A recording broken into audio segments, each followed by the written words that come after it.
Sister Carrie. By Theodore Dreiser. Chapter 1. The Magnet Attracting, a Waif Amid Forces. When Caroline Meeber boarded the afternoon train for Chicago, her total outfit consisted of a small trunk, a cheap imitation alligator skin satchel, a small lunch in a paper box, and a yellow leather snap purse, containing her ticket, a scrap of paper with her sister's address in Van Buren Street, and $4 in money. It was in August, 1889. She was 18 years of age, bright, timid, and full of the illusions of ignorance and youth. Whatever touch of regret at parting characterized her thoughts, it was certainly not for advantages now being given up. A gush of tears at her mother's farewell kiss, a touch in her throat when the cars clacked by the flour mill where her father worked by the day, a pathetic sigh as the familiar green environs of the village passed in review. And the threads which bound her so lightly to girlhood and home were irretrievably broken. To be sure, there was always the next station, where one might descend and return. There was the great city, bound more closely by these very trains which came up daily. Columbia City was not so very far away, even once she was in Chicago. What, pray, is a few hours, a few hundred miles? She looked at the little slip bearing her sister's address and wondered. She gazed at the green landscape, now passing in swift review, until her swifter thoughts replaced its impression with vague conjectures of what Chicago might be.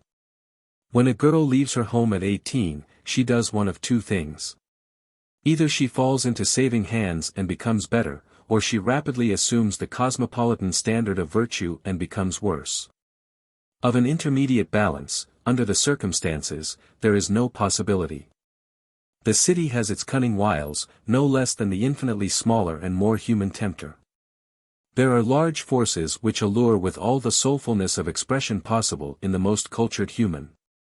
The gleam of 1,000 lights is often as effective as the persuasive light in a wooing and fascinating eye. Half the undoing of the unsophisticated and natural mind is accomplished by forces wholly superhuman. A blare of sound, a roar of life, a vast array of human hives, appeal to the astonished senses in equivocal terms. Without a counselor at hand to whisper cautious interpretations, what falsehoods may not these things breathe into the unguarded ear? Unrecognized for what they are, their beauty, like music, too often relaxes, then weakens, then perverts the simpler human perceptions. Caroline, or Sister Carrie, as she had been half affectionately termed by the family, was possessed of a mind rudimentary in its power of observation and analysis. Self-interest with her was high, but not strong. It was, nevertheless, her guiding characteristic. Warm with the fancies of youth, pretty with the insipid prettiness of the formative period, possessed of a figure promising eventual shapeliness and an eye alight with certain native intelligence. She was a fair example of the middle American class, 2 generations removed from the emigrant. Books were beyond her interest, knowledge a sealed book. In the intuitive graces she was still crude. She could scarcely toss her head gracefully. Her hands were almost ineffectual. The feet, though small, were set flatly. And yet she was interested in her charms, quick to understand the keener pleasures of life, ambitious to gain in material things. A half-equipped little knight she was, venturing to reconnoiter the mysterious city and dreaming wild dreams of some vague, far-off supremacy, which should make it prey and subject, the proper penitent, groveling at a woman's slipper. That, said a voice in her ear, is one of the prettiest little resorts in Wisconsin. Is it? She answered nervously. The train was just pulling out of Waukesha. For some time she had been conscious of a man behind. She felt him observing her mass of hair. He had been fidgeting, and with natural intuition she felt a certain interest growing in that quarter. Her maidenly reserve, and a certain sense of what was conventional under the circumstances, called her to forestall and deny this familiarity, but the daring and magnetism of the individual, born of past experiences and triumphs, prevailed. She answered. He leaned forward to put his elbows upon the back of her seat and proceeded to make himself volubly agreeable. Yes, that is a great resort for Chicago people. The hotels are swell. You are not familiar with this part of the country, are you?" "Oh, yes, I am," answered Carrie. "That is, I live at Columbia City. I have never been through here, though." "And so this is your first visit to Chicago," he observed. All the time she was conscious of certain features out of the side of her eye. Flush, colorful cheeks, a light mustache, a gray fedora hat. She now turned and looked upon him in full, the instincts of self-protection and coquetry mingling confusedly in her brain. "I didn't say that," she said. "Oh," he answered, in a very pleasing way and with an assumed air of mistake, "I thought you did." Here was a type of the traveling canvasser for a manufacturing house, a class which at that time was first being dubbed by the slang of the day, drummers. He came within the meaning of a still newer term, which had sprung into general use among Americans in 1880. And which concisely expressed the thought of one whose dress or manners are calculated to elicit the admiration of susceptible young women, masher. His suit was of a striped and crossed pattern of brown wool, new at that time, but since become familiar as a business suit. The low crotch of the vest revealed a stiff shirt bosom of white and pink stripes. From his coat sleeves protruded a pair of linen cuffs of the same pattern, fastened with large, gold plate buttons, set with the common yellow agates known as cat's eyes. His fingers bore several rings, one, the ever-enduring heavy seal, and from his vest dangled a neat gold watch chain, from which was suspended the secret insignia of the Order of Elks. The whole suit was rather tight-fitting, and was finished off with heavy-soled tan shoes, highly polished, and a grey fedora hat.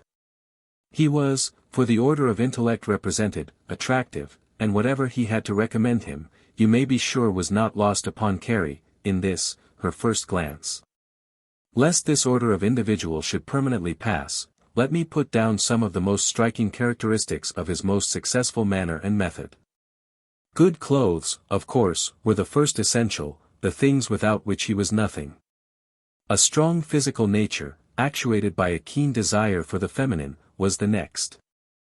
A mind free of any consideration of the problems or forces of the world and actuated not by greed, but an insatiable love of variable pleasure. His method was always simple. Its principal element was daring, backed, of course, by an intense desire and admiration for the sex. Let him meet with a young woman once and he would approach her with an air of kindly familiarity, not unmixed with pleading, which would result in most cases in a tolerant acceptance. If she showed any tendency to coquetry he would be apt to straighten her tie, or if she took up with him at all, to call her by her first name. If he visited a department store it was to lounge familiarly over the counter and ask some leading questions. In more exclusive circles, on the train or in waiting stations, he went slower. If some seemingly vulnerable object appeared he was all attention, to pass the compliments of the day, to lead the way to the parlor car, carrying her grip, or, failing that, to take a seat next her with the hope of being able to court her to her destination. Pillows, books, a footstool, the shade lowered, all these figured in the things which he could do. If, when she reached her destination he did not alight and attend her baggage for her, it was because, in his own estimation, he had signally failed. A woman should some day write the complete philosophy of clothes. No matter how young, it is one of the things she wholly comprehends. There is an indescribably faint line in the matter of man's apparel which somehow divides for her those who are worth glancing at and those who are not. Once an individual has passed this faint line on the way downward he will get no glance from her. There is another line at which the dress of a man will cause her to study her own. This line the individual at her elbow now marked for Carrie. She became conscious of an inequality.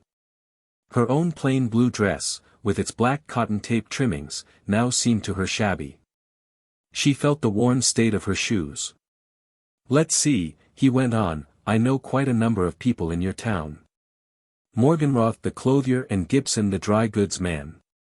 "Oh, do you?" she interrupted, aroused by memories of longings their show windows had cost her. At last he had a clue to her interest, and followed it deftly. In a few minutes he had come about into her seat. He talked of sales of clothing, his travels, Chicago, and the amusements of that city. "If you are going there," you will enjoy it immensely. Have you relatives?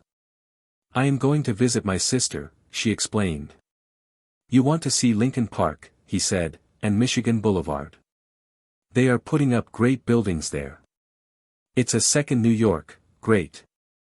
So much to see, theaters, crowds, fine houses, oh, you'll like that. There was a little ache in her fancy of all he described. Her insignificance in the presence of so much magnificence faintly affected her.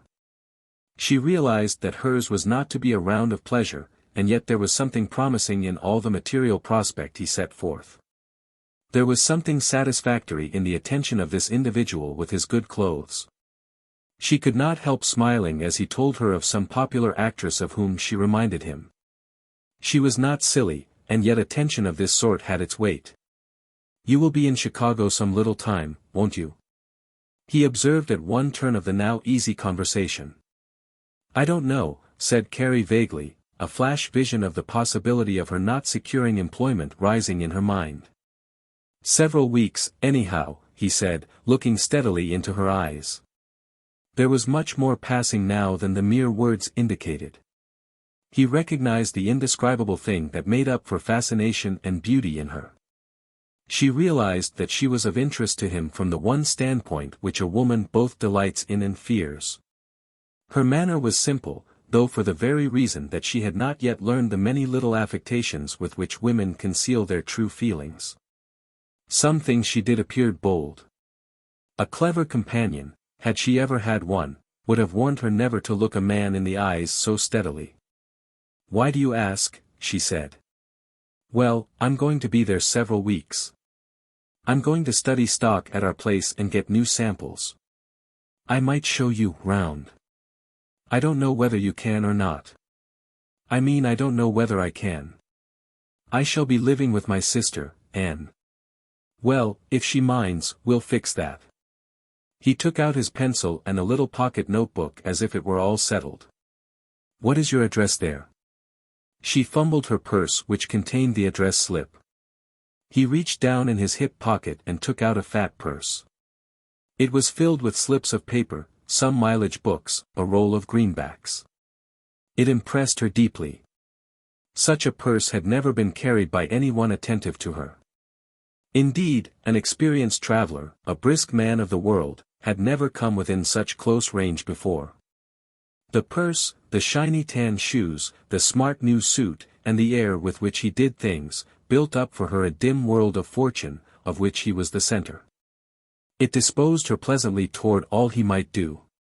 He took out a neat business card, on which was engraved Bartlett, Carrio and Company, and down in the left-hand corner, Chas. H. Drouet. That's me, he said, putting the card in her hand and touching his name. It's pronounced Drouet. Our family was French, on my father's side. She looked at it while he put up his purse. Then he got out a letter from a bunch in his coat pocket. This is the house I travel for, he went on, pointing to a picture on it, corner of State and Lake. There was pride in his voice. He felt that it was something to be connected with such a place, and he made her feel that way. What is your address? He began again, fixing his pencil to write. She looked at his hand. Carrie Meeber, she said slowly. 354 West Van Buren Street, Care S. C. Hanson. He wrote it carefully down and got out the purse again. You'll be at home if I come around Monday night, he said. I think so, she answered. How true it is that words are but the vague shadows of the volumes we mean. Little audible links, they are, chaining together great inaudible feelings and purposes. Here were these two, bandying little phrases, drawing purses, looking at cards, and both unconscious of how inarticulate all their real feelings were. Neither was wise enough to be sure of the working of the mind of the other. He could not tell how his luring succeeded. She could not realize that she was drifting, until he secured her address. Now she felt that she had yielded something, that he had gained a victory. Already they felt that they were somehow associated. Already he took control in directing the conversation. His words were easy. Her manner was relaxed. They were nearing Chicago. Signs were everywhere numerous. Trains flashed by them. Across wide stretches of flat, open prairie they could see lines of telegraph poles stalking across the fields toward the great city.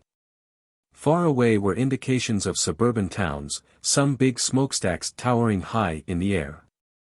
Frequently there were two-story frame houses standing out in the open fields, without fence or trees, lone outposts of the approaching army of homes. To the child, the genius with imagination, or the wholly untraveled, the approach to a great city for the first time is a wonderful thing. Particularly if it be evening, that mystic period between the glare and gloom of the world when life is changing from one sphere or condition to another. Ah, the promise of the night! What does it not hold for the weary? What old illusion of hope is not here forever repeated? Says the soul of the toiler to itself, I shall soon be free. I shall be in the ways and the hosts of the merry. The streets, the lamps, the lighted chamber set for dining, are for me. The theater, the halls, the parties, the ways of rest and the paths of song, these are mine in the night. Though all humanity be still enclosed in the shops, the thrill runs abroad. It is in the air. The dullest feel something which they may not always express or describe. It is the lifting of the burden of toil. Sister Carrie gazed out of the window. Her companion, affected by her wonder, so contagious are all things, felt anew some interest in the city and pointed out its marvels. This is northwest Chicago, said Drouet. This is the Chicago River, and he pointed to a little muddy creek, crowded with the huge masted wanderers from far-off waters nosing the black-posted banks. With a puff, a clang, and a clatter of rails it was gone. Chicago is getting to be a great town, he went on. It's a wonder. You'll find lots to see here. She did not hear this very well. Her heart was troubled by a kind of terror. The fact that she was alone, away from home, rushing into a great sea of life and endeavor, began to tell. She could not help but feel a little choked for breath, a little sick as her heart beat so fast. She half closed her eyes and tried to think it was nothing, that Columbia City was only a little way off. Chicago. Chicago, called the brakeman, slamming open the door. They were rushing into a more crowded yard, alive with the clatter and clang of life. She began to gather up her poor little grip and closed her hand firmly upon her purse. Drouet arose, kicked his legs to straighten his trousers, and seized his clean yellow grip. I suppose your people will be here to meet you, he said. Let me carry your grip. Oh, no, she said. I'd rather you wouldn't. I'd rather you wouldn't be with me when I meet my sister. All right, he said in all kindness. I'll be near, though, in case she isn't here, and take you out there safely. You're so kind, said Carrie, feeling the goodness of such attention in her strange situation. Chicago, called the brakeman, drawing the word out long. They were under a great shadowy train shed, where the lamps were already beginning to shine out, with passenger cars all about and the train moving at a snail's pace. The people in the car were all up and crowding about the door. Well, here we are, said Drouet, leading the way to the door. Goodbye, till I see you Monday. Goodbye, she answered, taking his proffered hand. Remember, I'll be looking till you find your sister. She smiled into his eyes. They filed out, and he affected to take no notice of her. A lean-faced, rather commonplace woman recognized Carrie on the platform and hurried forward. Why, Sister Carrie, she began, and there was embrace of welcome. Carrie realized the change of affectional atmosphere at once. Amid all the maze, uproar, and novelty she felt cold reality taking her by the hand. No world of light and merriment. No round of amusement. Her sister carried with her most of the grimness of shift and toil. Why, how are all the folks at home, she began, how is father and mother? Carrie answered, but was looking away. Down the aisle, toward the gate leading into the waiting room and the street, stood Drouet. He was looking back. When he saw that she saw him and was safe with her sister he turned to go, sending back the shadow of a smile. Only Carrie saw it. She felt something lost to her when he moved away. When he disappeared she felt his absence thoroughly. With her sister she was much alone, a lone figure in a tossing, thoughtless sea.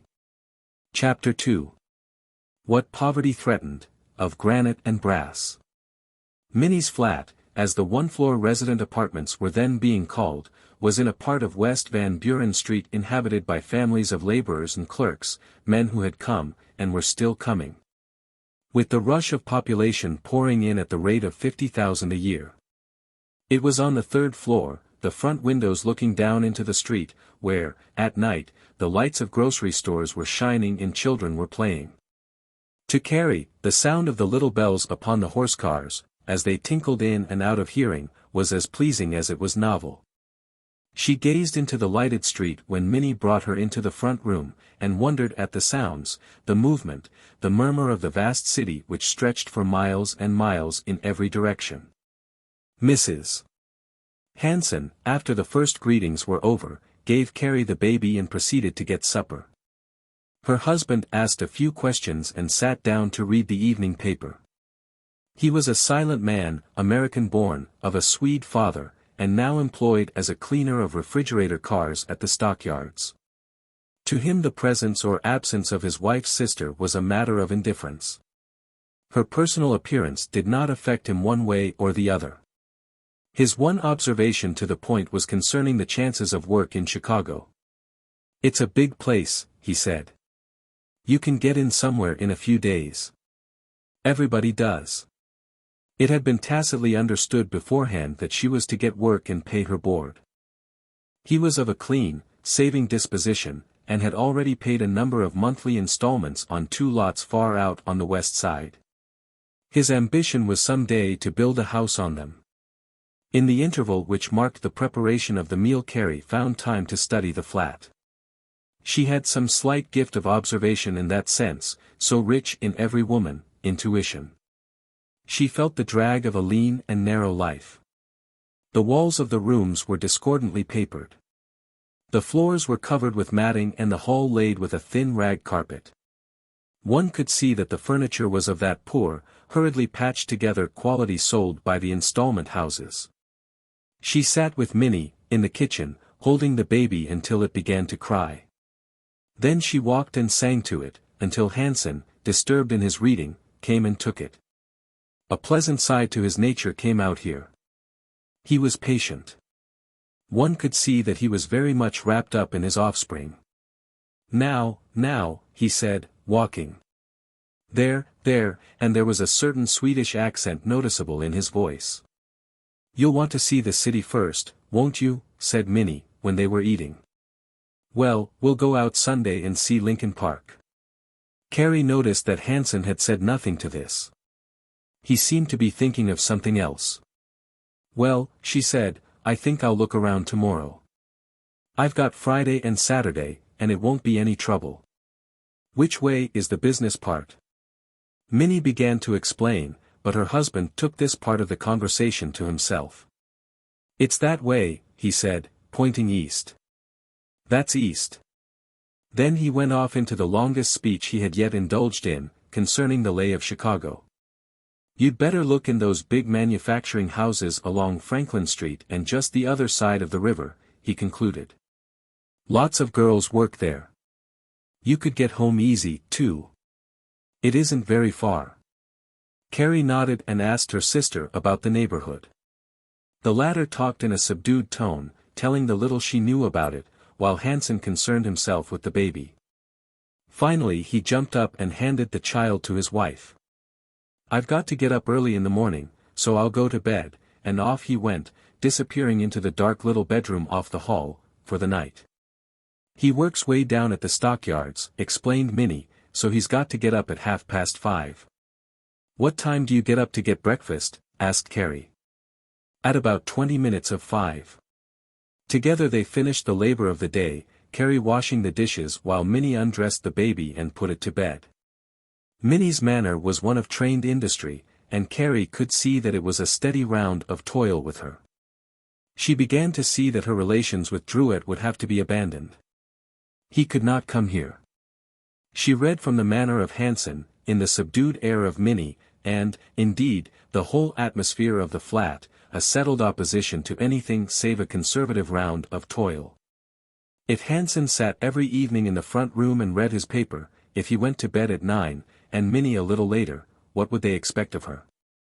She saw that she would first need to get work and establish herself on a paying basis before she could think of having company of any sort.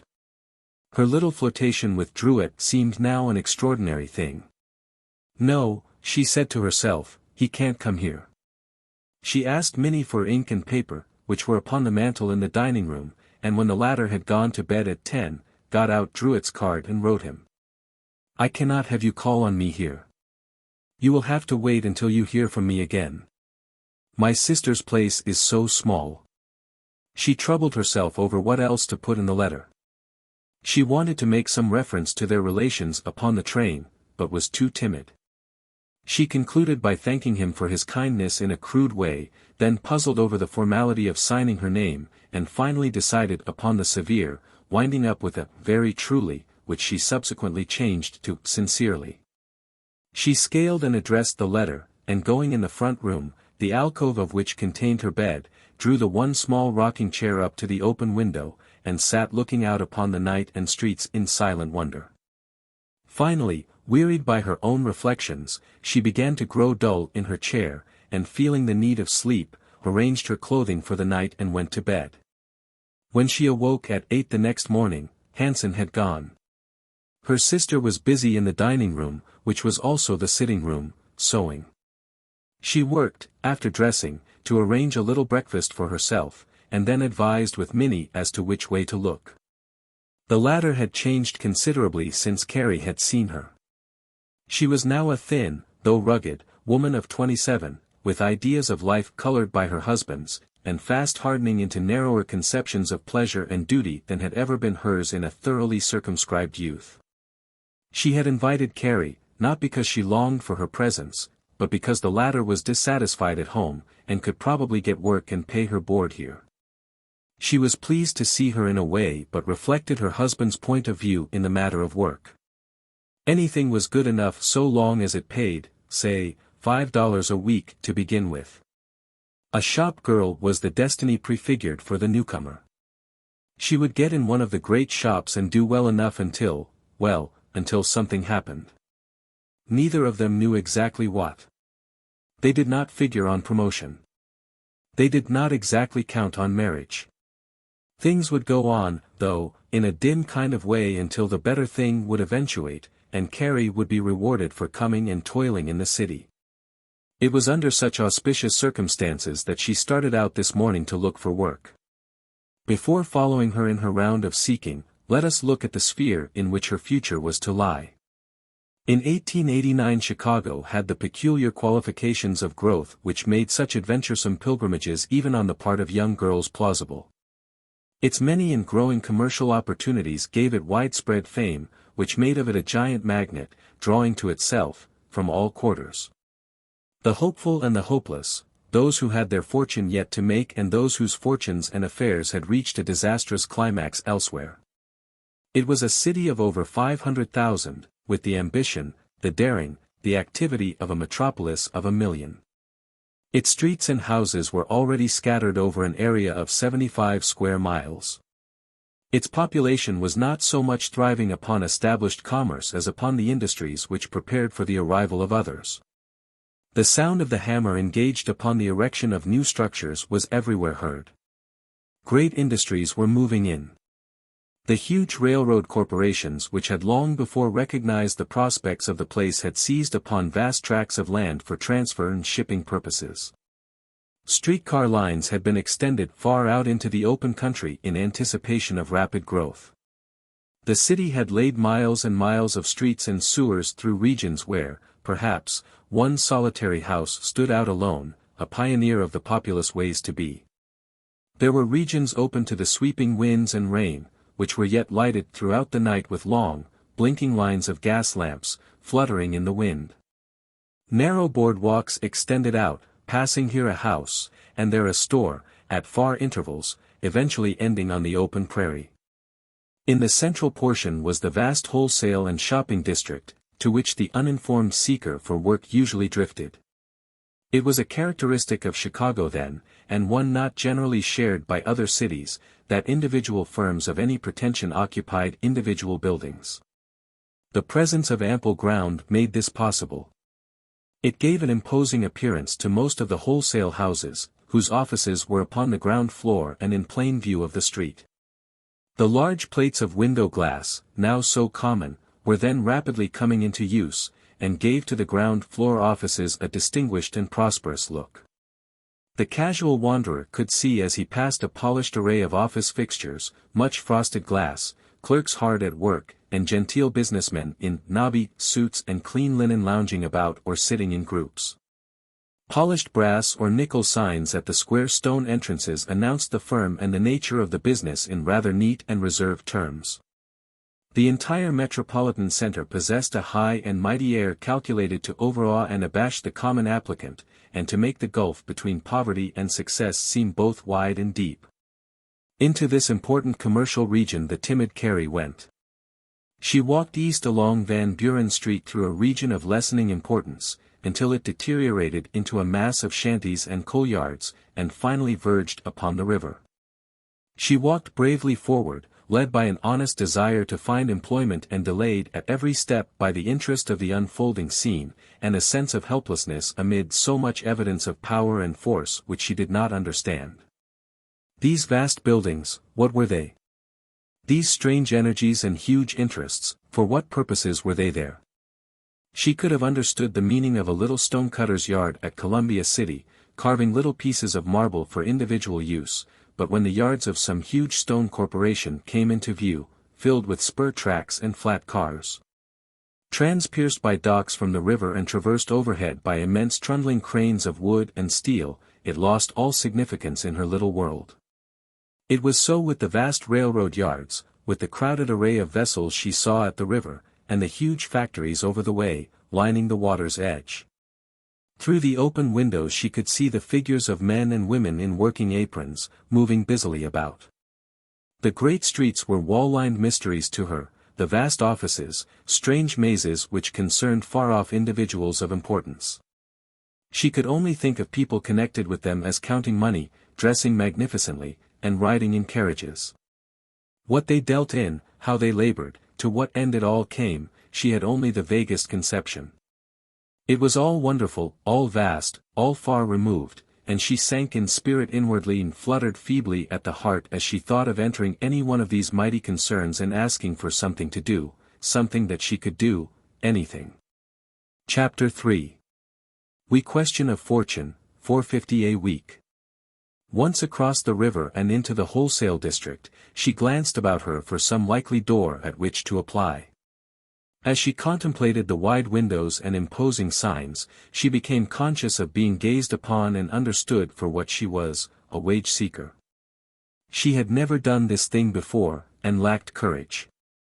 To avoid a certain indefinable shame she felt at being caught spying about for a position, she quickened her steps and assumed an air of indifference supposedly common to one upon an errand. In this way she passed many manufacturing and wholesale houses without once glancing in. At last, after several blocks of walking, she felt that this would not do, and began to look about again, though without relaxing her pace. A little way on she saw a great door which, for some reason, attracted her attention. It was ornamented by a small brass sign, and seemed to be the entrance to a vast hive of 6 or 7 floors. Perhaps, she thought, they may want someone, and crossed over to enter. When she came within a score of feet of the desired goal, she saw through the window a young man in a grey checked suit. That he had anything to do with the concern, she could not tell, but because he happened to be looking in her direction her weakening heart misgave her and she hurried by, too overcome with shame to enter. Over the way stood a great 6-story structure, labeled Storm and King, which she viewed with rising hope. It was a wholesale dry goods concern and employed women. She could see them moving about now and then upon the upper floors. This place she decided to enter, no matter what. She crossed over and walked directly toward the entrance. As she did so, 2 men came out and paused in the door.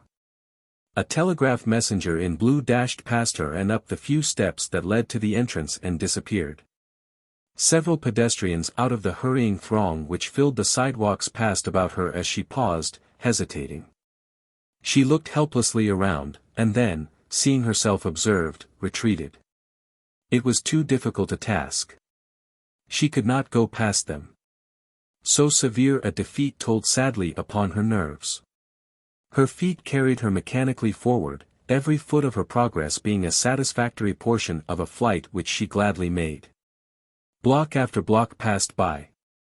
Upon street lamps at the various corners she read names such as Madison, Monroe, LaSalle, Clark, Dearborn, State, and still she went, her feet beginning to tire upon the broad stone flagging. She was pleased in part that the streets were bright and clean. The morning sun, shining down with steadily increasing warmth, made the shady side of the streets pleasantly cool. She looked at the blue sky overhead with more realization of its charm than had ever come to her before. Her cowardice began to trouble her in a way. She turned back, resolving to hunt up Storm and King and enter. On the way, she encountered a great wholesale shoe company, through the broad plate windows of which she saw an enclosed executive department, hidden by frosted glass. Without this enclosure, but just within the street entrance, sat a gray-haired gentleman at a small table, with a large open ledger before him. She walked by this institution several times hesitating, but, finding herself unobserved, faltered past the screen door and stood humbly waiting. "Well, young lady," observed the old gentleman, looking at her somewhat kindly, "what is it you wish?" "I am, that is, do you need any help?" she stammered. "Not just at present," he answered smiling. "Not just at present. Come in sometime next week. Occasionally we need someone." She received the answer in silence and backed awkwardly out. The pleasant nature of her reception rather astonished her. She had expected that it would be more difficult, that something cold and harsh would be said, she knew not what. That she had not been put to shame and made to feel her unfortunate position, seemed remarkable. Somewhat encouraged, she ventured into another large structure. It was a clothing company, and more people were in evidence, well-dressed men of 40 and more, surrounded by brass railings. An office boy approached her. "Who is it you wish to see?" he asked. "I want to see the manager," she said. He ran away and spoke to one of a group of 3 men who were conferring together. One of these came towards her.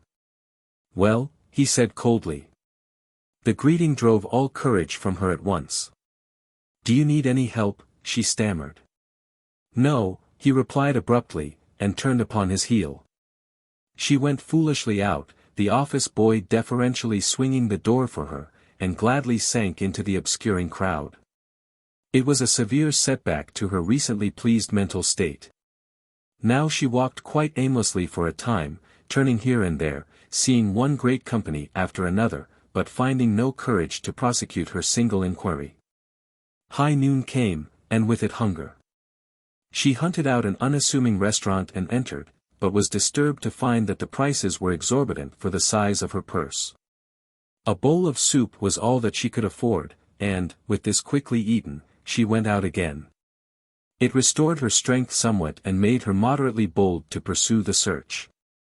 In walking a few blocks to fix upon some probable place, she again encountered the firm of Storm and King, and this time managed to get in. Some gentlemen were conferring close at hand, but took no notice of her. She was left standing, gazing nervously upon the floor. When the limit of her distress had been nearly reached, she was beckoned to by a man at one of the many desks within the nearby railing. "Who is it you wish to see?" he required. "Why, any one, if you please," she answered. "I am looking for something to do." "Oh, you want to see Mr. McManus," he returned. "Sit down," and he pointed to a chair against the neighboring wall. He went on leisurely writing, until after a time a short, stout gentleman came in from the street. "Mr. McManus," called the man at the desk, "this young woman wants to see you." The short gentleman turned about towards Carrie, and she arose and came forward. "What can I do for you, miss?" he inquired, surveying her curiously. "I want to know if I can get a position," she inquired. "As what?" he asked. "Not as anything in particular," she faltered. "Have you ever had any experience in the wholesale dry goods business?" he questioned. "No, sir," she replied. "Are you a stenographer or typewriter?" "No, sir." "Well, we haven't anything here," he said. "We employ only experienced help." She began to step backward toward the door, when something about her plaintive face attracted him. "Have you ever worked at anything before?" he inquired. "No, sir," she said. "Well, now, it's hardly possible that you would get anything to do in a wholesale house of this kind. Have you tried the department stores?" She acknowledged that she had not. "Well, if I were you," he said, looking at her rather genially, "I would try the department stores. They often need young women as clerks." "Thank you," she said, her whole nature relieved by this spark of friendly interest. "Yes," he said, as she moved toward the door, "you try the department stores," and off he went. At that time the department store was in its earliest form of successful operation, and there were not many. The first three in the United States, established about 1884, were in Chicago. Carrie was familiar with the names of several through the advertisements in the Daily News, and now proceeded to seek them. The words of Mr. McManus had somehow managed to restore her courage, which had fallen low, and she dared to hope that this new line would offer her something. Some time she spent in wandering up and down, thinking to encounter the buildings by chance, so readily is the mind, bent upon prosecuting a hard but needful errand, eased by that self-deception which the semblance of search, without the reality, gives. At last she inquired of a police officer, and was directed to proceed 2 blocks up, where she would find the fair.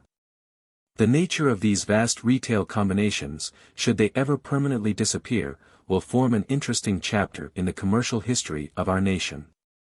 Such a flowering out of a modest trade principle the world had never witnessed up to that time. They were along the line of the most effective retail organization, with hundreds of stores coordinated into one and laid out upon the most imposing and economic basis. They were handsome, bustling, successful affairs, with a host of clerks and a swarm of patrons. Carrie passed along the busy aisles, much affected by the remarkable displays of trinkets, dress goods, stationery, and jewelry. Each separate counter was a show place of dazzling interest and attraction. She could not help feeling the claim of each trinket and valuable upon her personally, and yet she did not stop. There was nothing there which she could not have used, nothing which she did not long to own. The dainty slippers and stockings, the delicately frilled skirts and petticoats, the laces, ribbons, hair combs, purses, all touched her with individual desire. And she felt keenly the fact that not any of these things were in the range of her purchase. She was a work-seeker, an outcast without employment, one whom the average employee could tell at a glance was poor and in need of a situation. It must not be thought that anyone could have mistaken her for a nervous, sensitive, high-strung nature, cast unduly upon a cold, calculating, and unpoetic world. Such certainly she was not. But women are peculiarly sensitive to their adornment. Not only did Carrie feel the drag of desire for all which was new and pleasing in apparel for women, but she noticed too, with a touch at the heart, the fine ladies who elbowed and ignored her, brushing past in utter disregard of her presence. Themselves eagerly enlisted in the materials which the store contained. Carrie was not familiar with the appearance of her more fortunate sisters of the city. Neither had she before known the nature and appearance of the shop girls with whom she now compared poorly. They were pretty in the main, some even handsome, with an air of independence and indifference which added, in the case of the more favored, a certain piquancy. Their clothes were neat, in many instances fine. And wherever she encountered the eye of one it was only to recognize in it a keen analysis of her own position, her individual shortcomings of dress and that shadow of manner which she thought must hang about her and make clear to all who and what she was. A flame of envy lighted in her heart. She realized in a dim way how much the city held: wealth, fashion, ease, every adornment for women, and she longed for dress and beauty with a whole heart. On the second floor were the managerial offices, to which, after some inquiry, she was now directed.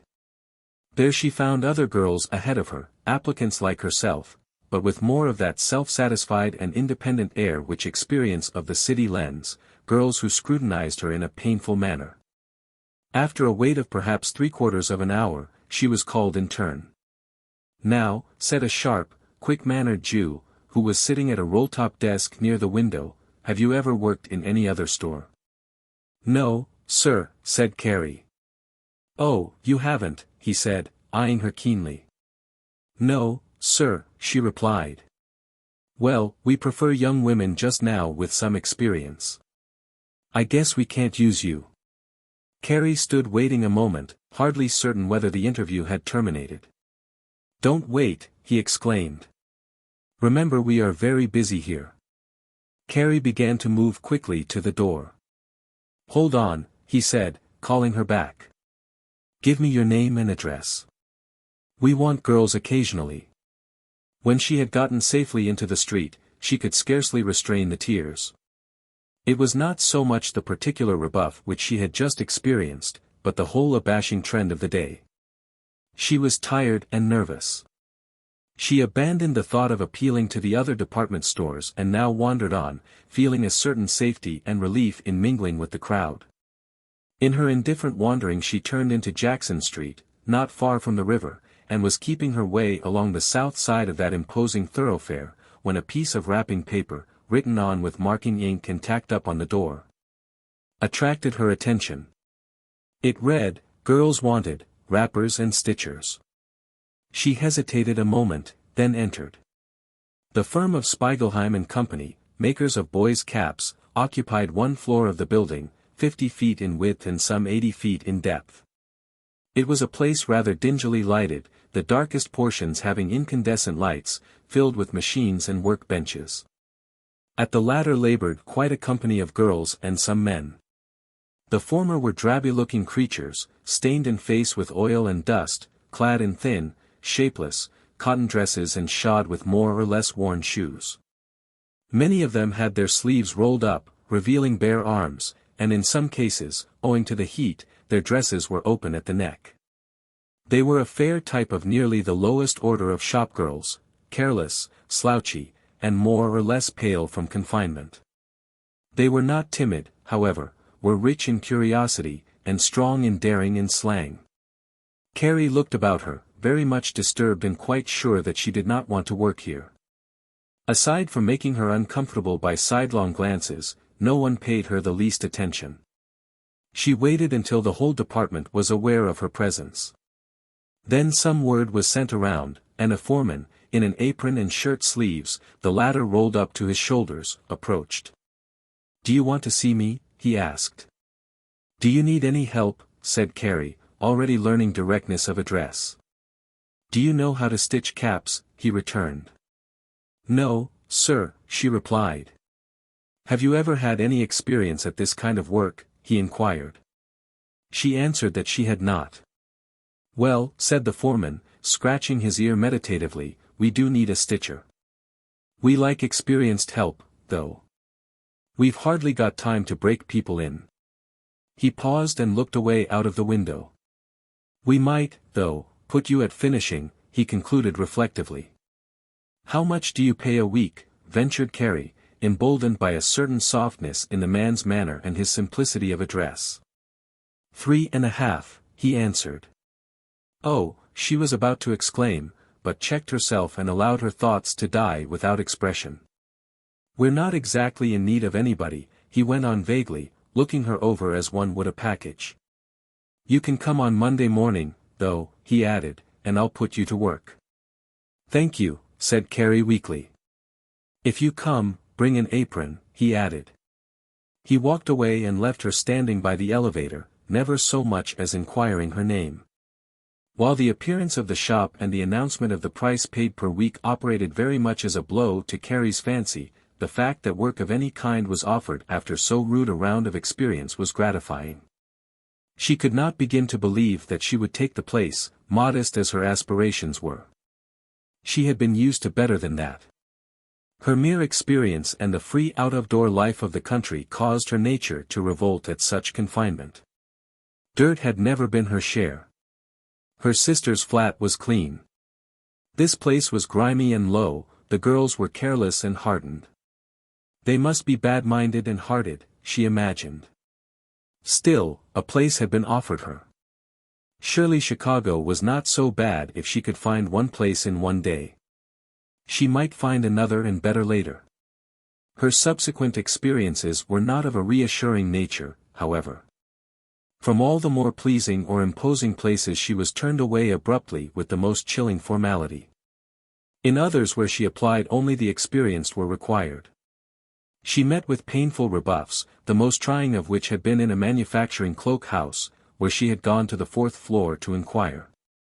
"No, no," said the foreman, a rough, heavily built individual, who looked after a miserably lighted workshop, "we don't want anyone. Don't come here." With the wane of the afternoon went her hopes, her courage, and her strength. She had been astonishingly persistent.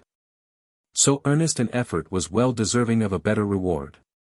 On every hand, to her fatigued senses, the great business portion grew larger, harder, more stolid in its indifference. It seemed as if it was all closed to her, that the struggle was too fierce for her to hope to do anything at all. Men and women hurried by in long, shifting lines. She felt the flow of the tide of effort and interest, felt her own helplessness without quite realizing the wisp on the tide that she was. She cast about vainly for some possible place to apply, but found no door which she had the courage to enter. It would be the same thing all over. The old humiliation of her plea, rewarded by curt denial.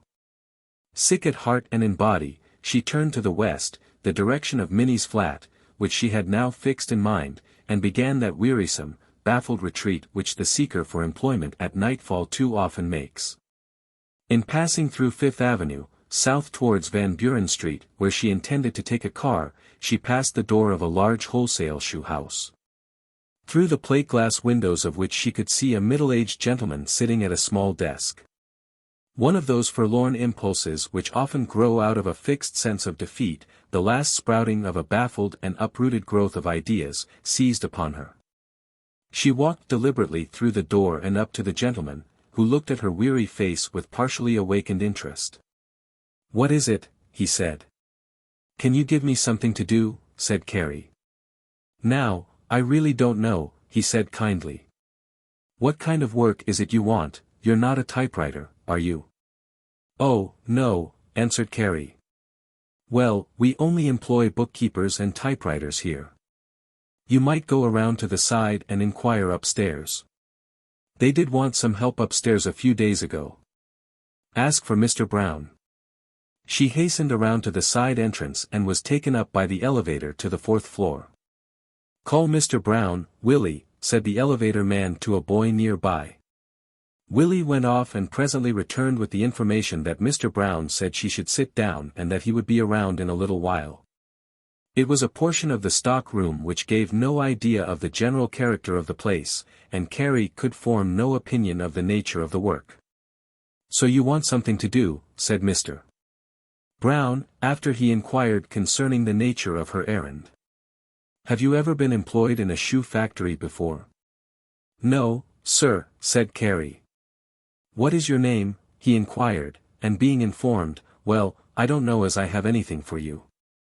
Would you work for 4.5 a week?" Carrie was too worn by defeat not to feel that it was considerable. She had not expected that he would offer her less than 6. She acquiesced, however, and he took her name and address. "Well," he said, finally, "you report here at 8 o'clock Monday morning. I think I can find something for you to do." He left her revived by the possibilities, sure that she had found something at last. Instantly the blood crept warmly over her body. Her nervous tension relaxed. She walked out into the busy street and discovered a new atmosphere. Behold, the throng was moving with a lightsome step. She noticed that men and women were smiling. Scraps of conversation and notes of laughter floated to her. The air was light. People were already pouring out of the buildings, their labor ended for the day. She noticed that they were pleased, and thoughts of her sister's home and the meal that would be awaiting her quickened her steps. She hurried on, tired perhaps, but no longer weary of foot. What would not Minnie say? Ah, the long winter in Chicago, the lights, the crowd, the amusement. This was a great, pleasing metropolis after all. Her new firm was a goodly institution. Its windows were of huge plate glass. She could probably do well there. Thoughts of Druitt returned, of the things he had told her. She now felt that life was better, that it was livelier, sprightlier. She boarded a car in the best of spirits, feeling her blood still flowing pleasantly. She would live in Chicago, her mind kept saying to itself. She would have a better time than she had ever had before, she would be happy. Chapter 4. The spendings of fancy, facts answer with sneers. For the next 2 days Carrie indulged in the most high-flown speculations. Her fancy plunged recklessly into privileges and amusements which would have been much more becoming had she been cradled a child of fortune. With ready will and quick mental selection she scattered her meager $4.50 per week with a swift and graceful hand. Indeed, as she sat in her rocking chair these several evenings before going to bed and looked out upon the pleasantly lighted street, this money cleared for its prospective possessor the way to every joy and every bauble which the heart of woman may desire. I will have a fine time, she thought. Her sister Minnie knew nothing of these rather wild cerebrations, though they exhausted the markets of delight. She was too busy scrubbing the kitchen woodwork and calculating the purchasing power of 80 cents for Sunday's dinner. When Carrie had returned home, flushed with her first success and ready, for all her weariness, to discuss the now interesting events which led up to her achievement, the former had merely smiled approvingly and inquired whether she would have to spend any of it for car fare. This consideration had not entered in before, and it did not now for long affect the glow of Carrie's enthusiasm. Disposed as she then was to calculate upon that vague basis which allows the subtraction of one sum from another without any perceptible diminution, she was happy. When Hanson came home at 7 o'clock, he was inclined to be a little crusty, his usual demeanor before supper. This never showed so much in anything he said as in a certain solemnity of countenance and the silent manner in which he slopped about.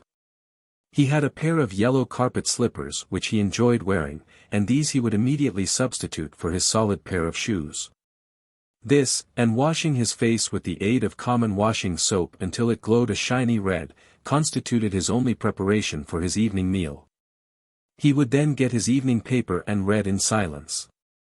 For a young man, this was rather a morbid turn of character, and so affected Carrie. Indeed, it affected the entire atmosphere of the flat, as such things are inclined to do, and gave to his wife's mind its subdued and tactful turn, anxious to avoid taciturn replies. Under the influence of Carrie's announcement he brightened up somewhat. "You didn't lose any time, did you?" he remarked, smiling a little. "No," returned Carrie with a touch of pride. He asked her 1 or 2 more questions and then turned to play with the baby, leaving the subject until it was brought up again by Minnie at the table. Carrie, however, was not to be reduced to the common level of observation which prevailed in the flat. "It seems to be such a large company," she said, at one place. "Great big plate-glass windows and lots of clerks. The man I saw said they hired ever so many people." "It's not very hard to get work now," put in Hanson, "if you look right." Minnie, under the warming influence of Carrie's good spirits and her husband's somewhat conversational mood, began to tell Carrie of some of the well-known things to see, things the enjoyment of which cost nothing. "You'd like to see Michigan Avenue. There are such fine houses. It is such a fine street." "Where is H.R. Jacobs?" interrupted Carrie, mentioning one of the theaters devoted to melodrama which went by that name at the time. "Oh, it's not very far from here," answered Minnie. "It's in Halsted Street, right up here. How I'd like to go there. I crossed Halsted Street today, didn't I?" At this there was a slight halt in the natural reply. Thoughts are a strangely permeating factor. At her suggestion of going to the theater, The unspoken shade of disapproval to the doing of those things which involved the expenditure of money, shades of feeling which arose in the mind of Hansen and then in Minnie, slightly affected the atmosphere of the table. Minnie answered yes, but Carrie could feel that going to the theater was poorly advocated here. The subject was put off for a little while until Hansen, through with his meal, took his paper and went into the front room. When they were alone, the two sisters began a somewhat freer conversation, Carrie interrupting it to hum a little, as they worked at the dishes.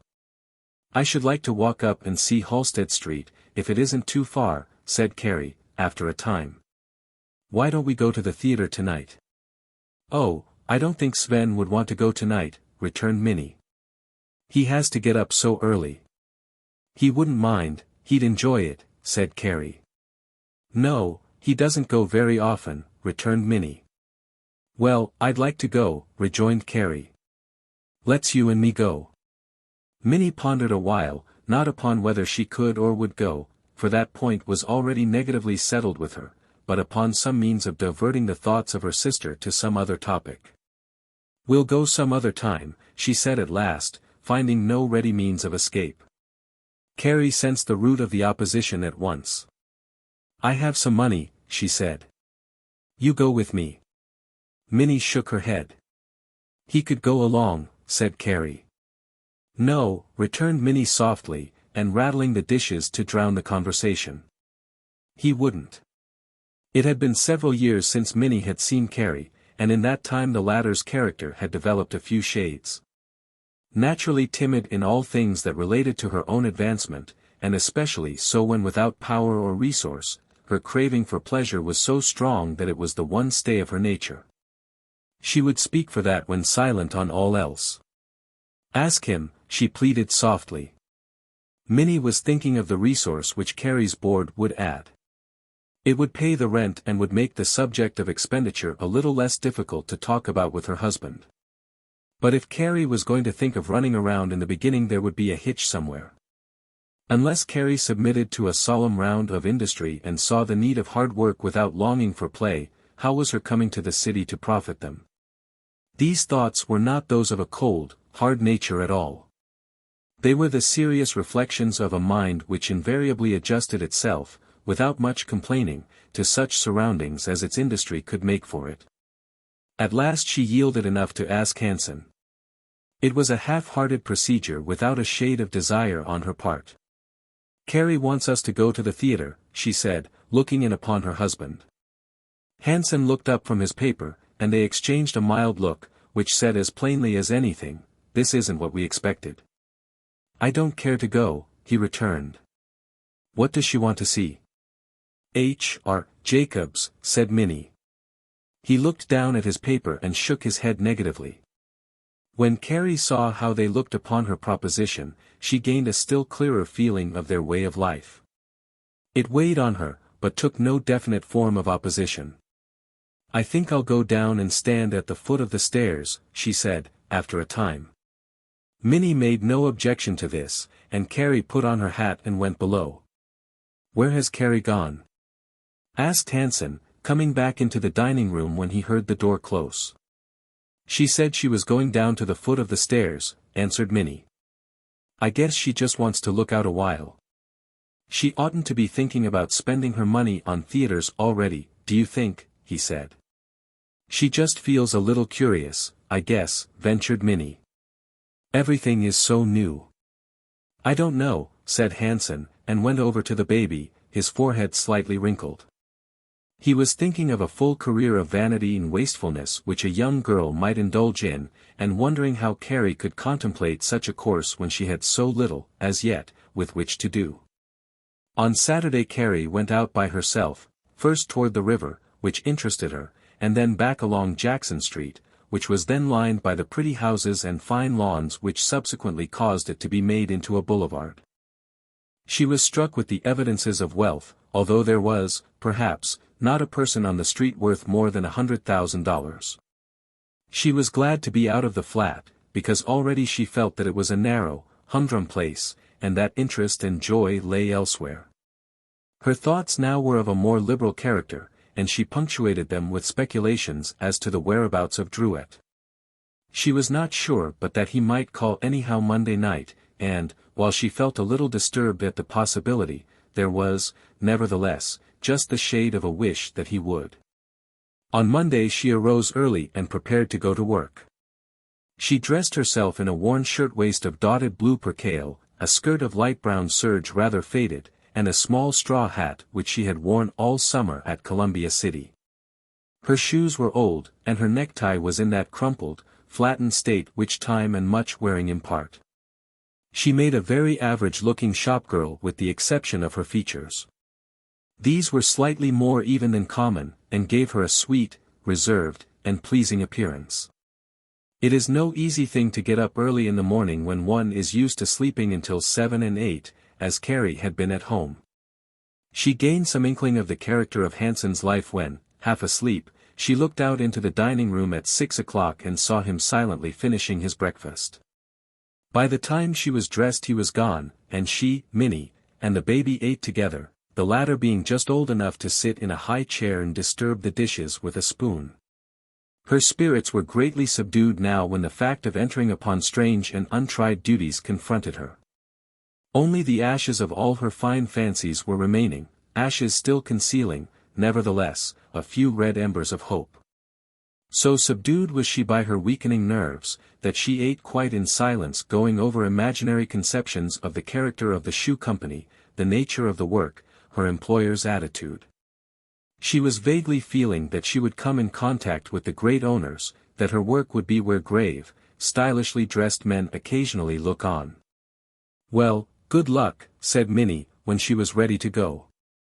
They had agreed it was best to walk, that morning at least, to see if she could do it every day, 60 cents a week for car fare being quite an item under the circumstances. "I'll tell you how it goes tonight," said Carrie. Once in the sunlit street, with laborers tramping by in either direction, the horse cars passing crowded to the rails with the small clerks and floor help in the great wholesale houses, and men and women generally coming out of doors and passing about the neighborhood, Carrie felt slightly reassured. In the sunshine of the morning, beneath the wide, blue heavens, with a fresh wind astir, what fears, except the most desperate, can find a harborage? In the night, or the gloomy chambers of the day, fears and misgivings wax strong, but out in the sunlight there is, for a time, cessation even of the terror of death. Carrie went straight forward until she crossed the river, and then turned into Fifth Avenue. The thoroughfare, in this part, was like a walled cannon of brown stone and dark red brick. The big windows looked shiny and clean. Trucks were rumbling in increasing numbers, men and women, girls and boys were moving onward in all directions. She met girls of her own age, who looked at her as if with contempt for her diffidence. She wondered at the magnitude of this life and at the importance of knowing much in order to do anything in it at all. Dread at her own inefficiency crept upon her. She would not know how, she would not be quick enough. Had not all the other places refused her because she did not know something or other? She would be scolded, abused, ignominiously discharged. It was with weak knees and a slight catch in her breathing that she came up to the great shoe company at Adams and Fifth Avenue and entered the elevator. When she stepped out on the 4th floor there was no one at hand, only great aisles of boxes piled to the ceiling. She stood, very much frightened, awaiting someone. Presently Mr. Brown came up. He did not seem to recognize her. "What is it you want?" he inquired. Carrie's heart sank. "You said I should come this morning to see about work." "Oh," he interrupted. Yes. What is your name?" "Carrie Meeber." "Yes," said he. "You come with me." He led the way through dark, box-lined aisles which had the smell of new shoes, until they came to an iron door which opened into the factory proper. There was a large, low-ceiled room, with clacking, rattling machines at which men in white shirt sleeves and blue gingham aprons were working. She followed him diffidently through the clattering automatons, keeping her eyes straight before her, and flushing slightly. They crossed to a far corner and took an elevator to the 6th floor. Out of the array of machines and benches, Mr. Brown signaled a foreman. "This is the girl," he said, and turning to Carrie, "You go with him." He then returned, and Carrie followed her new superior to a little desk in a corner, which he used as a kind of official center. "You've never worked at anything like this before, have you?" he questioned, rather sternly. "No, sir," she answered. He seemed rather annoyed at having to bother with such help, but put down her name and then led her across to where a line of girls occupied stools in front of clacking machines. On the shoulder of one of the girls who was punching eye holes in one piece of the upper, by the aid of the machine, he put his hand. "You," he said, "show this girl how to do what you're doing. When you get through, come to me." The girl so addressed rose promptly and gave Carrie her place. "It isn't hard to do," she said, bending over. "You just take this so, fasten it with this clamp, and start the machine." She suited action to word, fastened the piece of leather, which was eventually to form the right half of the upper of a man's shoe, by little adjustable clamps, and pushed a small steel rod at the side of the machine. The latter jumped to the task of punching, with sharp, snapping clicks, cutting circular bits of leather out of the side of the upper, leaving the holes which were to hold the laces. After observing a few times, the girl let her work at it alone. Seeing that it was fairly well done, she went away. The pieces of leather came from the girl at the machine to her right, and were passed on to the girl at her left. Carrie saw at once that an average speed was necessary or the work would pile up on her and all those below would be delayed. She had no time to look about, and bent anxiously to her task. The girls at her left and right realized her predicament and feelings, and, in a way, tried to aid her, as much as they dared, by working slower. At this task she labored incessantly for some time, finding relief from her own nervous fears and imaginings in the humdrum, mechanical movement of the machine. She felt, as the minutes passed, that the room was not very light. It had a thick odor of fresh leather, but that did not worry her. She felt the eyes of the other help upon her, and troubled lest she was not working fast enough. Once, when she was fumbling at the little clamp, having made a slight error in setting in the leather, a great hand appeared before her eyes and fastened the clamp for her. It was the foreman. Her heart thumped so that she could scarcely see to go on. "Start your machine," he said, "start your machine. Don't keep the line waiting." This recovered her sufficiently and she went excitedly on, hardly breathing until the shadow moved away from behind her. Then she heaved a great breath. As the morning wore on the room became hotter. She felt the need of a breath of fresh air and a drink of water, but did not venture to stir. The stool she sat on was without a back or footrest, and she began to feel uncomfortable. She found, after a time, that her back was beginning to ache. She twisted and turned from one position to another slightly different, but it did not ease her for long. She was beginning to weary. "Stand up, why don't you?" said the girl at her right, without any form of introduction. "They won't care." Carrie looked at her gratefully. "I guess I will," she said. She stood up from her stool and worked that way for a while, but it was a more difficult position. Her neck and shoulders ached in bending over. The spirit of the place impressed itself on her in a rough way. She did not venture to look around, but above the clack of the machine she could hear an occasional remark. She could also note a thing or two out of the side of her eye. "Did you see Harry last night?" said the girl at her left, addressing her neighbor. "No. You ought to have seen the tie he had on. Gee, but he was a mark." "SST," said the other girl, bending over her work. The first, silenced, instantly assumed a solemn face. The foreman passed slowly along, eyeing each worker distinctly. The moment he was gone, the conversation was resumed again. "Say," began the girl at her left, "what d'ya think he said?" "I don't know. He said he saw us with Eddie Harris at Martin's last night." "No." They both giggled. A youth with tan-colored hair, that needed clipping very badly, came shuffling along between the machines, bearing a basket of leather findings under his left arm, and pressed against his stomach. When near Carrie, he stretched out his right hand and gripped one girl under the arm. "Ah, let me go," she exclaimed angrily. Duffer.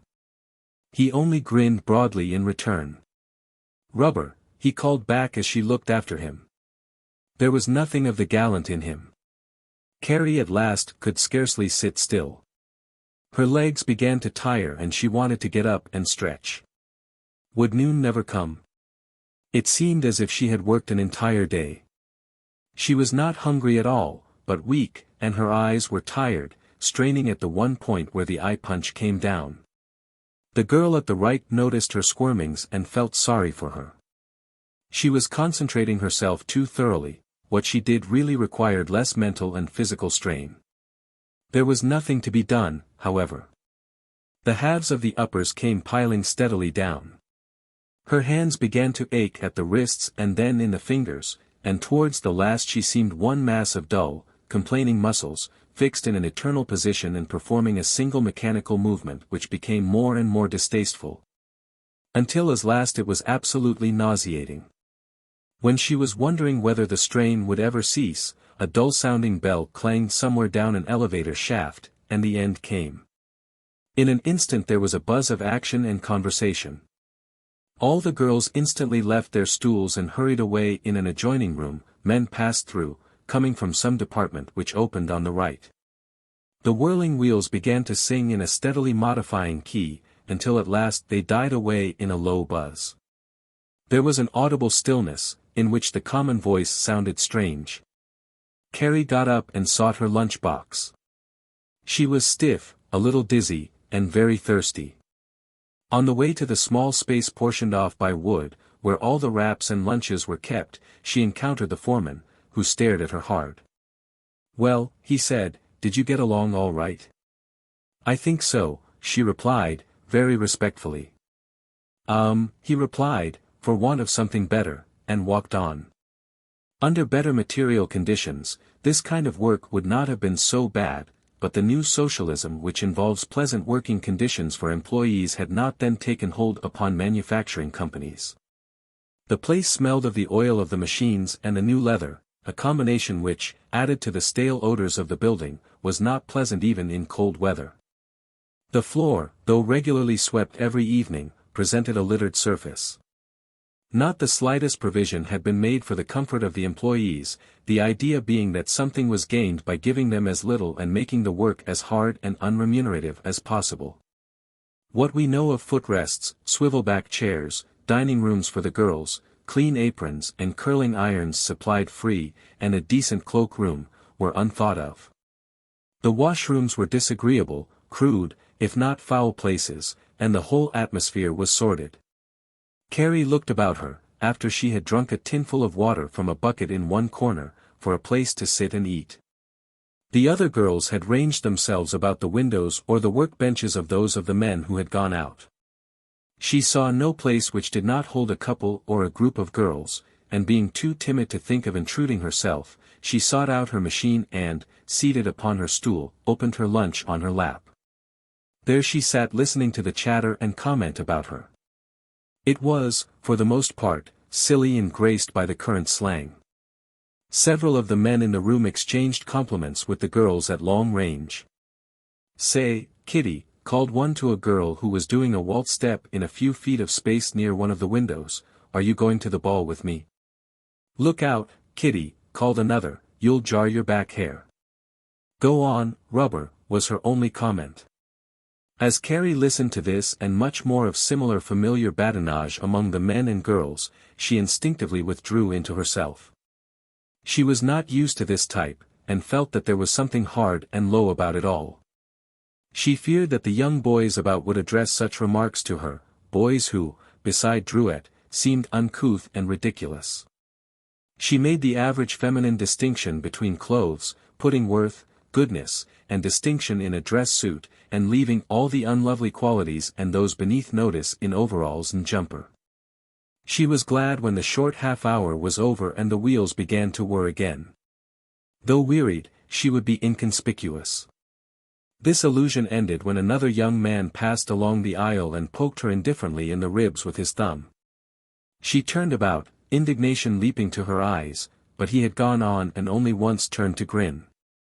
She found it difficult to conquer an inclination to cry. The girl next her noticed her state of mind. "Don't you mind," she said. "He's too fresh." Carrie said nothing, but bent over her work. She felt as though she could hardly endure such a life. Her idea of work had been so entirely different. All during the long afternoon she thought of the city outside and its imposing show, crowds, and fine buildings.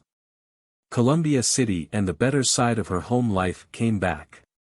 By 3 o'clock she was sure it must be 6, and by 4 it seemed as if they had forgotten to note the hour and were letting all work overtime. The foreman became a true ogre, prowling constantly about, keeping her tied down to her miserable task. What she heard of the conversation about her only made her feel sure that she did not want to make friends with any of these. When 6 o'clock came she hurried eagerly away, her arms aching and her limbs stiff from sitting in one position. As she passed out along the hall after getting her hat, a young machine hand, attracted by her looks, made bold to jest with her. "Say, Maggie," he called, "if you wait, I'll walk with you." It was thrown so straight in her direction that she knew who was meant, but never turned to look. In the crowded elevator, another dusty, toil-stained youth tried to make an impression on her by leering in her face.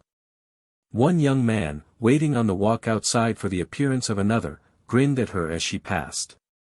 "Ain't going my way, are you?" he called jocosely. Carrie turned her face to the west with a subdued heart. As she turned the corner, she saw through the great shiny window the small desk at which she had applied. There were the crowds, hurrying with the same buzz and energy-yielding enthusiasm. She felt a slight relief, but it was only at her escape. She felt ashamed in the face of better-dressed girls who went by. She felt as though she should be better served, and her heart revolted. Chapter 5. A glittering night flower, the use of a name. Drouet did not call that evening. After receiving the letter, he had laid aside all thought of Carrie for the time being and was floating around having what he considered a gay time. On this particular evening he dined at Rector's, a restaurant of some local fame, which occupied a basement at Clark and Monroe Streets. There, after he visited the resort of Fitzgerald and Moyes in Adams Street, opposite the imposing Federal Building. There he leaned over the splendid bar and swallowed a glass of plain whiskey and purchased a couple of cigars, one of which he lighted. This to him represented in part high life, a fair sample of what the whole must be. Drouet was not a drinker in excess. He was not a moneyed man. He only craved the best, as his mind conceived it, and such doing seemed to him a part of the best. Rector's, with its polished marble walls and floor, its profusion of lights, its show of china and silverware, and, above all, its reputation as a resort for actors and professional men, seemed to him the proper place for a successful man to go. He loved fine clothes, good eating, and particularly the company and acquaintanceship of successful men. When dining, it was a source of keen satisfaction to him to know that Joseph Jefferson was wont to come to this same place, or that Henry E.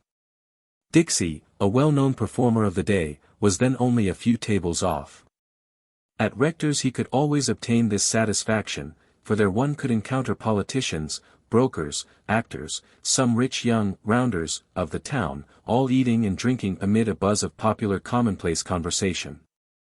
"That's so-and-so over there," was a common remark of these gentlemen among themselves, particularly among those who had not yet reached, but hoped to do so, the dazzling height which money to dine here lavishly represented. "You don't say so," would be the reply. "Why, yes, didn't you know that? Why, he's manager of the Grand Opera House." When these things would fall upon Drouet's ears, he would straighten himself a little more stiffly and eat with solid comfort. If he had any vanity, this augmented it, and if he had any ambition, this stirred it. He would be able to flash a roll of greenbacks too some day. As it was, he could eat where they did. His preference for Fitzgerald and Moyes Adams Street Place was another yard off the same cloth. This was really a gorgeous saloon from a Chicago standpoint. Like Rector's, it was also ornamented with a blaze of incandescent lights, held in handsome chandeliers. The floors were of brightly colored tiles, the walls a composition of rich, dark, polished wood, which reflected the light, and colored stucco-work, which gave the place a very sumptuous appearance. The long bar was a blaze of lights, polished woodwork, colored and cut glassware, and many fancy bottles. It was a truly swell saloon, with rich screens, fancy wines, and a line of bar goods unsurpassed in the country. At Rector's, Druitt had met Mr. G. W. Hustwood, manager of Fitzgerald and Moyes. He had been pointed out as a very successful and well-known man about town. Hustwood looked the part, for, besides being slightly under 40, he had a good, stout constitution, an active manner, and a solid, substantial air, which was composed in part of his fine clothes, his clean linen, his jewels, and, above all, his own sense of his importance. Druitt immediately conceived a notion of him as being someone worth knowing, and was glad not only to meet him, but to visit the Adams Street bar thereafter whenever he wanted a drink or a cigar. Hustwood was an interesting character after his kind. He was shrewd and clever in many little things, and capable of creating a good impression.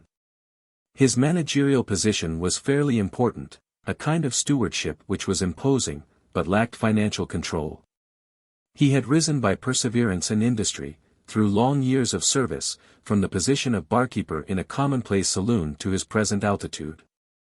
He had a little office in the place, set off in polished cherry and grill work, where he kept, in a roll-top desk, the rather simple accounts of the place, supplies ordered and needed.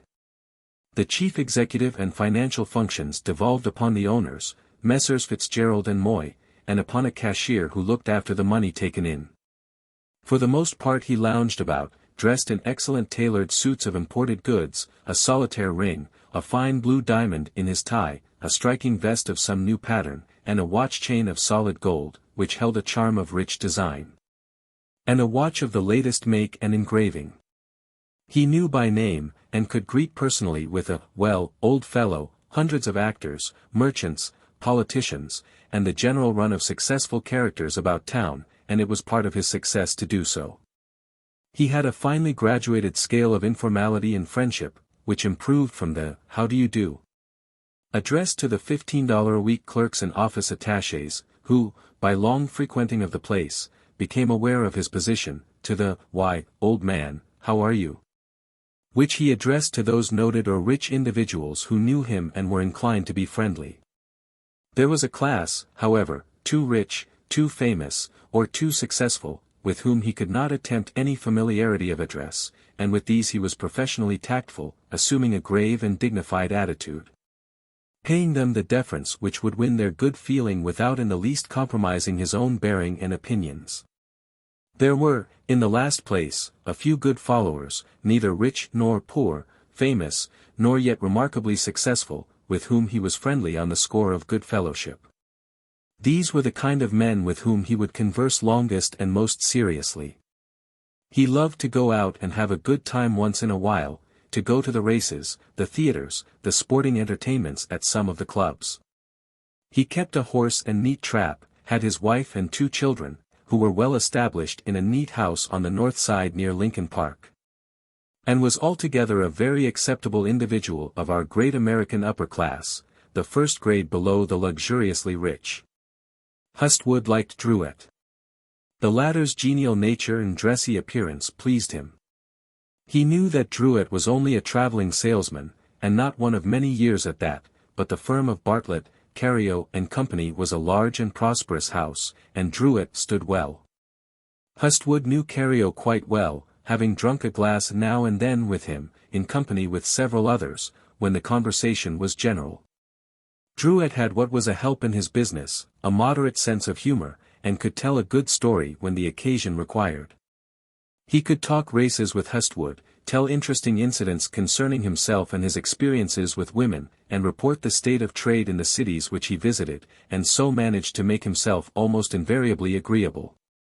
Tonight he was particularly so, since his report to the company had been favorably commented upon, his new samples had been satisfactorily selected, and his trip marked out for the next 6 weeks.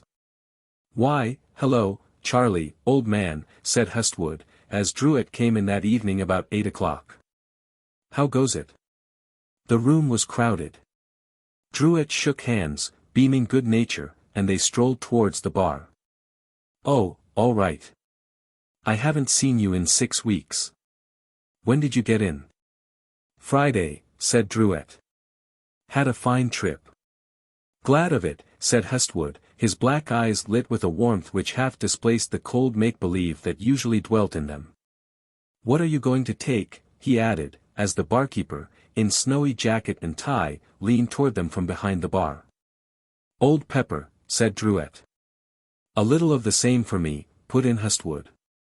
"How long are you in town this time?" inquired Hestwood. "Only until Wednesday. I'm going up to St. Paul.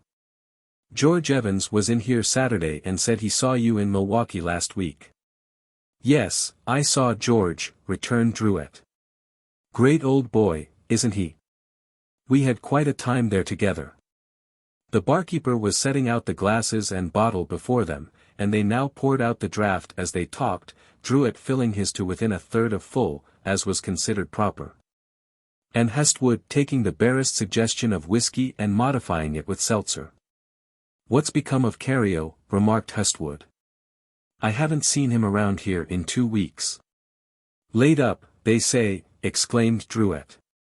"Say, he's a gouty old boy. Made a lot of money in his time, though, hasn't he?" "Yes, wads of it," returned Drouet. "He won't live much longer. Barely comes down to the office now."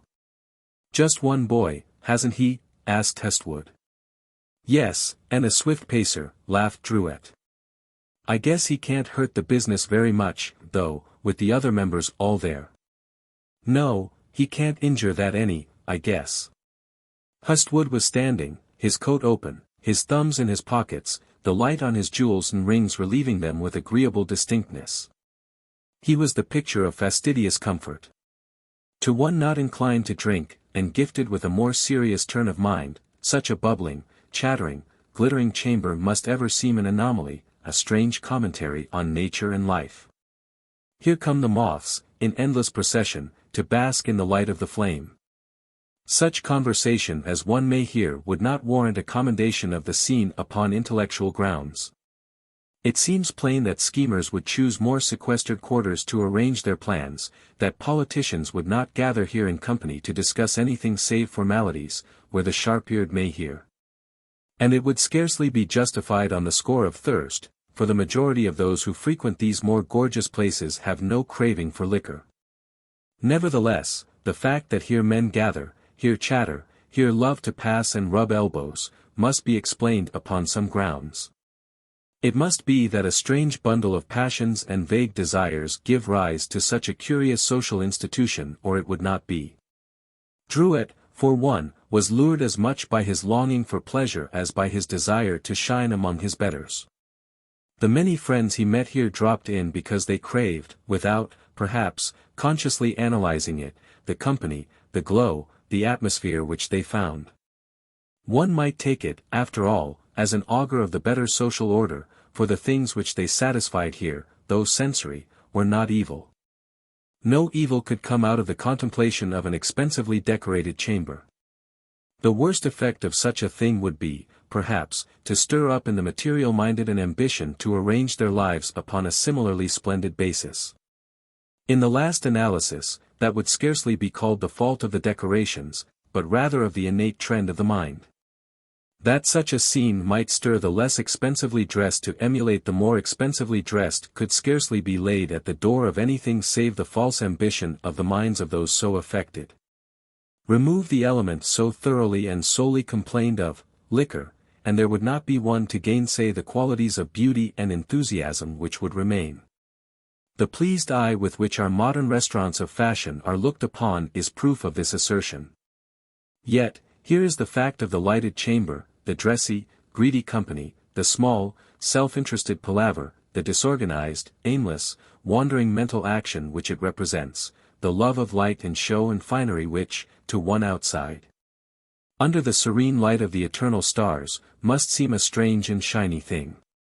Under the stars and sweeping night winds, what a lamp-flower it must bloom, a strange, glittering night-flower, odor-yielding, insect-drawing, insect-infested rose of pleasure. See that fellow coming in there. said Hestwood, glancing at a gentleman just entering, arrayed in a high hat and Prince Albert coat, his fat cheeks puffed and red as with good eating. No, where? Said Drouet.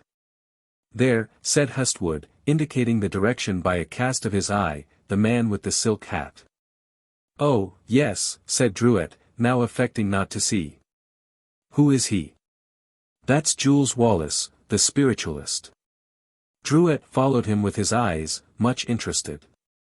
Doesn't look much like a man who sees spirits, does he? Said Drouet.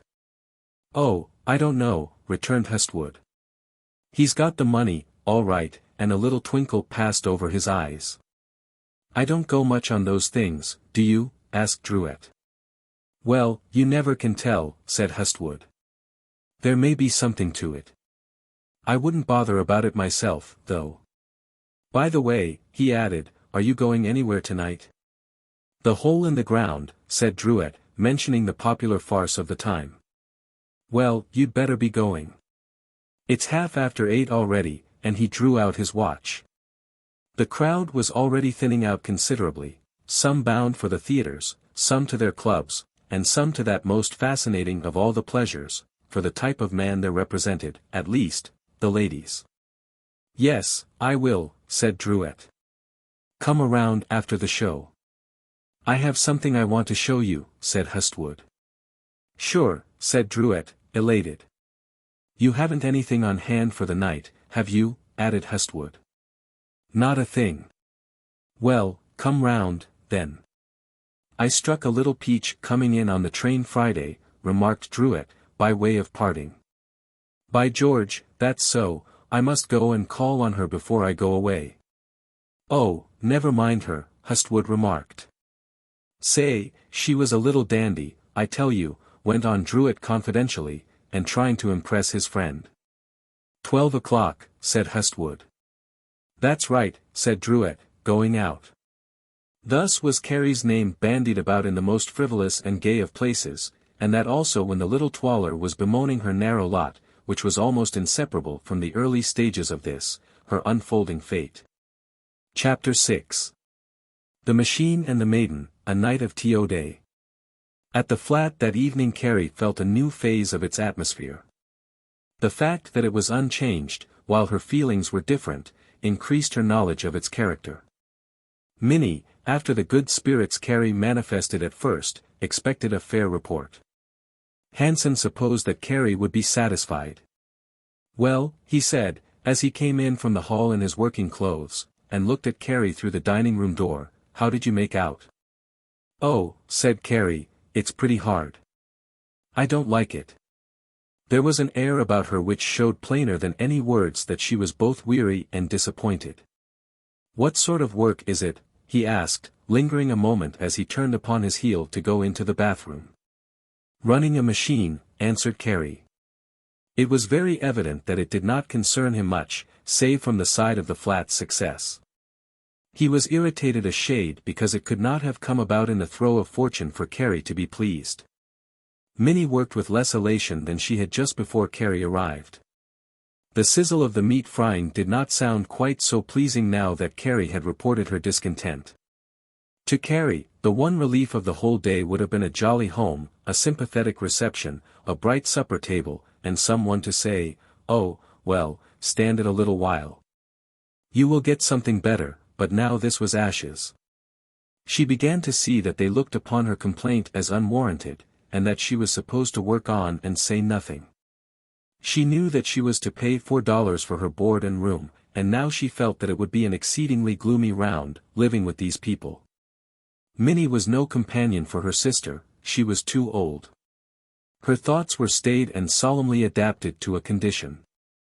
If Hanson had any pleasant thoughts or happy feelings he concealed them. He seemed to do all his mental operations without the aid of physical expression. He was as still as a deserted chamber.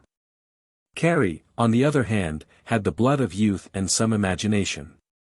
Her day of love and the mysteries of courtship were still ahead.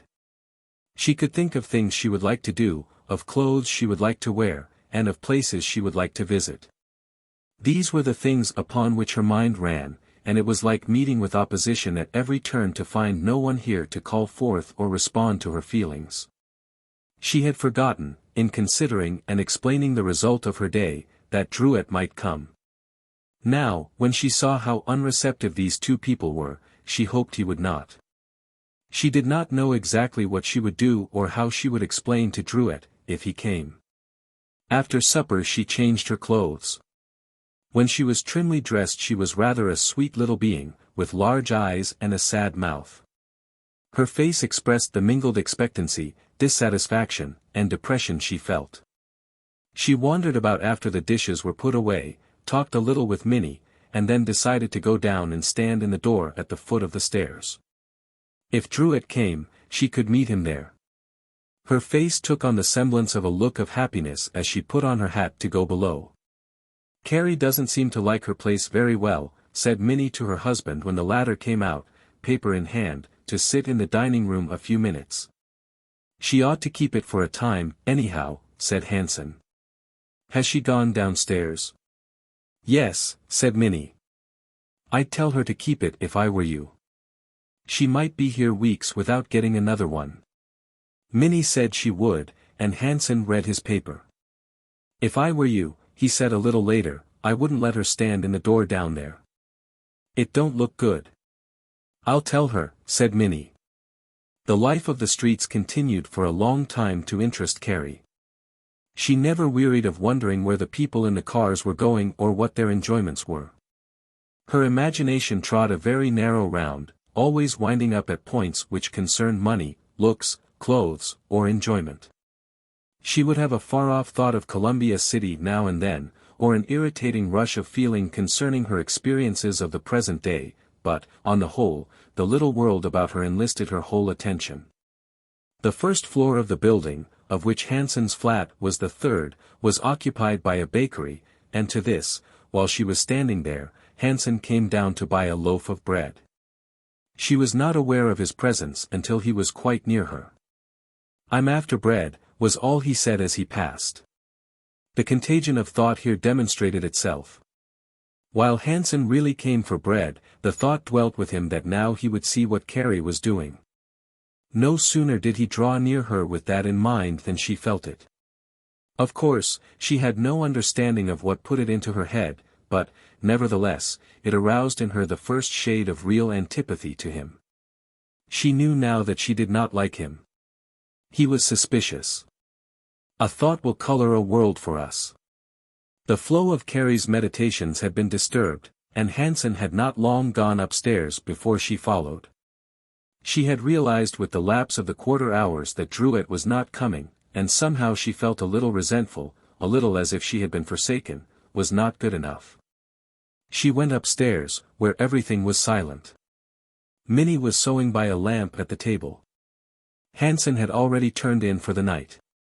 In her weariness and disappointment Carrie did no more than announce that she was going to bed. "Yes, you'd better," returned Minnie. "You've got to get up early, you know." The morning was no better. Hansen was just going out the door as Carrie came from her room. Minnie tried to talk with her during breakfast, but there was not much of interest which they could mutually discuss. As on the previous morning, Carrie walked downtown, for she began to realize now that her $4.50 would not even allow her car fare after she paid her board. This seemed a miserable arrangement. But the morning light swept away the first misgivings of the day, as morning light is ever wont to do. At the shoe factory she put in a long day, scarcely so wearisome as the preceding, but considerably less novel. The head foreman, on his round, stopped by her machine. "Where did you come from?" he inquired. "Mr. Brown hired me," she replied. "Oh, he did, and then, see that you keep things going." The machine girls impressed her even less favorably. They seemed satisfied with their lot, and were in a sense, common. Carrie had more imagination than they. She was not used to slang. Her instinct in the matter of dress was naturally better. She disliked to listen to the girl next to her, who was rather hardened by experience. "I'm going to quit this," she heard her remark to her neighbor. "What with the stipend and being up late, it's too much for me health. They were free with the fellows, young and old, about the place, and exchanged banter in rude phrases, which at first shocked her. She saw that she was taken to be of the same sort and addressed accordingly. "Hello," remarked one of the stout-wristed soul-workers to her at noon. "You're a daisy." He really expected to hear the common, "Ah. Go chase yourself." In return, and was sufficiently abashed, by Carrie's silently moving away, to retreat, awkwardly grinning. That night at the flat she was even more lonely, the dull situation was becoming harder to endure.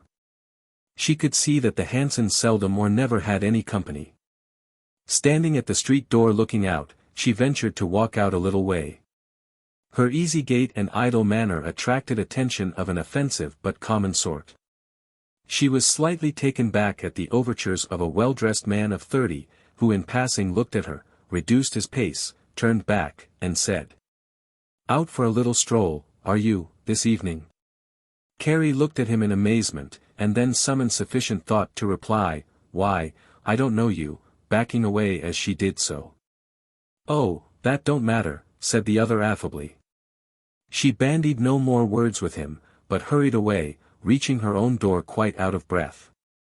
There was something in the man's look which frightened her. During the remainder of the week it was very much the same. One or two nights she found herself too tired to walk home, and expended car fare. She was not very strong, and sitting all day affected her back. She went to bed one night before Hansen. Transplantation is not always successful in the matter of flowers or maidens. It requires sometimes a richer soil, a better atmosphere to continue even a natural growth. It would have been better if her acclimatization had been more gradual, less rigid. She would have done better if she had not secured a position so quickly, and had seen more of the city which she constantly troubled to know about. On the first morning it rained she found that she had no umbrella. Minnie loaned her one of hers, which was worn and faded. There was the kind of vanity in Carrie that troubled at this. She went to one of the great department stores and bought herself one, using $1.25 of her small store to pay for it. "What did you do that for, Carrie?" asked Minnie when she saw it. "Oh, I need one," said Carrie. "You foolish girl." Carrie resented this, though she did not reply. She was not going to be a common shop girl, she thought, they need not think it, either. On the first Saturday night Carrie paid her board, $4. Minnie had a quaver of conscience as she took it, but did not know how to explain to Hansen if she took less. That worthy gave up just $4 less toward the household expenses with a smile of satisfaction. He contemplated increasing his building and loan payments. As for Carrie, she studied over the problem of finding clothes and amusement on 50 cents a week. She brooded over this until she was in a state of mental rebellion. "I'm going up the street for a walk," she said after supper. "Not alone, are you?" asked Hansen. "Yes," returned Carrie. "I wouldn't," said Minnie. "I want to see something," said Carrie, and by the tone she put into the last word they realized for the first time she was not pleased with them. "What's the matter with her?" asked Hansen, when she went into the front room to get her hat. "I don't know," said Minnie. "Well, she ought to know better than to want to go out alone." Carrie did not go very far, after all. She returned and stood in the door. The next day they went out to Garfield Park, but it did not please her. She did not look well enough. In the shop next day she heard the highly colored reports which girls give of their trivial amusements. They had been happy. On several days it rained and she used up car fare. One night she got thoroughly soaked, going to catch the car at Van Buren Street. All that evening she sat alone in the front room looking out upon the street, where the lights were reflected on the wet pavements, thinking. She had imagination enough to be moody. On Saturday she paid another $4 and pocketed her 50 cents in despair. The speaking acquaintanceship which she formed with some of the girls at the shop discovered to her the fact that they had more of their earnings to use for themselves than she did. They had young men of the kind whom she, since her experience with Druet, felt above, who took them about. She came to thoroughly dislike the light-headed young fellows of the shop. Not one of them had a show of refinement. She saw only their workday side. There came a day when the first premonitory blast of winter swept over the city. It scudded the fleecy clouds in the heavens, trailed long, thin streamers of smoke from the tall stacks, and raced about the streets and corners in sharp and sudden puffs. Carrie now felt the problem of winter clothes. What was she to do? She had no winter jacket, no hat, no shoes. It was difficult to speak to Minnie about this, but at last she summoned the courage. "I don't know what I'm going to do about clothes," she said one evening when they were together. "I need a hat." Minnie looked serious. "Why don't you keep part of your money and buy yourself one?" she suggested, worried over the situation which the withholding of Carrie's money would create. "I'd like to for a week or so, if you don't mind," ventured Carrie. "Could you pay $2? Asked Minnie. Carrie readily acquiesced, glad to escape the trying situation, and liberal now that she saw a way out. She was elated and began figuring at once. She needed a hat first of all. How Minnie explained to Hansen she never knew. He said nothing at all, but there were thoughts in the air which left disagreeable impressions. The new arrangement might have worked if sickness had not intervened. It blew up cold after a rain one afternoon when Carrie was still without a jacket. She came out of the warm shop at 6 and shivered as the wind struck her. In the morning she was sneezing, and going downtown made it worse. That day her bones ached and she felt lightheaded. Towards evening she felt very ill, and when she reached home was not hungry. Minnie noticed her drooping actions and asked her about herself. "I don't know," said Carrie. "I feel real bad." She hung about the stove, suffered a chattering chill, and went to bed sick. The next morning she was thoroughly feverish. Minnie was truly distressed at this, but maintained a kindly demeanor. Hansen said perhaps she had better go back home for a while. When she got up after 3 days, it was taken for granted that her position was lost. The winter was near at hand, she had no clothes, and now she was out of work. "I don't know," said Carrie, "I'll go down Monday and see if I can't get something." If anything, her efforts were more poorly rewarded on this trial than the last. Her clothes were nothing suitable for fall wearing. Her last money she had spent for a hat. For 3 days she wandered about, utterly dispirited. The attitude of the flat was fast becoming unbearable. She hated to think of going back there each evening. Hansen was so cold. She knew it could not last much longer. Shortly she would have to give up and go home. On the 4th day she was downtown all day, having borrowed 10 cents for lunch from Minnie. She had applied in the cheapest kind of places without success. She even answered for a waitress in a small restaurant where she saw a card in the window, but they wanted an experienced girl. She moved through the thick throng of strangers, utterly subdued in spirit. Suddenly a hand pulled her arm and turned her about. "Well, well," said a voice. In the first glance she beheld Druitt. He was not only rosy-cheeked, but radiant. He was the essence of sunshine and good humor. "Why, how are you, Carrie?" he said. "You're a daisy. Where have you been?" Carrie smiled under his irresistible flood of geniality. "I've been out home," she said. "Well," he said, "I saw you across the street there. I thought it was you. I was just coming out to your place. How are you, anyhow?" "I'm all right," said Carrie, smiling. Druitt looked her over and saw something different. "Well," he said, "I want to talk to you. You're not going anywhere in particular, are you?" "Not just now," said Carrie. "Let's go up here and have something to eat." "George! But I'm glad to see you again." She felt so relieved in his radiant presence, so much looked after and cared for, that she assented gladly, though with the slightest air of holding back. "Well," he said, as he took her arm, and there was an exuberance of good fellowship in the word which fairly warmed the cockles of her heart.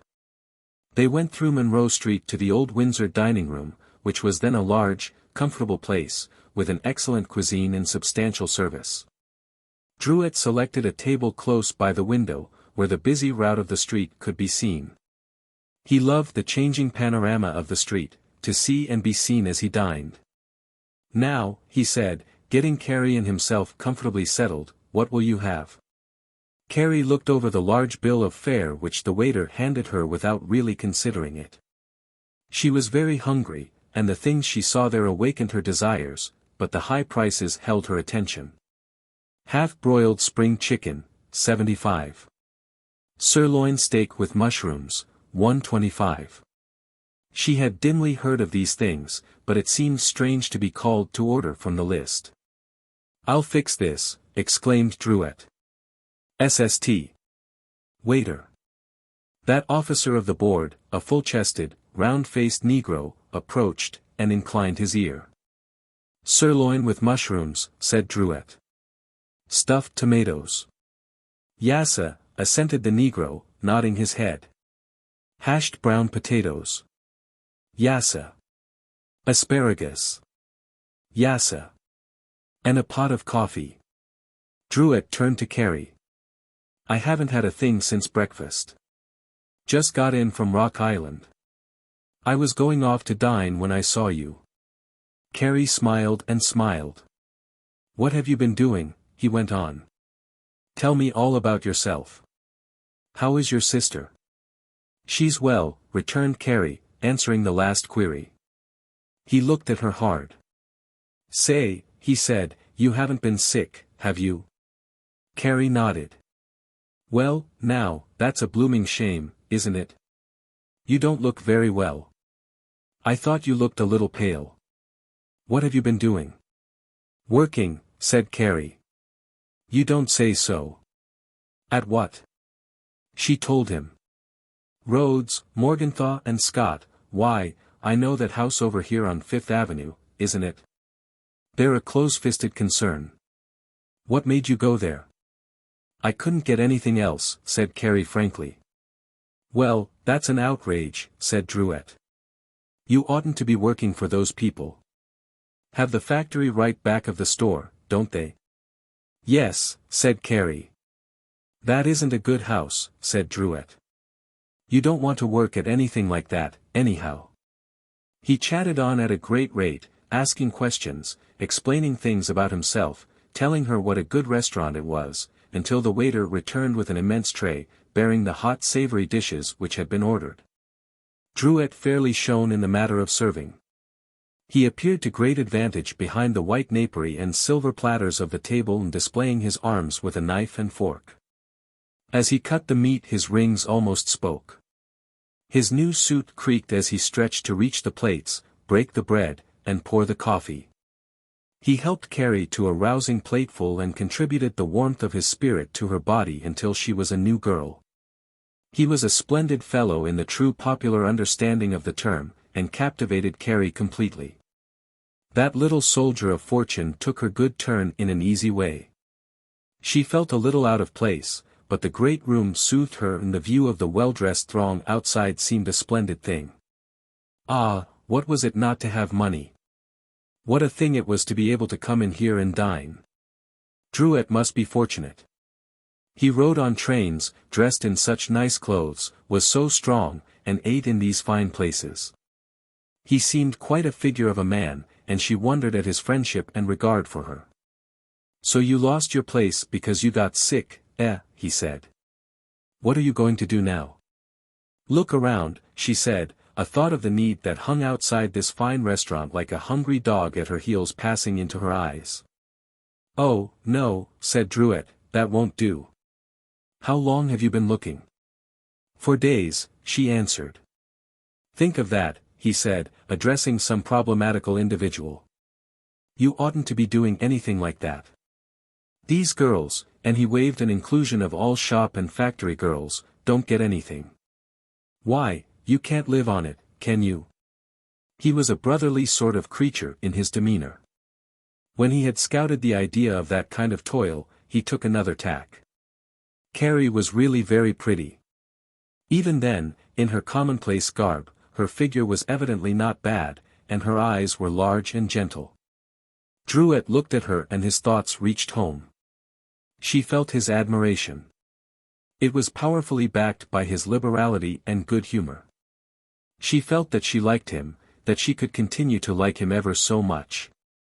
There was something even richer than that, running as a hidden strain, in her mind. Every little while her eyes would meet his, and by that means the interchanging current of feeling would be fully connected. "Why don't you stay downtown and go to the theater with me?" he said, hitching his chair closer. The table was not very wide. "Oh, I can't," she said. "What are you going to do tonight?" "Nothing," she answered, a little drearily. "You don't like out there where you are, do you?" "Oh, I don't know." "What are you going to do if you don't get work?" "Go back home, I guess." There was the least quaver in her voice as she said this. Somehow, the influence he was exerting was powerful. They came to an understanding of each other without words, he of her situation, she of the fact that he realized it. "No," he said, "you can't make it." Genuine sympathy filling his mind for the time. "Let me help you. You take some of my money." "Oh, no," she said, leaning back. "What are you going to do?" he said. She sat meditating, merely shaking her head. He looked at her quite tenderly for his kind. There were some loose bills in his vest pocket, greenbacks. They were soft and noiseless, and he got his fingers about them and crumpled them up in his hand. "Come on," he said, "I'll see you through all right. Get yourself some clothes." It was the first reference he had made to that subject, and now she realized how bad off she was. In his crude way he had struck the keynote. Her lips trembled a little. She had her hand out on the table before her. They were quite alone in their corner, and he put his larger, warmer hand over it. "Ah, come, Carrie," he said, "what can you do alone? Let me help you." He pressed her hand gently and she tried to withdraw it. At this he held it fast, and she no longer protested. Then he slipped the greenbacks he had into her palm, and when she began to protest, he whispered. "I'll loan it to you, that's all right. I'll loan it to you." He made her take it. She felt bound to him by a strange tie of affection now. They went out, and he walked with her far out south toward Polk Street, talking. "You don't want to live with those people," he said in one place, abstractedly. Carrie heard it, but it made only a slight impression. "Come down and meet me tomorrow," he said, "and we'll go to the matinee." "Will you?" Carrie protested a while, but acquiesced. "You're not doing anything. Get yourself a nice pair of shoes and a jacket." She scarcely gave a thought to the complication which would trouble her when he was gone.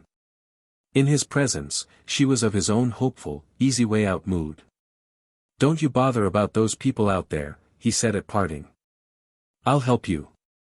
Carrie left him, feeling as though a great arm had slipped out before her to draw off trouble. The money she had accepted was two soft, green, handsome $10 bills. Chapter 7. The lure of the material, beauty speaks for itself. The true meaning of money yet remains to be popularly explained and comprehended. When each individual realizes for himself that this thing primarily stands for and should only be accepted as a moral due, that it should be paid out as honestly stored energy, and not as a usurped privilege, many of our social, religious, and political troubles will have permanently passed. As for Carrie, her understanding of the moral significance of money was the popular understanding, nothing more. The old definition, money, something everybody else has and I must get, would have expressed her understanding of it thoroughly. Some of it she now held in her hand, two soft, green $10 bills, and she felt that she was immensely better off for the having of them. It was something that was power in itself. One of her order of mind would have been content to be cast away upon a desert island with a bundle of money, and only the long strain of starvation would have taught her that in some cases it could have no value. Even then she would have had no conception of the relative value of the thing. Her one thought would, undoubtedly, have concerned the pity of having so much power and the inability to use it. The poor girl thrilled as she walked away from Druet. She felt ashamed in part because she had been weak enough to take it, but her need was so dire, she was still glad. Now she would have a nice new jacket. Now she would buy a nice pair of pretty button shoes. She would get stockings, too, and a skirt, and, until already, as in the matter of her prospective salary, she had got beyond, in her desires, twice the purchasing power of her bills. She conceived a true estimate of Drouet. To her, and indeed to all the world, he was a nice, good-hearted man. There was nothing evil in the fellow. He gave her the money out of a good heart, out of a realization of her want. He would not have given the same amount to a poor young man, but we must not forget that a poor young man could not, in the nature of things, have appealed to him like a poor young girl. Femininity affected his feelings. He was the creature of an inborn desire. Yet no beggar could have caught his eye and said, "My God, mister, I'm starving," but he would gladly have handed out what was considered the proper portion to give beggars and thought no more about it. There would have been no speculation, no philosophizing. He had no mental process in him worthy the dignity of either of those terms. In his good clothes and fine health, he was a merry, unthinking moth of the lamp. Deprived of his position, and struck by a few of the involved and baffling forces which sometimes play upon man, he would have been as helpless as Carrie, as helpless, as non-understanding, as pitiable, if you will, as she. Now, in regard to his pursuit of women, he meant them no harm, because he did not conceive of the relation which he hoped to hold with them as being harmful. He loved to make advances to women, to have them succumb to his charms, not because he was a cold-blooded, dark, scheming villain, but because his inborn desire urged him to that as a chief delight. He was vain, he was boastful, he was as deluded by fine clothes as any silly-headed girl. A truly deep-dyed villain could have hornswaggled him as readily as he could have flattered a pretty shopgirl. His fine success as a salesman lay in his geniality and the thoroughly reputable standing of his house. He bobbed about among men, a veritable bundle of enthusiasm, no power worthy the name of intellect, no thoughts worthy the adjective noble, no feelings long continued in one strain. A Madame Sappho would have called him a pig. A Shakespeare would have said, "My merry child, old, drinking Cario," thought him a clever, successful businessman. In short, he was as good as his intellect conceived. The best proof that there was something open and commendable about the man was the fact that Carrie took the money. No deep, sinister soul with ulterior motives could have given her 15 cents under the guise of friendship. The unintellectual are not so helpless. Nature has taught the beasts of the field to fly when some unheralded danger threatens. She has put into the small, unwise head of the chipmunk the untutored fear of poisons. "He keepeth his creatures whole," was not written of beasts alone. Carrie was unwise, and, therefore, like the sheep in its unwisdom, strong in feeling. The instinct of self-protection, strong in all such natures, was roused but feebly, if at all, by the overtures of Drouet. When Carrie had gone, he felicitated himself upon her good opinion. By George, it was a shame young girls had to be knocked around like that. Cold weather coming on and no clothes. Tough. He would go around to Fitzgerald and Moy's and get a cigar. It made him feel light of foot as he thought about her. Carrie reached home in high good spirits, which she could scarcely conceal. The possession of the money involved a number of points which perplexed her seriously. How should she buy any clothes when Minnie knew that she had no money? She had no sooner entered the flat than this point was settled for her. It could not be done. She could think of no way of explaining. "How did you come out?" asked Minnie, referring to the day. Carrie had none of the small deception which could feel one thing and say something directly opposed. She would prevaricate, but it would be in the line of her feelings at least. So instead of complaining when she felt so good, she said, "I have the promise of something." "Where?" "At the Boston store." "Is it sure promised?" questioned Minnie. "Well, I'm to find out tomorrow," returned Carrie, disliking to draw out a lie any longer than was necessary. Minnie felt the atmosphere of good feeling which Carrie brought with her. She felt now was the time to express to Carrie the state of Hanson's feeling about her entire Chicago venture. If you shouldn't get it, she paused, troubled for an easy way. If I don't get something pretty soon, I think I'll go home.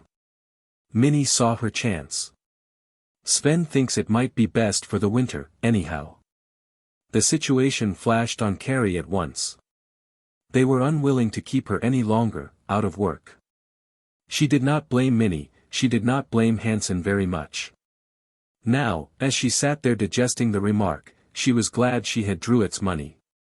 Yes, she said after a few moments, I thought of doing that. She did not explain that the thought, however, had aroused all the antagonism of her nature. Columbia City, what was there for her? She knew its dull, little round by heart. Here was the great, mysterious city which was still a magnet for her. What she had seen only suggested its possibilities.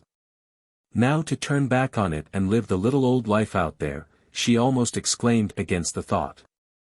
She had reached home early and went in the front room to think. What could she do? She could not buy new shoes and wear them here. She would need to save part of the 20 to pay her fare home. She did not want to borrow of Minnie for that. And yet, how could she explain where she even got that money? If she could only get enough to let her out easy. She went over the tangle again and again. Here, in the morning, Druitt would expect to see her in a new jacket, and that couldn't be. The Hansons expected her to go home, and she wanted to get away, and yet she did not want to go home. In the light of the way they would look on her getting money without work, the taking of it now seemed dreadful. She began to be ashamed. The whole situation depressed her. It was all so clear when she was with Druitt. Now it was all so tangled, so hopeless, much worse than it was before, because she had the semblance of aid in her hand which she could not use. Her spirit sank so that at supper Minnie felt that she must have had another hard day. Carrie finally decided that she would give the money back. It was wrong to take it. She would go down in the morning and hunt for work.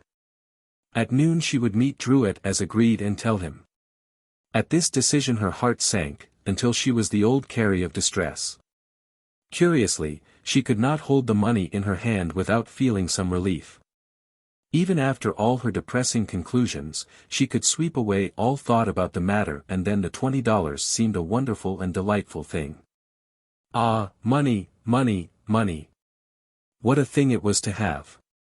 How plenty of it would clear away all these troubles.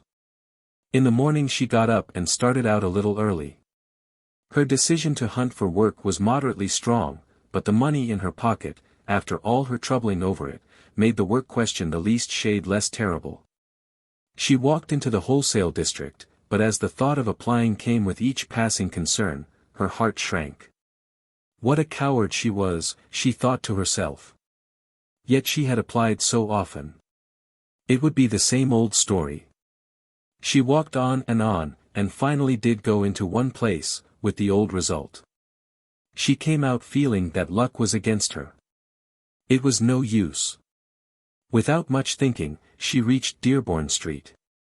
Here was the great fair store with its multitude of delivery wagons about its long window display, its crowd of shoppers. It readily changed her thoughts, she who was so weary of them. It was here that she had intended to come and get her new things. Now for relief from distress, she thought she would go in and see. She would look at the jackets. There is nothing in this world more delightful than that middle state in which we mentally balance at times, possessed of the means, lured by desire, and yet deterred by conscience or want of decision. When Carrie began wandering around the store amid the fine displays she was in this mood. Her original experience in this same place had given her a high opinion of its merits. Now she paused at each individual bit of finery, where before she had hurried on. Her woman's heart was warm with desire for them. How would she look in this, how charming that would make her. She came upon the corset counter and paused in rich reverie as she noted the dainty concoctions of color and lace there displayed. If she would only make up her mind, she could have one of those now. She lingered in the jewelry department. She saw the earrings, the bracelets, the pins, the chains. What would she not have given if she could have had them all? She would look fine too, if only she had some of these things. The jackets were the greatest attraction. When she entered the store, she already had her heart fixed upon the peculiar little tan jacket with large mother-of-pearl buttons which was all the rage that fall. Still she delighted to convince herself that there was nothing she would like better. She went about among the glass cases and racks where these things were displayed, and satisfied herself that the one she thought of was the proper one.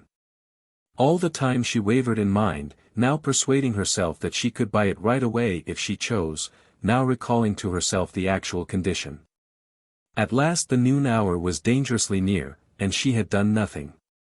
She must go now and return the money. Drouet was on the corner when she came up. "Hello," he said, "where is the jacket and, looking down, the shoes?" Carrie had thought to lead up to her decision in some intelligent way, but this swept the whole foreschemed situation by the board. "I came to tell you that I can't take the money."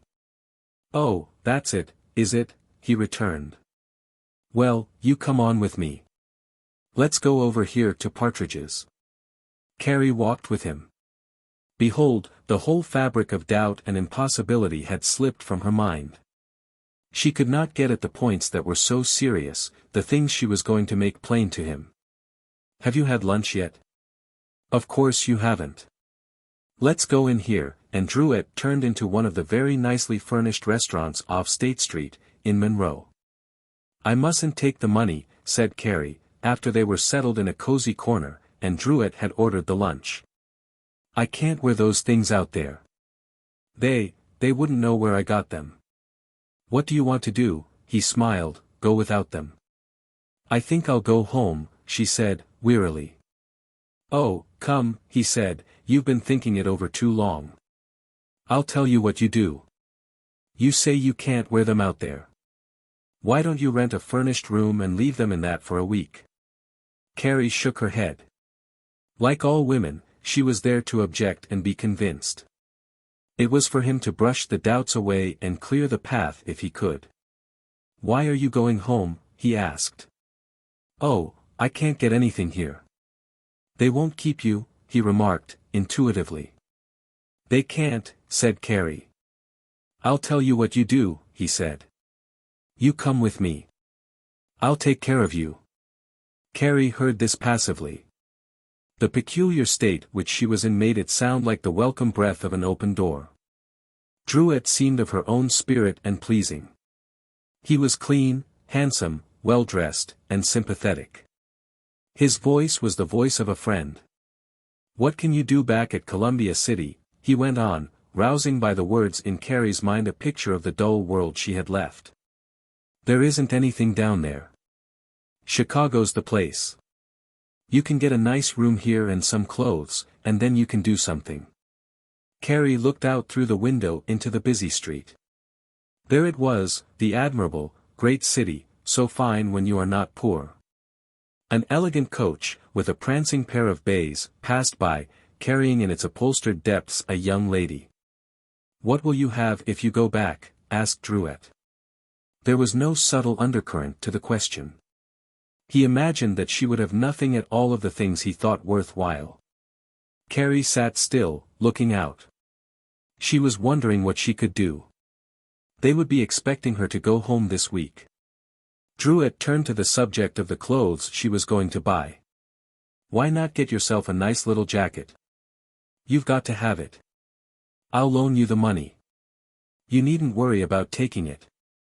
You can get yourself a nice room by yourself. I won't hurt you." Carrie saw the drift, but could not express her thoughts. She felt more than ever the helplessness of her case. "If I could only get something to do," she said. "Maybe you can," went on Drouet, "if you stay here. You can't if you go away. They won't let you stay out there. Now, why not let me get you a nice room? I won't bother you, you needn't be afraid. Then, when you get fixed up, maybe you could get something." He looked at her pretty face and it vivified his mental resources. She was a sweet little mortal to him, there was no doubt of that. She seemed to have some power back of her actions. She was not like the common run of store girls. She wasn't silly. In reality, Carrie had more imagination than he, more taste. It was a finer mental strain in her that made possible her depression and loneliness. Her poor clothes were neat, and she held her head unconsciously in a dainty way. "Do you think I could get something?" she asked. "Sure," he said, reaching over and filling her cup with tea. "I'll help you." She looked at him, and he laughed reassuringly. "Now I'll tell you what we'll do. We'll go over here to Partridge's and you pick out what you want. Then we'll look around for a room for you. You can leave the things there. Then we'll go to the show tonight." Carrie shook her head. "Well, you can go out to the flat then, that's all right. You don't need to stay in the room. Just take it and leave your things there." She hung in doubt about this until the dinner was over. "Let's go over and look at the jackets," he said. Together they went. In the store they found that shine and rustle of new things which immediately laid hold of Carrie's heart. Under the influence of a good dinner and Druitt's radiating presence, the scheme proposed seemed feasible. She looked about and picked a jacket like the one which she had admired at the fair. When she got it in her hand it seemed so much nicer. The saleswoman helped her on with it, and, by accident, it fitted perfectly. Druitt's face lightened as he saw the improvement. She looked quite smart. "That's the thing," he said. Carrie turned before the glass. She could not help feeling pleased as she looked at herself. A warm glow crept into her cheeks. "That's the thing," said Druitt. "Now pay for it." "It's $9, said Carrie. "That's all right, take it," said Druitt. She reached in her purse and took out one of the bills. The woman asked if she would wear the coat and went off. In a few minutes she was back and the purchase was closed. From Partridge's they went to a shoe store, where Carrie was fitted for shoes. Druitt stood by, and when he saw how nice they looked, said, "Wear them." Carrie shook her head, however. She was thinking of returning to the flat. He bought her a purse for one thing, and a pair of gloves for another, and let her buy the stockings. "Tomorrow," he said, "you come down here and buy yourself a skirt." In all of Carrie's actions there was a touch of misgiving. The deeper she sank into the entanglement, the more she imagined that the thing hung upon the few remaining things she had not done. Since she had not done these, there was a way out. Druitt knew a place in Wabash Avenue where there were rooms.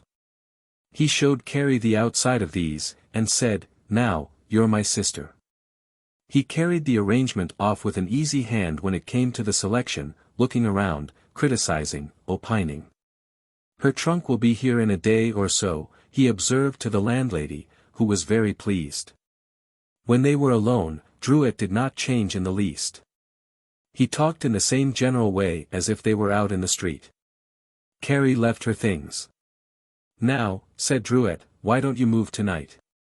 "Oh, I can't," said Carrie. "Why not?"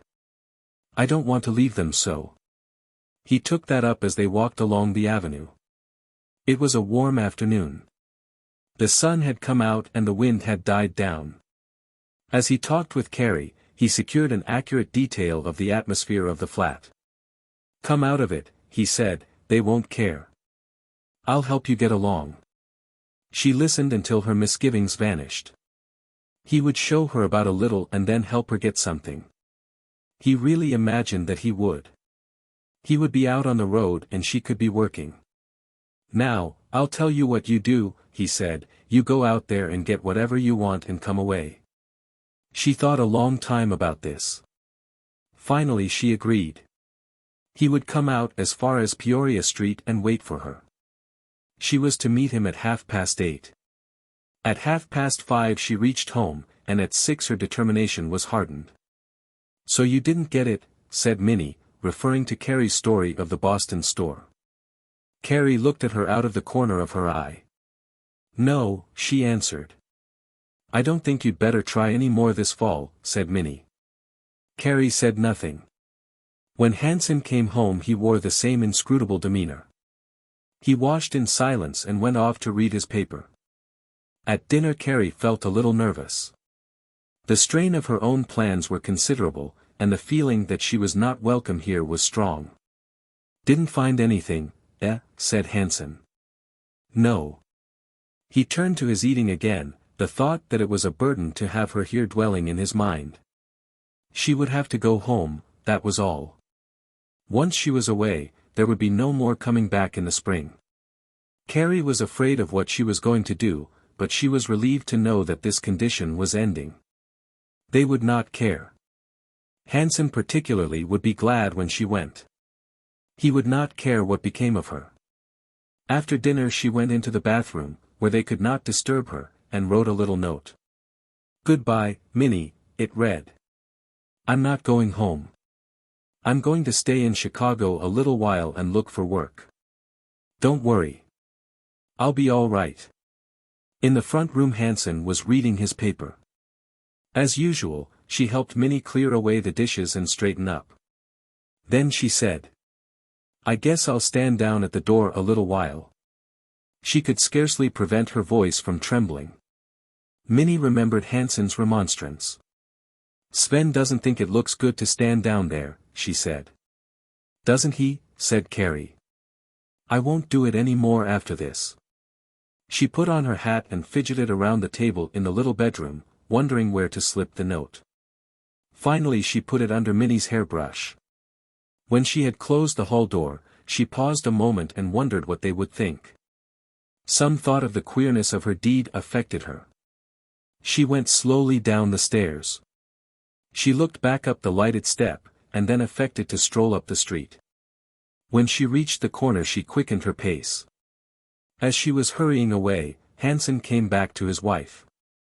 "Is Carrie down at the door again?" he asked. "Yes," said Minnie, "she said she wasn't going to do it any more."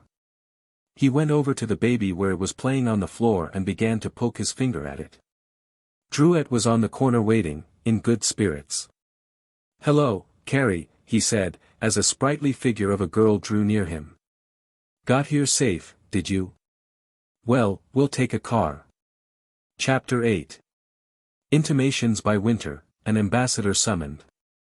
Among the forces which sweep and play throughout the universe, untutored man is but a wisp in the wind. Our civilization is still in a middle stage, scarcely beast, in that it is no longer wholly guided by instinct, scarcely human, in that it is not yet wholly guided by reason. On the tiger no responsibility rests. We see him aligned by nature with the forces of life, he is born into their keeping and without thought he is protected. We see man far removed from the lairs of the jungles, his innate instincts dulled by too near an approach to free will, his free will not sufficiently developed to replace his instincts and afford him perfect guidance. He is becoming too wise to hearken always to instincts and desires, he is still too weak to always prevail against them. As a beast, the forces of life aligned him with them, as a man, he has not yet wholly learned to align himself with the forces. In this intermediate stage he wavers, neither drawn in harmony with nature by his instincts nor yet wisely putting himself into harmony by his own free will. He is even as a wisp in the wind, moved by every breath of passion, acting now by his will and now by his instincts, erring with one, only to retrieve by the other, falling by one, only to rise by the other, a creature of incalculable variability. We have the consolation of knowing that evolution is ever in action, that the ideal is a light that cannot fail. He will not forever balance thus between good and evil. When this jangle of free will instinct shall have been adjusted, when perfect understanding has given the former the power to replace the latter entirely, man will no longer vary. The needle of understanding will yet point steadfast and unwavering to the distinct pole of truth.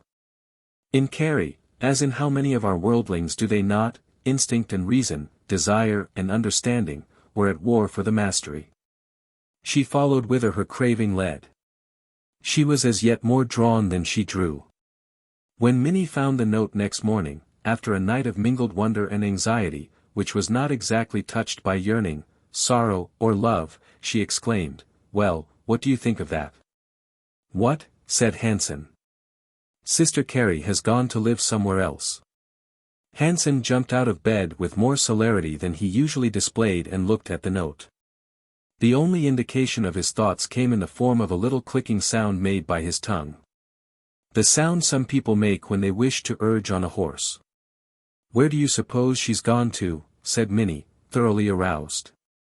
"I don't know," a touch of cynicism lighting his eye. "Now she has gone and done it." Minnie moved her head in a puzzled way. Oh, she said, "she doesn't know what she has done." "Well," said Hansen, after a while, sticking his hands out before him, "what can you do?" Minnie's womanly nature was higher than this. She figured the possibilities in such cases. "Oh," she said at last, "poor Sister Carrie." At the time of this particular conversation, which occurred at 5 a.m., that little soldier of fortune was sleeping a rather troubled sleep in her new room, alone. Carrie's new state was remarkable in that she saw possibilities in it. She was no sensualist, longing to drowse sleepily in the lap of luxury. She turned about, troubled by her daring, glad of her release, wondering whether she would get something to do, wondering what Druitt would do. That worthy had his future fixed for him beyond a peradventure. He could not help what he was going to do. He could not see clearly enough to wish to do differently. He was drawn by his innate desire to act the old pursuing part. He would need to delight himself with Carrie as surely as he would need to eat his heavy breakfast. He might suffer the least rudimentary twinge of conscience in whatever he did, and in just so far he was evil and sinning. But whatever twinges of conscience he might have would be rudimentary, you may be sure. The next day he called upon Carrie, and she saw him in her chamber. He was the same jolly, enlivening soul. "Ah," he said, "what are you looking so blue about? Come on out to breakfast. You want to get your other clothes today." Carrie looked at him with the hue of shifting thought in her large eyes. "I wish I could get something to do," she said. "You'll get that all right," said Druitt. "What's the use worrying right now? Get yourself fixed up. See the city. I won't hurt you." "I know you won't," she remarked, half truthfully. "Got on the new shoes, haven't you? Stick 'em out. George, they look fine. Put on your jacket." Carrie obeyed. "Say, that fits like a.t., don't it?" he remarked, feeling the set of it at the waist and eyeing it from a few paces with real pleasure. "What you need now is a new skirt. Let's go to breakfast." Carrie put on her hat. "Where are the gloves?" he inquired. "Here," she said, taking them out of the bureau drawer. "Now, come on," he said. Thus the first hour of misgiving was swept away. It went this way on every occasion. Druitt did not leave her much alone. She had time for some lone wanderings, but mostly he filled her hours with sightseeing. At Carson, Peary's he bought her a nice skirt and shirt waist. With his money she purchased the little necessaries of toilet, until at last she looked quite another maiden. The mirror convinced her of a few things which she had long believed. She was pretty, yes, indeed. How nice her hat set, and weren't her eyes pretty? She caught her little red lip with her teeth and felt her first thrill of power. Druitt was so good. They went to see The Mikado one evening, an opera which was hilariously popular at that time. Before going, they made off for the Windsor dining room, which was in Dearborn Street, a considerable distance from Carrie's room. It was blowing up cold, and out of her window Carrie could see the western sky, still pink with the fading light, but steely blue at the top where it met the darkness. A long, thin cloud of pink hung in midair, shaped like some island in a far-off sea. Somehow the swaying of some dead branches of trees across the way brought back the picture with which she was familiar when she looked from their front window in December days at home. She paused and wrung her little hands. "What's the matter?" said Druitt. "Oh, I don't know," she said, her lip trembling. He sensed something, and slipped his arm over her shoulder, patting her arm. "Come on," he said gently, "you're all right." She turned to slip on her jacket. "Better wear that boa about your throat tonight. They walked north on Wabash to Adams Street and then west. The lights in the stores were already shining out in gushes of golden hue. The arc lights were sputtering overhead, and high up were the lighted windows of the tall office buildings. The chill wind whipped in and out in gusty breaths. Homeward bound, the 6 o'clock throng bumped and jostled. Light overcoats were turned up about the ears, hats were pulled down. Little shopgirls went fluttering by in pairs and fours, chattering, laughing. It was a spectacle of warm-blooded humanity. Suddenly a pair of eyes met Carrie's in recognition. They were looking out from a group of poorly dressed girls. Their clothes were faded and loose-hanging, their jackets old, their general makeup shabby. Carrie recognized the glance and the girl. She was one of those who worked at the machines in the shoe factory. The latter looked, not quite sure, and then turned her head and looked. Carrie felt as if some great tide had rolled between them. The old dress and the old machine came back. She actually started. Druitt didn't notice until Carrie bumped into a pedestrian. "You must be thinking," he said. They dined and went to the theater. That spectacle pleased Carrie immensely. The color and grace of it caught her eye. She had vain imaginings about place and power, about far-off lands and magnificent people. When it was over, the clatter of coaches and the throng of fine ladies made her stare. "Wait a minute," said Druitt, holding her back in the showy foyer where ladies and gentlemen were moving in a social crush, skirts rustling, lace-covered heads nodding, white teeth showing through parted lips. "Let's see." 67, the coach caller was saying, his voice lifted in a sort of euphonious cry. 67. "Isn't it fine?" said Carrie. "Great," said Druitt. He was as much affected by this show of finery and gaiety as she. He pressed her arm warmly. Once she looked up, her even teeth glistening through her smiling lips, her eyes alight. As they were moving out he whispered down to her, "You look lovely." They were right where the coach caller was swinging open a coach door and ushering in two ladies. "You stick to me and we'll have a coach," laughed Druitt. Carrie scarcely heard, her head was so full of the swirl of life. They stopped in at a restaurant for a little after-theater lunch. Just a shade of a thought of the hour entered Carrie's head, but there was no household law to govern her now. If any habits ever had time to fix upon her, they would have operated here. Habits are peculiar things. They will drive the really non-religious mind out of bed to say prayers that are only a custom and not a devotion. The victim of habit, when he has neglected the thing which it was his custom to do, feels a little scratching in the brain, a little irritating something which comes of being out of the rut, and imagines it to be the prick of conscience, the still, small voice that is urging him ever to righteousness. If the digression is unusual enough, the drag of habit will be heavy enough to cause the unreasoning victim to return and perform the perfunctory thing. Now, bless me, says such a mind, I have done my duty, when, as a matter of fact, it has merely done its old, unbreakable trick once again. Carrie had no excellent home principles fixed upon her. If she had, she would have been more consciously distressed.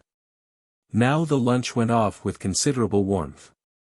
Under the influence of the varied occurrences, the fine, invisible passion which was emanating from Druitt, the food, the still unusual luxury, she relaxed and heard with open ears. She was again the victim of the city's hypnotic influence. "Well," said Druitt at last, "we had better be going." They had been dawdling over the dishes, and their eyes had frequently met. Carrie could not help but feel the vibration of force which followed, which, indeed, was his gaze. He had a way of touching her hand in explanation, as if to impress a fact upon her. He touched it now as he spoke of going. They arose and went out into the street. The downtown section was now bare, save for a few whistling strollers, a few owl cars, a few open resorts whose windows were still bright. Out Wabash Avenue they strolled, Druitt still pouring forth his volume of small information. He had Carrie's arm in his, and held it closely as he explained. Once in a while, after some witticism, he would look down, and his eyes would meet hers. At last they came to the steps, and Carrie stood up on the first one, her head now coming even with his own. He took her hand and held it genially. He looked steadily at her as she glanced about, warmly musing. At about that hour, Minnie was soundly sleeping, after a long evening of troubled thought. She had her elbow in an awkward position under her side. The muscles so held irritated a few nerves, and now a vague scene floated in on the drowsy mind. She fancied she and Carrie were somewhere beside an old coal mine. She could see the tall runway and the heap of earth and coal cast out. There was a deep pit, into which they were looking. They could see the curious wet stones far down where the wall disappeared in vague shadows. An old basket, used for descending, was hanging there, fastened by a worn rope. "Let's get in," said Carrie. "Oh, no," said Minnie. "Yes, come on," said Carrie. She began to pull the basket over, and now, in spite of all protest, she had swung over and was going down. "Carrie," she called, "Carrie, come back." But Carrie was far down now and the shadow had swallowed her completely. She moved her arm. Now the mystic scenery merged queerly and the place was by waters she had never seen. They were upon some board or ground or something that reached far out, and at the end of this was Carrie. They looked about, and now the thing was sinking, and Minnie heard the low sip of the encroaching water. "Come on, Carrie," she called, but Carrie was reaching farther out. She seemed to recede, and now it was difficult to call to her. "Carrie," she called, "Carrie," but her own voice sounded far away, and the strange waters were blurring everything. She came away suffering as though she had lost something. She was more inexpressibly sad than she had ever been in life. It was this way through many shifts of the tired brain, those curious phantoms of the spirit slipping in, blurring strange scenes, one with the other. The last one made her cry out, for Carrie was slipping away somewhere over a rock, and her fingers had let loose and she had seen her falling. "Minnie! What's the matter?" "Here, wake up," said Hansen, disturbed, and shaking her by the shoulder. What's the matter?" said Minnie, drowsily. "Wake up," he said, "and turn over. You're talking in your sleep." A week or so later Druitt strolled into Fitzgerald and Moy's, spruce in dress and manner. "Hello, Charlie," said Hustwood, looking out from his office door. Druitt strolled over and looked in upon the manager at his desk. "When do you go out on the road again?" he inquired. "Pretty soon," said Druitt. "Haven't seen much of you this trip," said Hustwood. "Well, I've been busy," said Druitt. They talked some few minutes on general topics. "Say," said Druitt, as if struck by a sudden idea, "I want you to come out some evening." "Out where?" inquired Hustwood. "Out to my house, of course," said Druitt, smiling. Hustwood looked up quizzically, the least suggestion of a smile hovering about his lips. He studied the face of Druitt in his wise way, and then with the demeanor of a gentleman, said, "Certainly, glad to. We'll have a nice game of euchre." "May I bring a nice little bottle of XXIII?" asked Hustwood. "Certainly," said Druitt. "I'll introduce you." Chapter 9. Convention's own tinderbox, the eye that is green. Hustwood's residence on the north side, near Lincoln Park, was a brick building of a very popular type then. A three-story affair with the first floor sunk a very little below the level of the street. It had a large bay window bulging out from the second floor, and was graced in front by a small grassy plot, 25 feet wide and 10 feet deep. There was also a small rear yard, walled in by the fences of the neighbors and holding a stable where he kept his horse and trap. The 10 rooms of the house were occupied by himself, his wife Julia, and his son and daughter, George, Jr. and Jessica. There were besides these a maid-servant, represented from time to time by girls of various extraction, for Mrs. Hustwood was not always easy to please. "George, I let Mary go yesterday," was not an unfrequent salutation at the dinner table. "All right," was his only reply. He had long since wearied of discussing the rancorous subject. A lovely home atmosphere is one of the flowers of the world, than which there is nothing more tender, nothing more delicate, nothing more calculated to make strong in just the natures cradled and nourished within it. Those who have never experienced such a beneficent influence will not understand wherefore the tear springs glistening to the eyelids at some strange breath in lovely music. The mystic chords which bind and thrill the heart of the nation, they will never know. Hustwood's residence could scarcely be said to be infused with this home spirit. It lacked that toleration and regard without which the home is nothing. There was fine furniture, arranged as soothingly as the artistic perception of the occupants warranted.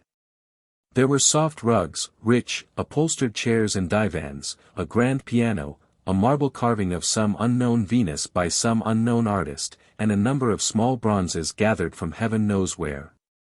But generally sold by the large furniture houses along with everything else which goes to make the perfectly appointed house. In the dining room stood a sideboard laden with glistening decanters and other utilities and ornaments in glass, the arrangement of which could not be questioned. Here was something Hustwood knew about. He had studied the subject for years in his business. He took no little satisfaction in telling each Mary, shortly after she arrived, something of what the art of the thing required. He was not garrulous by any means. On the contrary, there was a fine reserve in his manner toward the entire domestic economy of his life which was all that is comprehended by the popular term, gentlemanly. He would not argue, he would not talk freely. In his manner was something of the dogmatist. What he could not correct, he would ignore. There was a tendency in him to walk away from the impossible thing. There was a time when he had been considerably enamored of his Jessica, especially when he was younger and more confined in his success. Now, however, in her 17th year, Jessica had developed a certain amount of reserve and independence which was not inviting to the richest form of parental devotion. She was in the high school, and had notions of life which were decidedly those of a patrician. She liked nice clothes and urged for them constantly. Thoughts of love and elegant individual establishments were running in her head. She met girls at the high school whose parents were truly rich and whose fathers had standing locally as partners or owners of solid businesses. These girls gave themselves the airs befitting the thriving domestic establishments from whence they issued. They were the only ones of the school about whom Jessica concerned herself. Young Hustwood, Jr. was in his 20th year, and was already connected in a promising capacity with a large real estate firm. He contributed nothing for the domestic expenses of the family, but was thought to be saving his money to invest in real estate. He had some ability, considerable vanity, and a love of pleasure that had not, as yet, infringed upon his duties, whatever they were. He came in and went out, pursuing his own plans and fancies, addressing a few words to his mother occasionally, relating some little incident to his father. But for the most part confining himself to those generalities with which most conversation concerns itself. He was not laying bare his desires for anyone to see. He did not find anyone in the house who particularly cared to see. Mrs. Hustwood was the type of woman who has ever endeavored to shine and has been more or less chagrined at the evidences of superior capability in this direction elsewhere. Her knowledge of life extended to that little conventional round of society of which she was not, but longed to be, a member. She was not without realization already that this thing was impossible, so far as she was concerned. For her daughter, she hoped better things. Through Jessica she might rise a little.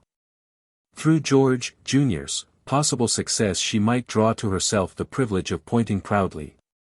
Even Hustwood was doing well enough, and she was anxious that his small real estate adventures should prosper.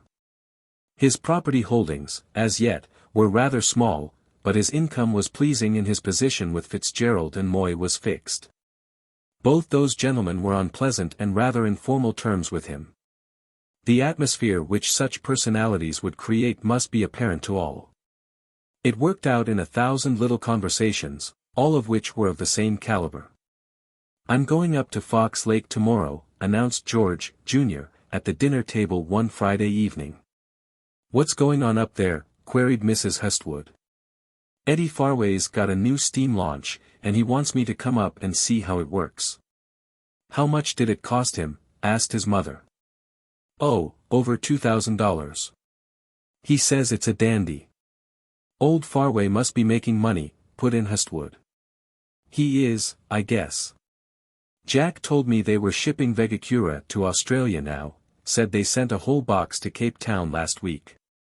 Just think of that, said Mrs. Hustwood, and only 4 years ago they had that basement in Madison Street. Jack told me they were going to put up a 6-story building next spring in Roby Street. Just think of that, said Jessica. On this particular occasion Hustwood wished to leave early. I guess I'll be going downtown, he remarked, rising. Are we going to McVicker's Monday? Questioned Mrs. Hustwood, without rising. Yes, he said indifferently. They went on dining, while he went upstairs for his hat and coat. Presently the door clicked. I guess Papa's gone, said Jessica. The latter's school news was of a particular stripe. They're going to give a performance in the Lyceum, upstairs, she reported one day, and I'm going to be in it. Are you? Said her mother. Yes, and I'll have to have a new dress. Some of the nicest girls in the school are going to be in it. Miss Palmer is going to take the part of Portia. Is she? Said Mrs. Hustwood. They've got that Martha Griswold in it again. She thinks she can act. Her family doesn't amount to anything, does it? Said Mrs. Hustwood sympathetically. They haven't anything, have they? No, returned Jessica, they're poor as church mice. She distinguished very carefully between the young boys of the school, many of whom were attracted by her beauty. What do you think, she remarked to her mother one evening, that Herbert Crane tried to make friends with me. Who is he, my dear? Inquired Mrs. Hustwood. Oh, no one, said Jessica, pursing her pretty lips. He's just a student there. He hasn't anything. The other half of this picture came when young Blyford, son of Blyford, the soap manufacturer, walked home with her. Mrs. Hustwood was on the 3rd floor, sitting in a rocking chair reading, and happened to look out at the time. Who was that with you, Jessica? She inquired, as Jessica came upstairs. It's Mr. Blyford, Mamma, she replied. Is it? Said Mrs. Hustwood. Yes, and he wants me to stroll over into the park with him, explained Jessica, a little flushed with running up the stairs. All right, my dear, said Mrs. Hustwood. Don't be gone long. As the two went down the street, she glanced interestedly out of the window. It was a most satisfactory spectacle indeed, most satisfactory. In this atmosphere Hustwood had moved for a number of years, not thinking deeply concerning it. His was not the order of nature to trouble for something better, unless the better was immediately and sharply contrasted. As it was, he received and gave, irritated sometimes by the little displays of selfish indifference, pleased at times by some show of finery which supposedly made for dignity and social distinction. The life of the resort which he managed was his life. There he spent most of his time. When he went home evenings the house looked nice. With rare exceptions the meals were acceptable, being the kind that an ordinary servant can arrange. In part, he was interested in the talk of his son and daughter, who always looked well. The vanity of Mrs. Hustwood caused her to keep her person rather showily arrayed, but to Hustwood this was much better than plainness. There was no love lost between them. There was no great feeling of dissatisfaction. Her opinion on any subject was not startling. They did not talk enough together to come to the argument of any one point. In the accepted and popular phrase, she had her ideas and he had his. Once in a while he would meet a woman whose youth, sprightliness, and humor would make his wife seem rather deficient by contrast. But the temporary dissatisfaction which such an encounter might arouse would be counterbalanced by his social position and a certain matter of policy. He could not complicate his home life, because it might affect his relations with his employers. They wanted no scandals. A man, to hold his position, must have a dignified manner, a clean record, a respectable home anchorage. Therefore he was circumspect in all he did, and whenever he appeared in the public ways in the afternoon, or on Sunday, it was with his wife, and sometimes his children. He would visit the local resorts, or those nearby in Wisconsin, and spend a few stiff, polished days strolling about conventional places doing conventional things. He knew the need of it. When some one of the many middle-class individuals whom he knew, who had money, would get into trouble, he would shake his head. It didn't do to talk about those things. If it came up for discussion among such friends as with him passed for close, he would deprecate the folly of the thing. It was all right to do it, all men do those things, but why wasn't he careful? A man can't be too careful. He lost sympathy for the man that made a mistake and was found out. On this account he still devoted some time to showing his wife about, time which would have been wearisome indeed if it had not been for the people he would meet and the little enjoyments which did not depend upon her presence or absence. He watched her with considerable curiosity at times, for she was still attractive in a way and men looked at her. She was affable, vain, subject to flattery, and this combination, he knew quite well, might produce a tragedy in a woman of her home position. Owing to his order of mind, his confidence in the sex was not great. His wife never possessed the virtues which would win the confidence and admiration of a man of his nature. As long as she loved him vigorously he could see how confidence could be, but when that was no longer the binding chain, well, something might happen. During the last year or two the expenses of the family seemed a large thing. Jessica wanted fine clothes, and Mrs. Hustwood, not to be outshone by her daughter, also frequently enlivened her apparel. Hustwood had said nothing in the past, but one day he murmured. "Jessica must have a new dress this month," said Mrs. Hustwood one morning. Hustwood was arraying himself in one of his perfection vests before the glass at the time. "I thought she just bought one," he said. "That was just something for evening wear," returned his wife complacently. "It seems to me," returned Hustwood, "that she's spending a good deal for dresses of late." "Well, she's going out more," concluded his wife, but the tone of his voice impressed her as containing something she had not heard there before. He was not a man who traveled much, but when he did, he had been accustomed to take her along. On one occasion recently a local aldermanic junket had been arranged to visit Philadelphia, a junket that was to last 10 days. Hustwood had been invited. "Nobody knows us down there," said one, a gentleman whose face was a slight improvement over gross ignorance and sensuality. He always wore a silk hat of most imposing proportions. "We can have a good time." His left eye moved with just the semblance of a wink. "You want to come along, George?" The next day Hustwood announced his intention to his wife. "I'm going away, Julia," he said, "for a few days." "Where?" she asked, looking up. "To Philadelphia, on business." She looked at him consciously, expecting something else. "I'll have to leave you behind this time." "All right," she replied, but he could see that she was thinking that it was a curious thing. Before he went she asked him a few more questions, and that irritated him. He began to feel that she was a disagreeable attachment. On this trip he enjoyed himself thoroughly, and when it was over he was sorry to get back. He was not willingly a prevaricator, and hated thoroughly to make explanations concerning it. The whole incident was glossed over with general remarks, but Mrs. Hustwood gave the subject considerable thought. She drove out more, dressed better, and attended theaters freely to make up for it. Such an atmosphere could hardly come under the category of home life. It ran along by force of habit, by force of conventional opinion. With the lapse of time it must necessarily become drier and drier, must eventually be tinder, easily lighted and destroyed. Chapter 10. The Council of Winter, Fortune's Ambassador calls. In the light of the world's attitude toward woman and her duties, the nature of Carrie's mental state deserves consideration. Actions such as hers are measured by an arbitrary scale. Society possesses a conventional standard whereby it judges all things. All men should be good, all women virtuous. Wherefore, villain, hast thou failed? For all the liberal analysis of Spencer and our modern naturalistic philosophers, we have but an infantile perception of morals. There is more in the subject than mere conformity to a law of evolution. It is yet deeper than conformity to things of earth alone. It is more involved than we, as yet, perceive.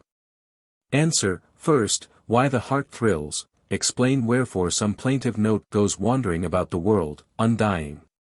Make clear the rose's subtle alchemy evolving its ruddy lamp in light and rain. In the essence of these facts lie the first principles of morals. Oh, thought Drouet, how delicious is my conquest! Ah, thought Carrie, with mournful misgivings, what is it I have lost? Before this world-old proposition we stand, serious, interested, confused, endeavoring to evolve the true theory of morals, the true answer to what is right. In the view of a certain stratum of society, Carrie was comfortably established. In the eyes of the starveling, beaten by every wind and gusty sheet of rain, she was safe in a halcyon harbor. Drouet had taken 3 rooms, furnished, in Ogden Place, facing Union Park, on the west side. That was a little, green-carpeted breathing spot, than which, today, there is nothing more beautiful in Chicago. It afforded a vista pleasant to contemplate. The best room looked out upon the lawn of the park, now sere and brown, where a little lake lay sheltered. Over the bare limbs of the trees, which now swayed in the wintry wind, rose the steeple of the Union Park Congregational Church, and far off the towers of several others. The rooms were comfortably enough furnished. There was a good Brussels carpet on the floor, rich in dull red and lemon shades, and representing large jardinières filled with gorgeous, impossible flowers. There was a large pier-glass mirror between the 2 windows.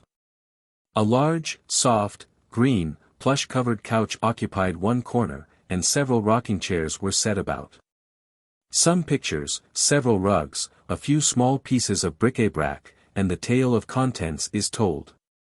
In the bedroom, off the front room, was Carrie's trunk, bought by Drouet, and in the wardrobe built into the wall quite an array of clothing, more than she had ever possessed before, and of very becoming designs.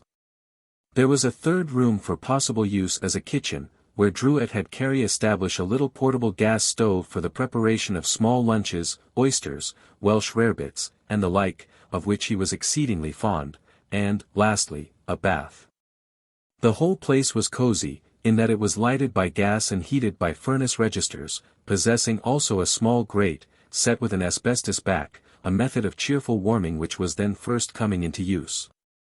By her industry and natural love of order, which now developed, the place maintained an air pleasing in the extreme.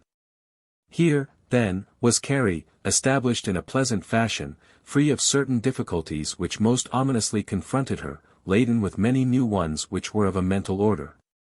And altogether so turned about in all of her earthly relationships that she might well have been a new and different individual. She looked into her glass and saw a prettier Carrie than she had seen before. She looked into her mind, a mirror prepared of her own and the world's opinions, and saw a worse. Between these 2 images she wavered, hesitating which to believe. "My, but you're a little beauty," Drouet was wont to exclaim to her. She would look at him with large, pleased eyes. "You know it, don't you?" he would continue. "Oh, I don't know," she would reply, feeling delight in the fact that one should think so, hesitating to believe, though she really did, that she was vain enough to think so much of herself. Her conscience, however, was not a Drouet, interested to praise. There she heard a different voice, with which she argued, pleaded, excused. It was no just and sapient counselor, in its last analysis. It was only an average little conscience, a thing which represented the world, her past environment, habit, convention, in a confused way. With it, the voice of the people was truly the voice of God. "Oh, thou failure," said the voice. "Why?" she questioned. "Look at those about," came the whispered answer. "Look at those who are good. How would they scorn to do what you have done? Look at the good girls, how will they draw away from such as you when they know you have been weak? You had not tried before you failed." It was when Carrie was alone, looking out across the park, that she would be listening to this. It would come infrequently, when something else did not interfere, when the pleasant side was not too apparent, when Drouet was not there. It was somewhat clear in utterance at first, but never wholly convincing. There was always an answer, always the December days threatened. She was alone, she was desireful, she was fearful of the whistling wind. The voice of want made answer for her. Once the bright days of summer pass by, a city takes on that somber garb of grey, wrapped in which it goes about its labours during the long winter. Its endless buildings look grey, its sky and its streets assume a sombre hue. The scattered, leafless trees and wind-blown dust and paper but add to the general solemnity of colour. There seems to be something in the chill breezes which scurry through the long, narrow thoroughfares productive of rueful thoughts. Not poets alone, nor artists, nor that superior order of mind which arrogates to itself all refinement, feel this, but dogs and all men. These feel as much as the poet, though they have not the same power of expression. The sparrow upon the wire, the cat in the doorway, the dray horse tugging his weary load, feel the long, keen breaths of winter. It strikes to the heart of all life, animate and inanimate. If it were not for the artificial fires of merriment, the rush of profit-seeking trade, and pleasure-selling amusements, if the various merchants failed to make the customary display within and without their establishments. If our streets were not strung with signs of gorgeous hues and thronged with hurrying purchasers, we would quickly discover how firmly the chill hand of winter lays upon the heart. How dispiriting are the days during which the sun withholds a portion of our allowance of light and warmth. We are more dependent upon these things than is often thought. We are insects produced by heat, and pass without it. In the drag of such a grey day the secret voice would reassert itself, feebly and more feebly. Such mental conflict was not always uppermost. Carrie was not by any means a gloomy soul. More, she had not the mind to get firm hold upon a definite truth. When she could not find her way out of the labyrinth of illogic which thought upon the subject created, she would turn away entirely. Drouet, all the time, was conducting himself in a model way for one of his sort. He took her about a great deal, spent money upon her, and when he travelled took her with him. There were times when she would be alone for 2 or 3 days, while he made the shorter circuits of his business, but, as a rule, she saw a great deal of him. "Say, Carrie," he said one morning, shortly after they had so established themselves, "I've invited my friend Hestwood to come out some day and spend the evening with us." "Who is he?" asked Carrie doubtfully. "Oh, he's a nice man. He's manager of Fitzgerald and Moyes." "What's that?" said Carrie. "The finest resort in town. It's a way up, swell place." Carrie puzzled a moment. She was wondering what Drouet had told him, what her attitude would be. "That's all right," said Drouet, feeling her thought. "He doesn't know anything. You're Mrs. Drouet now." There was something about this which struck Carrie as slightly inconsiderate. She could see that Drouet did not have the keenest sensibilities. "Why don't we get married?" she inquired, thinking of the voluble promises he had made. "Well, we will," he said, "just as soon as I get this little deal of mine closed up." He was referring to some property which he said he had, and which required so much attention, adjustment, and what not, that somehow or other it interfered with his free moral, personal actions. "Just as soon as I get back from my Denver trip in January we'll do it." Carrie accepted this as basis for hope. It was a sort of salve to her conscience, a pleasant way out. Under the circumstances, things would be righted. Her actions would be justified. She really was not enamored of Drouet. She was more clever than he. In a dim way, she was beginning to see where he lacked. If it had not been for this, if she had not been able to measure and judge him in a way, she would have been worse off than she was. She would have adored him.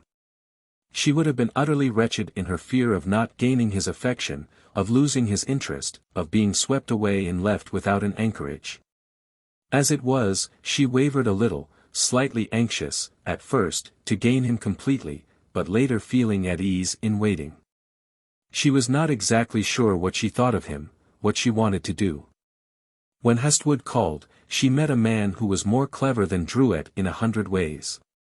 He paid that peculiar deference to women which every member of the sex appreciates. He was not overawed, he was not overbold. His great charm was attentiveness. Schooled in winning those birds of fine feather among his own sex, the merchants and professionals who visited his resort, he could use even greater tact when endeavoring to prove agreeable to someone who charmed him. In a pretty woman of any refinement of feeling whatsoever he found his greatest incentive. He was mild, placid, assured, giving the impression that he wished to be of service only, to do something which would make the lady more pleased. Drouet had ability in this line himself when the game was worth the candle, but he was too much the egotist to reach the polish which Hestwood possessed.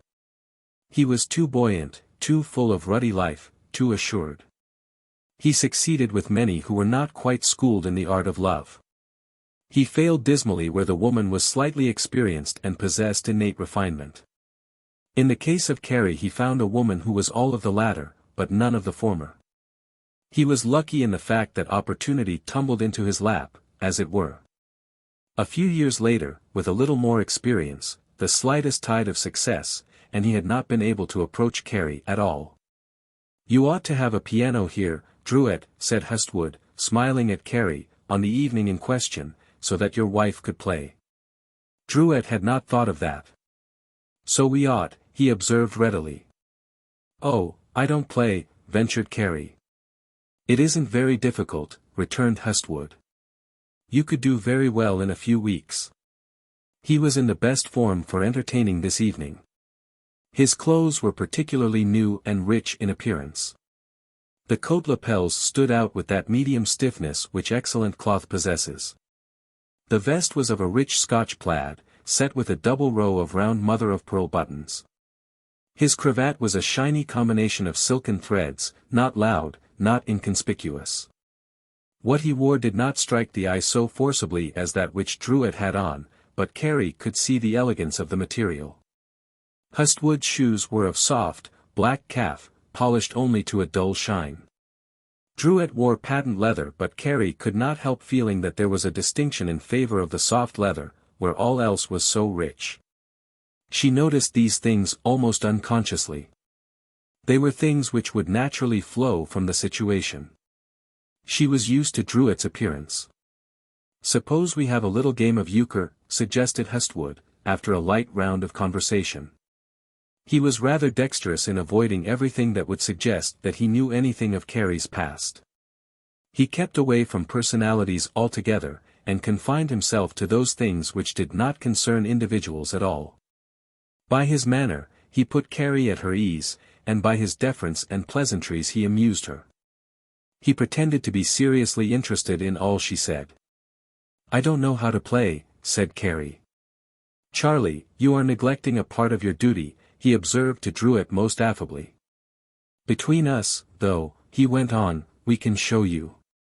By his tact he made Drouet feel that he admired his choice. There was something in his manner that showed that he was pleased to be there. Drouet felt really closer to him than ever before. It gave him more respect for Carrie. Her appearance came into a new light, under Hestwood's appreciation. The situation livened considerably. "Now, let me see," said Hestwood, looking over Carrie's shoulder very deferentially. "What have you?" He studied for a moment. "That's rather good," he said. "You're lucky. Now, I'll show you how to trounce your husband. You take my advice." "Here," said Drouet, "if you two are going to scheme together, I won't stand a ghost of a show. Hestwood's a regular sharp. No, it's your wife. She brings me luck. Why shouldn't she win?" Carrie looked gratefully at Hestwood, and smiled at Drouet. The former took the air of a mere friend. He was simply there to enjoy himself. Anything that Carrie did was pleasing to him, nothing more. "There," he said, holding back one of his own good cards, and giving Carrie a chance to take a trick.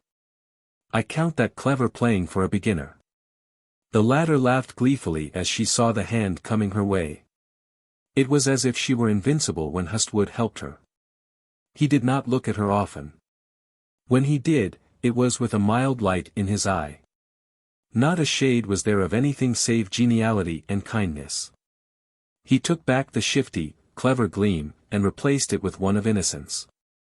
Carrie could not guess but that it was pleasure with him in the immediate thing. She felt that he considered she was doing a great deal. "It's unfair to let such playing go without earning something," he said after a time, slipping his finger into the little coin pocket of his coat. "Let's play for dimes." "All right," said Druitt, fishing for bills. Hustwood was quicker. His fingers were full of new 10-cent pieces. "Here we are," he said, supplying each one with a little stack. "Oh, this is gambling," smiled Carrie. "It's bad." "No," said Druitt, "only fun. If you never play for more than that, you will go to heaven." "Don't you moralize," said Hustwood to Carrie gently, "until you see what becomes of the money." Druitt smiled. "If your husband gets them, he'll tell you how bad it is." Druitt laughed loud. There was such an ingratiating tone about Hustwood's voice, the insinuation was so perceptible that even Carrie got the humor of it. "When do you leave?" said Hustwood to Druitt. "On Wednesday," he replied. "It's rather hard to have your husband running about like that, isn't it?" said Hustwood, addressing Carrie. "She's going along with me this time," said Druitt. "You must both go with me to the theater before you go." "Certainly," said Druitt. Carrie. "I'd like it ever so much," she replied.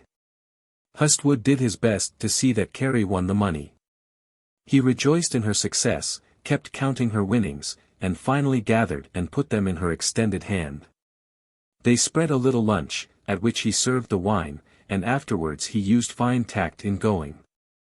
"Now," he said, addressing first Carrie and then Druitt with his eyes, "you must be ready at 7:30.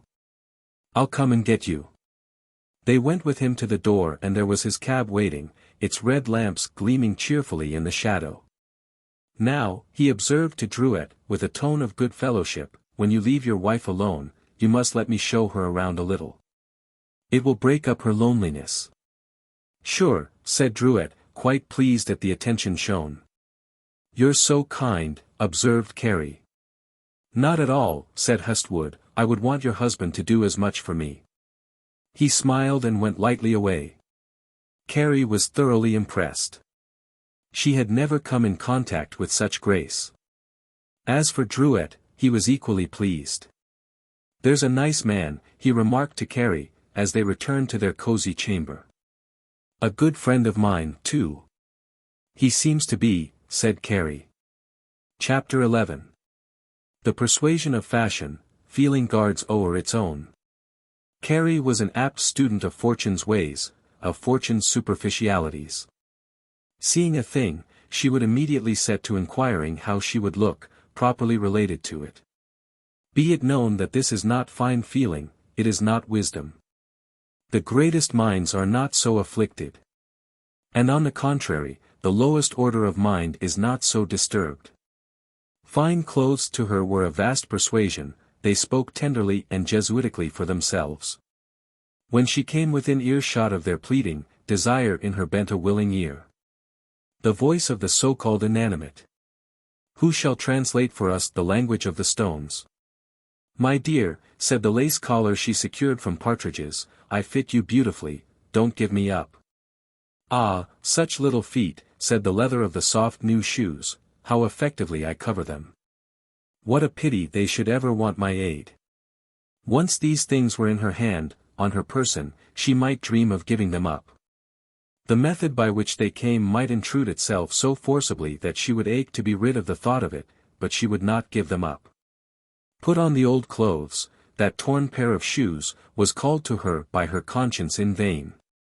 She could possibly have conquered the fear of hunger and gone back, the thought of hard work and a narrow round of suffering would, under the last pressure of conscience, have yielded, but spoil her appearance, be old-clothed and poor-appearing? Never. Druitt heightened her opinion on this and allied subjects in such a manner as to weaken her power of resisting their influence. It is so easy to do this when the thing opined is in the line of what we desire. In his hearty way, he insisted upon her good looks. He looked at her admiringly, and she took it at its full value. Under the circumstances, she did not need to carry herself as pretty women do. She picked that knowledge up fast enough for herself. Druet had a habit, characteristic of his kind, of looking after stylishly dressed or pretty women on the street and remarking upon them. He had just enough of the feminine love of dress to be a good judge, not of intellect, but of clothes. He saw how they set their little feet, how they carried their chins, with what grace and sinuosity they swung their bodies. A dainty, self-conscious swaying of the hips by a woman was to him as alluring as the glint of rare wine to a toper. He would turn and follow the disappearing vision with his eyes. He would thrill as a child with the unhindered passion that was in him. He loved the thing that women love in themselves, grace. At this, their own shrine, he knelt with them, an ardent devotee. "Did you see that woman who went by just now?" he said to Carrie on the first day they took a walk together. "Fine stepper, wasn't she?" Carrie looked, and observed the grace commended. "Yes, she is," she returned, cheerfully, a little suggestion of possible defect in herself awakening in her mind. If that was so fine, she must look at it more closely. Instinctively, she felt a desire to imitate it. Surely she could do that too. When one of her mind sees many things emphasized and re-emphasized and admired, she gathers the logic of it and applies accordingly.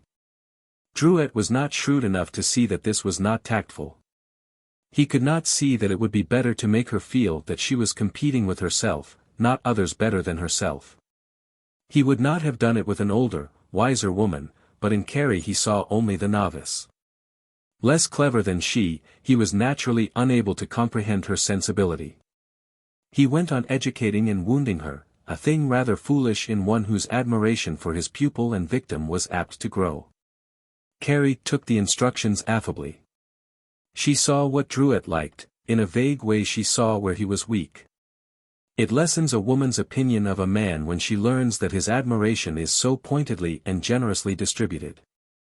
She sees but one object of supreme compliment in this world, and that is herself. If a man is to succeed with many women, he must be all in all to each. In her own apartments Carrie saw things which were lessons in the same school. In the same house with her lived an official of one of the theaters, Mr. Frank A. Hale, manager of the Standard, and his wife, a pleasing-looking brunette of 35. They were people of a sort very common in America today, who live respectably from hand to mouth. Hale received a salary of $45 a week. His wife, quite attractive, affected the feeling of youth, and objected to that sort of home life which means the care of a house and the raising of a family. Like Druet and Carrie, they also occupied 3 rooms on the floor above. Not long after she arrived Mrs. Hale established social relations with her, and together they went about. For a long time this was her only companionship, and the gossip of the manager's wife formed the medium through which she saw the world. Such trivialities, such praises of wealth, such conventional expression of morals as sifted through this passive creature's mind, fell upon Carrie and for the while confused her. On the other hand, her own feelings were a corrective influence. The constant drag to something better was not to be denied. By those things which addressed the heart was she steadily recalled. In the apartments across the hall were a young girl and her mother. They were from Evansville, Indiana, the wife and daughter of a railroad treasurer. The daughter was here to study music, the mother to keep her company. Carrie did not make their acquaintance, but she saw the daughter coming in and going out. A few times she had seen her at the piano in the parlor, and not infrequently had heard her play. This young woman was particularly dressy for her station, and wore a jeweled ring or two which flashed upon her white fingers as she played. Now Carrie was affected by music. Her nervous composition responded to certain strains, much as certain strings of a harp vibrate when a corresponding key of a piano is struck. She was delicately molded in sentiment, and answered with vague ruminations to certain wistful chords. They awoke longings for those things which she did not have. They caused her to cling closer to things she possessed.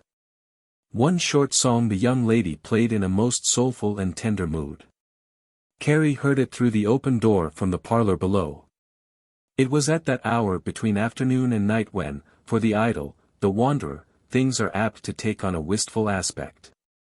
The mind wanders forth on far journeys and returns with sheaves of withered and departed joys. Carrie sat at her window looking out. Druitt had been away since 10 in the morning. She had amused herself with a walk, a book by Bertha M. Clay which Druitt had left there, though she did not wholly enjoy the latter, and by changing her dress for the evening. Now she sat looking out across the park as wistful and depressed as the nature which craves variety and life can be under such circumstances. As she contemplated her new state, the strain from the parlor below stole upward. With it her thoughts became colored and enmeshed. She reverted to the things which were best and saddest within the small limit of her experience. She became for the moment a repentant. While she was in this mood Druitt came in, bringing with him an entirely different atmosphere. It was dusk and Carrie had neglected to light the lamp. The fire in the grate, too, had burned low. "Where are you, Cad?" he said, using a pet name he had given her. "Here," she answered. There was something delicate and lonely in her voice, but he could not hear it. He had not the poetry in him that would seek a woman out under such circumstances and console her for the tragedy of life. Instead, he struck a match and lighted the gas. "Hello," he exclaimed, "you've been crying." Her eyes were still wet with a few vague tears. "Pshaw," he said, "you don't want to do that." He took her hand, feeling in his good-natured egotism that it was probably lack of his presence which had made her lonely. "Come on, now," he went on. "It's all right. Let's waltz a little to that music." He could not have introduced a more incongruous proposition. It made clear to Carrie that he could not sympathize with her. She could not have framed thoughts which would have expressed his defect or made clear the difference between them, but she felt it. It was his first great mistake. What Druitt said about the girl's grace, as she tripped out evenings accompanied by her mother, caused Carrie to perceive the nature and value of those little modish ways which women adopt when they would presume to be something. She looked in the mirror and pursed up her lips, accompanying it with a little toss of the head, as she had seen the railroad treasurer's daughter do. She caught up her skirts with an easy swing, for had not Druitt remarked that in her and several others, and Carrie was naturally imitative. She began to get the hang of those little things which the pretty woman who has vanity invariably adopts. In short, her knowledge of grace doubled, and with it her appearance changed. She became a girl of considerable taste. Druitt noticed this. He saw the new bow in her hair and the new way of arranging her locks which she affected one morning. "You look fine that way, Cad," he said. "Do I?" she replied, sweetly. It made her try for other effects that selfsame day. She used her feet less heavily, a thing that was brought about by her attempting to imitate the treasurer's daughter's graceful carriage. How much influence the presence of that young woman in the same house had upon her it would be difficult to say. But, because of all these things, when Hustwood called he had found a young woman who was much more than the Carrie to whom Druitt had first spoken. The primary defects of dress and manner had passed. She was pretty, graceful, rich in the timidity born of uncertainty, and with a something childlike in her large eyes which captured the fancy of this starched and conventional poser among men. It was the ancient attraction of the fresh for the stale. If there was a touch of appreciation left in him for the bloom and unsophistication which is the charm of youth, it rekindled now. He looked into her pretty face and felt the subtle waves of young life radiating therefrom. In that large clear eye he could see nothing that his blasé nature could understand as guile. The little vanity, if he could have perceived it there, would have touched him as a pleasant thing. "I wonder," he said, as he rode away in his cab, "how Druitt came to win her." He gave her credit for feeling superior to Druitt at the first glance. The cab plopped along between the far-receding lines of gas lamps on either hand. He folded his gloved hands and saw only the lighted chamber and Carrie's face. He was pondering over the delight of youthful beauty. "I'll have a bouquet for her," he thought. "Druitt won't mind." He never for a moment concealed the fact of her attraction for himself. He troubled himself not at all about Druitt's priority. He was merely floating those gossamer threads of thought which, like the spiders, he hoped would lay hold somewhere. He did not know, he could not guess, what the result would be. A few weeks later Druitt, in his peregrinations, encountered one of his well-dressed lady acquaintances in Chicago on his return from a short trip to Omaha. He had intended to hurry out to Ogden Place and surprise Carrie, but now he fell into an interesting conversation and soon modified his original intention. "Let's go to dinner," he said, little recking any chance meeting which might trouble his way. "Certainly," said his companion. They visited one of the better restaurants for a social chat. It was 5 in the afternoon when they met. It was 7:30 before the last bone was picked. Druitt was just finishing a little incident he was relating, and his face was expanding into a smile, when Hustwood's eye caught his own. The latter had come in with several friends, and, seeing Druitt and some woman, not Carrie, drew his own conclusion. "Ah, the rascal," he thought, and then, with a touch of righteous sympathy, "that's pretty hard on the little girl." Druitt jumped from one easy thought to another as he caught Hustwood's eye. He felt but very little misgiving, until he saw that Hustwood was cautiously pretending not to see. Then some of the latter's impression forced itself upon him. He thought of Carrie and their last meeting. By George, he would have to explain this to Hustwood. Such a chance half-hour with an old friend must not have anything more attached to it than it really warranted. For the first time he was troubled. Here was a moral complication of which he could not possibly get the ends. Hustwood would laugh at him for being a fickle boy. He would laugh with Hustwood. Carrie would never hear, his present companion at table would never know, and yet he could not help feeling that he was getting the worst of it. There was some faint stigma attached, and he was not guilty. He broke up the dinner by becoming dull, and saw his companion on her car. Then he went home. "He hasn't talked to me about any of these later flames," thought Hustwood to himself. "He thinks I think he cares for the girl out there. He ought not to think I'm knocking around, since I have just introduced him out there," thought Druitt. "I saw you," Hustwood said, genially, the next time Druitt drifted into his polished resort, from which he could not stay away. He raised his forefinger indicatively, as parents do to children. "An old acquaintance of mine that I ran into just as I was coming up from the station," explained Druitt. "She used to be quite a beauty." "Still attracts a little, eh?" returned the other, affecting to jest. "Oh, no," said Druitt, "just couldn't escape her this time." "How long are you here?" asked Hustwood.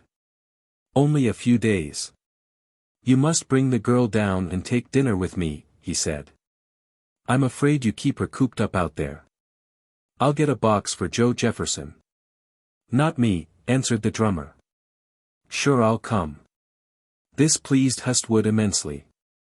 He gave Druitt no credit for any feelings toward Carrie whatever.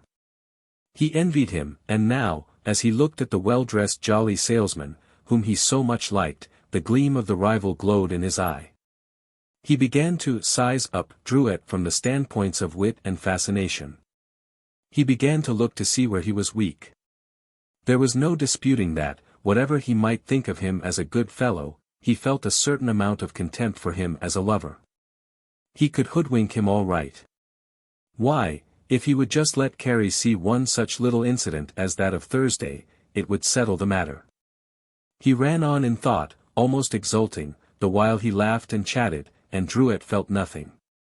He had no power of analyzing the glance and the atmosphere of a man like Hustwood. He stood and smiled and accepted the invitation while his friend examined him with the eye of a hawk. The object of this peculiarly involved comedy was not thinking of either. She was busy adjusting her thoughts and feelings to newer conditions, and was not in danger of suffering disturbing pangs from either quarter. One evening Druitt found her dressing herself before the glass. "Cad," said he, catching her, "I believe you're getting vain." "Nothing of the kind," she returned, smiling. "Well, you're mighty pretty," he went on, slipping his arm around her. "Put on that navy blue dress of yours and I'll take you to the show." "Oh, I've promised Mrs. Hale to go with her to the exposition tonight," she returned, apologetically.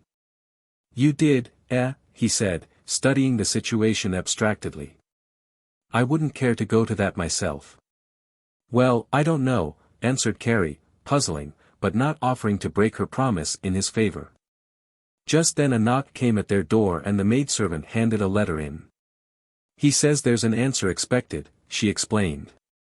It's from Hestwood, said Druitt, noting the superscription as he tore it open.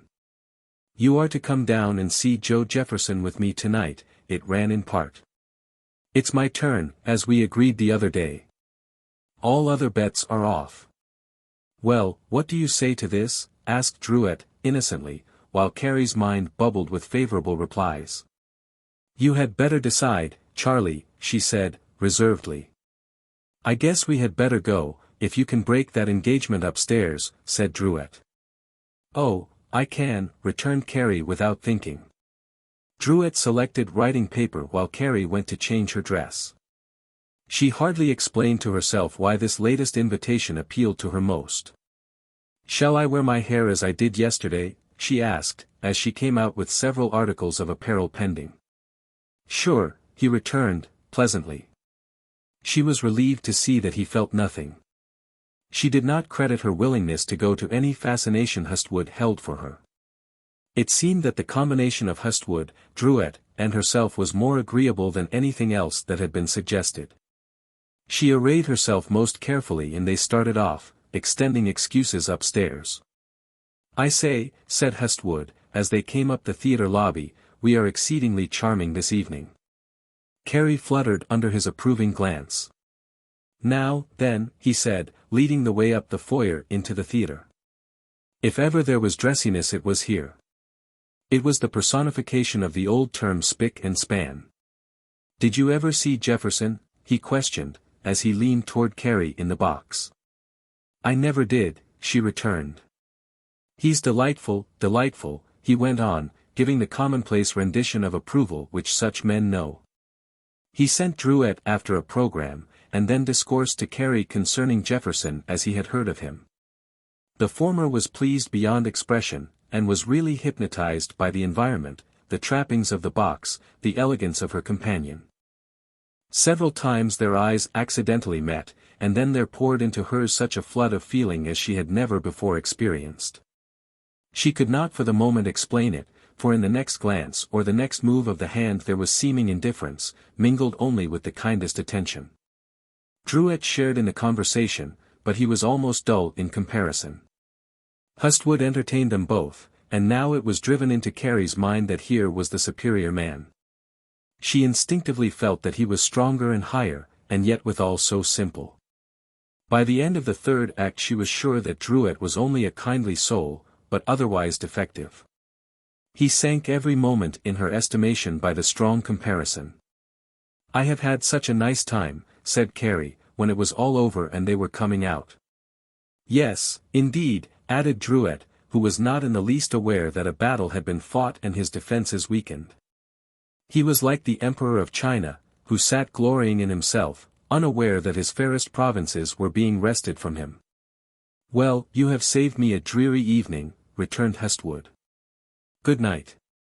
He took Carrie's little hand, and a current of feeling swept from one to the other. I'm so tired, said Carrie, leaning back in the car when Druitt began to talk. Well, you rest a little while I smoke, he said, rising, and then he foolishly went to the forward platform of the car and left the game as it stood. Chapter 12. Of the lamps of the mansions, the ambassador plea. Mrs. Hestwood was not aware of any of her husband's moral defections, though she might readily have suspected his tendencies, which she well understood. She was a woman upon whose action under provocation you could never count. Hestwood, for one, had not the slightest idea of what she would do under certain circumstances. He had never seen her thoroughly aroused. In fact, she was not a woman who would fly into a passion. She had too little faith in mankind not to know that they were erring. She was too calculating to jeopardize any advantage she might gain in the way of information by fruitless clamor. Her wrath would never wreak itself in one fell blow.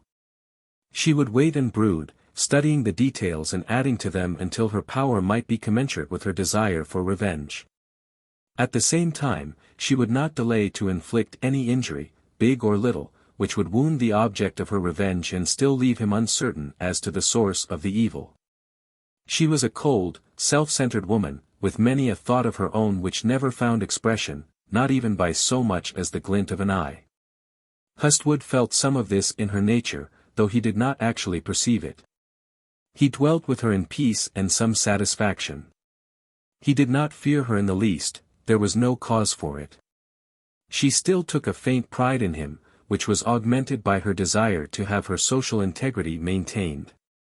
She was secretly somewhat pleased by the fact that much of her husband's property was in her name, a precaution which Hustwood had taken when his home interests were somewhat more alluring than at present. His wife had not the slightest reason to feel that anything would ever go amiss with their household, and yet the shadows which run before gave her a thought of the good of it now and then.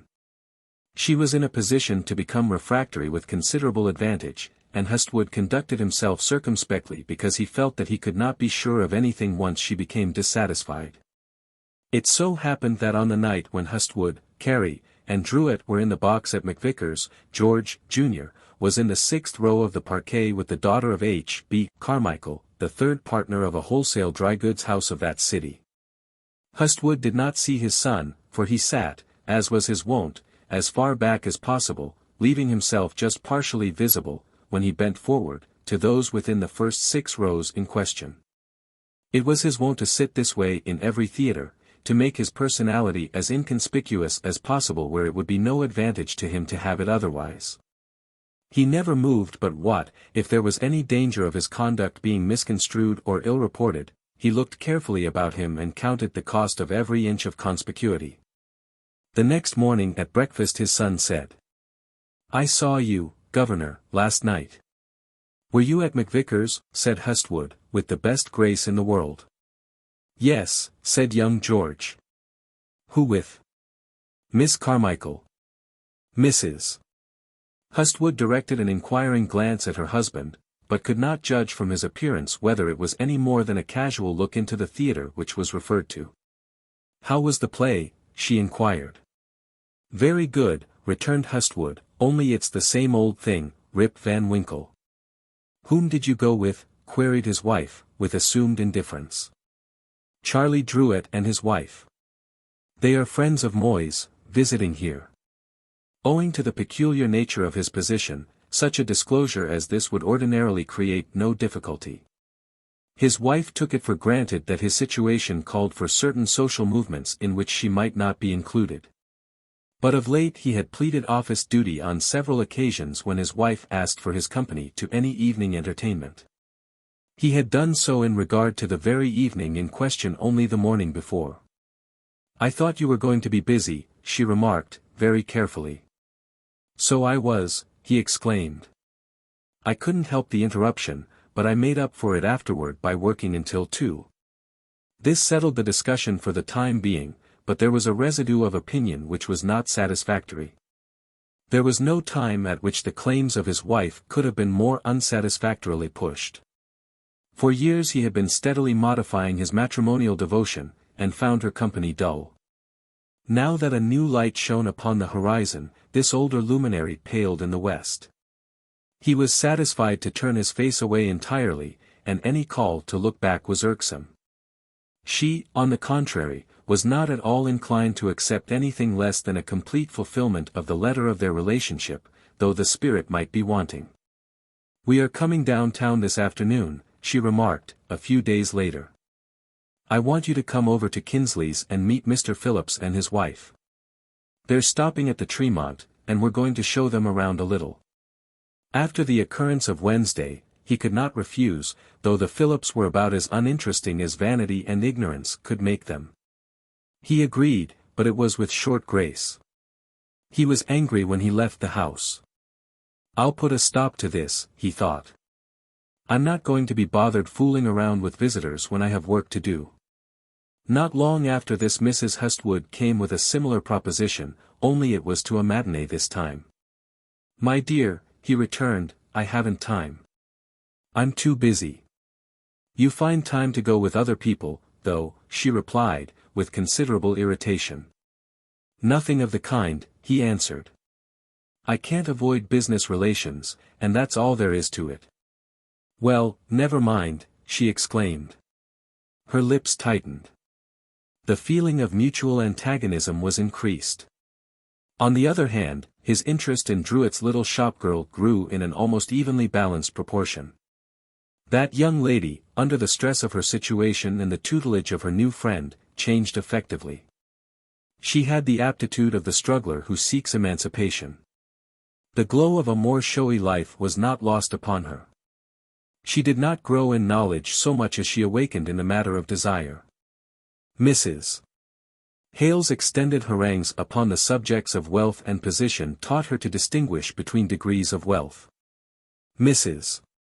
Hale loved to drive in the afternoon in the sun when it was fine, and to satisfy her soul with a sight of those mansions and lawns which she could not afford. On the north side had been erected a number of elegant mansions along what is now known as the North Shore Drive. The present lake wall of stone and granitoid was not then in place, but the road had been well laid out, the intermediate spaces of lawn were lovely to look upon, and the houses were thoroughly new and imposing. When the winter season had passed and the first fine days of the early spring appeared, Mrs. Hale secured a buggy for an afternoon and invited Carrie. They rode first through Lincoln Park and on far out towards Evanston, turning back at 4 and arriving at the north end of the shore drive at about 5 o'clock. At this time of year the days are still comparatively short, and the shadows of the evening were beginning to settle down upon the great city. Lamps were beginning to burn with that mellow radiance which seems almost watery and translucent to the eye. There was a softness in the air which speaks with an infinite delicacy of feeling to the flesh as well as to the soul. Carrie felt that it was a lovely day. She was ripened by it in spirit for many suggestions. As they drove along the smooth pavement an occasional carriage passed. She saw one stop and the footman dismount, opening the door for a gentleman who seemed to be leisurely returning from some afternoon pleasure. Across the broad lawns, now first freshening into green, she saw lamps faintly glowing upon rich interiors. Now it was but a chair, now a table, now an ornate corner, which met her eye, but it appealed to her as almost nothing else could.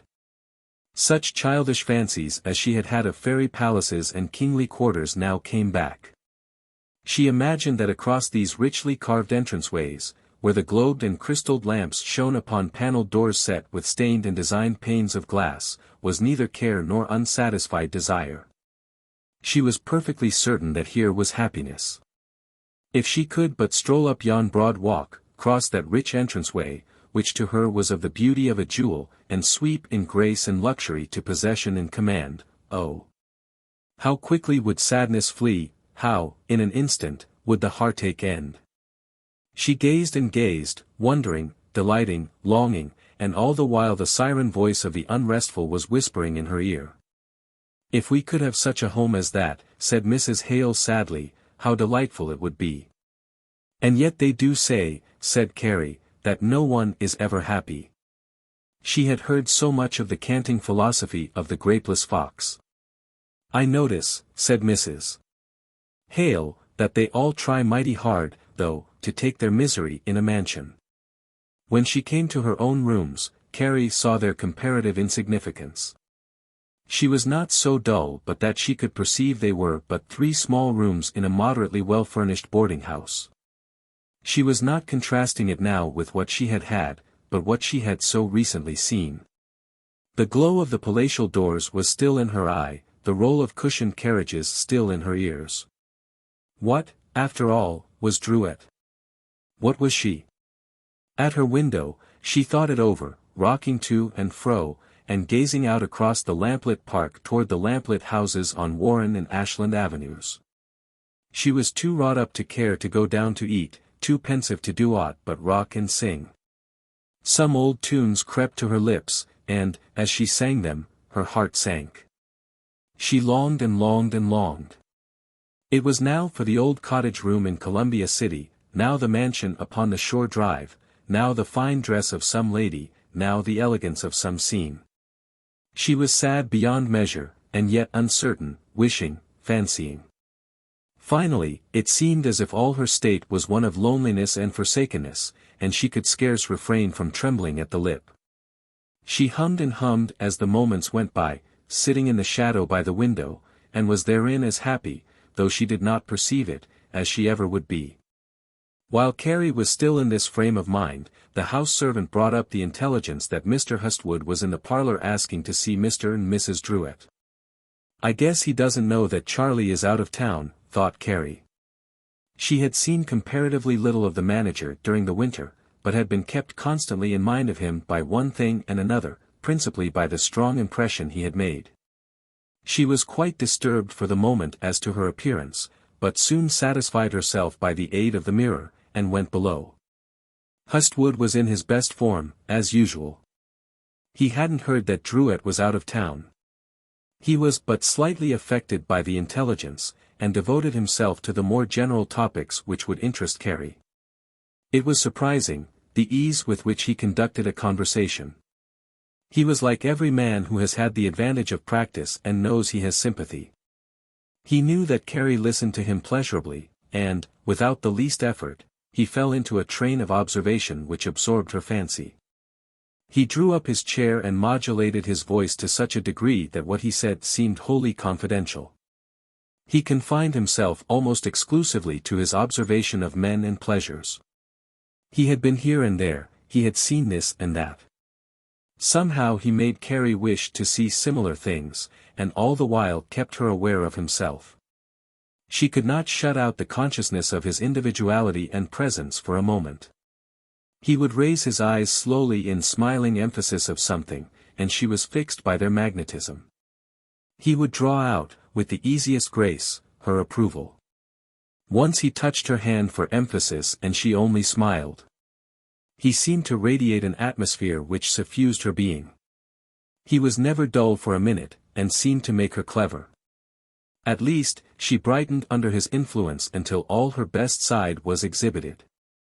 She felt that she was more clever with him than with others.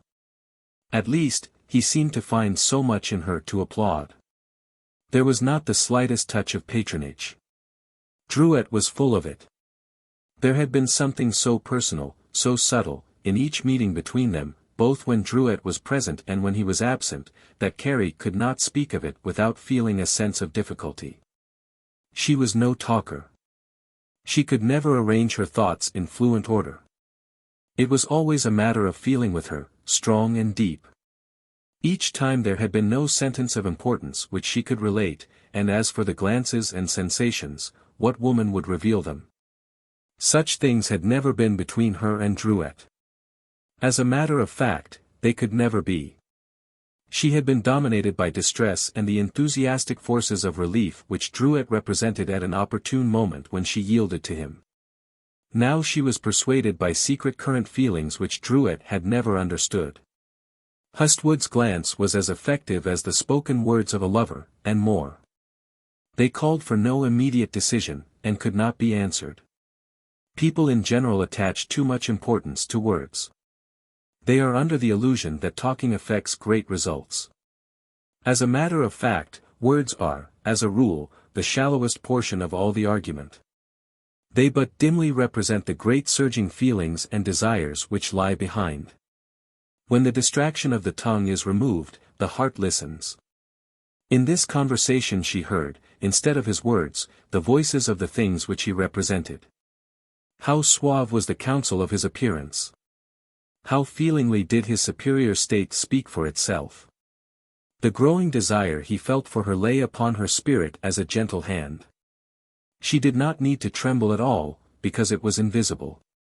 She did not need to worry over what other people would say, what she herself would say, because it had no tangibility. She was being pleaded with, persuaded, led into denying old rights and assuming new ones, and yet there were no words to prove it. Such conversation as was indulged in held the same relationship to the actual mental enactments of the twain that the low music of the orchestra does to the dramatic incident which it is used to cover. "Have you ever seen the houses along the lake shore on the north side?" asked Hustwood. "Why, I was just over there this afternoon, Mrs. Hale and I. Aren't they beautiful?" "They're very fine," he answered. "Oh, me," said Carrie, pensively. "I wish I could live in such a place." "You're not happy," said Hustwood, slowly, after a slight pause. He had raised his eyes solemnly and was looking into her own. He assumed that he had struck a deep chord. Now was a slight chance to say a word in his own behalf. He leaned over quietly and continued his steady gaze. He felt the critical character of the period. She endeavored to stir, but it was useless. The whole strength of a man's nature was working. He had good cause to urge him on. He looked, and the longer the situation lasted the more difficult it became. The little shopgirl was getting into deep water. She was letting her few supports float away from her. "Oh," she said at last, "you mustn't look at me like that." "I can't help it," he answered. She relaxed a little and let the situation endure, giving him strength. "You are not satisfied with life, are you?" "No," she answered, weakly. He saw he was the master of the situation, he felt it. He reached over and touched her hand. "You mustn't," she exclaimed, jumping up. "I didn't intend to," he answered, easily. She did not run away, as she might have done. She did not terminate the interview, but he drifted off into a pleasant field of thought with the readiest grace. Not long after he rose to go, and she felt that he was in power. "You mustn't feel bad," he said, kindly, "things will straighten out in the course of time." She made no answer, because she could think of nothing to say. "We are good friends, aren't we?" he said, extending his hand. "Yes," she answered. "Not a word, then, until I see you again." He retained a hold on her hand. "I can't promise," she said, doubtfully. "You must be more generous than that," he said, in such a simple way that she was touched. "Let's not talk about it any more," she returned. "All right," he said, brightening. He went down the steps and into his cab. Carrie closed the door and ascended into her room. She undid her broad lace collar before the mirror and unfastened her pretty alligator belt which she had recently bought. "I'm getting terrible," she said, honestly affected by a feeling of trouble and shame. "I don't seem to do anything right." She unloosed her hair after a time, and let it hang in loose brown waves. Her mind was going over the events of the evening. "I don't know," she murmured at last, "what I can do." "Well," said Hustwood as he rode away, "she likes me all right. That I know." The aroused manager whistled merrily for a good 4 miles to his office, an old melody that he had not recalled for 15 years. Chapter 13. His credentials accepted, a babble of tongues. It was not quite 2 days after the scene between Carrie and Hustwood in the Ogden Place parlor before he again put in his appearance. He had been thinking almost uninterruptedly of her. Her leniency had, in a way, inflamed his regard. He felt that he must succeed with her, and that speedily. The reason for his interest, not to say fascination, was deeper than mere desire. It was a flowering out of feelings which had been withering in dry and almost barren soil for many years. It is probable that Carrie represented a better order of woman than had ever attracted him before. He had had no love affair since that which culminated in his marriage, and since then time and the world had taught him how raw and erroneous was his original judgment. Whenever he thought of it, he told himself that, if he had it to do over again, he would never marry such a woman. At the same time, his experience with women in general had lessened his respect for the sex. He maintained a cynical attitude, well grounded on numerous experiences. Such women as he had known were of nearly one type: selfish, ignorant, flashy. The wives of his friends were not inspiring to look upon. His own wife had developed a cold, commonplace nature which to him was anything but pleasing. What he knew of that underworld where grovel the beat-men of society, and he knew a great deal, had hardened his nature. He looked upon most women with suspicion, a single eye to the utility of beauty and dress. He followed them with a keen, suggestive glance. At the same time, he was not so dull but that a good woman commanded his respect. Personally, he did not attempt to analyze the marvel of a saintly woman. He would take off his hat, and would silence the light-tongued and the vicious in her presence, much as the Irish keeper of a Bowery hall will humble himself before a sister of mercy, and pay toll to charity with a willing and reverent hand. But he would not think much upon the question of why he did so. A man in his situation who comes, after a long round of worthless or hardening experiences, upon a young, unsophisticated, innocent soul, is apt either to hold aloof, out of a sense of his own remoteness, or to draw near and become fascinated and elated by his discovery. It is only by a roundabout process that such men ever do draw near such a girl. They have no method, no understanding of how to ingratiate themselves in youthful favor, save when they find virtue in the toils. If, unfortunately, the fly has got caught in the net, the spider can come forth and talk business upon its own terms. So when maidenhood has wandered into the moil of the city, when it is brought within the circle of the rounder and the roué, even though it be at the outermost rim, they can come forth and use their alluring arts. Hustwood had gone, at Druitt's invitation, to meet a new baggage of fine clothes and pretty features. He entered, expecting to indulge in an evening of lightsome frolic, and then lose track of the newcomer forever. Instead he found a woman whose youth and beauty attracted him. In the mild light of Carrie's eye was nothing of the calculation of the mistress. In the diffident manner was nothing of the art of the courtesan. He saw at once that a mistake had been made, that some difficult conditions had pushed this troubled creature into his presence, and his interest was enlisted. Here sympathy sprang to the rescue, but it was not unmixed with selfishness. He wanted to win Carrie because he thought her fate mingled with his was better than if it were united with Druitt's. He envied the drummer his conquest as he had never envied any man in all the course of his experience.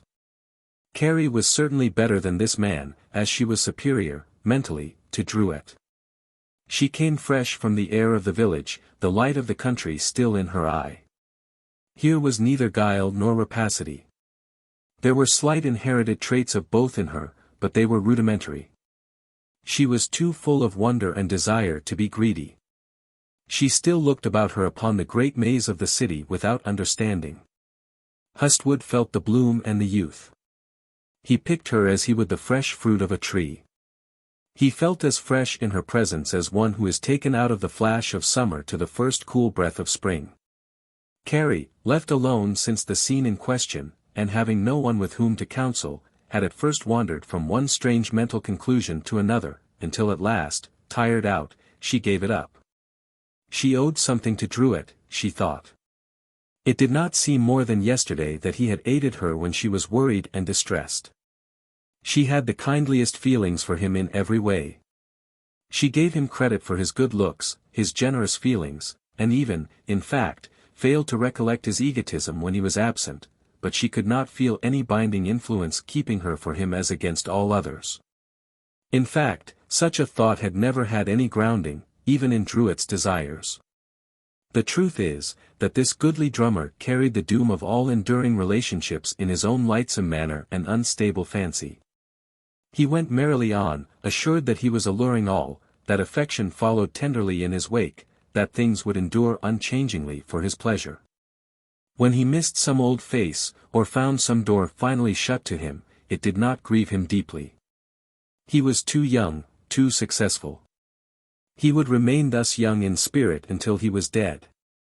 As for Hustwood, he was alive with thoughts and feelings concerning Carrie. He had no definite plans regarding her, but he was determined to make her confess an affection for him. He thought he saw in her drooping eye, her unstable glance, her wavering manner, the symptoms of a budding passion.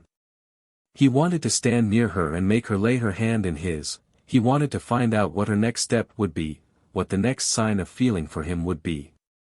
Such anxiety and enthusiasm had not affected him for years. He was a youth again in feeling, a cavalier in action. In his position opportunity for taking his evenings out was excellent. He was a most faithful worker in general, and a man who commanded the confidence of his employers in so far as the distribution of his time was concerned. He could take such hours off as he chose, for it was well known that he fulfilled his managerial duties successfully, whatever time he might take. His grace, tact, and ornate appearance gave the place an air which was most essential, while at the same time his long experience made him a most excellent judge of its stock necessities. Bartenders and assistants might come and go, singly or in groups, but, so long as he was present, the host of old-time customers would barely notice the change. He gave the place the atmosphere to which they were used. Consequently, he arranged his hours very much to suit himself, taking now an afternoon, now an evening, but invariably returning between 11 and 12 to witness the last hour or two of the day's business and look after the closing details. "You see that things are safe and all the employees are out when you go home, George," Moy had once remarked to him, and he never once, in all the period of his long service, neglected to do this. Neither of the owners had for years been in the resort after 5 in the afternoon, and yet their manager as faithfully fulfilled this request as if they had been there regularly to observe. On this Friday afternoon, scarcely 2 days after his previous visit, he made up his mind to see Carrie. He could not stay away longer. "Evans," he said, addressing the head barkeeper, "if any one calls, I will be back between 4 and 5. He hurried to Madison Street and boarded a horse car, which carried him to Ogden Place in half an hour. Carrie had thought of going for a walk, and had put on a light grey woolen dress with a jaunty double-breasted jacket. She had out her hat and gloves, and was fastening a white lace tie about her throat when the housemaid brought up the information that Mr. Hustwood wished to see her. She started slightly at the announcement, but told the girl to say that she would come down in a moment, and proceeded to hasten her dressing. Carrie could not have told herself at this moment whether she was glad or sorry that the impressive manager was awaiting her presence. She was slightly flurried and tingling in the cheeks, but it was more nervousness than either fear or favor. She did not try to conjecture what the drift of the conversation would be. She only felt that she must be careful, and that Hustwood had an indefinable fascination for her. Then she gave her tie its last touch with her fingers and went below. The deep-feeling manager was himself a little strained in the nerves by the thorough consciousness of his mission. He felt that he must make a strong play on this occasion, but now that the hour was come, and he heard Carrie's feet upon the stair, his nerve failed him. He sank a little in determination, for he was not so sure, after all, what her opinion might be. When she entered the room, however, her appearance gave him courage.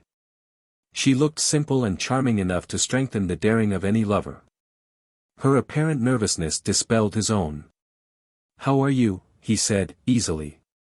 "I could not resist the temptation to come out this afternoon, it was so pleasant." "Yes," said Carrie, halting before him, "I was just preparing to go for a walk myself." "Oh, were you?" he said. "Supposing, then, you get your hat and we both go."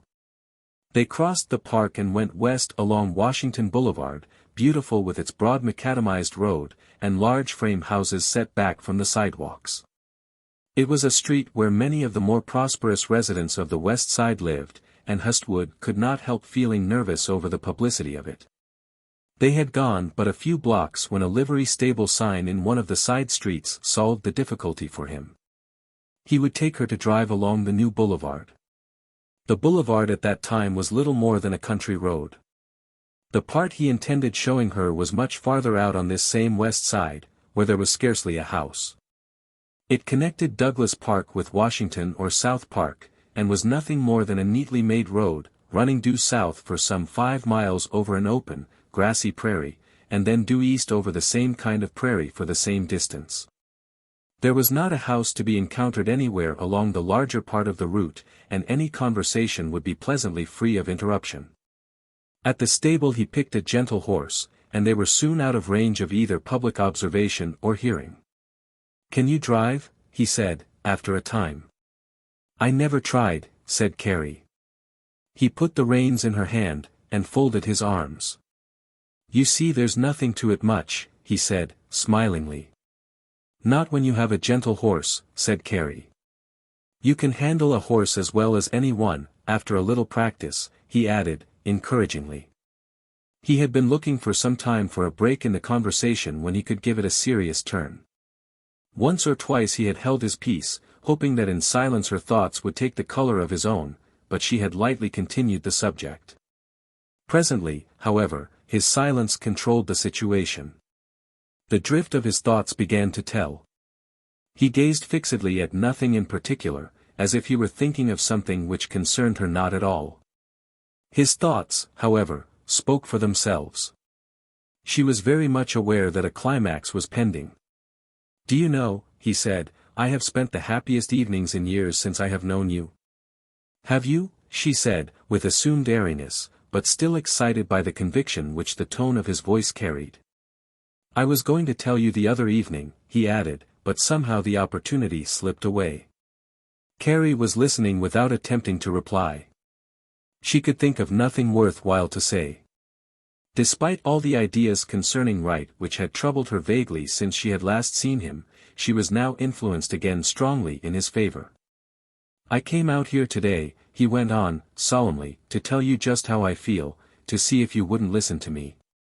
Hustwood was something of a romanticist after his kind. He was capable of strong feelings, often poetic ones, and under a stress of desire, such as the present, he waxed eloquent.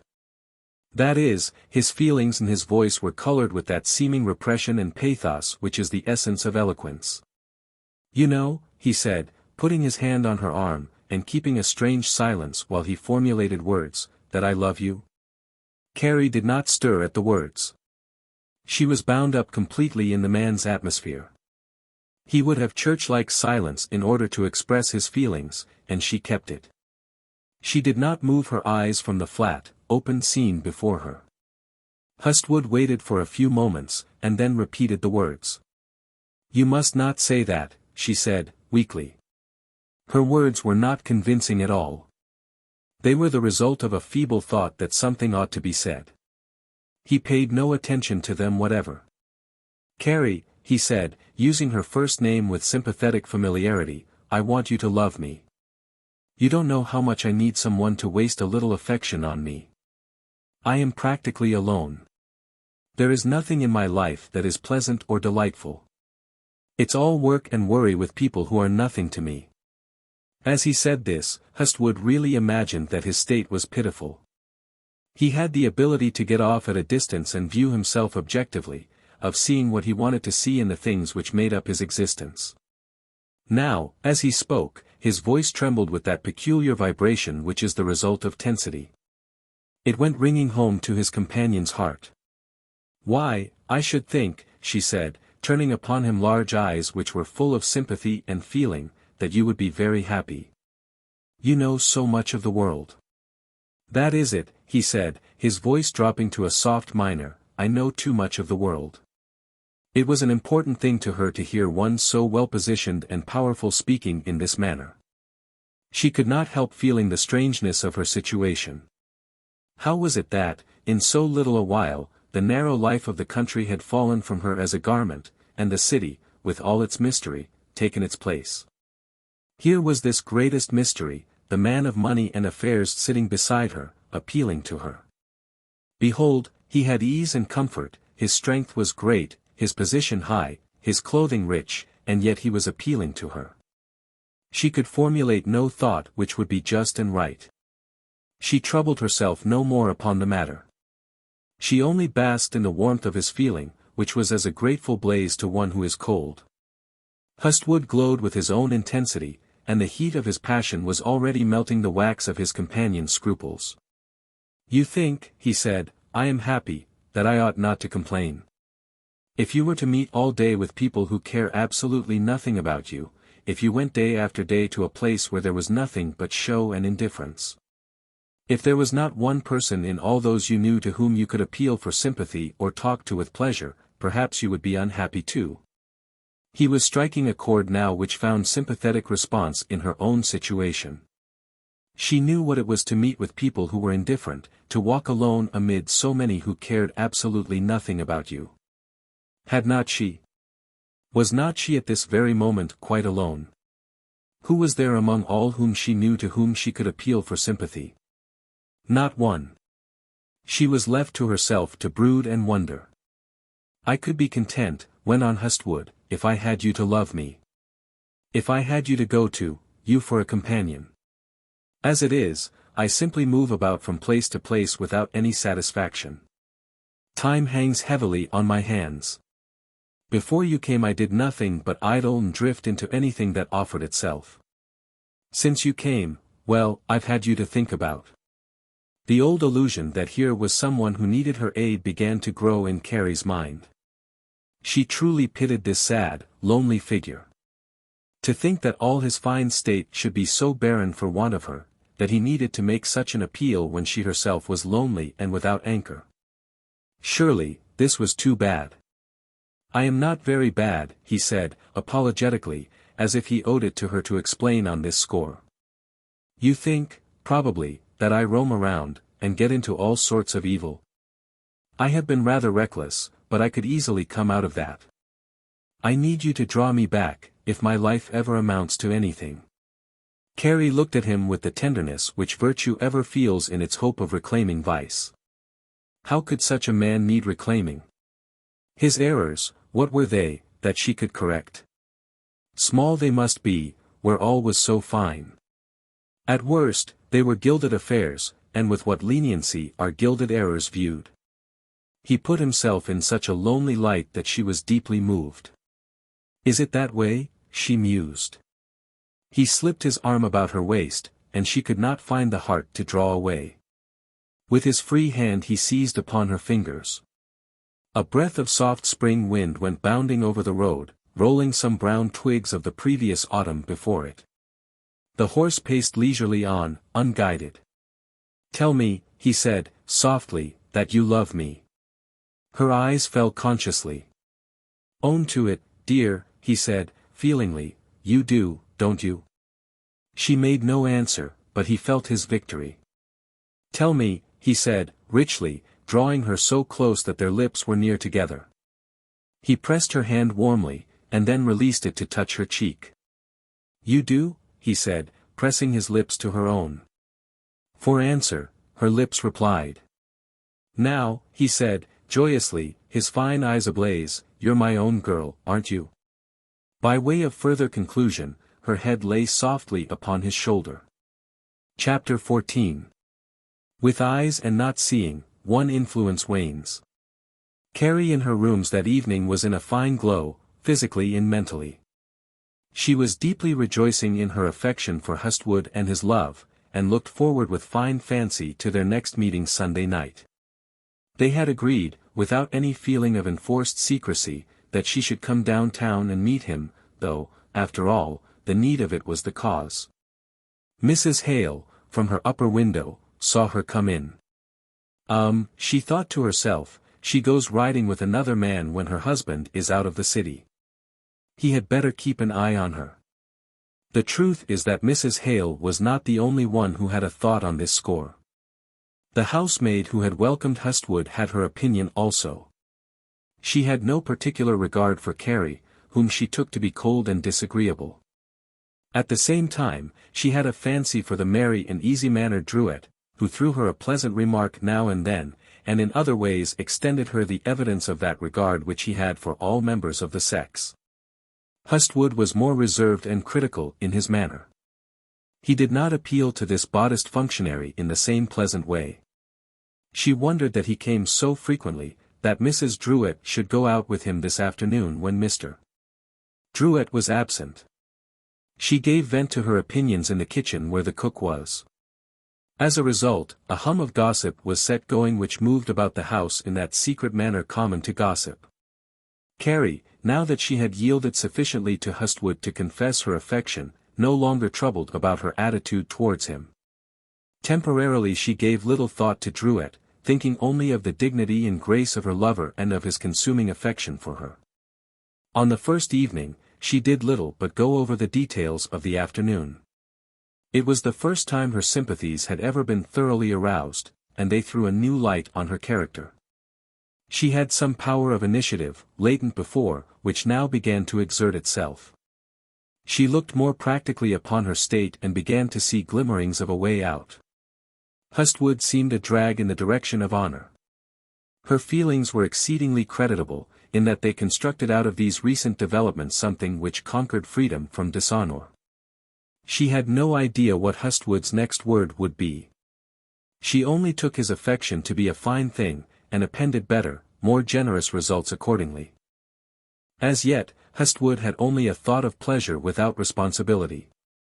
He did not feel that he was doing anything to complicate his life.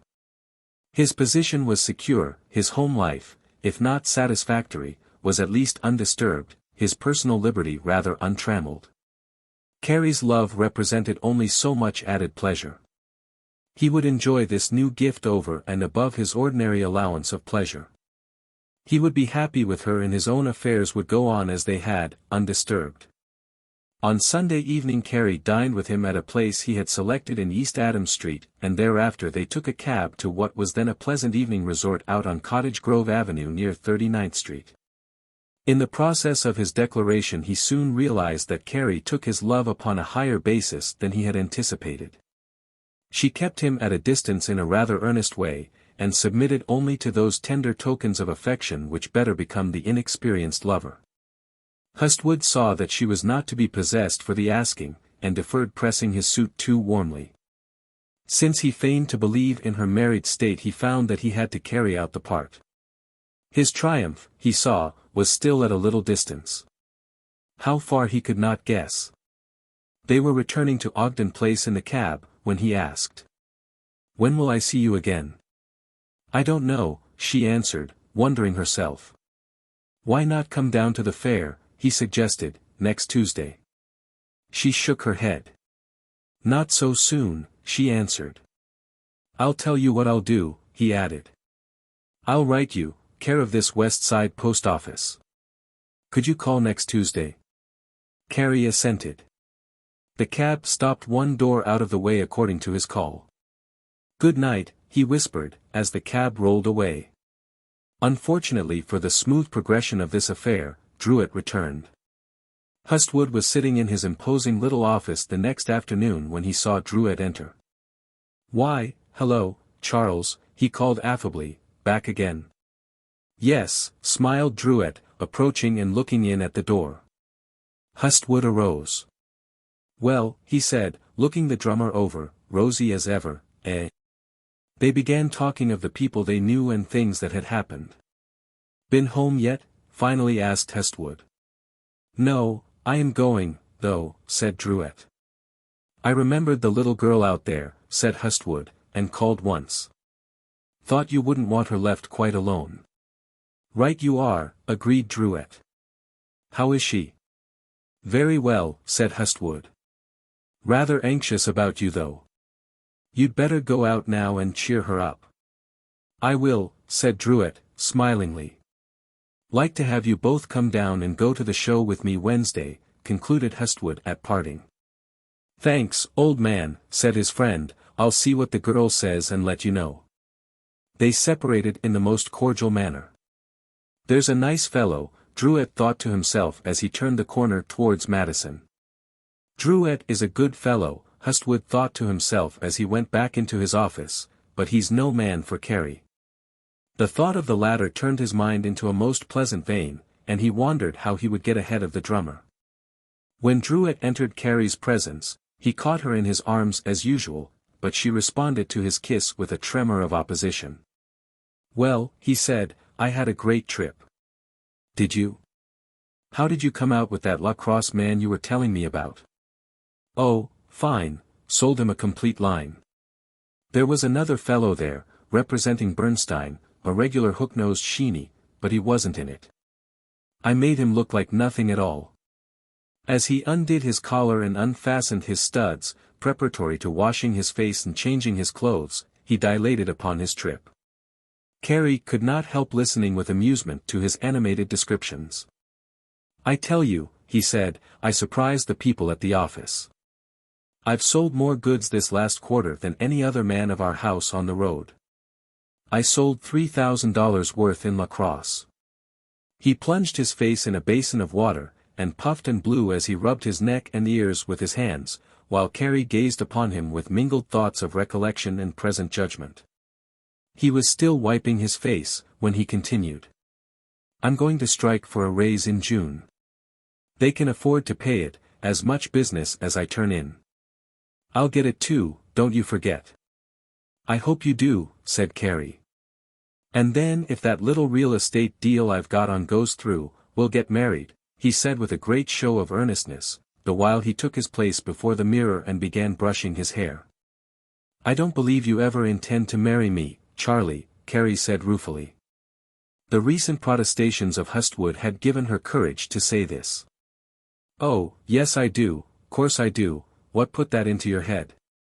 He had stopped his trifling before the mirror now and crossed over to her.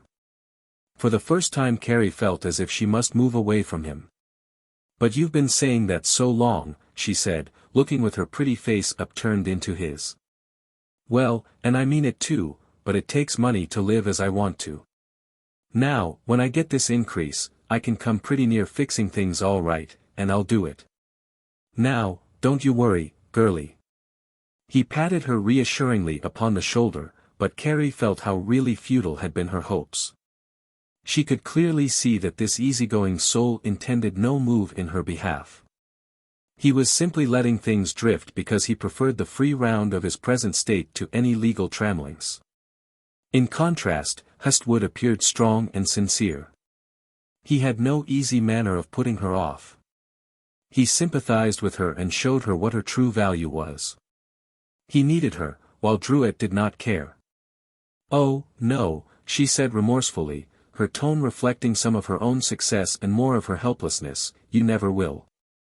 "Well, you wait a little while and see," he concluded. "I'll marry you all right." Carrie looked at him and felt justified.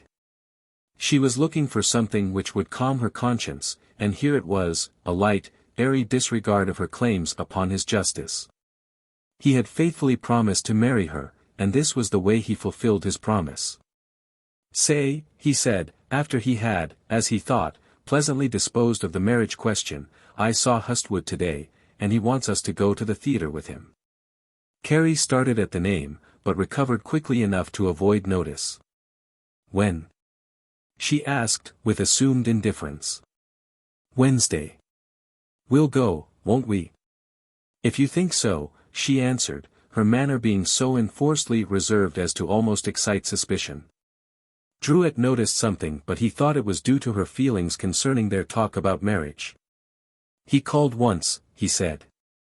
"Yes," said Carrie, "he was out here Sunday evening." "Was he?" said Druitt. "I thought from what he said that he had called a week or so ago." "So he did," answered Carrie, who was wholly unaware of what conversation her lovers might have held. She was all at sea mentally, and fearful of some entanglement which might ensue from what she would answer. "Oh, then he called twice," said Druitt, the first shade of misunderstanding showing in his face. "Yes," said Carrie innocently, feeling now that Hustwood must have mentioned but one call. Druitt imagined that he must have misunderstood his friend. He did not attach particular importance to the information, after all. "What did he have to say?" he queried, with slightly increased curiosity. "He said he came because he thought I might be lonely.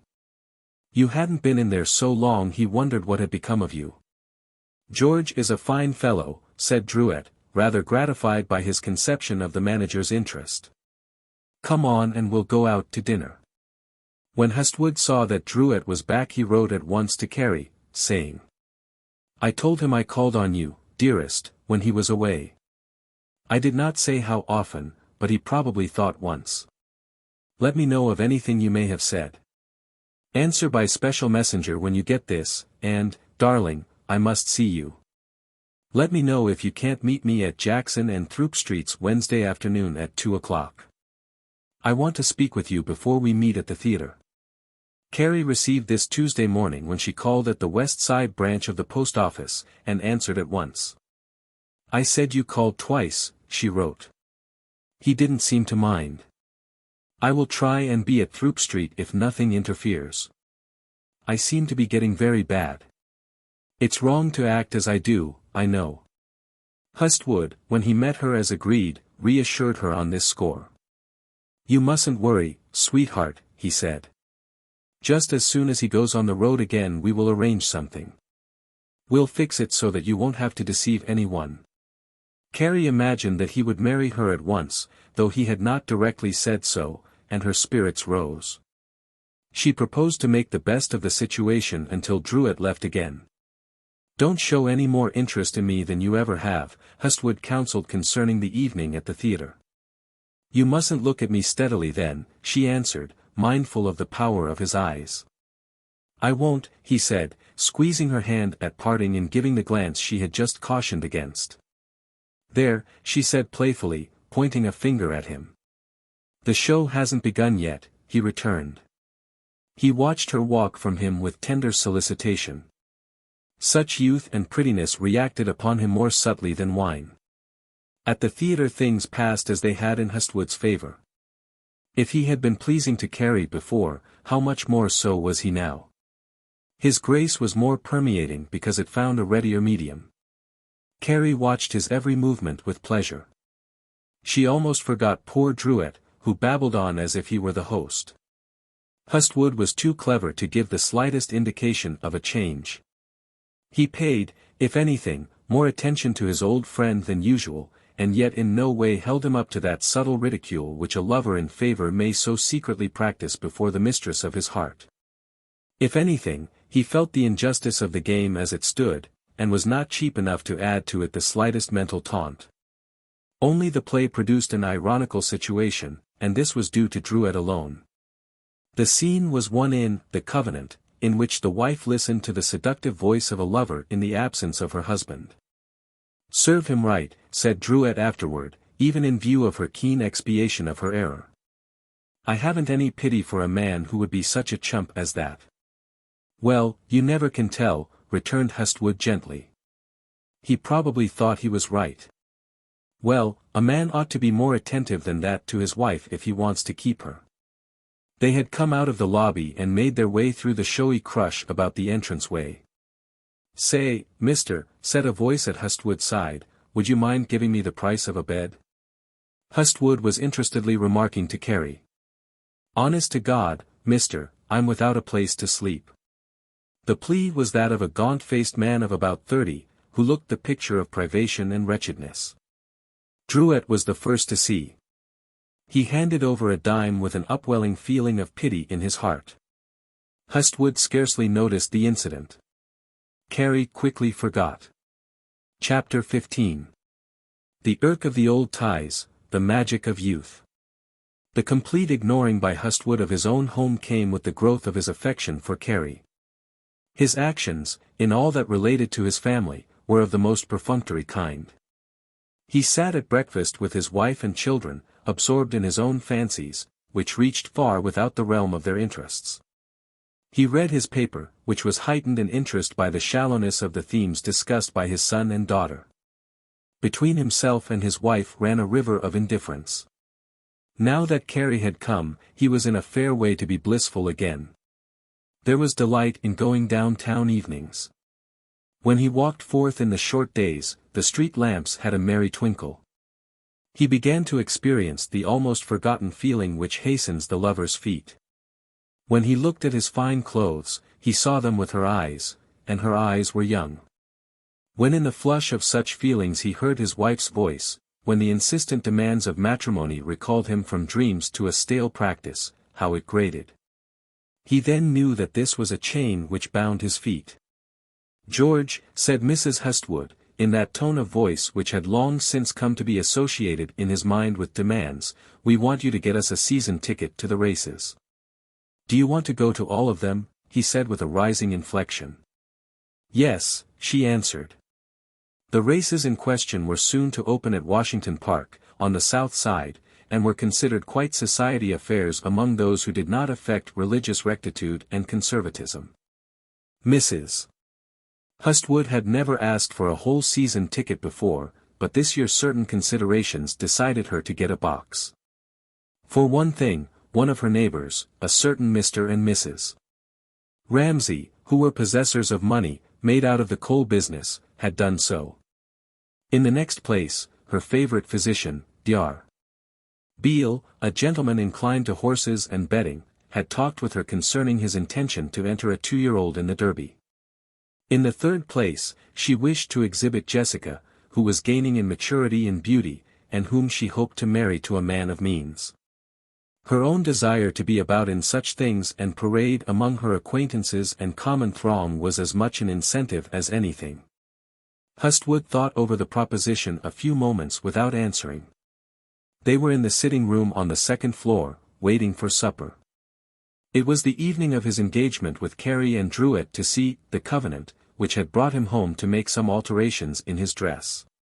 "You're sure separate tickets wouldn't do as well?" he asked, hesitating to say anything more rugged. "No," she replied impatiently. "Well," he said, taking offense at her manner, "you needn't get mad about it. I'm just asking you." "I'm not mad," she snapped. "I'm merely asking you for a season ticket." "And I'm telling you," he returned, fixing a clear, steady eye on her, "that it's no easy thing to get. I'm not sure whether the manager will give it to me." He had been thinking all the time of his pull with the racetrack magnates. "We can buy it then," she exclaimed sharply. "You talk easy," he said. "A season family ticket costs $150. "I'll not argue with you," she replied with determination. "I want the ticket and that's all there is to it." She had risen, and now walked angrily out of the room. "Well, you get it then," he said grimly, though in a modified tone of voice.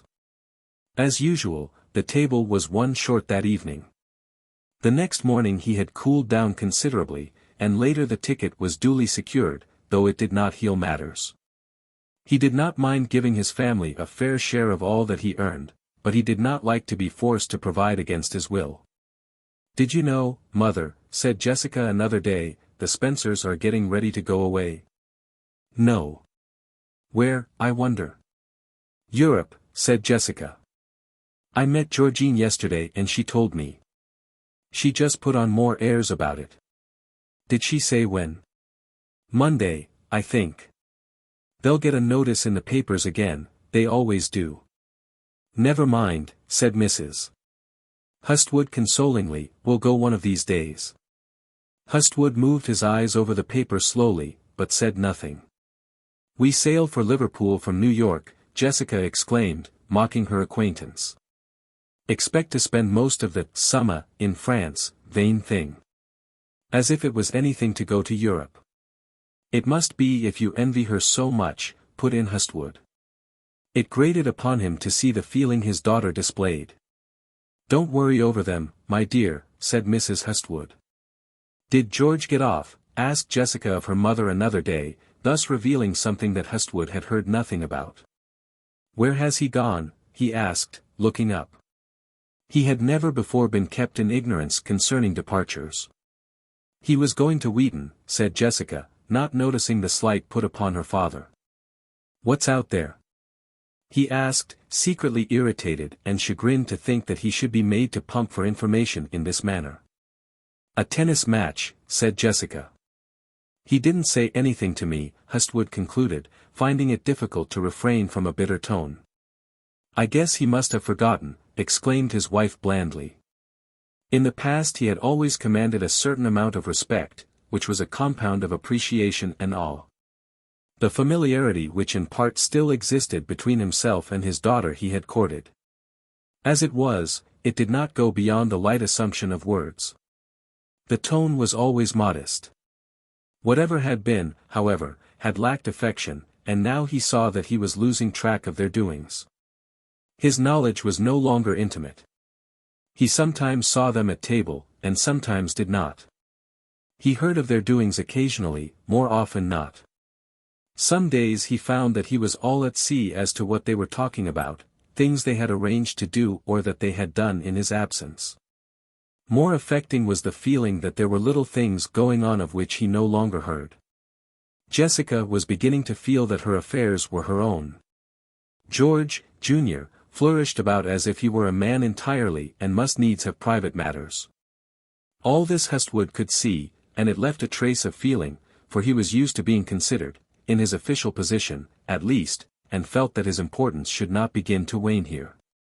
To darken it all, he saw the same indifference and independence growing in his wife, while he looked on and paid the bills. He consoled himself with the thought, however, that, after all, he was not without affection. Things might go as they would at his house, but he had Carrie outside of it. With his mind's eye he looked into her comfortable room in Ogden Place, where he had spent several such delightful evenings. And thought how charming it would be when Druitt was disposed of entirely and she was waiting evenings in cozy little quarters for him. That no cause would come up whereby Druitt would be led to inform Carrie concerning his married state, he felt hopeful. Things were going so smoothly that he believed they would not change. Shortly now he would persuade Carrie and all would be satisfactory. The day after their theater visit he began writing her regularly, a letter every morning, and begging her to do as much for him. He was not literary by any means, but experience of the world and his growing affection gave him somewhat of a style. This he exercised at his office desk with perfect deliberation. He purchased a box of delicately colored and scented writing paper in monogram, which he kept locked in one of the drawers. His friends now wondered at the cleric and very official-looking nature of his position. The 5 bartenders viewed with respect the duties which could call a man to do so much desk work and penmanship. Hustwood surprised himself with his fluency. By the natural law which governs all effort, what he wrote reacted upon him. He began to feel those subtleties which he could find words to express. With every expression came increased conception. Those inmost breathings which there found words took hold upon him. He thought Carrie worthy of all the affection he could there express. Carrie was indeed worth loving if ever youth and grace are to command that token of acknowledgment from life in their bloom. Experience had not yet taken away that freshness of the spirit which is the charm of the body. Her soft eyes contained in their liquid luster no suggestion of the knowledge of disappointment. She had been troubled in a way by doubt and longing, but these had made no deeper impression than could be traced in a certain open wistfulness of glance and speech. The mouth had the expression at times, in talking and in repose, of one who might be upon the verge of tears. It was not that grief was thus ever present. The pronunciation of certain syllables gave to her lips this peculiarity of formation, a formation as suggestive and moving as pathos itself. There was nothing bold in her manner. Life had not taught her domination, superciliousness of grace, which is the lordly power of some women. Her longing for consideration was not sufficiently powerful to move her to demand it. Even now she lacked self-assurance, but there was that in what she had already experienced which left her a little less than timid. She wanted pleasure, she wanted position, and yet she was confused as to what these things might be. Every hour the kaleidoscope of human affairs threw a new luster upon something, and therewith it became for her the desired, the all. Another shift of the box, and some other had become the beautiful, the perfect. On her spiritual side, also, she was rich in feeling, as such a nature well might be. Sorrow in her was aroused by many a spectacle, an uncritical upwelling of grief for the weak and the helpless. She was constantly pained by the sight of the white-faced, ragged men who slopped desperately by her in a sort of wretched mental stupor. The poorly clad girls who went blowing by her window evenings, hurrying home from some of the shops of the West Side, she pitied from the depths of her heart. She would stand and bite her lips as they passed, shaking her little head and wondering. They had so little, she thought. It was so sad to be ragged and poor. The hang of faded clothes pained her eyes. And they have to work so hard, was her only comment. On the street sometimes she would see men working, Irishmen with picks, coal heavers with great loads to shovel, Americans busy about some work which was a mere matter of strength, and they touched her fancy. Toil, now that she was free of it, seemed even a more desolate thing than when she was part of it. She saw it through a mist of fancy, a pale, somber half-light, which was the essence of poetic feeling. Her old father, in his flower-dusted miller's suit, sometimes returned to her in memory, revived by a face in a window. A shoemaker pegging at his last, a blast man seen through a narrow window in some basement where iron was being melted, a bench worker seen high aloft in some window, his coat off, his sleeves rolled up. These took her back in fancy to the details of the mill. She felt, though she seldom expressed them, sad thoughts upon this score. Her sympathies were ever with that underworld of toil from which she had so recently sprung, and which she best understood. Though Hustwood did not know it, he was dealing with one whose feelings were as tender and as delicate as this. He did not know, but it was this in her, after all, which attracted him. He never attempted to analyze the nature of his affection. It was sufficient that there was tenderness in her eye, weakness in her manner, good nature and hope in her thoughts. He drew near this lily, which had sucked its waxen beauty and perfume from below a depth of waters which he had never penetrated, and out of ooze and mold which he could not understand. He drew near because it was waxen and fresh. It lightened his feelings for him. It made the morning worth while. In a material way, she was considerably improved. Her awkwardness had all but passed, leaving, if anything, a quaint residue which was as pleasing as perfect grace.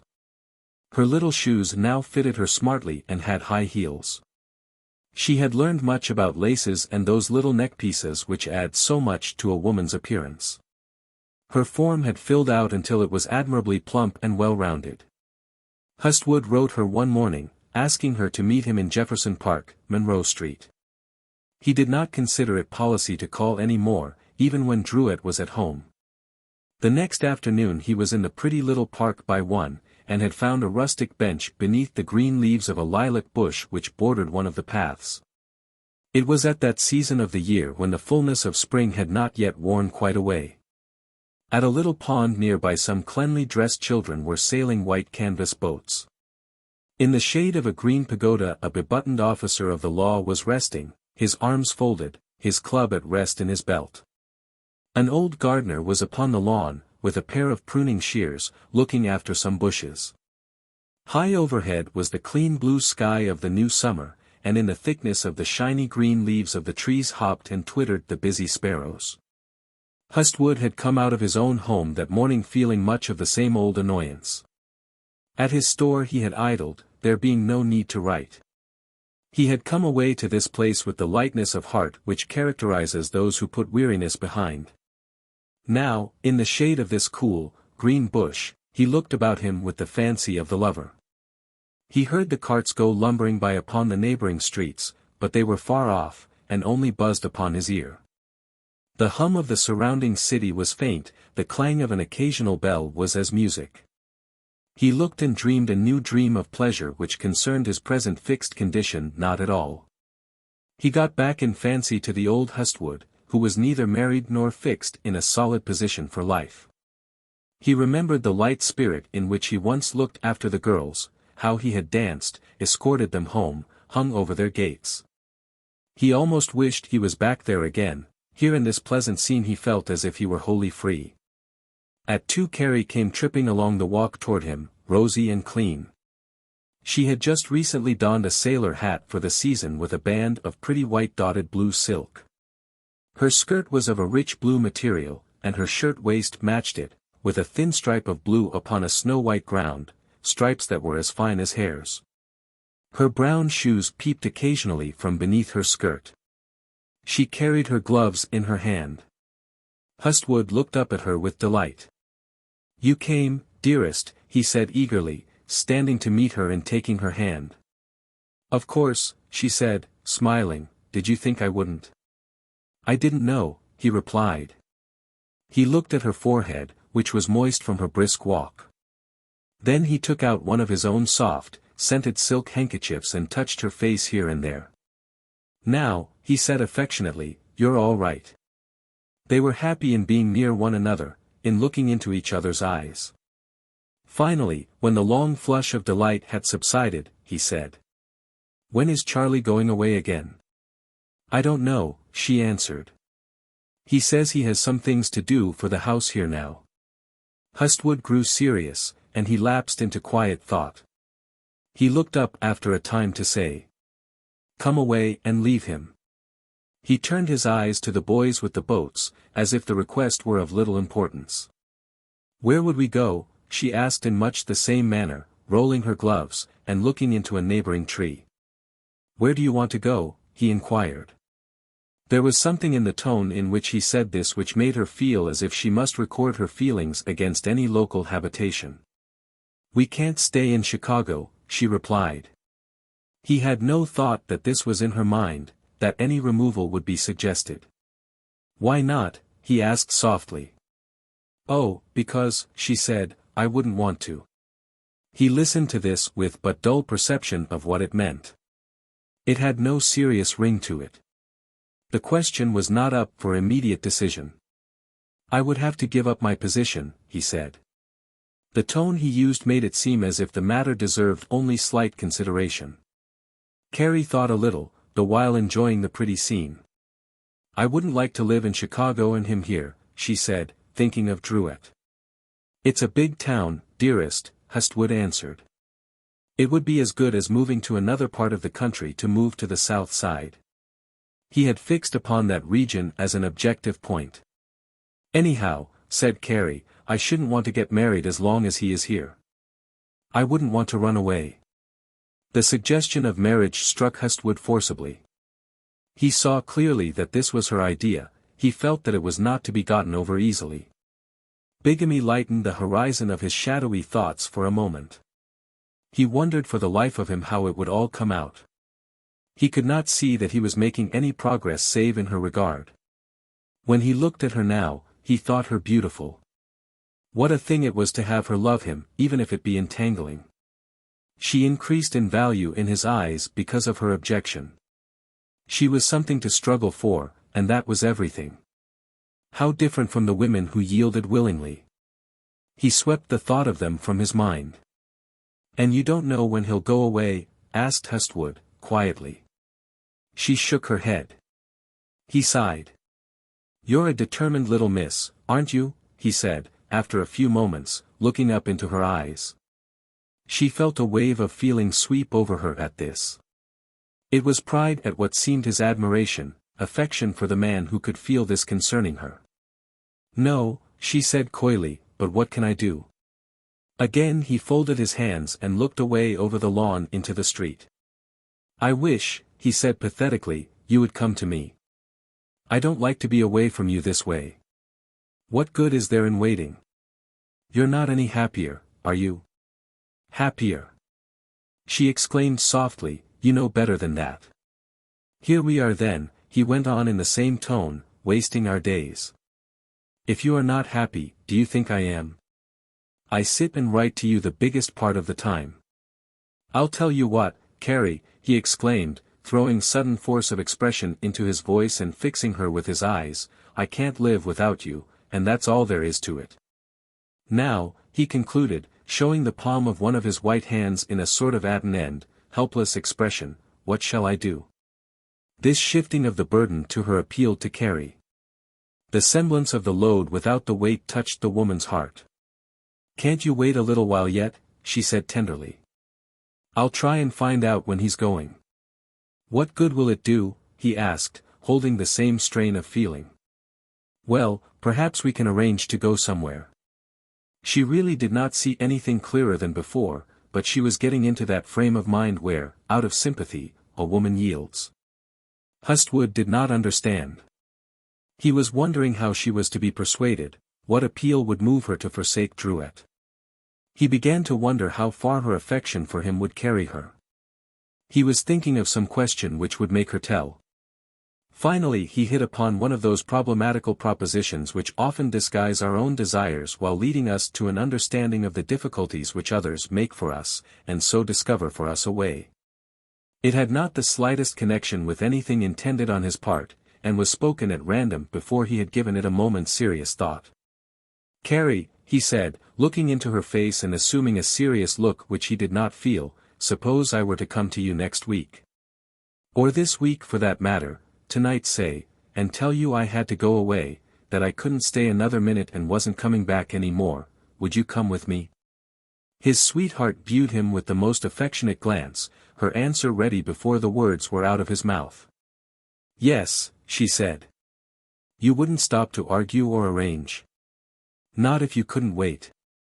He smiled when he saw that she took him seriously, and he thought what a chance it would afford for a possible junket of a week or two. He had a notion to tell her that he was joking and so brush away her sweet seriousness, but the effect of it was too delightful. He let it stand. Suppose we didn't have time to get married here, he added, an afterthought striking him. If we got married as soon as we got to the other end of the journey it would be all right. I meant that, he said. Yes. The morning seemed peculiarly bright to him now. He wondered whatever could have put such a thought into his head. Impossible as it was, he could not help smiling at its cleverness. It showed how she loved him. There was no doubt in his mind now, and he would find a way to win her. "Well," he said, jokingly, "I'll come and get you one of these evenings," and then he laughed. "I wouldn't stay with you, though, if you didn't marry me," Carrie added reflectively. "I don't want you to," he said tenderly, taking her hand. She was extremely happy now that she understood. She loved him the more for thinking that he would rescue her so. As for him, the marriage clause did not dwell in his mind. He was thinking that with such affection there could be no bar to his eventual happiness. "Let's stroll about," he said gaily, rising and surveying all the lovely park. "All right," said Carrie. They passed the young Irishman, who looked after them with envious eyes. "'Tis a foine couple," he observed to himself. "They must be rich." Chapter 16. A Witless Aladdin, the Gate to the World. In the course of his present stay in Chicago, Drouet paid some slight attention to the secret order to which he belonged. During his last trip he had received a new light on its importance. "I tell you," said another drummer to him, "it's a great thing. Look at Hazenstab. He isn't so deuced clever. Of course he's got a good house behind him, but that won't do alone. I tell you it's his degree. He's a way-up Mason, and that goes a long way. He's got a secret sign that stands for something." Drouet resolved then and there that he would take more interest in such matters. So when he got back to Chicago he repaired to his local lodge headquarters. "I say, Drouet," said Mr. Harry Quinsel, an individual who was very prominent in this local branch of the Elks, "you're the man that can help us out." It was after the business meeting and things were going socially with a hum. Drouet was bobbing around chatting and joking with a score of individuals whom he knew. "What are you up to?"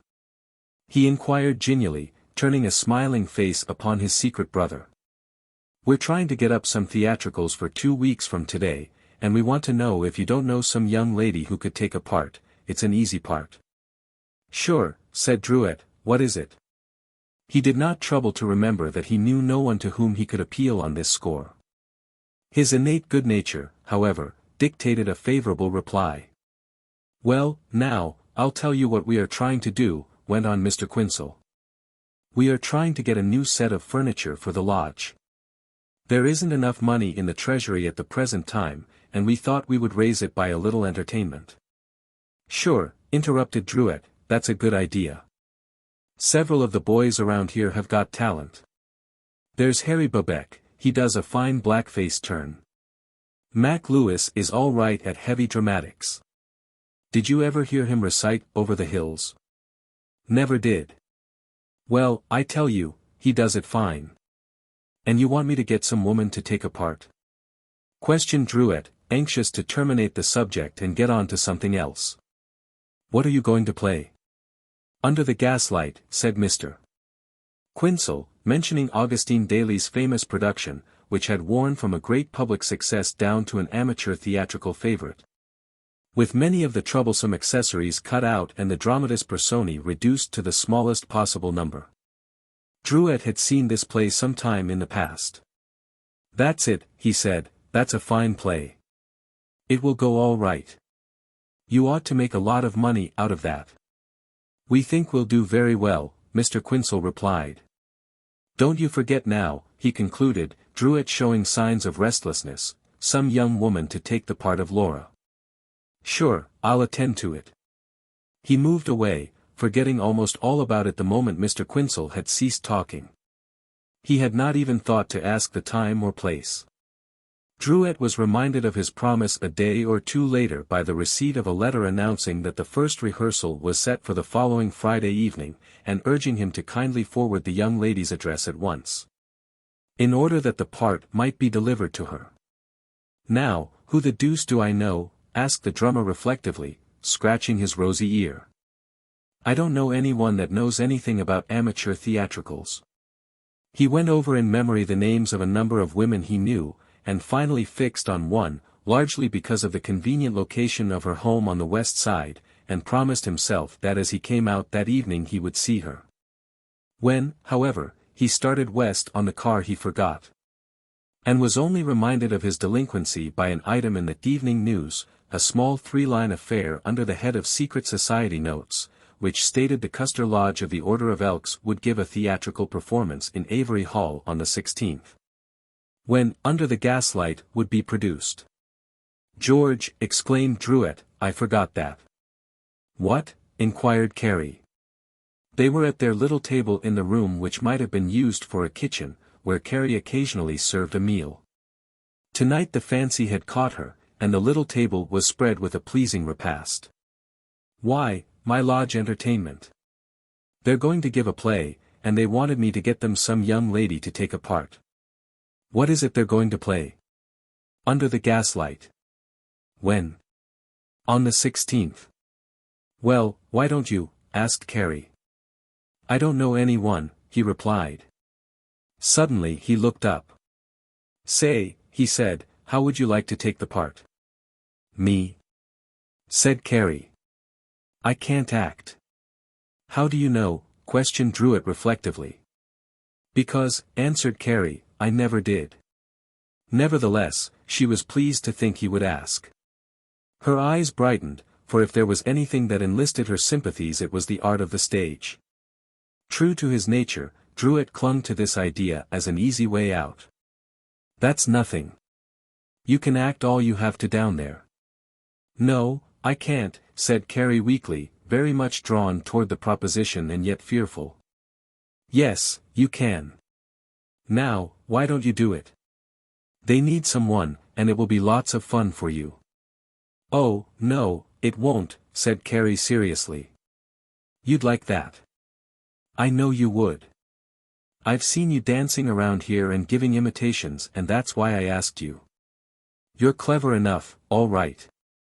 "No, I'm not," said Carrie shyly. "Now, I'll tell you what you do. You go down and see about it. It'll be fun for you. The rest of the company isn't going to be any good. They haven't any experience. What do they know about theatricals?" He frowned as he thought of their ignorance. "Hand me the coffee," he added. "I don't believe I could act, Charlie," Carrie went on pettishly. "You don't think I could, do you?" "Sure. Out o' sight. I bet you make a hit. Now you want to go, I know you do. I knew it when I came home. That's why I asked you. What is the play, did you say?" "Under the Gaslight." "What part would they want me to take?" "Oh, one of the heroines, I don't know." "What sort of a play is it?" "Well," said Druitt, whose memory for such things was not the best, "it's about a girl who gets kidnapped by a couple of crooks, a man and a woman that live in the slums. She had some money or something and they wanted to get it. I don't know now how it did go exactly." "Don't you know what part one would have to take?" "No, I don't, to tell the truth." He thought a moment. "Yes, I do, too. Laura, that's the thing, you're to be Laura. And you can't remember what the part is like." "To save me, Cad, I can't," he answered. "I ought to, too, I've seen the play enough. There's a girl in it that was stolen when she was an infant, was picked off the street or something, and she's the one that's hounded by the 2 old criminals I was telling you about." He stopped with a mouthful of pie poised on a fork before his face. "She comes very near getting drowned. No, that's not it. I'll tell you what I'll do," he concluded hopelessly, "I'll get you the book. I can't remember now for the life of me." "Well, I don't know," said Carrie, when he had concluded, her interest and desire to shine dramatically struggling with her timidity for the mastery. "I might go if you thought I'd do all right." "Of course, you'll do," said Druitt, who, in his efforts to enthuse Carrie, had interested himself. "Do you think I'd come home here and urge you to do something that I didn't think you would make a success of? You can act all right. It'll be good for you." "When must I go?" said Carrie, reflectively. "The first rehearsal is Friday night. I'll get the part for you tonight." All right, said Carrie resignedly, I'll do it, but if I make a failure now it's your fault. You won't fail, assured Druet. Just act as you do around here. Be natural. You're all right. I've often thought you'd make a corking good actress. Did you really? Asked Carrie. That's right, said the drummer. He little knew as he went out of the door that night what a secret flame he had kindled in the bosom of the girl he left behind. Carrie was possessed of that sympathetic, impressionable nature which, ever in the most developed form, has been the glory of the drama. She was created with that passivity of soul which is always the mirror of the active world. She possessed an innate taste for imitation and no small ability.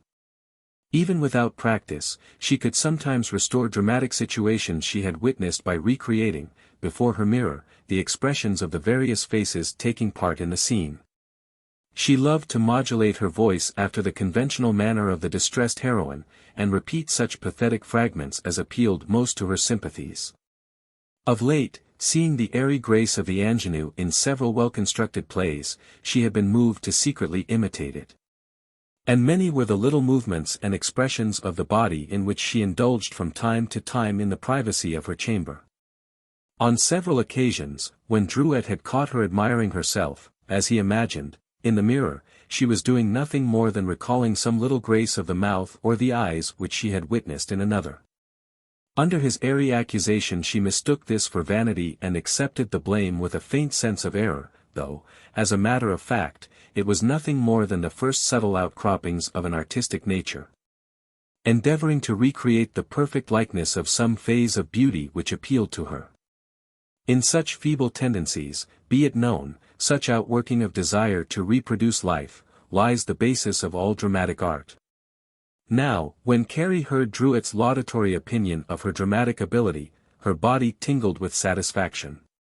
Like the flame which welds the loosened particles into a solid mass, his words united those floating wisps of feeling which she had felt, but never believed, concerning her possible ability, and made them into a gaudy shred of hope.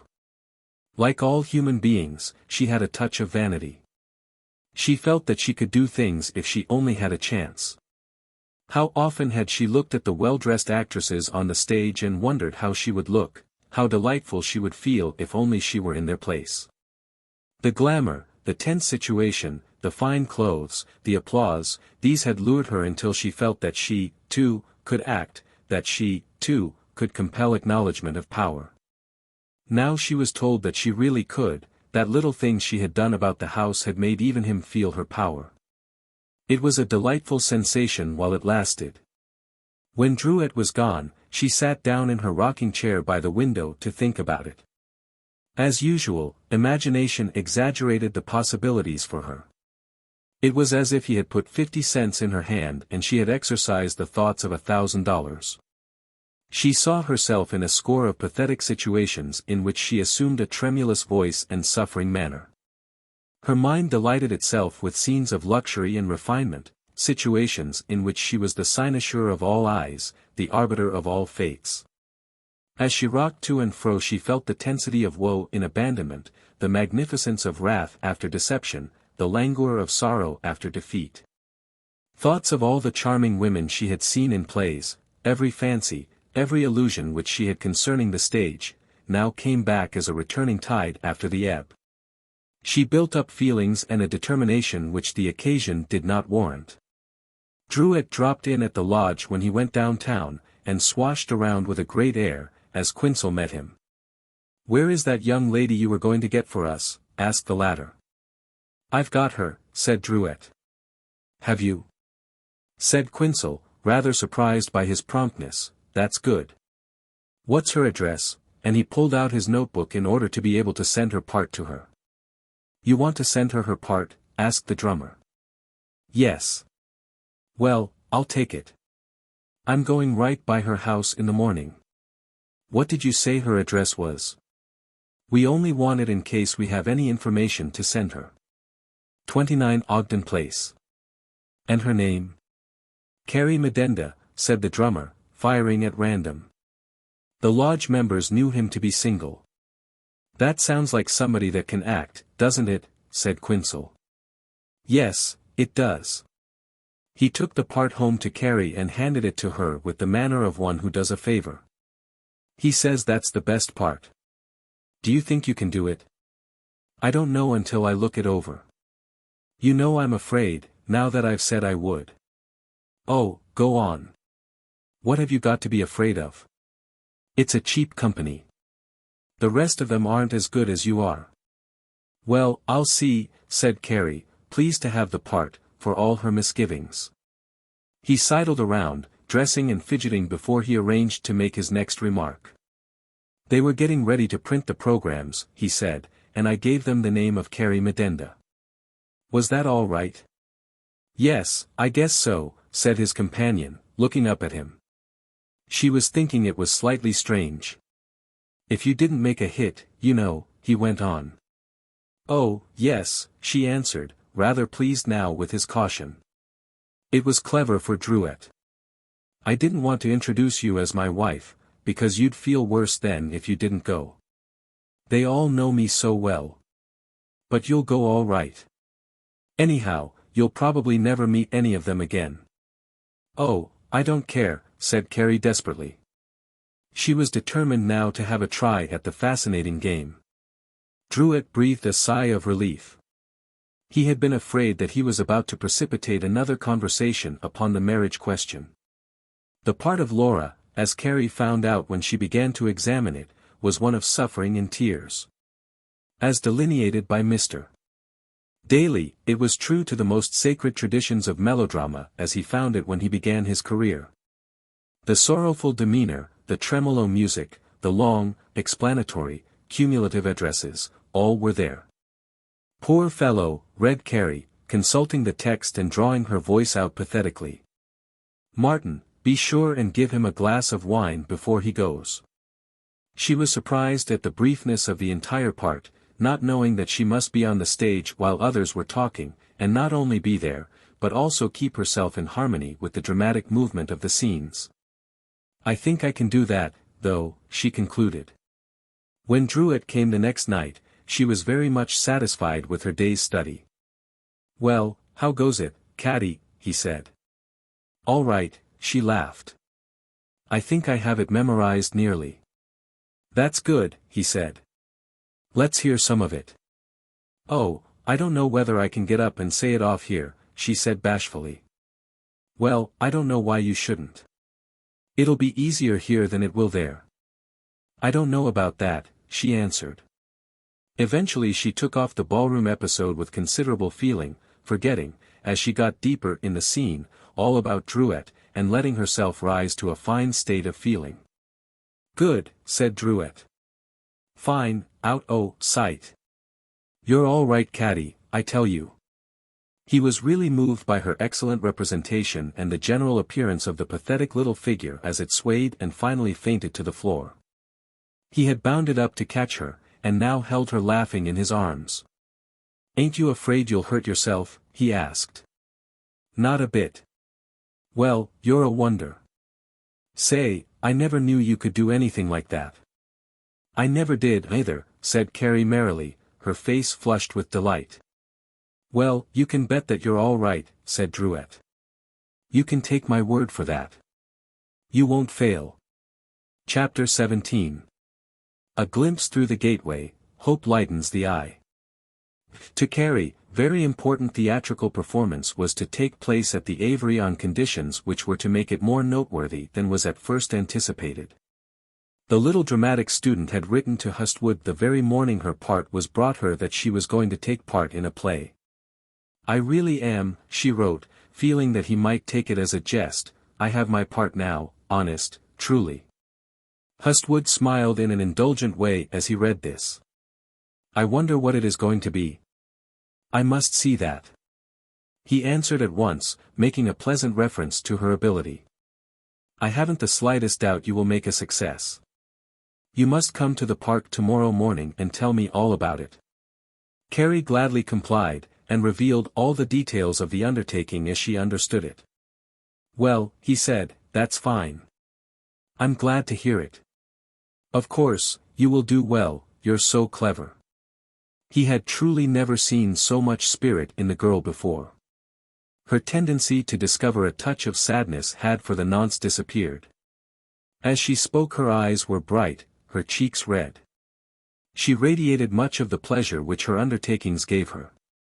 For all her misgivings, and they were as plentiful as the moments of the day, she was still happy. She could not repress her delight in doing this little thing which, to an ordinary observer, had no importance at all. Hustwood was charmed by the development of the fact that the girl had capabilities. There is nothing so inspiring in life as the sight of a legitimate ambition, no matter how incipient. It gives color, force, and beauty to the possessor. Carrie was now lightened by a touch of this divine afflatus. She drew to herself commendation from her two admirers which she had not earned. Their affection for her naturally heightened their perception of what she was trying to do and their approval of what she did. Her inexperience conserved her own exuberant fancy, which ran riot with every straw of opportunity, making of it a golden divining rod whereby the treasure of life was to be discovered. "Let's see," said Hustwood, "I ought to know some of the boys in the lodge. I'm an elk myself." "Oh, you mustn't let him know I told you." "That's so," said the manager. "I'd like for you to be there, if you want to come, but I don't see how you can unless he asks you." "I'll be there," said Hustwood affectionately. "I can fix it so he won't know you told me. You leave it to me." This interest of the manager was a large thing in itself for the performance, for his standing among the elks was something worth talking about. Already he was thinking of a box with some friends, and flowers for Carrie. He would make it a dress suit affair and give the little girl a chance. Within a day or two, Druitt dropped into the Adams Street resort, and he was at once spied by Hustwood. It was at 5 in the afternoon and the place was crowded with merchants, actors, managers, politicians, a goodly company of rotund, rosy figures, silk-hatted, starchy-bosomed, bearing and bescarf-pinned to the Queen's taste. John L. Sullivan, the pugilist, was at one end of the glittering bar, surrounded by a company of loudly dressed sports, who were holding a most animated conversation.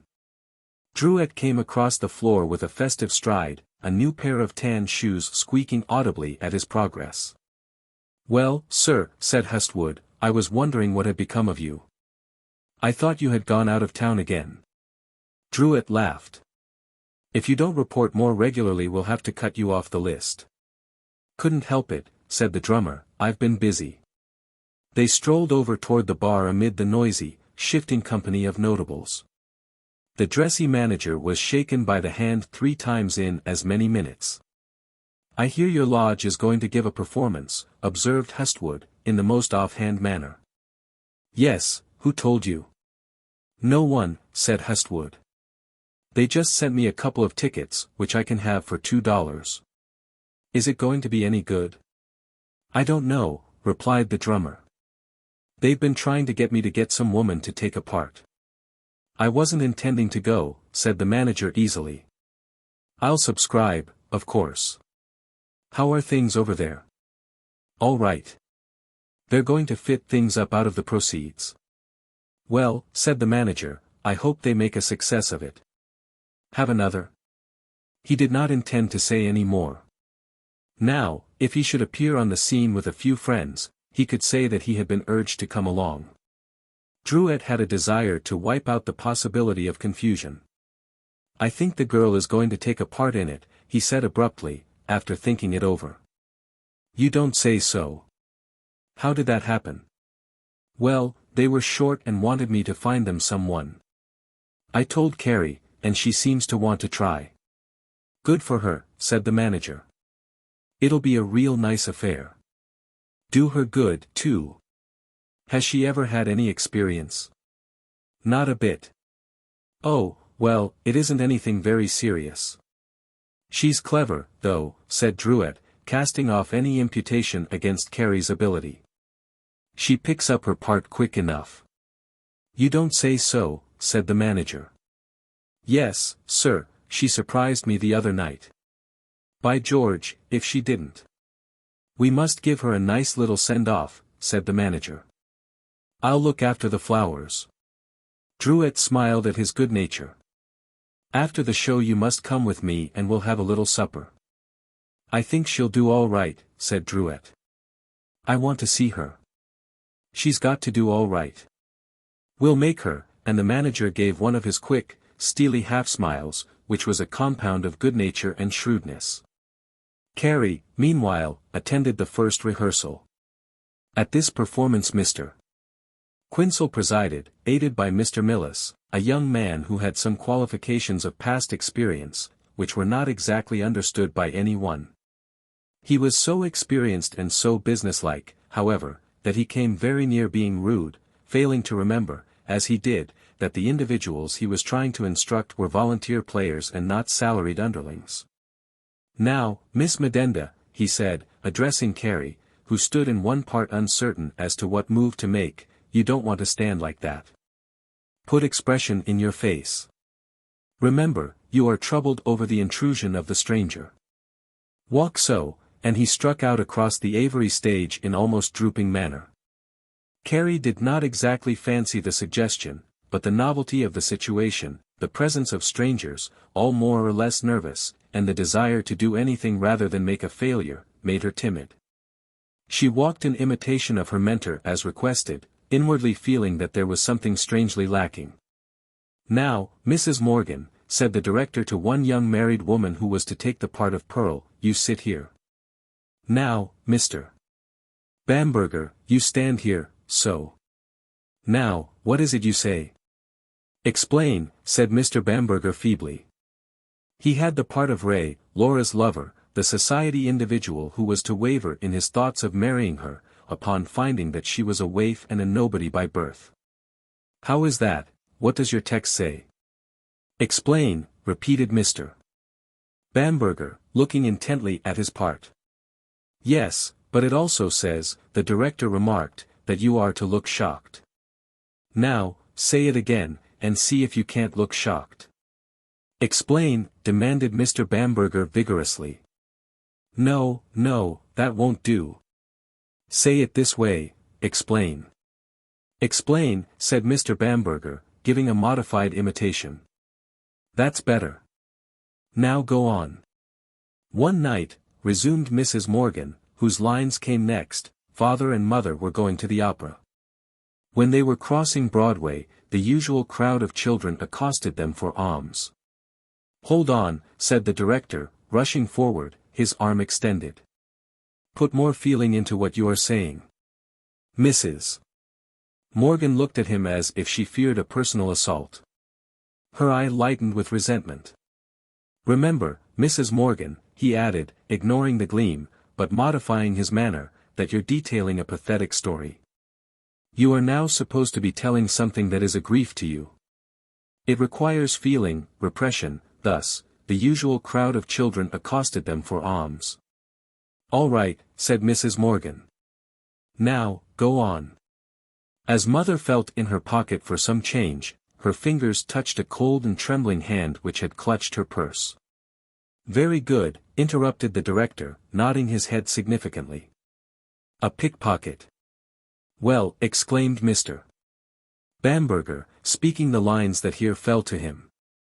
No, no, Mr. Bamberger, said the director, approaching, not that way. A pickpocket, well, so. That's the idea. Don't you think, said Carrie weakly, noticing that it had not been proved yet whether the members of the company knew their lines, let alone the details of expression. That it would be better if we just went through our lines once to see if we know them? We might pick up some points. A very good idea, Miss Medenda, said Mr. Quinsel, who sat at the side of the stage, looking serenely on and volunteering opinions which the director did not heed.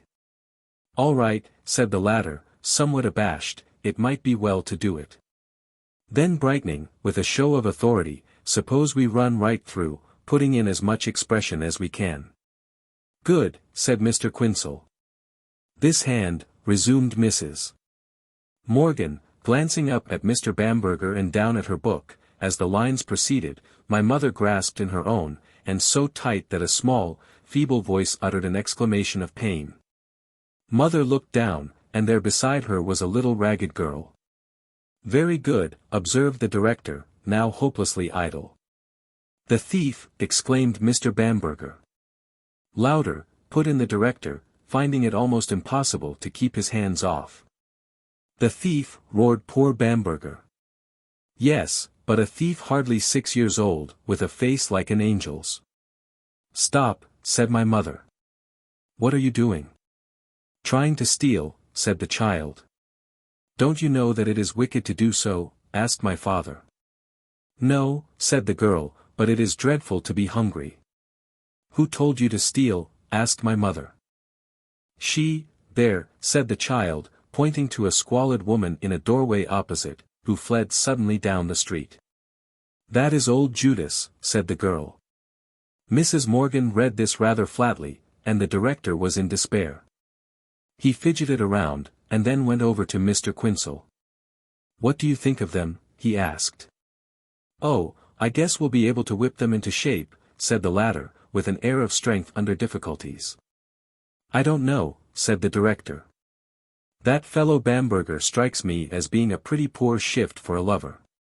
He's all we've got, said Quinsel, rolling up his eyes. Harrison went back on me at the last minute. Who else can we get? I don't know, said the director. I'm afraid he'll never pick up. At this moment Bamberger was exclaiming, Pearl, you are joking with me. Look at that now, said the director, whispering behind his hand. My lord. What can you do with a man who drawls out a sentence like that? Do the best you can, said Quinsel consolingly. The rendition ran on in this wise until it came to where Carrie, as Laura, comes into the room to explain to Ray, who, after hearing Pearl's statement about her birth, had written the letter repudiating her, which, however, he did not deliver. Bamberger was just concluding the words of Ray, I must go before she returns. Her step. Too late, and was cramming the letter in his pocket, when she began sweetly with. Ray. Miss Cortland, Bamberger faltered weakly. Carrie looked at him a moment and forgot all about the company present. She began to feel the part, and summoned an indifferent smile to her lips, turning as the lines directed and going to a window, as if he were not present. She did it with a grace which was fascinating to look upon. Who is that woman? Asked the director, watching Carrie in her little scene with Bamberger. Miss Medenda, said Quinsel. I know her name, said the director, but what does she do? I don't know, said Quinsel. She's a friend of one of our members. Well, she's got more gumption than anyone I've seen here so far, seems to take an interest in what she's doing. Pretty, too, isn't she? Said Quinsel. The director strolled away without answering. In the second scene, where she was supposed to face the company in the ballroom, she did even better, winning the smile of the director, who volunteered, because of her fascination for him, to come over and speak with her. Were you ever on the stage? He asked insinuatingly. No, said Carrie. You do so well, I thought you might have had some experience. Carrie only smiled consciously. He walked away to listen to Bamberger, who was feebly spouting some ardent line. Mrs. Morgan saw the drift of things and gleamed at Carrie with envious and snapping black eyes. She's some cheap professional, she gave herself the satisfaction of thinking, and scorned and hated her accordingly. The rehearsal ended for one day, and Carrie went home feeling that she had acquitted herself satisfactorily. The words of the director were ringing in her ears, and she longed for an opportunity to tell Hestwood. She wanted him to know just how well she was doing. Druitt, too, was an object for her confidences. She could hardly wait until he should ask her, and yet she did not have the vanity to bring it up. The drummer, however, had another line of thought tonight, and her little experience did not appeal to him as important. He let the conversation drop, save for what she chose to recite without solicitation, and Carrie was not good at that. He took it for granted that she was doing very well and he was relieved of further worry. Consequently he threw Carrie into repression, which was irritating. She felt his indifference keenly and longed to see Hestwood. It was as if he were now the only friend she had on earth.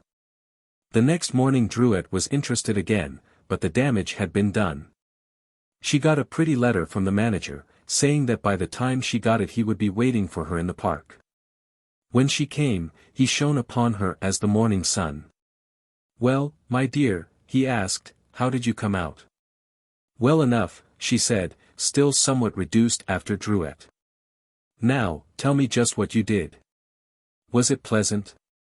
Carrie related the incidents of the rehearsal, warming up as she proceeded. "Well, that's delightful," said Hustwood. "I'm so glad. I must get over there to see you. When is the next rehearsal?" "Tuesday," said Carrie, "but they don't allow visitors." "I imagine I could get in," said Hustwood significantly. She was completely restored and delighted by his consideration, but she made him promise not to come around. "Now, you must do your best to please me," he said encouragingly. "Just remember that I want you to succeed. We will make the performance worth while. You do that now." "I'll try," said Carrie, brimming with affection and enthusiasm. "That's the girl," said Hustwood fondly. "Now, remember," shaking an affectionate finger at her, "your best." "I will," she answered, looking back. The whole earth was brimming sunshine that morning.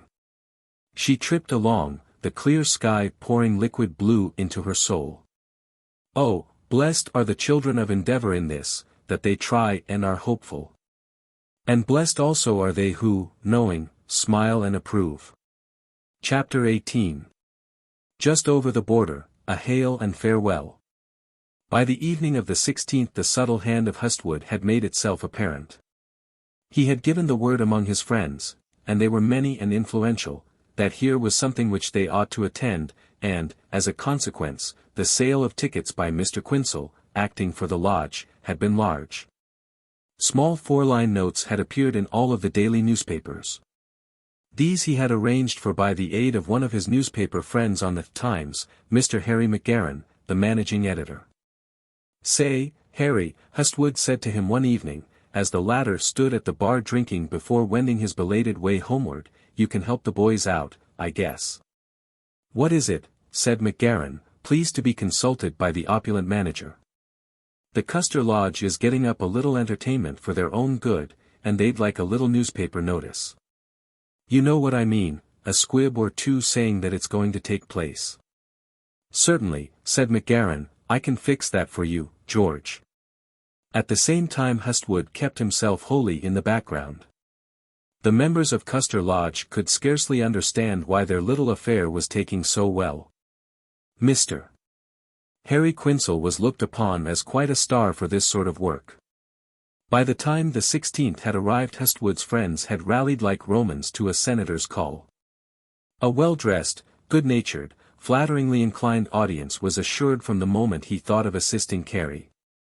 That little student had mastered her part to her own satisfaction, much as she trembled for her fate when she should once face the gathered throng, behind the glare of the footlights. She tried to console herself with the thought that a score of other persons, men and women, were equally tremulous concerning the outcome of their efforts, but she could not disassociate the general danger from her own individual liability. She feared that she would forget her lines, that she might be unable to master the feeling which she now felt concerning her own movements in the play. At times she wished that she had never gone into the affair. At others, she trembled lest she should be paralyzed with fear and stand white and gasping, not knowing what to say and spoiling the entire performance. In the matter of the company, Mr. Bamberger had disappeared. That hopeless example had fallen under the lance of the director's criticism. Mrs. Morgan was still present, but envious and determined, if for nothing more than spite, to do as well as Carrie at least. A loafing professional had been called in to assume the role of Ray, and, while he was a poor stick of his kind, he was not troubled by any of those qualms which attack the spirit of those who have never faced an audience. He swashed about, cautioned though he was to maintain silence concerning his past theatrical relationships, in such a self-confident manner that he was like to convince every one of his identity by mere matter of circumstantial evidence. "It is so easy," he said to Mrs. Morgan, in the usual affected stage voice. "An audience would be the last thing to trouble me. It's the spirit of the part, you know, that is difficult." Carrie disliked his appearance, but she was too much the actress not to swallow his qualities with complaisance, seeing that she must suffer his fictitious love for the evening. At 6 she was ready to go. Theatrical paraphernalia had been provided over and above her care. She had practiced her makeup in the morning, had rehearsed and arranged her material for the evening by 1 o'clock, and had gone home to have a final look at her part, waiting for the evening to come. On this occasion the lodge sent a carriage. Drouet rode with her as far as the door, and then went about the neighboring stores, looking for some good cigars. The little actress marched nervously into her dressing room and began that painfully anticipated matter of makeup which was to transform her, a simple maiden, to Laura, the belle of society. The flare of the gas jets, the open trunks, suggestive of travel and display, the scattered contents of the makeup box, rouge, pearl powder, whiting, burnt cork, India ink, pencils for the eyelids, wigs, scissors, looking-glasses, drapery, in short. All the nameless paraphernalia of disguise, have a remarkable atmosphere of their own. Since her arrival in the city many things had influenced her, but always in a far-removed manner. This new atmosphere was more friendly. It was wholly unlike the great brilliant mansions which waved her coldly away, permitting her only awe and distant wonder.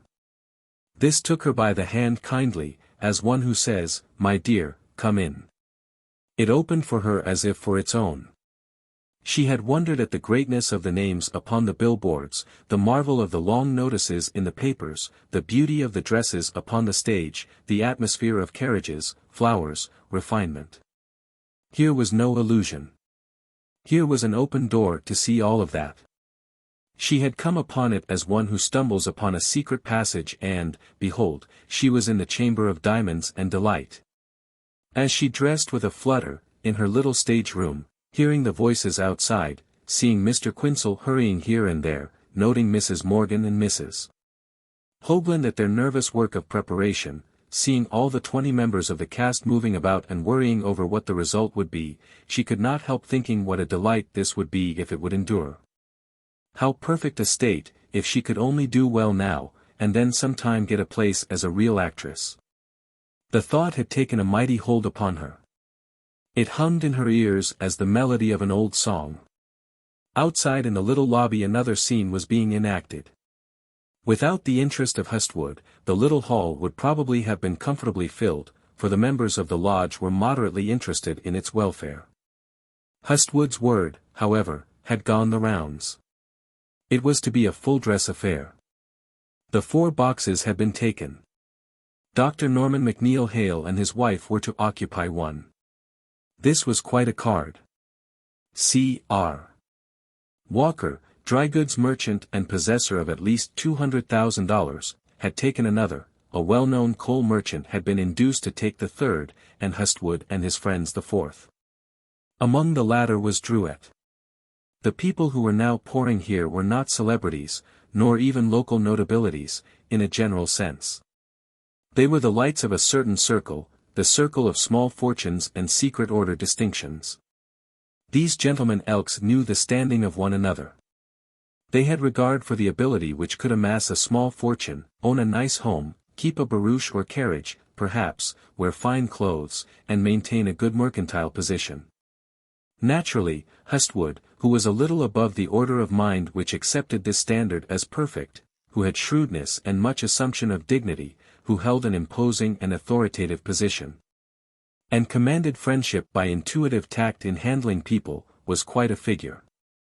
He was more generally known than most others in the same circle, and was looked upon as someone whose reserve covered a mine of influence and solid financial prosperity. Tonight he was in his element. He came with several friends directly from Rector's in a carriage. In the lobby he met Drouet, who was just returning from a trip for more cigars. All 5 now joined in an animated conversation concerning the company present and the general drift of lodge affairs. "Who's here?" said Hustwood, passing into the theatre proper, where the lights were turned up and a company of gentlemen were laughing and talking in the open space back of the seats. "Why, how do you do, Mr. Hustwood?" came from the first individual recognized. "Glad to see you," said the latter, grasping his hand lightly. "Looks quite an affair, doesn't it?" Yes, indeed, said the manager. Custer seems to have the backing of its members, observed the friend. So it should, said the knowing manager. I'm glad to see it. Well, George, said another rotund citizen, whose avoirdupois made necessary an almost alarming display of starched shirt bosom, how goes it with you? Excellent, said the manager. What brings you over here? You're not a member of Custer. Good nature, returned the manager. Like to see the boys, you know. Wife here? She couldn't come tonight. She's not well. Sorry to hear it, nothing serious, I hope. No, just feeling a little ill. I remember Mrs. Hustwood when she was traveling once with you over to St. Joe, and here the newcomer launched off in a trivial recollection, which was terminated by the arrival of more friends. Why, George, how are you? Said another genial West Side politician and lodge member. My, but I'm glad to see you again, how are things, anyhow? Very well, I see you got that nomination for alderman. Yes, we whipped them out over there without much trouble. What do you suppose Hennessy will do now? Oh, he'll go back to his brick business. He has a brickyard, you know. I didn't know that, said the manager. Felt pretty sore, I suppose, over his defeat. Perhaps, said the other, winking shrewdly. Some of the more favored of his friends whom he had invited began to roll up in carriages now. They came shuffling in with a great show of finery and much evident feeling of content and importance. Here we are, said Hustwood, turning to one from a group with whom he was talking. That's right, returned the newcomer, a gentleman of about 45. And say, he whispered, jovially, pulling Hustwood over by the shoulder so that he might whisper in his ear, if this isn't a good show, I'll punch your head. You ought to pay for seeing your old friends. Bother the show. To another who inquired, is it something really good, the manager replied. I don't know. I don't suppose so. Then, lifting his hand graciously, for the lodge. Lots of boys out, eh? Yes, look up Shanahan. He was just asking for you a moment ago. It was thus that the little theatre resounded to a babble of successful voices, the creak of fine clothes, the commonplace of good nature, and all largely because of this man's bidding. Look at him any time within the half hour before the curtain was up, he was a member of an eminent group, a rounded company of 5 or more whose stout figures, large white bosoms, and shining pins bespoke the character of their success. The gentlemen who brought their wives called him out to shake hands. Seats clicked, ushers bowed while he looked blandly on. He was evidently a light among them, reflecting in his personality the ambitions of those who greeted him. He was acknowledged, fawned upon, in a way lionized. Through it all one could see the standing of the man. It was greatness in a way, small as it was. Chapter 19. An hour in Elfland, a clamor half heard. At last the curtain was ready to go up. All the details of the make-up had been completed, and the company settled down as the leader of the small, hired orchestra tapped significantly upon his music rack with his baton and began the soft curtain-raising strain. Hustwood ceased talking, and went with Druitt and his friend Sauger Morrison around to the box. Now, we'll see how the little girl does, he said to Druitt, in a tone which no one else could hear. On the stage, 6 of the characters had already appeared in the opening parlor scene. Druitt and Hustwood saw at a glance that Carrie was not among them, and went on talking in a whisper. Mrs. Morgan, Mrs. Hoagland, and the actor who had taken Bamberger's part were representing the principal roles in this scene. The professional, whose name was Patton, had little to recommend him outside of his assurance, but this at the present moment was most palpably needed. Mrs. Morgan, as Pearl, was stiff with fright. Mrs. Hoagland was husky in the throat. The whole company was so weak-kneed that the lines were merely spoken, and nothing more. It took all the hope and uncritical good nature of the audience to keep from manifesting pity by that unrest which is the agony of failure. Hustwood was perfectly indifferent. He took it for granted that it would be worthless. All he cared for was to have it endurable enough to allow for pretension and congratulation afterward. After the first rush of fright, however, the players got over the danger of collapse. They rambled weakly forward, losing nearly all the expression which was intended, and making the thing dull in the extreme, when Carrie came in. One glance at her, and both Hustwood and Druet saw plainly that she also was weak-kneed. She came faintly across the stage, saying, "And you, sir? We have been looking for you since 8 o'clock, but with so little color and in such a feeble voice that it was positively painful." "She's frightened," whispered Druet to Hustwood. The manager made no answer. She had a line presently which was supposed to be funny. "Well, that's as much as to say that I'm a sort of life pill."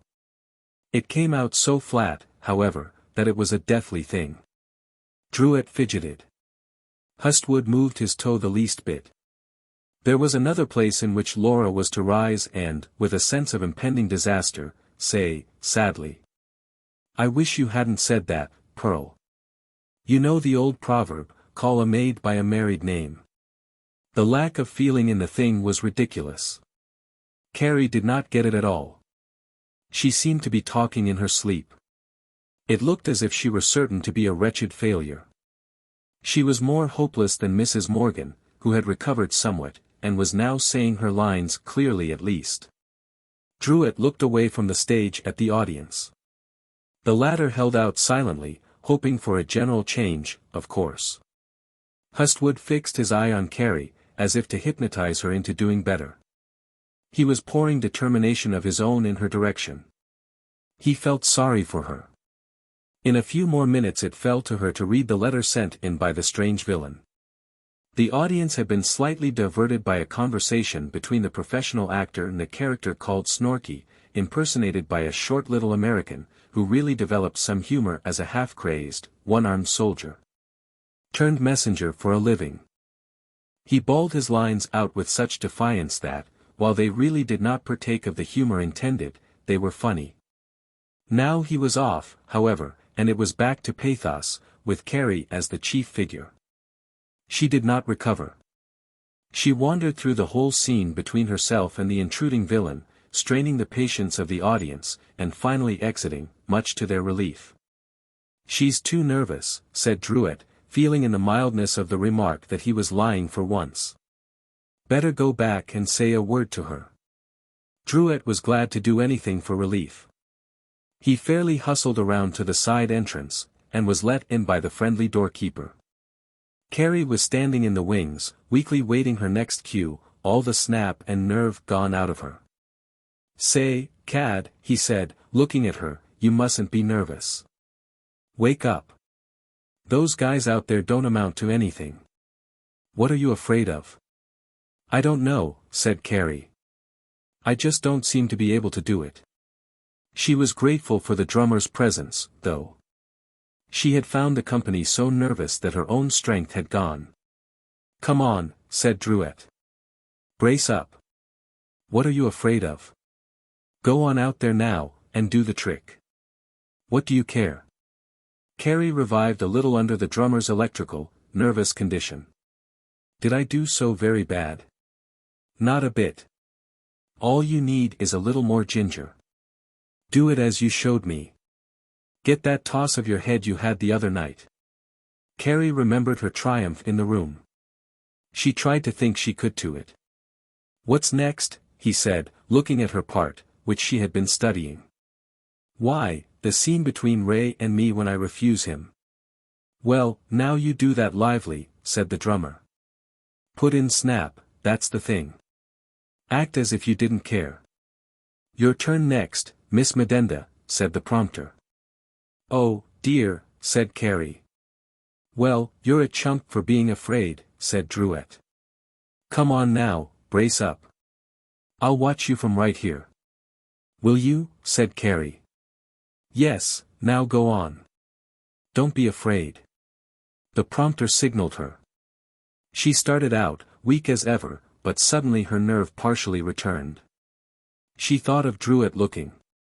"Ray," she said, gently, using a tone of voice much more calm than when she had last appeared. It was the scene which had pleased the director at the rehearsal. "She's easier," thought Hustwood to himself. She did not do the part as she had at rehearsal, but she was better. The audience was at least not irritated. The improvement of the work of the entire company took away direct observation from her. They were making very fair progress, and now it looked as if the play would be passable, in the less trying parts at least. Carrie came off warm and nervous. "Well," she said, looking at him, "was it any better?" "Well, I should say so. That's the way. Put life into it. You did that about 1,000% better than you did the other scene. Now go on and fire up. You can do it. Knock 'em. Was it really better?" "Better, I should say so. What comes next?" "That ballroom scene." "Well, you can do that all right," he said. "I don't know," answered Carrie. "Why, woman," he exclaimed, "you did it for me. Now you go out there and do it. It'll be fun for you. Just do as you did in the room. If you'll reel it off that way, I'll bet you make a hit. Now, what'll you bet?" "You do it." The drummer usually allowed his ardent good nature to get the better of his speech. He really did think that Carrie had acted this particular scene very well, and he wanted her to repeat it in public. His enthusiasm was due to the mere spirit of the occasion. When the time came, he buoyed Carrie up most effectually. He began to make her feel as if she had done very well. The old melancholy of desire began to come back as he talked at her, and by the time the situation rolled around she was running high in feeling. "I think I can do this." "Sure you can. Now you go ahead and see." On the stage, Mrs. Van Dam was making her cruel insinuation against Laura. Carrie listened, and caught the infection of something, she did not know what. Her nostrils sniffed thinly.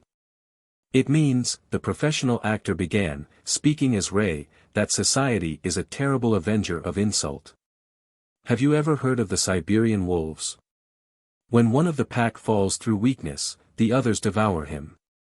It is not an elegant comparison, but there is something wolfish in society. Laura has mocked it with a pretense, and society, which is made up of pretense, will bitterly resent the mockery." At the sound of her stage name Carrie started. She began to feel the bitterness of the situation. The feelings of the outcast descended upon her. She hung at the wing's edge, wrapped in her own mounting thoughts. She hardly heard anything more, save her own rumbling blood. "Come, girls," said Mrs. Van Dam, solemnly, "let us look after our things. They are no longer safe when such an accomplished thief enters." "Q," said the prompter, close to her side, but she did not hear. Already she was moving forward with a steady grace, born of inspiration. She dawned upon the audience, handsome and proud, shifting, with the necessity of the situation, to a cold, white, helpless object, as the social pack moved away from her scornfully. Hustwood blinked his eyes and caught the infection. The radiating waves of feeling and sincerity were already breaking against the farthest walls of the chamber. The magic of passion, which will yet dissolve the world, was here at work. There was a drawing, too, of attention, a riveting of feeling, heretofore wandering. "Ray! Ray! Why do you not come back to her?" was the cry of Pearl. Every eye was fixed on Carrie, still proud and scornful. They moved as she moved. Their eyes were with her eyes. Mrs. Morgan, as Pearl, approached her. "Let us go home," she said. "No," answered Carrie, her voice assuming for the first time a penetrating quality which it had never known. "Stay with him." She pointed an almost accusing hand toward her lover.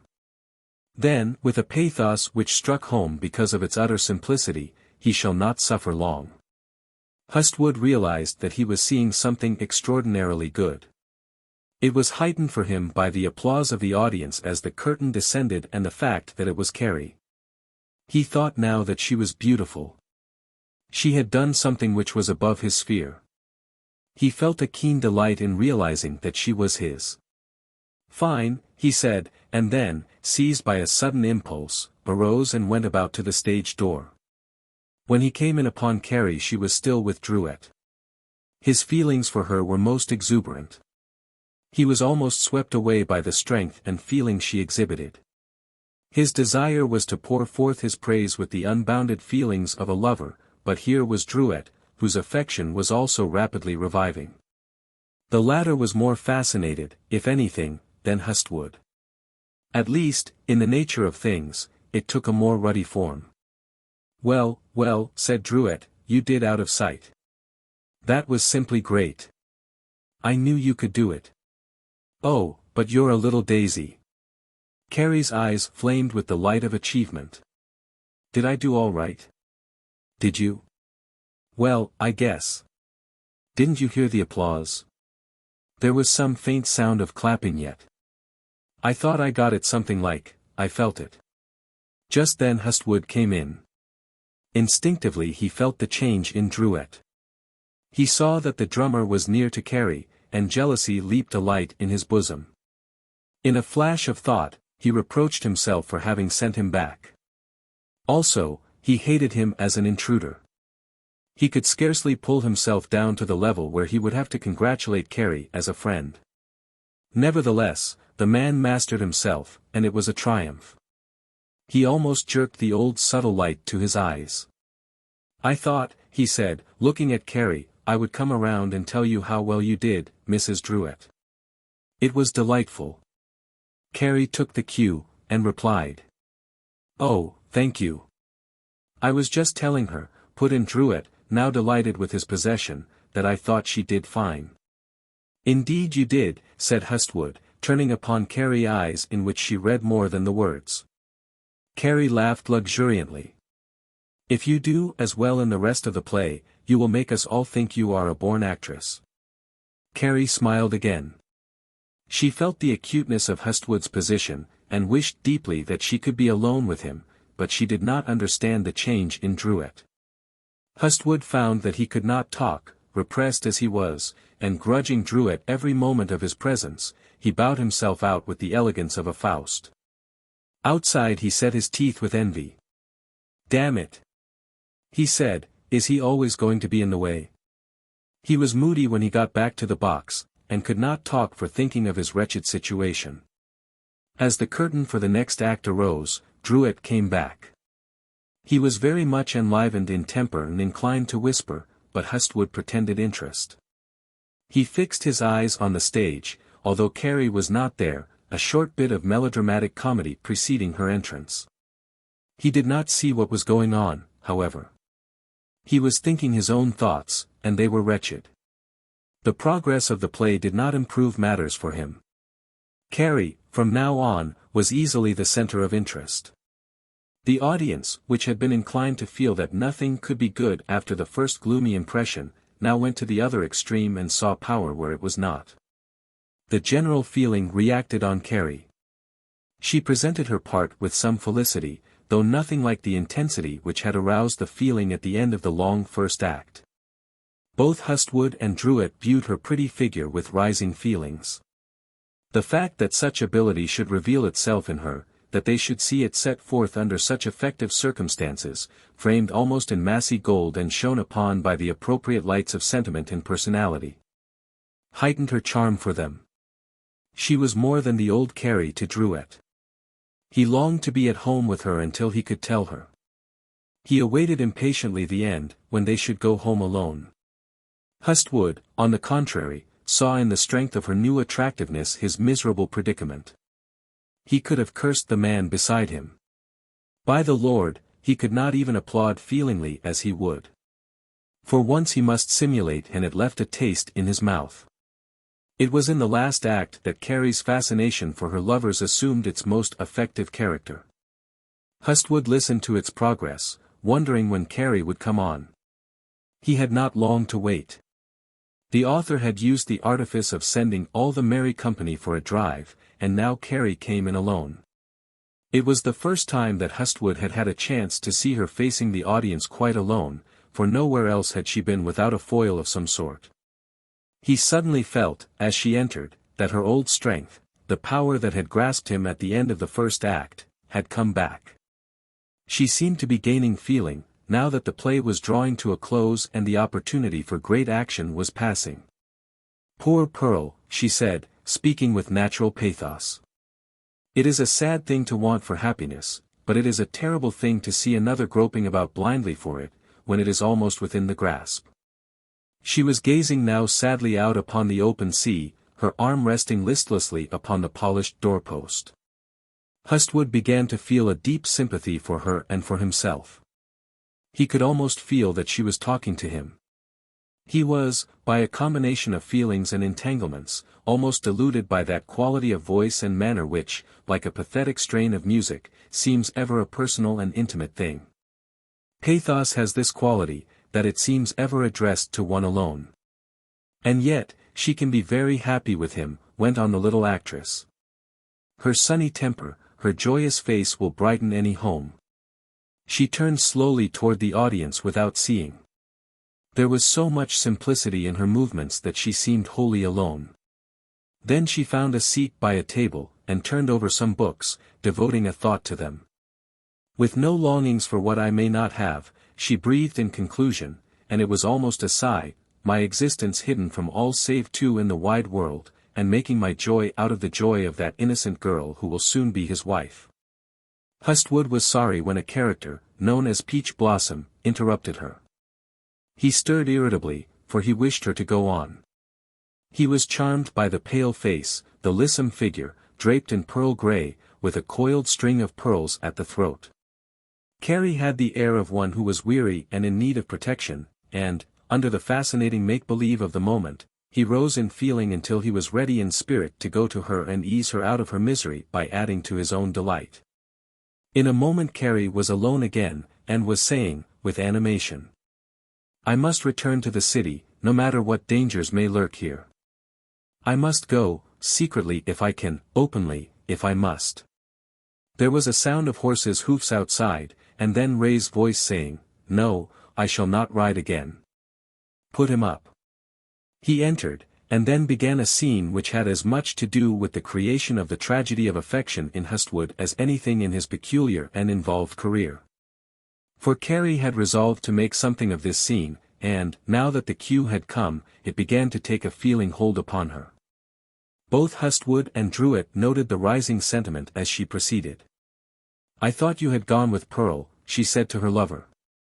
"I did go part of the way, but I left the party a mile down the road." "You and Pearl had no disagreement?" "No, yes, that is, we always have. Our social barometers always stand at cloudy and overcast." "And whose fault is that?" she said, easily. "Not mine," he answered, pettishly. "I know I do all I can, I say all I can, but she—" This was rather awkwardly put by Patton, but Carrie redeemed it with a grace which was inspiring. "But she is your wife," she said, fixing her whole attention upon the stilled actor, and softening the quality of her voice until it was again low and musical. "Ray, my friend, courtship is the text from which the whole sermon of married life takes its theme.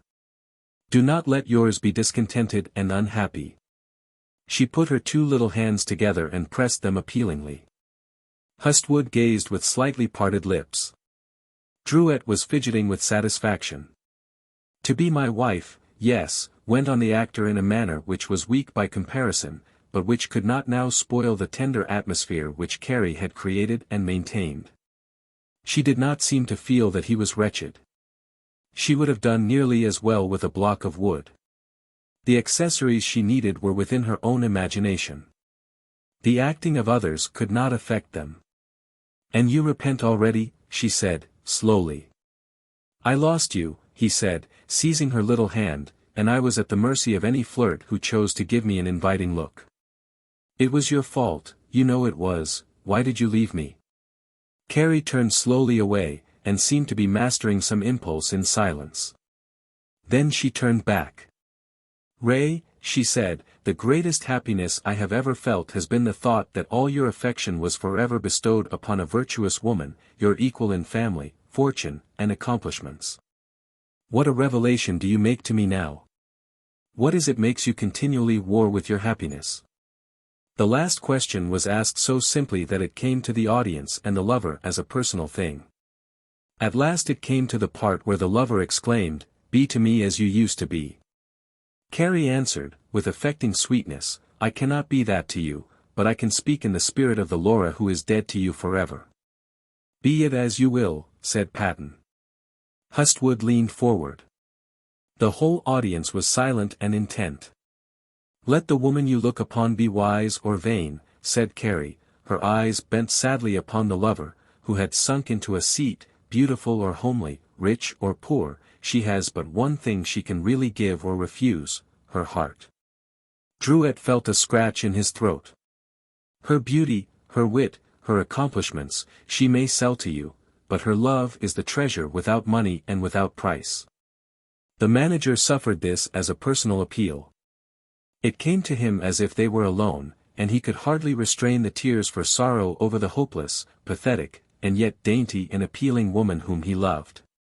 Druitt also was beside himself. He was resolving that he would be to Carrie what he had never been before. He would marry her, by George. She was worth it. "She asks only in return," said Carrie, scarcely hearing the small, scheduled reply of her lover, and putting herself even more in harmony with the plaintive melody now issuing from the orchestra. "That when you look upon her your eyes shall speak devotion. That when you address her your voice shall be gentle, loving, and kind, that you shall not despise her because she cannot understand all at once your vigorous thoughts and ambitious designs. For, when misfortune and evil have defeated your greatest purposes, her love remains to console you. You look to the trees," she continued, while Hustwood restrained his feelings only by the grimmest repression, "for strength and grandeur.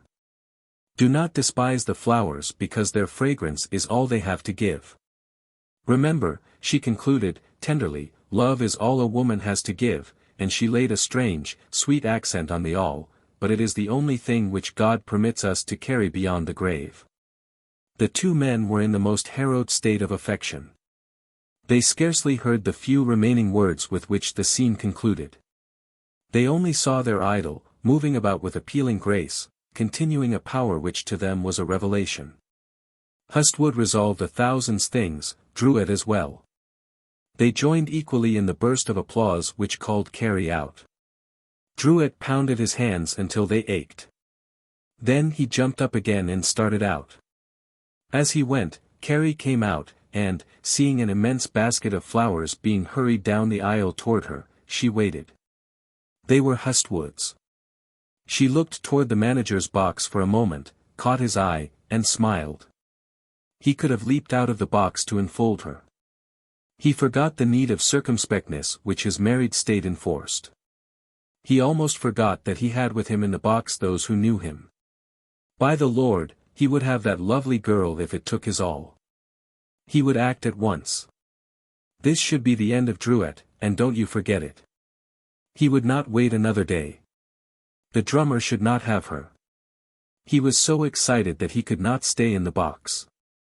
He went into the lobby, and then into the street, thinking. Druitt did not return. In a few minutes the last act was over, and he was crazy to have Carrie alone. He cursed the luck that could keep him smiling, bowing, shamming, when he wanted to tell her that he loved her, when he wanted to whisper to her alone. He groaned as he saw that his hopes were futile. He must even take her to supper, shamming. He finally went about and asked how she was getting along. The actors were all dressing, talking, hurrying about. Druitt was palavering himself with the looseness of excitement and passion. The manager mastered himself only by a great effort. "We are going to supper, of course," he said, with a voice that was a mockery of his heart. "Oh, yes," said Carrie, smiling. The little actress was in fine feather. She was realizing now what it was to be petted. For once she was the admired, the sought for. The independence of success now made its first faint showing. With the tables turned, she was looking down, rather than up, to her lover. She did not fully realize that this was so, but there was something in condescension coming from her which was infinitely sweet. When she was ready they climbed into the waiting coach and drove downtown. Once, only, did she find an opportunity to express her feeling, and that was when the manager preceded Druitt in the coach and sat beside her. Before Druitt was fully in she had squeezed Hustwood's hand in a gentle, impulsive manner. The manager was beside himself with affection. He could have sold his soul to be with her alone. Ah, he thought, the agony of it. Druitt hung on, thinking he was all in all. The dinner was spoiled by his enthusiasm. Hustwood went home feeling as if he should die if he did not find affectionate relief. He whispered "tomorrow" passionately to Carrie, and she understood. He walked away from the drummer and his prize at parting feeling as if he could slay him and not regret. Carrie also felt the misery of it. "Good night," he said, simulating an easy friendliness.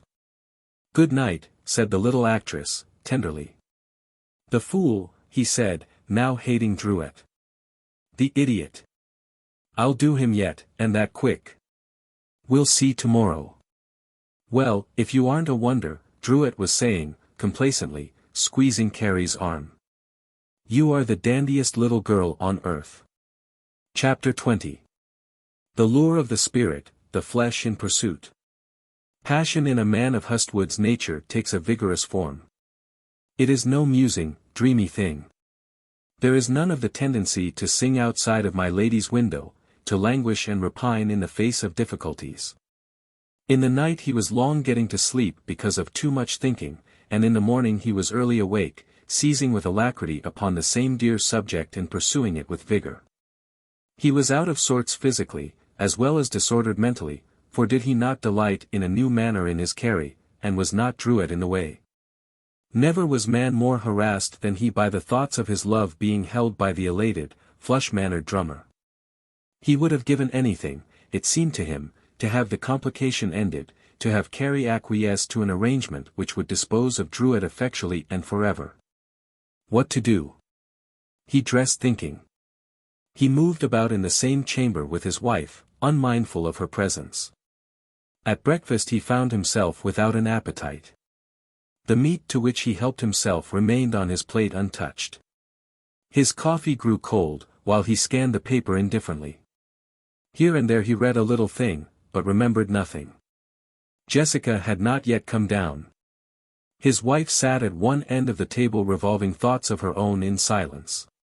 A new servant had been recently installed and had forgot the napkins. On this account the silence was irritably broken by a reproof. "I've told you about this before, Maggie," said Mrs. Hustwood. "I'm not going to tell you again." Hustwood took a glance at his wife. She was frowning. Just now her manner irritated him excessively. Her next remark was addressed to him. "Have you made up your mind, George, when you will take your vacation?" It was customary for them to discuss the regular summer outing at this season of the year. "Not yet," he said, "I'm very busy just now." "Well, you'll want to make up your mind pretty soon, won't you, if we're going," she returned. "I guess we have a few days yet," he said. "HMFF," she returned. "Don't wait until the season's over." She stirred in aggravation as she said this.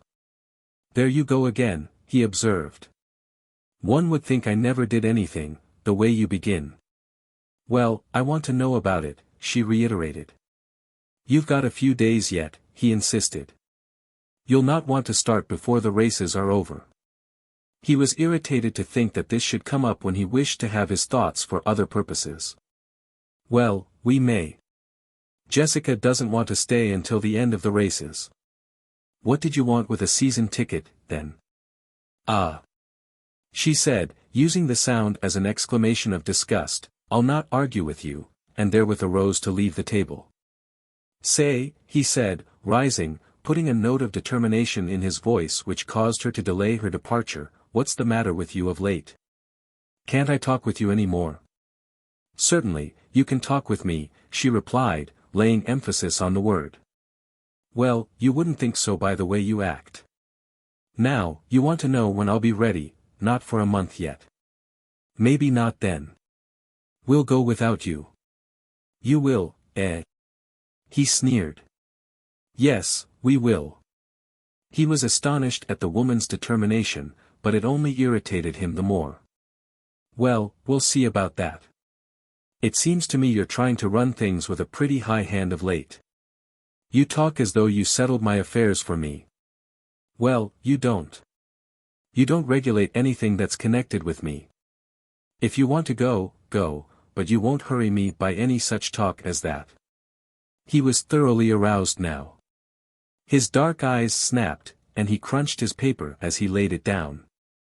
Mrs. Hestwood said nothing more.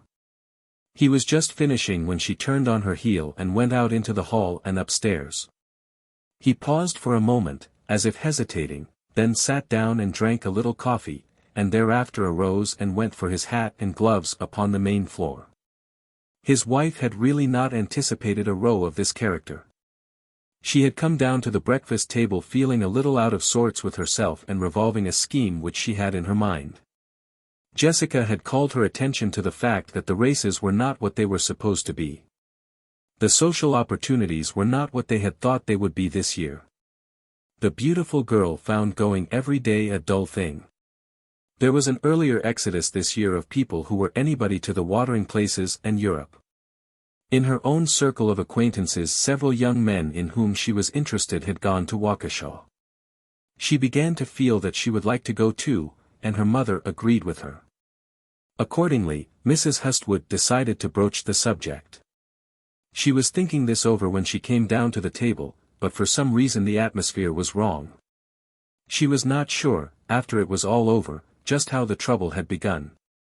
She was determined now, however, that her husband was a brute, and that, under no circumstances, would she let this go by unsettled.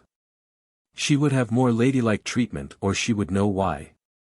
For his part, the manager was loaded with the care of this new argument until he reached his office and started from there to meet Carrie. Then the other complications of love, desire, and opposition possessed him. His thoughts fled on before him upon eagle's wings. He could hardly wait until he should meet Carrie face to face. What was the night, after all, without her, what the day? She must and should be his. For her part, Carrie had experienced a world of fancy and feeling since she had left him, the night before. She had listened to Druitt's enthusiastic maunderings with much regard for that part which concerned herself, with very little for that which affected his own gain. She kept him at such lengths as she could, because her thoughts were with her own triumph. She felt Hestwood's passion as a delightful background to her own achievement, and she wondered what he would have to say. She was sorry for him, too, with that peculiar sorrow which finds something complementary to itself in the misery of another. She was now experiencing the first shades of feeling of that subtle change which removes one out of the ranks of the suppliants into the lines of the dispensers of charity. She was, all in all, exceedingly happy. On the morrow, however, there was nothing in the papers concerning the event, and, in view of the flow of common, everyday things about, it now lost a shade of the glow of the previous evening. Druitt himself was not talking so much of as for her. He felt instinctively that, for some reason or other, he needed reconstruction in her regard. "I think," he said, as he spruced around their chambers the next morning, preparatory to going downtown, "that I'll straighten out that little deal of mine this month and then we'll get married. I was talking with Mosher about that yesterday." "No, you won't," said Carrie, who was coming to feel a certain faint power to jest with the drummer.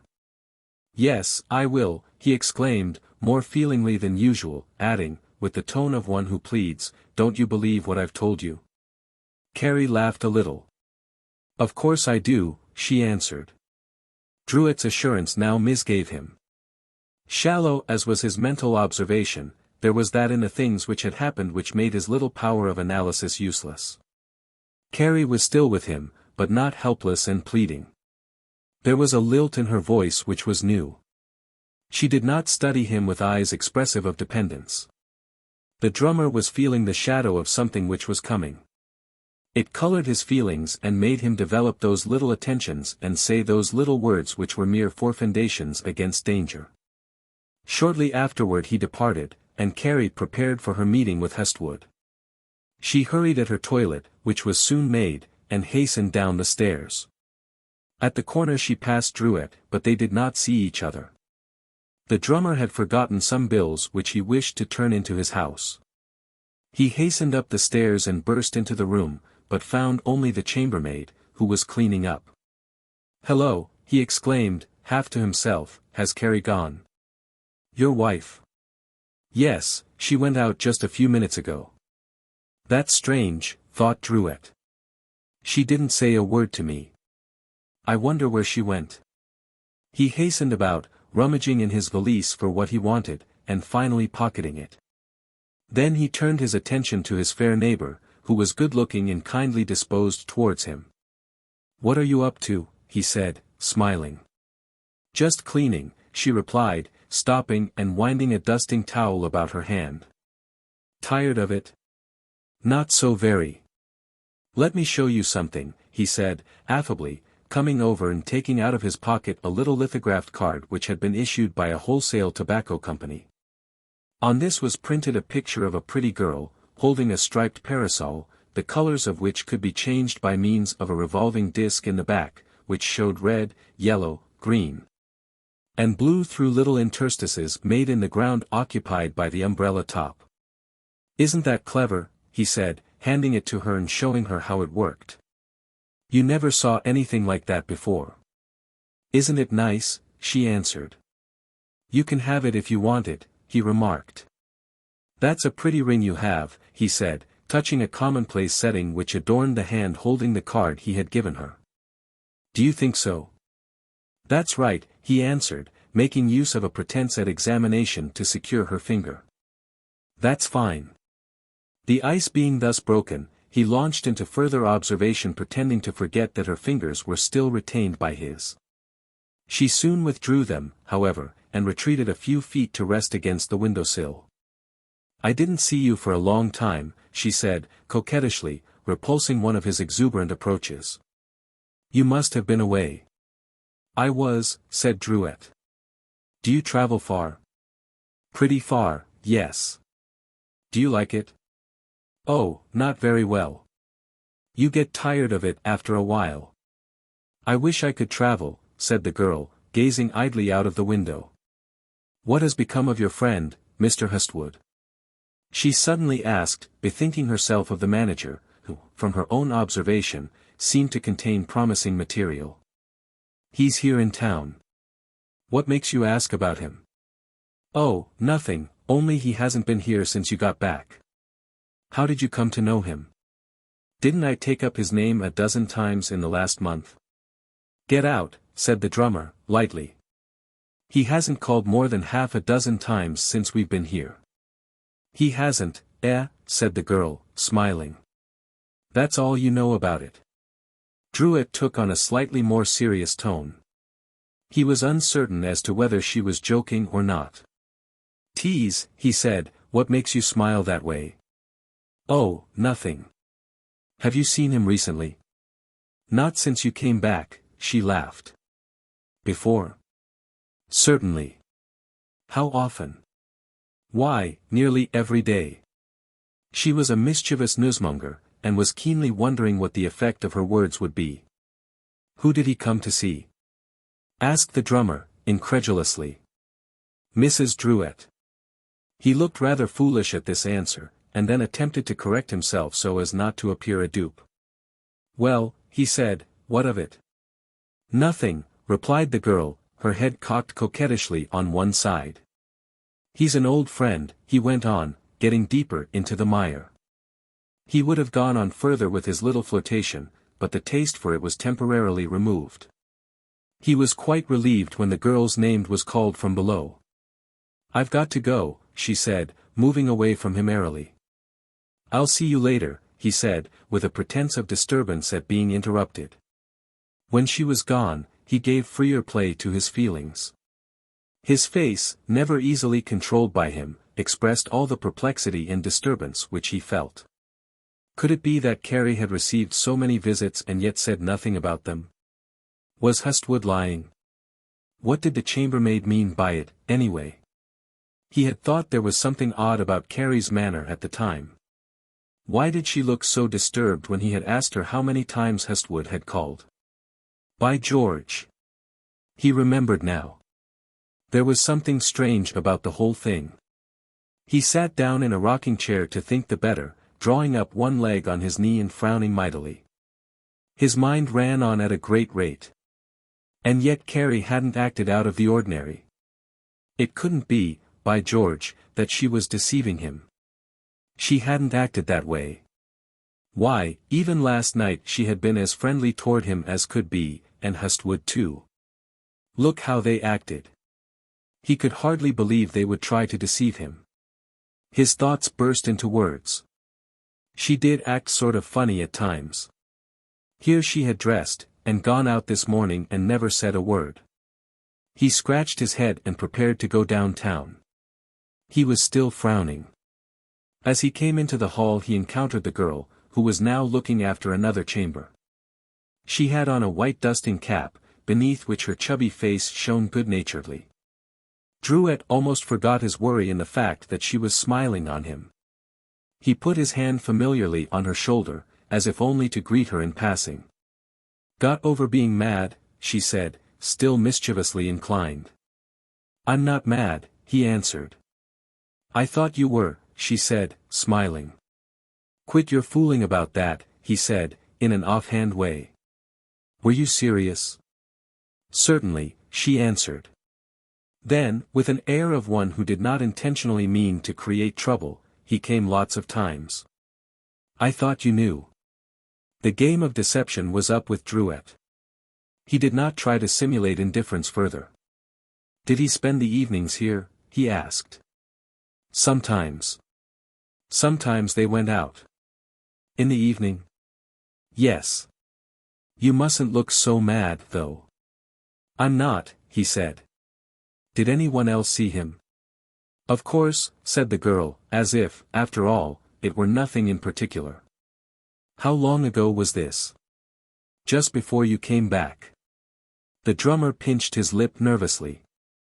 "Don't say anything, will you?" he asked, giving the girl's arm a gentle squeeze. "Certainly not," she returned. "I wouldn't worry over it." "All right," he said, passing on, seriously brooding for once, and yet not wholly unconscious of the fact that he was making a most excellent impression upon the chambermaid. "I'll see her about that," he said to himself, passionately, feeling that he had been unduly wronged. "I'll find out, by George, whether she'll act that way or not." Chapter 21. The lure of the spirit, the flesh in pursuit. When Carrie came Hustwood had been waiting many minutes. His blood was warm, his nerves wrought up. He was anxious to see the woman who had stirred him so profoundly the night before. "Here you are," he said, repressedly, feeling a spring in his limbs and an elation which was tragic in itself. "Yes," said Carrie. They walked on as if bound for some objective point, while Hustwood drank in the radiance of her presence. The rustle of her pretty skirt was like music to him. "Are you satisfied?" he asked, thinking of how well she did the night before. "Are you?" He tightened his fingers as he saw the smile she gave him. It was wonderful. Carrie laughed ecstatically. "That was one of the best things I've seen in a long time," he added. He was dwelling on her attractiveness as he had felt it the evening before, and mingling it with the feeling her presence inspired now. Carrie was dwelling in the atmosphere which this man created for her. Already she was enlivened and suffused with a glow. She felt his drawing toward her in every sound of his voice. "Those were such nice flowers you sent me," she said, after a moment or two. "They were beautiful." "Glad you liked them," he answered, simply. He was thinking all the time that the subject of his desire was being delayed. He was anxious to turn the talk to his own feelings. All was ripe for it. His Carrie was beside him. He wanted to plunge in and expostulate with her, and yet he found himself fishing for words and feeling for a way. "You got home all right," he said, gloomily, of a sudden, his tune modifying itself to one of self-commiseration. "Yes," said Carrie, easily. He looked at her steadily for a moment, slowing his pace and fixing her with his eye. She felt the flood of feeling. "How about me?" he asked. This confused Carrie considerably, for she realized the floodgates were open. She didn't know exactly what to answer. "I don't know," she answered. He took his lower lip between his teeth for a moment, and then let it go. He stopped by the walk side and kicked the grass with his toe. He searched her face with a tender, appealing glance. "Won't you come away from him?" he asked, intensely. "I don't know," returned Carrie, still illogically drifting and finding nothing at which to catch. As a matter of fact, she was in a most hopeless quandary. Here was a man whom she thoroughly liked, who exercised an influence over her, sufficient almost to delude her into the belief that she was possessed of a lively passion for him. She was still the victim of his keen eyes, his suave manners, his fine clothes. She looked and saw before her a man who was most gracious and sympathetic, who leaned toward her with a feeling that was a delight to observe. She could not resist the glow of his temperament, the light of his eye. She could hardly keep from feeling what he felt. And yet she was not without thoughts which were disturbing. What did he know? What had Druitt told him? Was she a wife in his eyes, or what? Would he marry her? Even while he talked, and she softened, and her eyes were lighted with a tender glow, she was asking herself if Druitt had told him they were not married. There was never anything at all convincing about what Druitt said. And yet she was not grieved at Hestwood's love. No strain of bitterness was in it for her, whatever he knew. He was evidently sincere. His passion was real and warm. There was power in what he said. What should she do? She went on thinking this, answering vaguely, languishing affectionately, and altogether drifting, until she was on a borderless sea of speculation. "Why don't you come away?" he said, tenderly. "I will arrange for you whatever." "Oh, don't," said Carrie. "Don't what?" he asked. "What do you mean?" There was a look of confusion and pain in her face. She was wondering why that miserable thought must be brought in. She was struck as by a blade with the miserable provision which was outside the pale of marriage. He himself realized that it was a wretched thing to have dragged in. He wanted to weigh the effects of it, and yet he could not see. He went beating on, flushed by her presence, clearly awakened, intensely enlisted in his plan. "Won't you come?" he said, beginning over and with a more reverent feeling. "You know I can't do without you, you know it can't go on this way, can it?" "I know," said Carrie. "I wouldn't ask if I wouldn't argue with you if I could help it. Look at me, Carrie. Put yourself in my place. You don't want to stay away from me, do you?" She shook her head as if in deep thought. "Then why not settle the whole thing, once and for all?" "I don't know," said Carrie. "Don't know? Ah, Carrie, what makes you say that? Don't torment me. Be serious." "I am," said Carrie, softly. "You can't be, dearest, and say that. Not when you know how I love you. Look at last night." His manner as he said this was the most quiet imaginable. His face and body retained utter composure. Only his eyes moved, and they flashed a subtle, dissolving fire. In them the whole intensity of the man's nature was distilling itself. Carrie made no answer. "How can you act this way, dearest?" he inquired, after a time. "You love me, don't you?" He turned on her such a storm of feeling that she was overwhelmed. For the moment all doubts were cleared away. "Yes," she answered, frankly and tenderly. "Well, then you'll come, won't you, come tonight?" Carrie shook her head in spite of her distress. "I can't wait any longer," urged Hestwood. "If that is too soon, come Saturday." "When will we be married?" she asked, diffidently, forgetting in her difficult situation that she had hoped he took her to be Druitt's wife. The manager started, hit as he was by a problem which was more difficult than hers. He gave no sign of the thoughts that flashed like messages to his mind. "Any time you say," he said, with ease, refusing to discolor his present delight with this miserable problem. "Saturday?" asked Carrie. He nodded his head. Well, if you will marry me then, she said, I'll go. The manager looked at his lovely prize, so beautiful, so winsome, so difficult to be won, and made strange resolutions. His passion had gotten to that stage now where it was no longer colored with reason. He did not trouble over little barriers of this sort in the face of so much loveliness. He would accept the situation with all its difficulties. He would not try to answer the objections which cold truth thrust upon him. He would promise anything, everything, and trust to fortune to disentangle him. He would make a try for paradise, whatever might be the result. He would be happy, by the Lord, if it cost all honesty of statement, all abandonment of truth. Carrie looked at him tenderly. She could have laid her head upon his shoulder, so delightful did it all seem.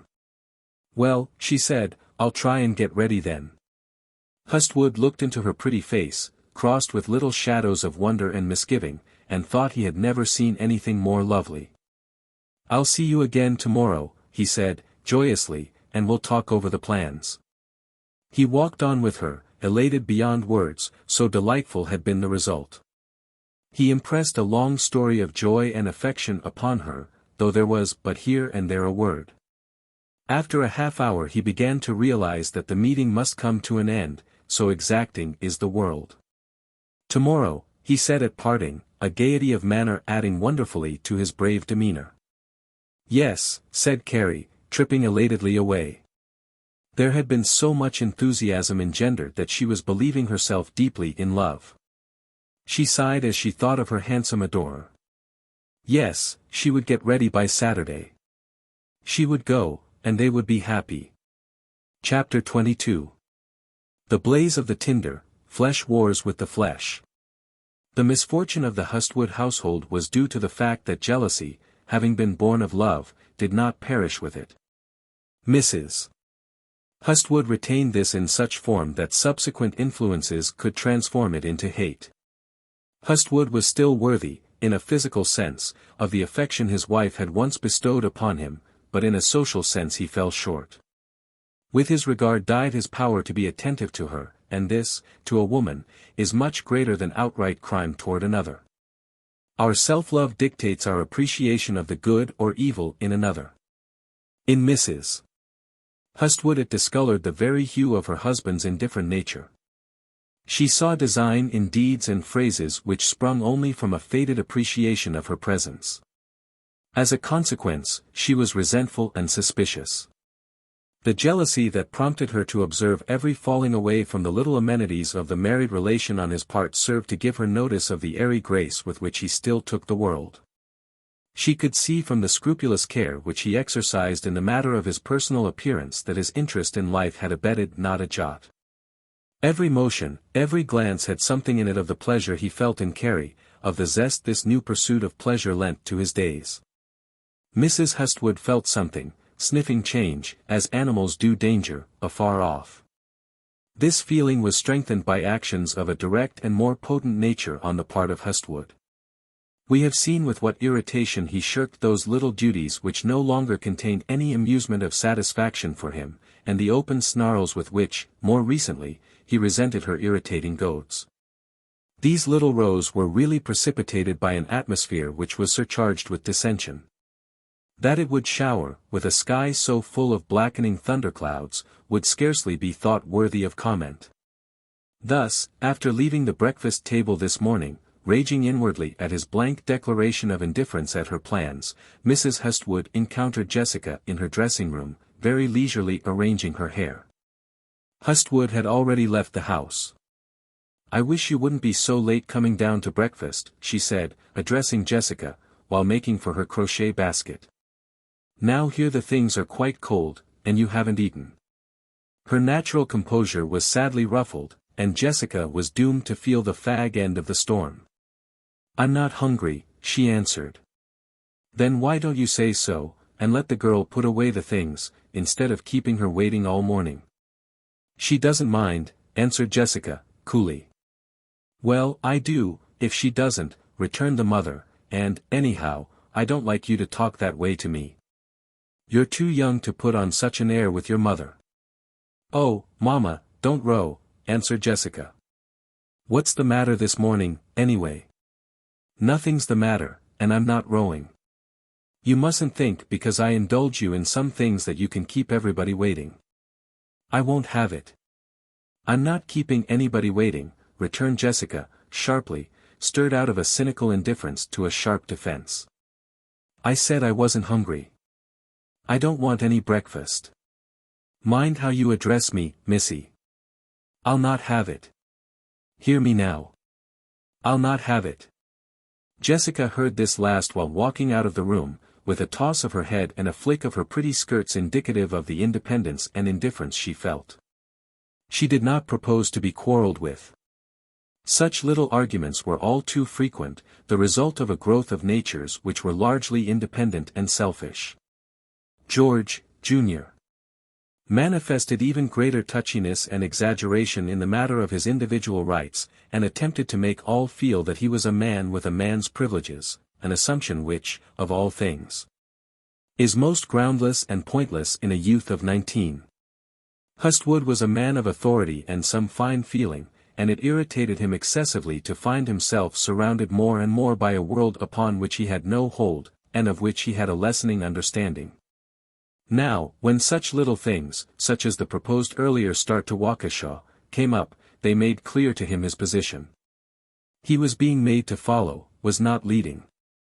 When, in addition, a sharp temper was manifested, and to the process of shouldering him out of his authority was added a rousing intellectual kick, such as a sneer or a cynical laugh, he was unable to keep his temper. He flew into hardly repressed passion, and wished himself clear of the whole household. It seemed a most irritating drag upon all his desires and opportunities.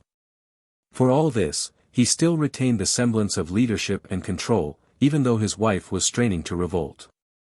Her display of temper and open assertion of opposition were based upon nothing more than the feeling that she could do it. She had no special evidence wherewith to justify herself, the knowledge of something which would give her both authority and excuse. The latter was all that was lacking, however, to give a solid foundation to what, in a way, seemed groundless discontent. The clear proof of one overt deed was the cold breath needed to convert the lowering clouds of suspicion into a rain of wrath. An inkling of untoward deeds on the part of Hustwood had come. Dr. Beale, the handsome resident physician of the neighborhood, met Mrs. Hustwood at her own doorstep some days after Hustwood and Carrie had taken the drive west on Washington Boulevard. Dr. Beale, coming east on the same drive, had recognized Hustwood, but not before he was quite past him. He was not so sure of Carrie, did not know whether it was Hustwood's wife or daughter. "You don't speak to your friends when you meet them out driving, do you?" he said, jocosely, to Mrs. Hustwood. "If I see them, I do." "Where was I?" "On Washington Boulevard," he answered, expecting her eye to light with immediate remembrance. She shook her head. "Yes, out near Hoyne Avenue." "You were with your husband." "I guess you're mistaken," she answered. Then, remembering her husband's part in the affair, she immediately fell a prey to a host of young suspicions, of which, however, she gave no sign. "I know I saw your husband," he went on. "I wasn't so sure about you. Perhaps it was your daughter." "Perhaps it was," said Mrs. Hustwood, knowing full well that such was not the case, as Jessica had been her companion for weeks. She had recovered herself sufficiently to wish to know more of the details. "Was it in the afternoon?" she asked, artfully, assuming an air of acquaintanceship with the matter. "Yes, about 2 or 3. "It must have been Jessica," said Mrs. Hustwood, not wishing to seem to attach any importance to the incident. The physician had a thought or two of his own, but dismissed the matter as worthy of no further discussion on his part at least. Mrs. Hustwood gave this bit of information considerable thought during the next few hours, and even days. She took it for granted that the doctor had really seen her husband, and that he had been riding, most likely, with some other woman, after announcing himself as busy to her. As a consequence, she recalled, with rising feeling, how often he had refused to go to places with her, to share in little visits, or, indeed, take part in any of the social amenities which furnished the diversion of her existence. He had been seen at the theater with people whom he called Moy's friends, now he was seen driving, and, most likely, would have an excuse for that.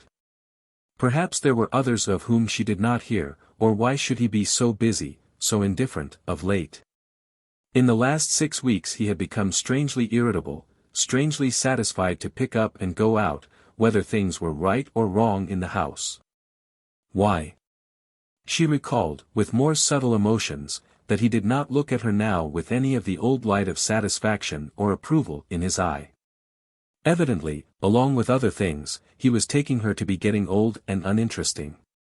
He saw her wrinkles, perhaps. She was fading, while he was still preening himself in his elegance and youth. He was still an interested factor in the merrymakings of the world, but she did not pursue the thought. She only found the whole situation bitter, and hated him for it thoroughly. Nothing came of this incident at the time, for the truth is it did not seem conclusive enough to warrant any discussion. Only the atmosphere of distrust and ill feeling was strengthened, precipitating every now and then little sprinklings of irritable conversation, enlivened by flashes of wrath. The matter of the Waukesha outing was merely a continuation of other things of the same nature. The day after Carrie's appearance on the Avery stage, Mrs. Hestwood visited the races with Jessica and a youth of her acquaintance, Mr. Bart Taylor, the son of the owner of a local house furnishing establishment. They had driven out early, and, as it chanced, encountered several friends of Hestwood, all Elks, and 2 of whom had attended the performance the evening before.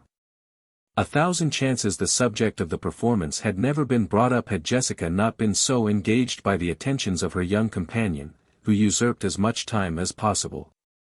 This left Mrs. Hestwood in the mood to extend the perfunctory greetings of some who knew her into short conversations, and the short conversations of friends into long ones. It was from one who meant but to greet her perfunctorily that this interesting intelligence came. "I see," said this individual, who wore sporting clothes of the most attractive pattern, and had a field glass strung over his shoulder, "that you did not get over to our little entertainment last evening." "No," said Mrs. Hestwood, inquiringly, and wondering why he should be using the tone he did in noting the fact that she had not been to something she knew nothing about. It was on her lips to say, "What was it?" when he added, "I saw your husband." Her wonder was at once replaced by the more subtle quality of suspicion. "Yes," she said, cautiously, "was it pleasant?" "He did not tell me much about it." "Very. Really one of the best private theatricals I ever attended. There was one actress who surprised us all." "Indeed," said Mrs. Hestwood. "It's too bad you couldn't have been there, really. I was sorry to hear you weren't feeling well." "Feeling well?" Mrs. Hestwood could have echoed the words after him open-mouthed.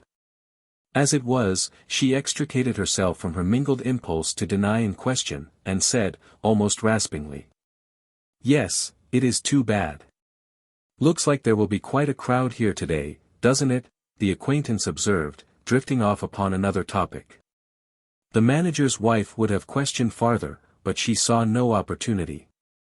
She was for the moment wholly at sea, anxious to think for herself, and wondering what new deception was this which caused him to give out that she was ill when she was not. Another case of her company not wanted, and excuses being made. She resolved to find out more. "Were you at the performance last evening?" she asked of the next of Hestwood's friends who greeted her as she sat in her box. "Yes." "You didn't get around?" "No," she answered, "I was not feeling very well." "So your husband told me," he answered. "Well, it was really very enjoyable. Turned out much better than I expected." "Were there many there?" "The house was full. It was quite an elk night. I saw quite a number of your friends, Mrs. Harrison, Mrs. Barnes, Mrs. Collins. Quite a social gathering." "Indeed it was. My wife enjoyed it very much." Mrs. Hestwood bit her lip. "So," she thought, "that's the way he does. Tells my friends I am sick and cannot come." She wondered what could induce him to go alone. There was something back of this. She rummaged her brain for a reason. By evening, when Hustwood reached home, she had brooded herself into a state of sullen desire for explanation and revenge. She wanted to know what this peculiar action of his imported. She was certain there was more behind it all than what she had heard, and evil curiosity mingled well with distrust and the remnants of her wrath of the morning. She, impending disaster itself, walked about with gathered shadow at the eyes and the rudimentary muscles of savagery fixing the hard lines of her mouth. On the other hand, as we may well believe, the manager came home in the sunniest mood. His conversation and agreement with Carrie had raised his spirits until he was in the frame of mind of one who sings joyously. He was proud of himself, proud of his success, proud of Carrie. He could have been genial to all the world, and he bore no grudge against his wife. He meant to be pleasant, to forget her presence, to live in the atmosphere of youth and pleasure which had been restored to him. So now, the house, to his mind, had a most pleasing and comfortable appearance. In the hall he found an evening paper, laid there by the maid and forgotten by Mrs. Hustwood. In the dining room the table was clean laid with linen and napery and shiny with glasses and decorated china. Through an open door he saw into the kitchen, where the fire was crackling in the stove and the evening meal already well under way.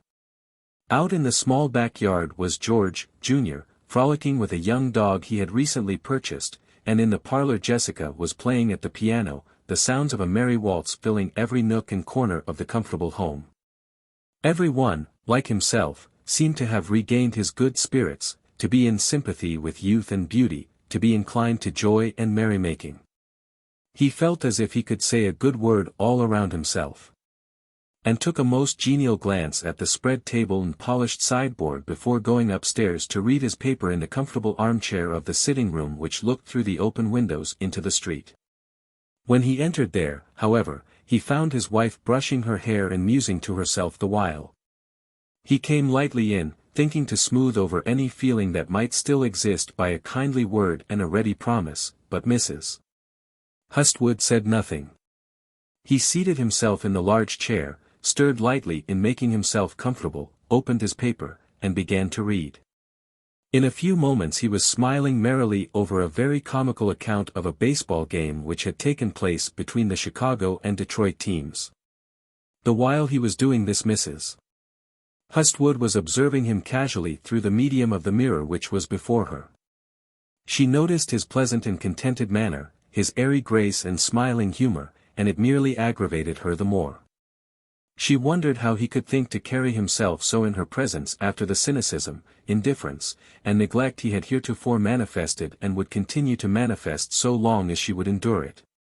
She thought how she should like to tell him, what stress and emphasis she would lend her assertions, how she should drive over this whole affair until satisfaction should be rendered her.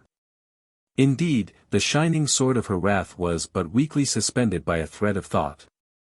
In the meanwhile Hustwood encountered a humorous item concerning a stranger who had arrived in the city and became entangled with a bunco steerer.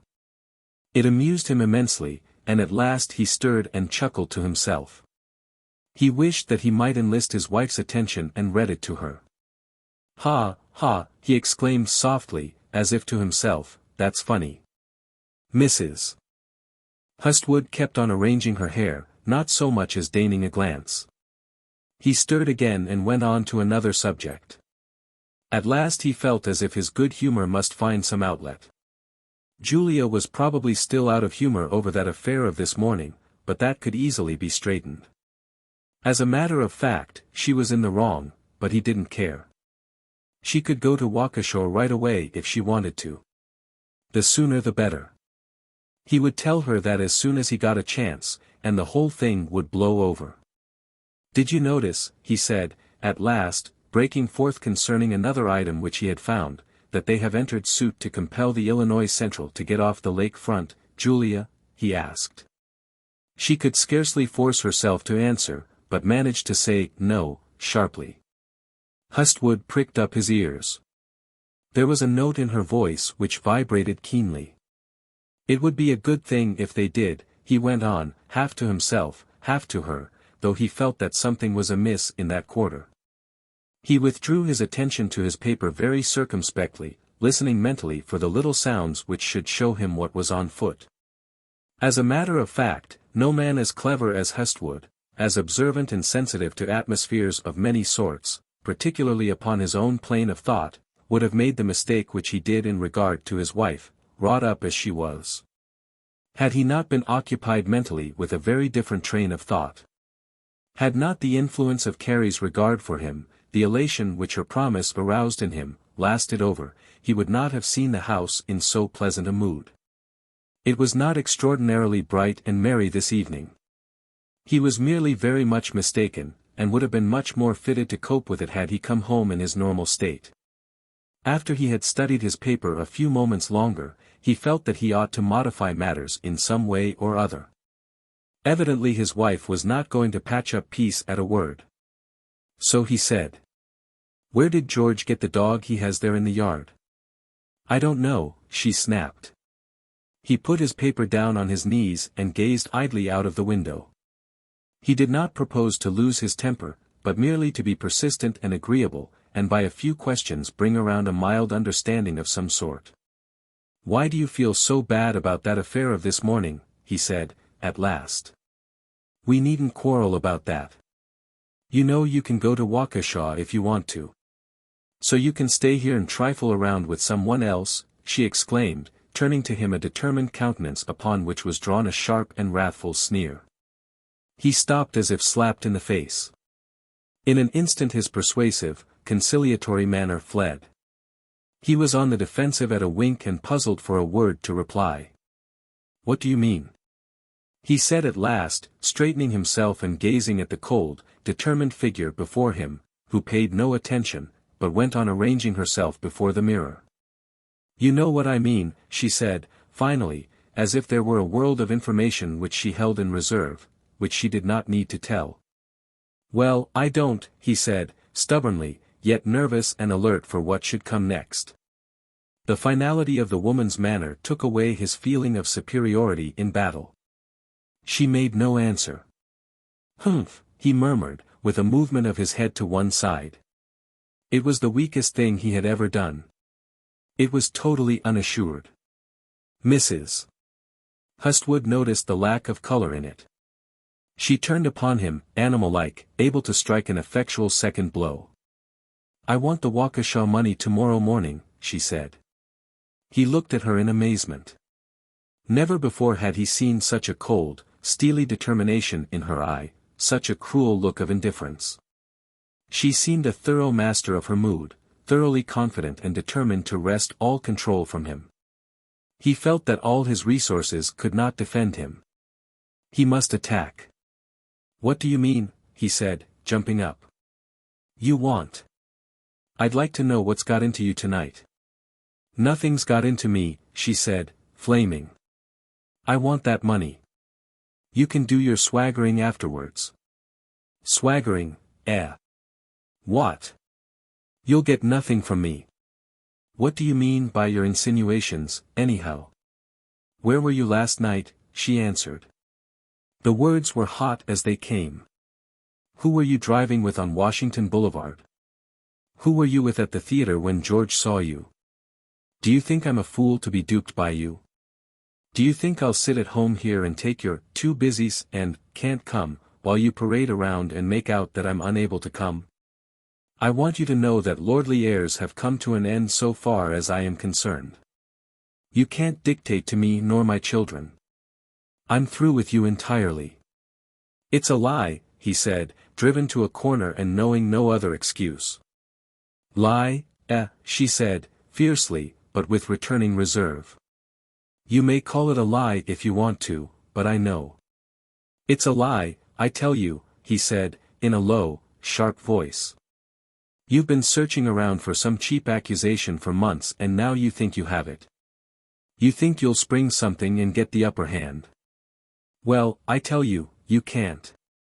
As long as I'm in this house I'm master of it, and you or anyone else won't dictate to me, do you hear?" He crept toward her with a light in his eye that was ominous. Something in the woman's cool, cynical, upperhandish manner, as if she were already master, caused him to feel for the moment as if he could strangle her. She gazed at him, a pythoness in humor. "I'm not dictating to you," she returned, I'm telling you what I want." The answer was so cool, so rich in bravado, that somehow it took the wind out of his sails. He could not attack her, he could not ask her for proofs. Somehow he felt evidence, law, the remembrance of all his property which she held in her name, to be shining in her glance. He was like a vessel, powerful and dangerous, but rolling and floundering without sail. "And I'm telling you," he said in the end, slightly recovering himself, "what you'll not get." "We'll see about it," she said. "I'll find out what my rights are. Perhaps you'll talk to a lawyer, if you won't to me." It was a magnificent play, and had its effect. Hustwood fell back beaten. He knew now that he had more than mere bluff to contend with. He felt that he was face to face with a dull proposition. What to say he hardly knew. All the merriment had gone out of the day. He was disturbed, wretched, resentful. What should he do? "Do as you please," he said, at last. "I'll have nothing more to do with you," and out he strode. Chapter 23. A spirit in travail, one rung put behind. When Carrie reached her own room she had already fallen a prey to those doubts and misgivings which are ever the result of a lack of decision. She could not persuade herself as to the advisability of her promise, or that now, having given her word, she ought to keep it. She went over the whole ground in Hustwood's absence, and discovered little objections that had not occurred to her in the warmth of the manager's argument. She saw where she had put herself in a peculiar light, namely, that of agreeing to marry when she was already supposedly married. She remembered a few things Druitt had done, and now that it came to walking away from him without a word, she felt as if she were doing wrong. Now, she was comfortably situated, and to one who is more or less afraid of the world, this is an urgent matter, and one which puts up strange, uncanny arguments. You do not know what will come. There are miserable things outside. People go a-begging. Women are wretched. You never can tell what will happen. Remember the time you were hungry. Stick to what you have. Curiously, for all her leaning towards Hustwood, he had not taken a firm hold on her understanding. She was listening, smiling, approving, and yet not finally agreeing. This was due to a lack of power on his part, a lack of that majesty of passion that sweeps the mind from its seat, fuses and melts all arguments and theories into a tangled mass, and destroys for the time being the reasoning power. This majesty of passion is possessed by nearly every man once in his life, but it is usually an attribute of youth and conduces to the first successful mating. Hustwood, being an older man, could scarcely be said to retain the fire of youth, though he did possess a passion warm and unreasoning. It was strong enough to induce the leaning toward him which, on Carrie's part, we have seen. She might have been said to be imagining herself in love, when she was not. Women frequently do this. It flows from the fact that in each exists a bias toward affection, a craving for the pleasure of being loved. The longing to be shielded, bettered, sympathized with, is one of the attributes of the sex. This, coupled with sentiment and a natural tendency to emotion, often makes refusing difficult. It persuades them that they are in love. Once at home, she changed her clothes and straightened the rooms for herself. In the matter of the arrangement of the furniture she never took the housemaid's opinion. That young woman invariably put one of the rocking chairs in the corner, and Carrie as regularly moved it out. Today she hardly noticed that it was in the wrong place, so absorbed was she in her own thoughts. She worked about the room until Druitt put in appearance at 5 o'clock. The drummer was flushed and excited and full of determination to know all about her relations with Hustwood. Nevertheless, after going over the subject in his mind the livelong day, he was rather weary of it and wished it over with. He did not foresee serious consequences of any sort, and yet he rather hesitated to begin. Carrie was sitting by the window when he came in, rocking and looking out. "Well," she said innocently, weary of her own mental discussion and wondering at his haste and ill-concealed excitement, "what makes you hurry so?" Druitt hesitated, now that he was in her presence, uncertain as to what course to pursue. He was no diplomat.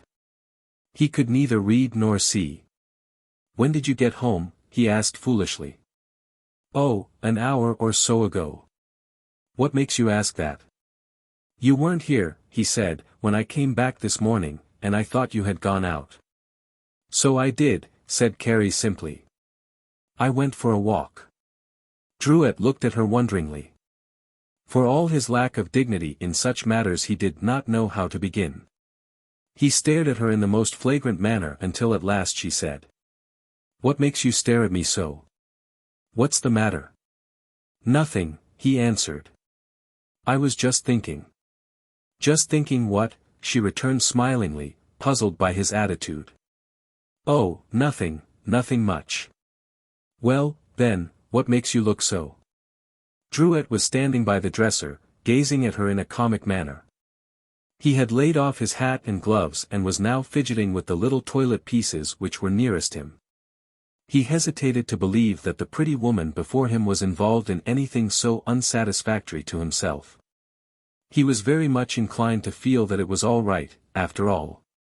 Yet the knowledge imparted to him by the chambermaid was rankling in his mind.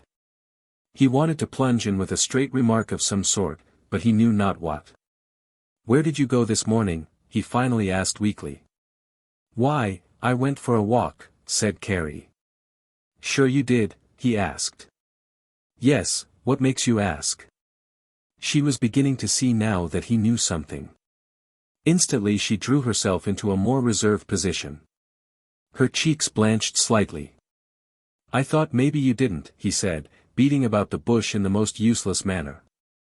Carrie gazed at him, and as she did so her ebbing courage halted. She saw that he himself was hesitating, and with a woman's intuition realized that there was no occasion for great alarm. What makes you talk like that? She asked, wrinkling her pretty forehead. You act so funny tonight. I feel funny, he answered. They looked at one another for a moment, and then Druitt plunged desperately into his subject. What's this about you and Hustwood? He asked. Me and Hustwood, what do you mean? Didn't he come here a dozen times while I was away? A dozen times, repeated Carrie, guiltily. No, but what do you mean? Somebody said that you went out riding with him and that he came here every night. No such thing, answered Carrie. It isn't true. Who told you that? She was flushing scarlet to the roots of her hair, but Druitt did not catch the full hue of her face, owing to the modified light of the room. He was regaining much confidence as Carrie defended herself with denials. Well, someone, he said. You're sure you didn't? Certainly, said Carrie. You know how often he came. Druitt paused for a moment and thought. I know what you told me, he said finally. He moved nervously about, while Carrie looked at him confusedly. Well, I know that I didn't tell you any such thing as that, said Carrie, recovering herself. If I were you, went on Druitt, ignoring her last remark, I wouldn't have anything to do with him. He's a married man, you know. Who is, said Carrie, stumbling at the word. Why, Hustwood, said Druitt, noting the effect and feeling that he was delivering a telling blow. Hustwood, exclaimed Carrie, rising. Her face had changed several shades since this announcement was made. She looked within and without herself in a half-dazed way. Who told you this? She asked, forgetting that her interest was out of order and exceedingly incriminating. Why, I know it. I've always known it, said Druitt. Carrie was feeling about for a right thought. She was making a most miserable showing, and yet feelings were generating within her which were anything but crumbling cowardice. I thought I told you, he added. No, you didn't, she contradicted, suddenly recovering her voice.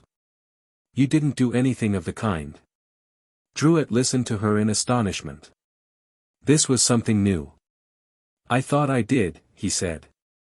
Carrie looked around her very solemnly, and then went over to the window. You oughtn't to have had anything to do with him, said Druitt in an injured tone, after all I've done for you. You, said Carrie, you. What have you done for me?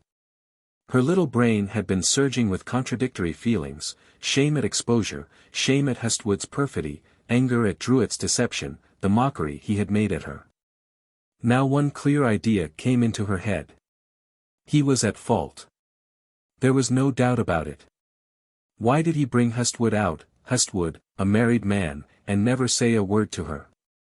Never mind now about Hustwood's perfidy, why had he done this? Why hadn't he warned her? There he stood now, guilty of this miserable breach of confidence and talking about what he had done for her.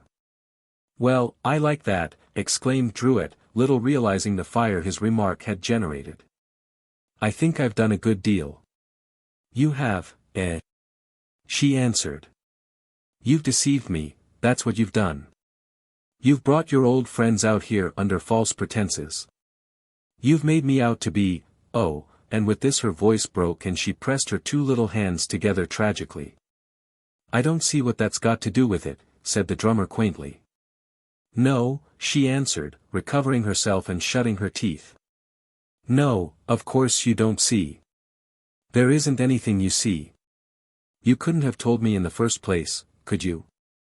You had to make me out wrong until it was too late. Now you come sneaking around with your information and your talk about what you have done." Druitt had never suspected this side of Carrie's nature. She was alive with feeling, her eyes snapping, her lips quivering, her whole body sensible of the injury she felt, and partaking of her wrath. "Who's sneaking?" he asked, mildly conscious of error on his part, but certain that he was wronged. "You are," stamped Carrie. "You're a horrid, conceited coward, that's what you are. If you had any sense of manhood in you, you wouldn't have thought of doing any such thing." The drummer stared. "I'm not a coward," he said. "What do you mean by going with other men, anyway?" "Other men," exclaimed Carrie. "Other men, you know better than that. I did go with Mr. Hustwood, but whose fault was it? Didn't you bring him here? You told him yourself that he should come out here and take me out. Now, after it's all over, you come and tell me that I oughtn't to go with him and that he's a married man." She paused at the sound of the last two words and wrung her hands. The knowledge of Hustwood's perfidy wounded her like a knife. "Oh," she sobbed, repressing herself wonderfully and keeping her eyes dry. "Oh, oh. Well, I didn't think you'd be running around with him when I was away," insisted Druitt. "Didn't think?" said Carrie, now angered to the core by the man's peculiar attitude. "Of course not. You thought only of what would be to your satisfaction. You thought you'd make a toy of me, a plaything. Well, I'll show you that you won't. I'll have nothing more to do with you at all. You can take your old things and keep them," and unfastening a little pin he had given her, she flung it vigorously upon the floor and began to move about as if to gather up the things which belonged to her. By this Druitt was not only irritated but fascinated the more. He looked at her in amazement, and finally said, "I don't see where your wrath comes in. I've got the right of this thing. You oughtn't to have done anything that wasn't right after all I did for you." "What have you done for me?" asked Carrie blazing, her head thrown back and her lips parted. "I think I've done a good deal," said the drummer, looking around. "I've given you all the clothes you wanted, haven't I? I've taken you everywhere you wanted to go. You've had as much as I've had, and more too." Carrie was not ungrateful, whatever else might be said of her. In so far as her mind could construe, she acknowledged benefits received. She hardly knew how to answer this, and yet her wrath was not placated. She felt that the drummer had injured her irreparably. "Did I ask you to?" she returned. "Well, I did it," said Druitt, "and you took it." "You talk as though I had persuaded you," answered Carrie. "You stand there and throw up what you've done. I don't want your old things. I'll not have them. You take them tonight and do what you please with them. I'll not stay here another minute." "That's nice," he answered, becoming angered now at the sense of his own approaching loss. "Use everything and abuse me and then walk off. That's just like a woman. I take you when you haven't got anything, and then when someone else comes along, why I'm no good. I always thought it'd come out that way." He felt really hurt as he thought of his treatment, and looked as if he saw no way of obtaining justice. "It's not so," said Carrie, "and I'm not going with anybody else." You have been as miserable and inconsiderate as you can be. I hate you, I tell you, and I wouldn't live with you another minute. You're a big, insulting," here she hesitated and used no word at all, "or you wouldn't talk that way." She had secured her hat and jacket and slipped the latter on over her little evening dress. Some wisps of wavy hair had loosened from the bands at the side of her head and were straggling over her hot, red cheeks. She was angry, mortified, grief-stricken. Her large eyes were full of the anguish of tears, but her lids were not yet wet. She was distracted and uncertain, deciding and doing things without an aim or conclusion, and she had not the slightest conception of how the whole difficulty would end. "Well, that's a fine finish," said Drouet. "Pack up and pull out, eh? You take the cake. I bet you were knocking around with Hustwood or you wouldn't act like that. I don't want the old rooms. You needn't pull out for me. You can have them for all I care, but B. George, you haven't done me right." "I'll not live with you," said Carrie. "I don't want to live with you. You've done nothing but brag around ever since you've been here." "Ah, I haven't anything of the kind," he answered. Carrie walked over to the door. "Where are you going?" he said, stepping over and heading her off. "Let me out," she said. "Where are you going?" he repeated.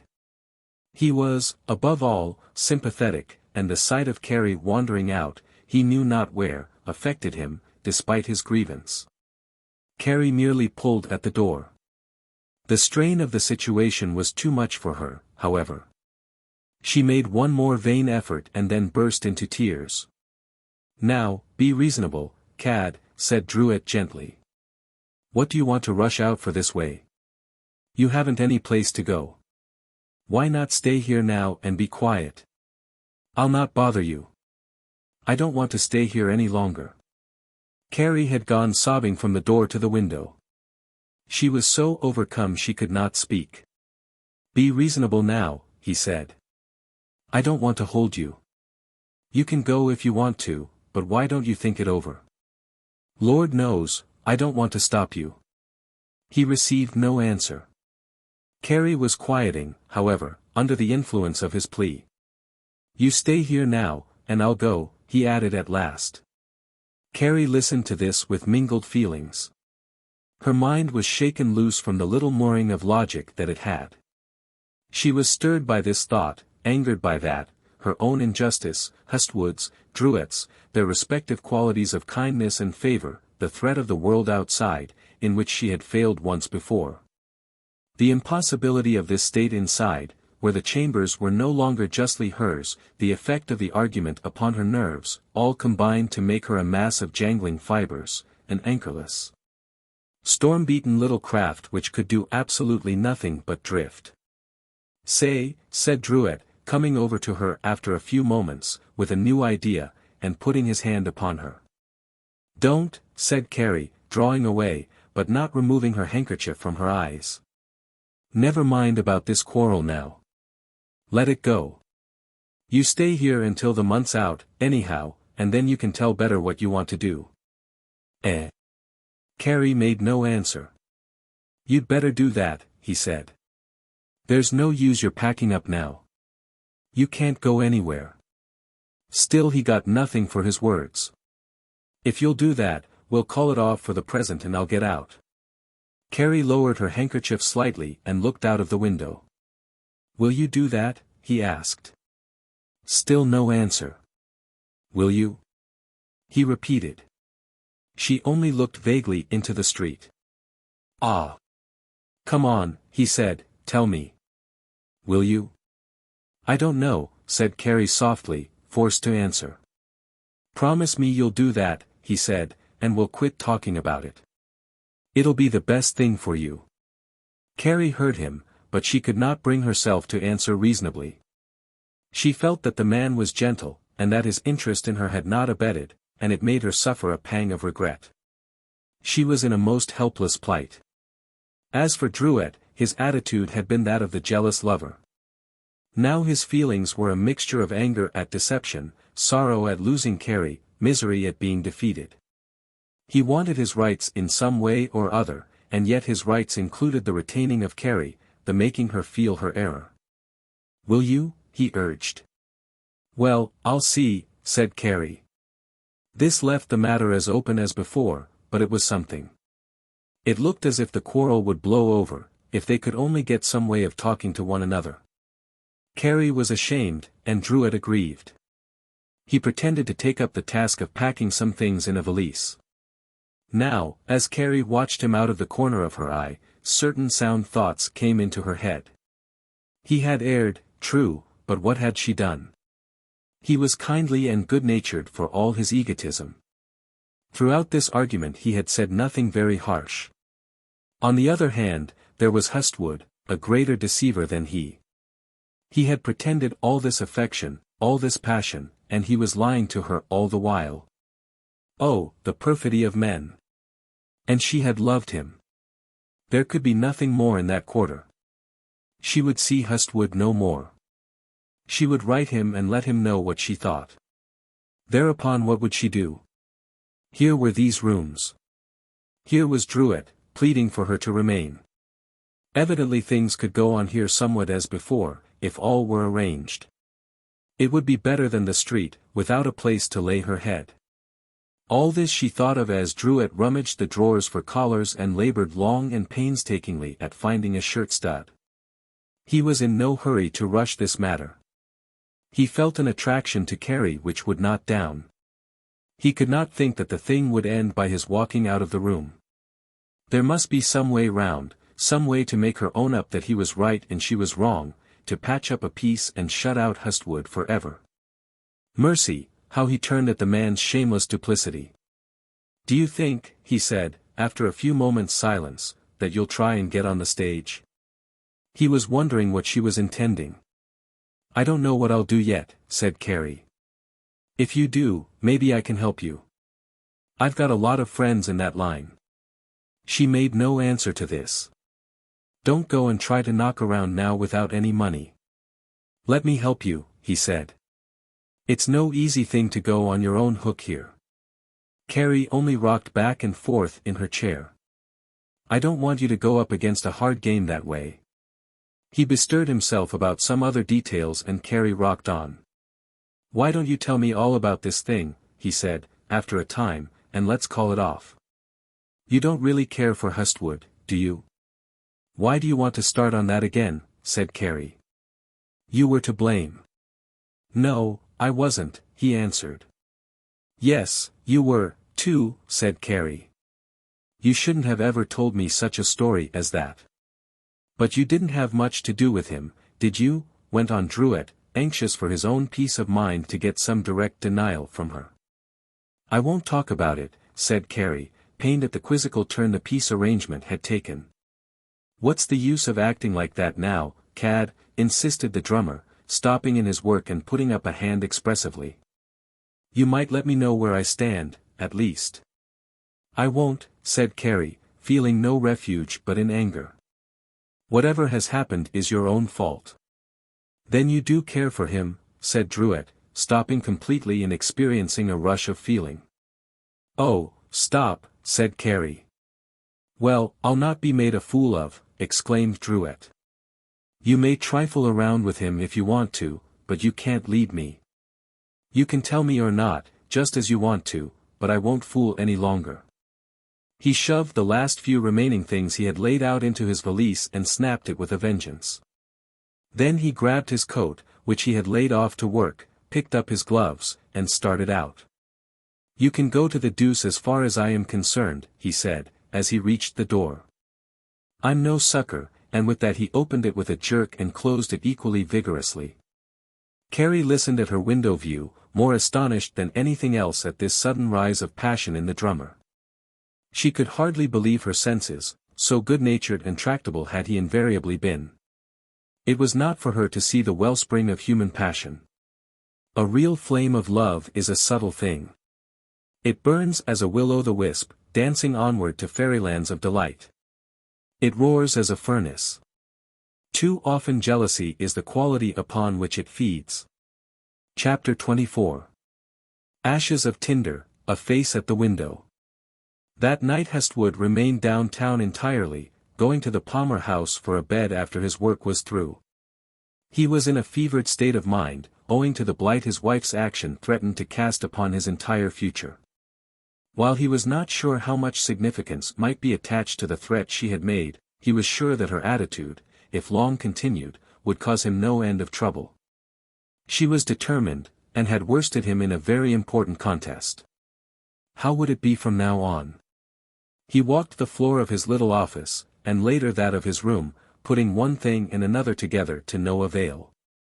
Mrs. Hestwood, on the contrary, had decided not to lose her advantage by inaction. Now that she had practically cowed him, she would follow up her work with demands, the acknowledgement of which would make her word law in the future. He would have to pay her the money which she would now regularly demand, or there would be trouble. It did not matter what he did. She really did not care whether he came home any more or not. The household would move along much more pleasantly without him, and she could do as she wished without consulting anyone. Now she proposed to consult a lawyer and hire a detective. She would find out at once just what advantages she could gain. Hestwood walked the floor, mentally arranging the chief points of his situation. She has that property in her name, he kept saying to himself. What a fool trick that was.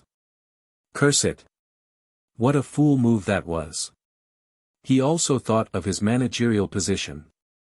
If she raises a row now, I'll lose this thing.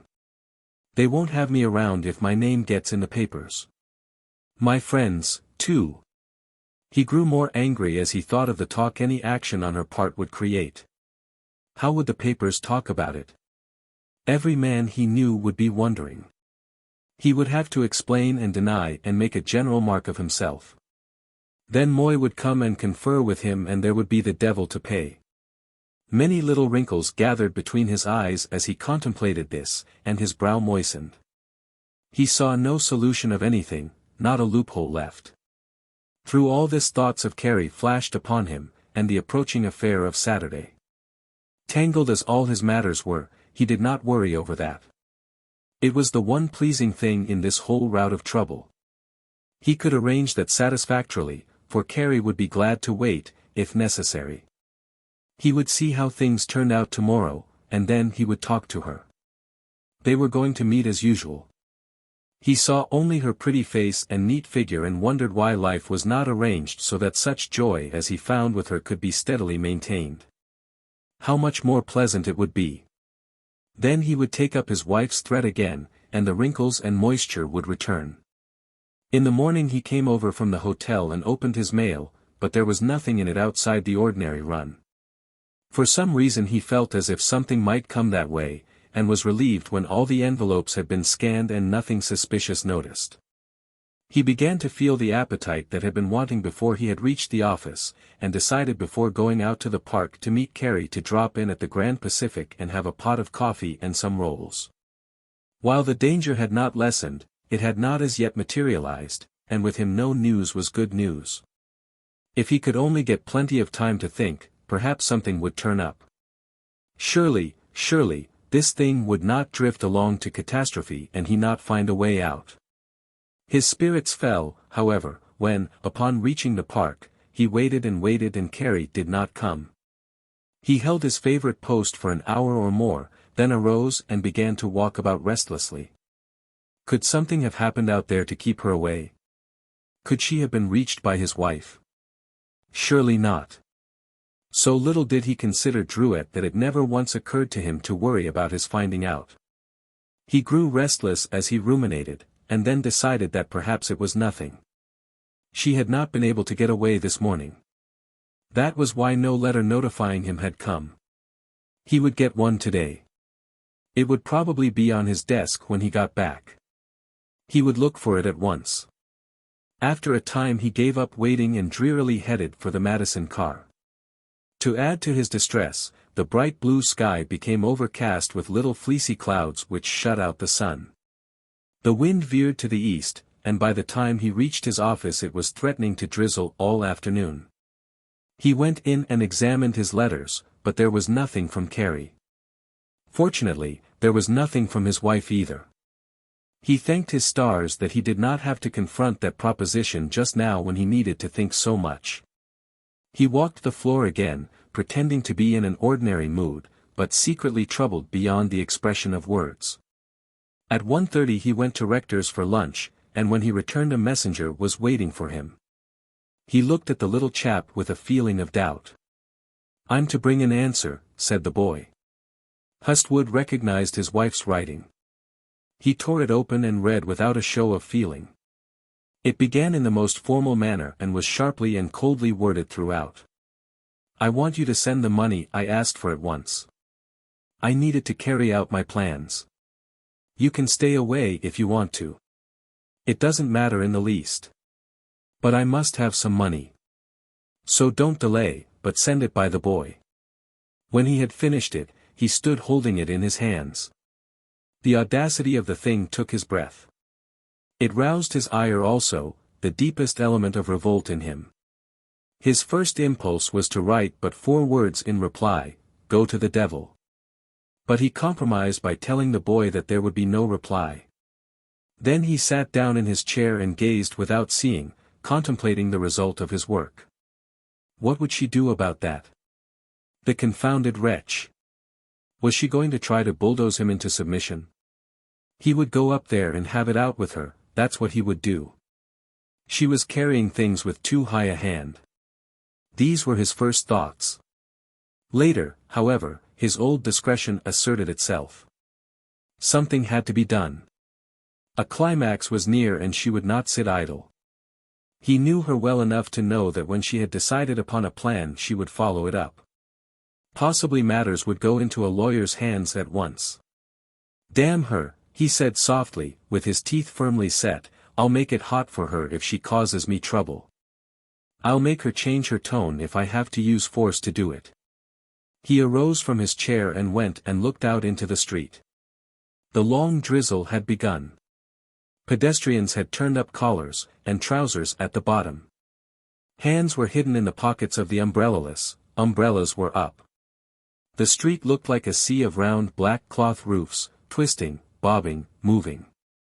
Trucks and vans were rattling in a noisy line and everywhere men were shielding themselves as best they could. He scarcely noticed the picture. He was forever confronting his wife, demanding of her to change her attitude toward him before he worked her bodily harm. At 4 o'clock another note came, which simply said that if the money was not forthcoming that evening the matter would be laid before Fitzgerald and Moy on the morrow, and other steps would be taken to get it. Hustwood almost exclaimed out loud at the insistency of this thing. Yes, he would send her the money. He'd take it to her, he would go up there and have a talk with her, and that at once. He put on his hat and looked around for his umbrella. He would have some arrangement of this thing. He called a cab and was driven through the dreary rain to the north side.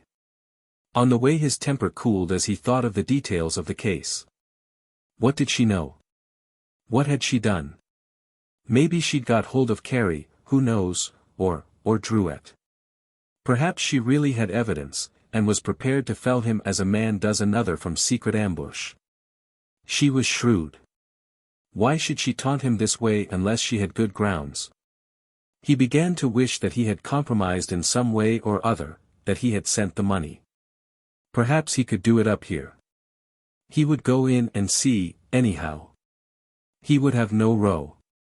By the time he reached his own street he was keenly alive to the difficulties of his situation and wished over and over that some solution would offer itself, that he could see his way out. He alighted and went up the steps to the front door, but it was with a nervous palpitation of the heart. He pulled out his key and tried to insert it, but another key was on the inside.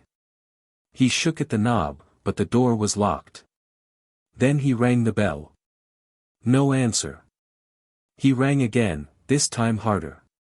Still no answer. He jangled it fiercely several times in succession, but without avail. Then he went below. There was a door which opened under the steps into the kitchen, protected by an iron grating, intended as a safeguard against burglars. When he reached this he noticed that it also was bolted and that the kitchen windows were down. What could it mean? He rang the bell and then waited. Finally, seeing that no one was coming, he turned and went back to his cab.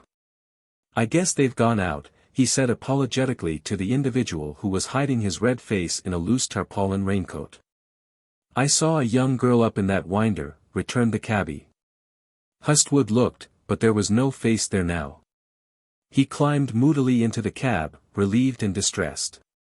So this was the game, was it? Shut him out and make him pay. Well, by the Lord, that did beat all. Chapter 25. Ashes of Tinder, the Loosing of Stays. When Hustwood got back to his office again he was in a greater quandary than ever. Lord, he thought, what had he got into? How could things have taken such a violent turn, and so quickly? He could hardly realize how it had all come about. It seemed a monstrous, unnatural, unwarranted condition which had suddenly descended upon him without his let or hindrance. Meanwhile he gave a thought now and then to Carrie. What could be the trouble in that quarter? No letter had come, no word of any kind, and yet here it was late in the evening and she had agreed to meet him that morning. Tomorrow they were to have met and gone off, where? He saw that in the excitement of recent events he had not formulated a plan upon that score. He was desperately in love, and would have taken great chances to win her under ordinary circumstances, but now what? Supposing she had found out something? Supposing she, too, wrote him and told him that she knew all, that she would have nothing more to do with him? It would be just like this to happen as things were going now. Meanwhile he had not sent the money. He strolled up and down the polished floor of the resort, his hands in his pockets, his brow wrinkled, his mouth set. He was getting some vague comfort out of a good cigar, but it was no panacea for the ill which affected him. Every once in a while he would clench his fingers and tap his foot, signs of the stirring mental process he was undergoing. His whole nature was vigorously and powerfully shaken up, and he was finding what limits the mind has to endurance. He drank more brandy and soda than he had any evening in months. He was altogether a fine example of great mental perturbation. For all his study nothing came of the evening except this: he sent the money. It was with great opposition, after 2 or 3 hours of the most urgent mental affirmation and denial, that at last he got an envelope, placed in it the requested amount, and slowly sealed it up. Then he called Harry, the boy of all work around the place. "You take this to this address," he said, handing him the envelope, "and give it to Mrs. Hustwood." "Yes, sir," said the boy. "If she isn't there bring it back." "Yes, sir." "You've seen my wife?" he asked as a precautionary measure as the boy turned to go. "Oh, yes, sir. I know her." "All right, now.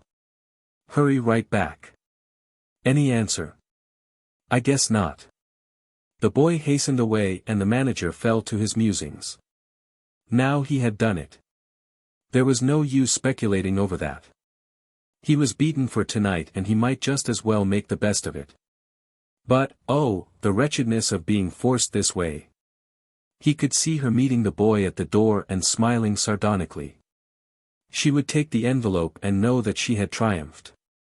If he only had that letter back he wouldn't send it. He breathed heavily and wiped the moisture from his face. For relief, he arose and joined in conversation with a few friends who were drinking. He tried to get the interest of things about him, but it was not to be. All the time his thoughts would run out to his home and see the scene being therein enacted. All the time he was wondering what she would say when the boy handed her the envelope. In about an hour and 3/4 the boy returned. He had evidently delivered the package, for, as he came up, he made no sign of taking anything out of his pocket. "Well," said Hustwood. "I gave it to her." "My wife?" "Yes, sir." "Any answer?" "She said it was high time." Hustwood scowled fiercely. There was no more to be done upon that score that night. He went on brooding over his situation until midnight, when he repaired again to the Palmer house. He wondered what the morning would bring forth, and slept anything but soundly upon it. Next day he went again to the office and opened his mail, suspicious and hopeful of its contents. No word from Carrie. Nothing from his wife, which was pleasant.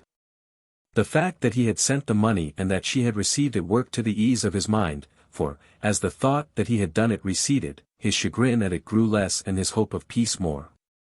He fancied, as he sat at his desk, that nothing would be done for a week or two. Meanwhile, he would have time to think.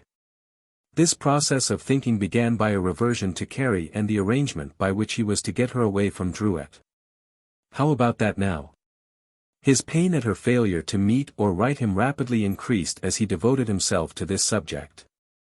He decided to write her care of the West Side Post Office and ask for an explanation, as well as to have her meet him. The thought that this letter would probably not reach her until Monday chafed him exceedingly. He must get some speedier method, but how? He thought upon it for a half-hour, not contemplating a messenger or a cab direct to the house, owing to the exposure of it, but finding that time was slipping away to no purpose, he wrote the letter and then began to think again. The hours slipped by, and with them the possibility of the union he had contemplated. He had thought to be joyously aiding Carrie by now in the task of joining her interests to his, and here it was afternoon and nothing done. 3 o'clock came, 4, 5, 6, and no letter. The helpless manager paced the floor and grimly endured the gloom of defeat. He saw a busy Saturday ushered out, the Sabbath in, and nothing done. All day, the bar being closed, he brooded alone, shut out from home, from the excitement of his resort, from Carrie, and without the ability to alter his condition one iota. It was the worst Sunday he had spent in his life. In Monday's second mail he encountered a very legal-looking letter, which held his interest for some time. It bore the imprint of the law offices of McGregor, James and Hay, and with a very formal, "Dear Sir," and, "We beg to state," went on to inform him briefly that they had been retained by Mrs. Julia Hustwood to adjust certain matters which related to her sustenance and property rights, and would he kindly call and see them about the matter at once. He read it through carefully several times, and then merely shook his head. It seemed as if his family troubles were just beginning. "Well," he said after a time, quite audibly, "I don't know." Then he folded it up and put it in his pocket. To add to his misery there was no word from Carrie. He was quite certain now that she knew he was married and was angered at his perfidy. His loss seemed all the more bitter now that he needed her most. He thought he would go out and insist on seeing her if she did not send him word of some sort soon. He was really affected most miserably of all by this desertion. He had loved her earnestly enough, but now that the possibility of losing her stared him in the face she seemed much more attractive. He really pined for a word, and looked out upon her with his mind's eye in the most wistful manner. He did not propose to lose her, whatever she might think. Come what might, he would adjust this matter, and soon. He would go to her and tell her all his family complications. He would explain to her just where he stood and how much he needed her. Surely she couldn't go back on him now. It wasn't possible. He would plead until her anger would melt, until she would forgive him. Suddenly he thought, supposing she isn't out there, suppose she has gone. He was forced to take his feet. It was too much to think of and sit still. Nevertheless, his rousing availed him nothing. On Tuesday it was the same way. He did manage to bring himself into the mood to go out to Carrie, but when he got in Ogden Place he thought he saw a man watching him and went away. He did not go within a block of the house. One of the galling incidents of this visit was that he came back on a Randolph Street car, and without noticing arrived almost opposite the building of the concern with which his son was connected. This sent a pang through his heart. He had called on his boy there several times. Now the lad had not sent him a word. His absence did not seem to be noticed by either of his children. Well, fortune plays a man queer tricks. He got back to his office and joined in a conversation with friends. It was as if idle chatter deadened the sense of misery. That night he dined at Rector's and returned at once to his office. In the bustle and show of the latter was his only relief. He troubled over many little details and talked perfunctorily to everybody. He stayed at his desk long after all others had gone, and only quitted it when the night watchman on his round pulled at the front door to see if it was safely locked. On Wednesday he received another polite note from McGregor, James and Hay. It read: Dear Sir, we beg to inform you that we are instructed to wait until tomorrow, Thursday, at 1 o'clock, before filing suit against you, on behalf of Mrs. Julia Hustwood, for divorce and alimony. If we do not hear from you before that time, we shall consider that you do not wish to compromise the matter in any way and act accordingly. Very truly yours, etc. Compromise, exclaimed Hustwood bitterly. Compromise. Again he shook his head. So here it was spread out clear before him, and now he knew what to expect. If he didn't go and see them, they would sue him promptly. If he did, he would be offered terms that would make his blood boil. He folded the letter and put it with the other one. Then he put on his hat and went for a turn about the block. Chapter 26. The Ambassador Fallen, A Search for the Gate. Carrie, left alone by Druitt, listened to his retreating steps, scarcely realizing what had happened. She knew that he had stormed out. It was some moments before she questioned whether he would return, not now exactly, but ever. She looked around her upon the rooms, out of which the evening light was dying, and wondered why she did not feel quite the same towards them. She went over to the dresser and struck a match, lighting the gas. Then she went back to the rocker to think. It was some time before she could collect her thoughts, but when she did, this truth began to take on importance. She was quite alone. Suppose Druitt did not come back. Suppose she should never hear anything more of him. This fine arrangement of chambers would not last long. She would have to quit them. To her credit, be it said, she never once counted on Hustwood. She could only approach that subject with a pang of sorrow and regret. For a truth, she was rather shocked and frightened by this evidence of human depravity. He would have tricked her without turning an eyelash. She would have been led into a newer and worse situation. And yet she could not keep out the pictures of his looks and manners. Only this one deed seemed strange and miserable. It contrasted sharply with all she felt and knew concerning the man. But she was alone. That was the greater thought just at present. How about that? Would she go out to work again? Would she begin to look around in the business district? The stage. Oh, yes. Druitt had spoken about that. Was there any hope there? She moved to and fro, in deep and varied thoughts, while the minutes slipped away and night fell completely. She had had nothing to eat, and yet there she sat, thinking it over. She remembered that she was hungry and went to the little cupboard in the rear room where were the remains of one of their breakfasts. She looked at these things with certain misgivings. The contemplation of food had more significance than usual. While she was eating, she began to wonder how much money she had. It struck her as exceedingly important, and without ado she went to look for her purse. It was on the dresser, and in it were $7 in bills and some change. She quailed as she thought of the insignificance of the amount and rejoiced because the rent was paid until the end of the month. She began also to think what she would have done if she had gone out into the street when she first started. By the side of that situation, as she looked at it now, the present seemed agreeable. She had a little time at least, and then, perhaps, everything would come out all right, after all. Druitt had gone, but what of it? He did not seem seriously angry. He only acted as if he were huffy. He would come back, of course he would. There was his cane in the corner. Here was one of his collars. He had left his light overcoat in the wardrobe.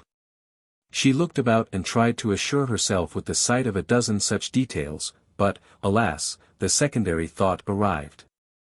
Supposing he did come back. Then what? Here was another proposition nearly, if not quite, as disturbing. She would have to talk with and explain to him.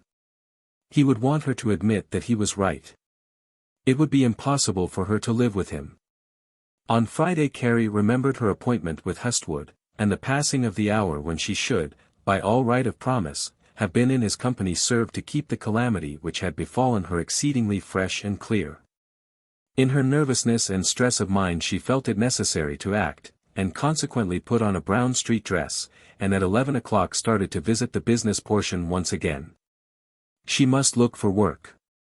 The rain, which threatened at 12 and began at 1, served equally well to cause her to retrace her steps and remain within doors as it did to reduce Hestwood's spirits and give him a wretched day.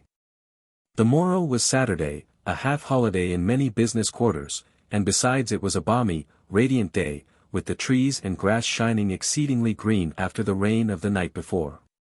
When she went out the sparrows were twittering merrily in joyous choruses. She could not help feeling, as she looked across the lovely park, that life was a joyous thing for those who did not need to worry. And she wished over and over that something might interfere now to preserve for her the comfortable state which she had occupied.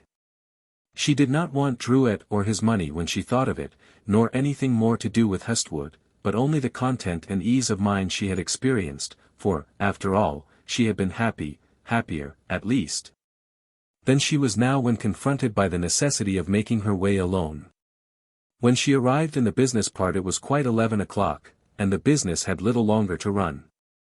She did not realize this at first, being affected by some of the old distress which was a result of her earlier adventure into this strenuous and exacting quarter. She wandered about, assuring herself that she was making up her mind to look for something, and at the same time feeling that perhaps it was not necessary to be in such haste about it. The thing was difficult to encounter, and she had a few days. Besides, she was not sure that she was really face to face again with the bitter problem of self-sustenance. Anyhow, there was one change for the better. She knew that she had improved in appearance. Her manner had vastly changed. Her clothes were becoming, and men, well-dressed men, some of the kind who before had gazed at her indifferently from behind their polished railings and imposing office partitions, now gazed into her face with a soft light in their eyes. In a way, she felt the power and satisfaction of the thing, but it did not wholly reassure her. She looked for nothing save what might come legitimately and without the appearance of special favor. She wanted something, but no man should buy her by false protestations or favor. She proposed to earn her living honestly. "This store closes at 1 on Saturdays," was a pleasing and satisfactory legend to see upon doors which she felt she ought to enter and inquire for work. It gave her an excuse, and after encountering quite a number of them, and noting that the clock registered 12.15, she decided that it would be no use to seek further today, so she got on a car and went to Lincoln Park.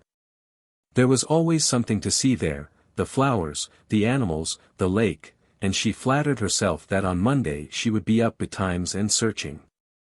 Besides, many things might happen between now and Monday. Sunday passed with equal doubts, worries, assurances, and heaven knows what vagaries of mind and spirit. Every half-hour in the day the thought would come to her most sharply, like the tail of a swishing whip, that action, immediate action, was imperative.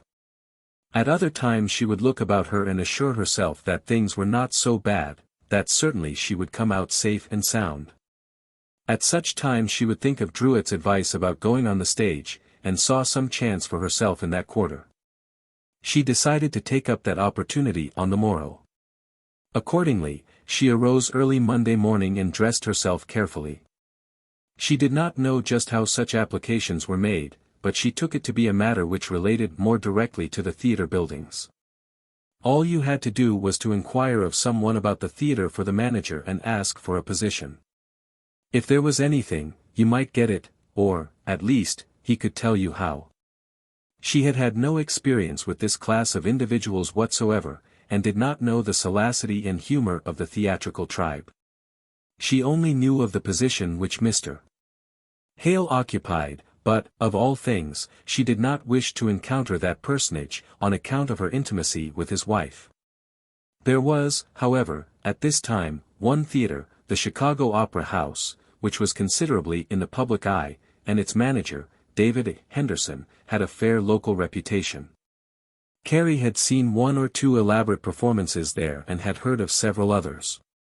She knew nothing of Henderson nor of the methods of applying, but she instinctively felt that this would be a likely place, and accordingly strolled about in that neighborhood. She came bravely enough to the showy entranceway, with the polished and begilded lobby, set with framed pictures out of the current attraction, leading up to the quiet box office, but she could get no further. A noted comic opera comedian was holding forth that week, and the air of distinction and prosperity overawed her. She could not imagine that there would be anything in such a lofty sphere for her. She almost trembled at the audacity which might have carried her on to a terrible rebuff. She could find heart only to look at the pictures which were showy and then walk out. It seemed to her as if she had made a splendid escape and that it would be foolhardy to think of applying in that quarter again. This little experience settled her hunting for one day. She looked around elsewhere, but it was from the outside. She got the location of several playhouses fixed in her mind, notably the Grand Opera House and McVicker's, both of which were leading in attractions, and then came away. Her spirits were materially reduced, owing to the newly restored sense of magnitude of the great interests and the insignificance of her claims upon society, such as she understood them to be. That night she was visited by Mrs. Hale, whose chatter and protracted stay made it impossible to dwell upon her predicament or the fortune of the day.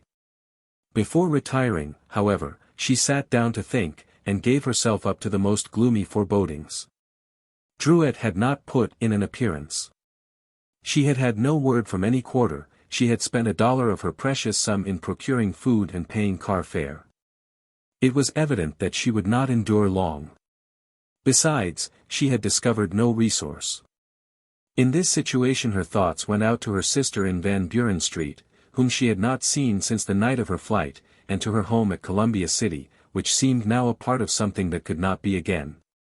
She looked for no refuge in that direction. Nothing but sorrow was brought her by thoughts of Hustwood, which would return. That he could have chosen to dupe her in so ready a manner seemed a cruel thing. Tuesday came, and with it appropriate indecision and speculation. She was in no mood, after her failure of the day before, to hasten forth upon her work-seeking errand, and yet she rebuked herself for what she considered her weakness the day before. Accordingly she started out to revisit the Chicago Opera House, but possessed scarcely enough courage to approach. She did manage to inquire at the box office, however. "Manager of the company or the house?" asked the smartly dressed individual who took care of the tickets. He was favorably impressed by Carrie's looks. "I don't know," said Carrie, taken back by the question. "You couldn't see the manager of the house today, anyhow," volunteered the young man. "He's out of town." He noted her puzzled look, and then added, "What is it you wish to see about?" "I want to see about getting a position," she answered. "You'd better see the manager of the company," he returned, "but he isn't here now." "When will he be in?" asked Carrie, somewhat relieved by this information. "Well, you might find him in between 11 and 12. He's here after 2 o'clock. Carrie thanked him and walked briskly out, while the young man gazed after her through one of the side windows of his gilded coupe. "Good-looking," he said to himself, and proceeded to visions of condescensions on her part which were exceedingly flattering to himself.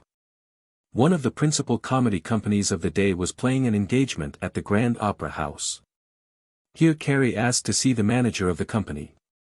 She little knew the trivial authority of this individual, or that had there been a vacancy an actor would have been sent on from New York to fill it. "His office is upstairs," said a man in the box office. Several persons were in the manager's office, 2 lounging near a window, another talking to an individual sitting at a roll-top desk, the manager. Carrie glanced nervously about, and began to fear that she should have to make her appeal before the assembled company, 2 of whom, the occupants of the window, were already observing her carefully. "I can't do it," the manager was saying. "It's a rule of Mr. Frohman's never to allow visitors back of the stage." "No, no." Carrie timidly waited, standing. There were chairs, but no one motioned her to be seated. The individual to whom the manager had been talking went away quite crestfallen. That luminary gazed earnestly at some papers before him, as if they were of the greatest concern. "Did you see that in the Herald this morning about Nat Goodwin, Harris?" No, said the person addressed. What was it? Made quite a curtain address at Hooley's last night. Better look it up. Harris reached over to a table and began to look for the Herald. What is it? Said the manager to Carrie, apparently noticing her for the first time. He thought he was going to be held up for free tickets. Carrie summoned up all her courage, which was little at best. She realized that she was a novice, and felt as if a rebuff were certain. Of this she was so sure that she only wished now to pretend she had called for advice. Can you tell me how to go about getting on the stage? It was the best way after all to have gone about the matter. She was interesting, in a manner, to the occupant of the chair, and the simplicity of her request and attitude took his fancy. He smiled, as did the others in the room, who, however, made some slight effort to conceal their humor. I don't know, he answered, looking her brazenly over. Have you ever had any experience upon the stage? A little, answered Carrie. I have taken part in amateur performances. She thought she had to make some sort of showing in order to retain his interest. Never studied for the stage? He said, putting on an air intended as much to impress his friends with his discretion as Carrie. No, sir. Well, I don't know, he answered, tipping lazily back in his chair while she stood before him. What makes you want to get on the stage? She felt abashed at the man's daring, but could only smile in answer to his engaging smirk, and say, I need to make a living. Oh, he answered, rather taken by her trim appearance, and feeling as if he might scrape up an acquaintance with her. That's a good reason, isn't it? Well, Chicago is not a good place for what you want to do. You ought to be in New York. There's more chance there. You could hardly expect to get started out here. Carrie smiled genially, grateful that he should condescend to advise her even so much. He noticed the smile, and put a slightly different construction on it. He thought he saw an easy chance for a little flirtation. Sit down, he said, pulling a chair forward from the side of his desk and dropping his voice so that the two men in the room should not hear. Those two gave each other the suggestion of a wink. Well, I'll be going, Barney, said one, breaking away and so addressing the manager. See you this afternoon. All right, said the manager. The remaining individual took up a paper as if to read. Did you have any idea what sort of part you would like to get? Asked the manager softly. Oh, no, said Carrie. I would take anything to begin with.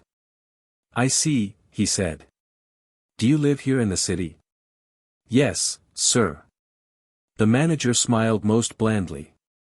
Have you ever tried to get in as a chorus girl? He asked, assuming a more confidential air. Carrie began to feel that there was something exuberant and unnatural in his manner. No, she said. That's the way most girls begin, he went on, who go on the stage. It's a good way to get experience. He was turning on her a glance of the companionable and persuasive manner. I didn't know that, said Carrie. It's a difficult thing, he went on, but there's always a chance, you know. Then, as if he suddenly remembered, he pulled out his watch and consulted it. I've an appointment at 2, he said, and I've got to go to lunch now. Would you care to come and dine with me? We can talk it over there. Oh, no, said Carrie, the whole motive of the man flashing on her at once. I have an engagement myself. That's too bad, he said, realizing that he had been a little beforehand in his offer and that Carrie was about to go away. Come in later. I may know of something. Thank you, she answered, with some trepidation and went out. She was good-looking, wasn't she? Said the manager's companion, who had not caught all the details of the game he had played. Yes, in a way, said the other, sore to think the game had been lost. She'd never make an actress, though. Just another chorus girl, that's all. This little experience nearly destroyed her ambition to call upon the manager at the Chicago Opera House, but she decided to do so after a time. He was of a more sedate turn of mind. He said at once that there was no opening of any sort, and seemed to consider her search foolish. Chicago is no place to get a start, he said. You ought to be in New York. Still she persisted, and went to McVicker's, where she could not find anyone. The old homestead was running there, but the person to whom she was referred was not to be found. These little expeditions took up her time until quite 4 o'clock, when she was weary enough to go home. She felt as if she ought to continue and inquire elsewhere, but the results so far were too dispiriting. She took the car and arrived at Ogden Place in 3/4 of an hour, but decided to ride on to the West Side branch of the post office, where she was accustomed to receive Hustwood's letters. There was one there now, written Saturday, which she tore open and read with mingled feelings. There was so much warmth in it and such tense complaint at her having failed to meet him, and her subsequent silence, that she rather pitied the man. That he loved her was evident enough. That he had wished and dared to do so, married as he was the evil. She felt as if the thing deserved an answer, and consequently decided that she would write and let him know that she knew of his married state and was justly incensed at his deception. She would tell him that it was all over between them. At her room, the wording of this missive occupied her for some time, for she fell to the task at once. It was most difficult.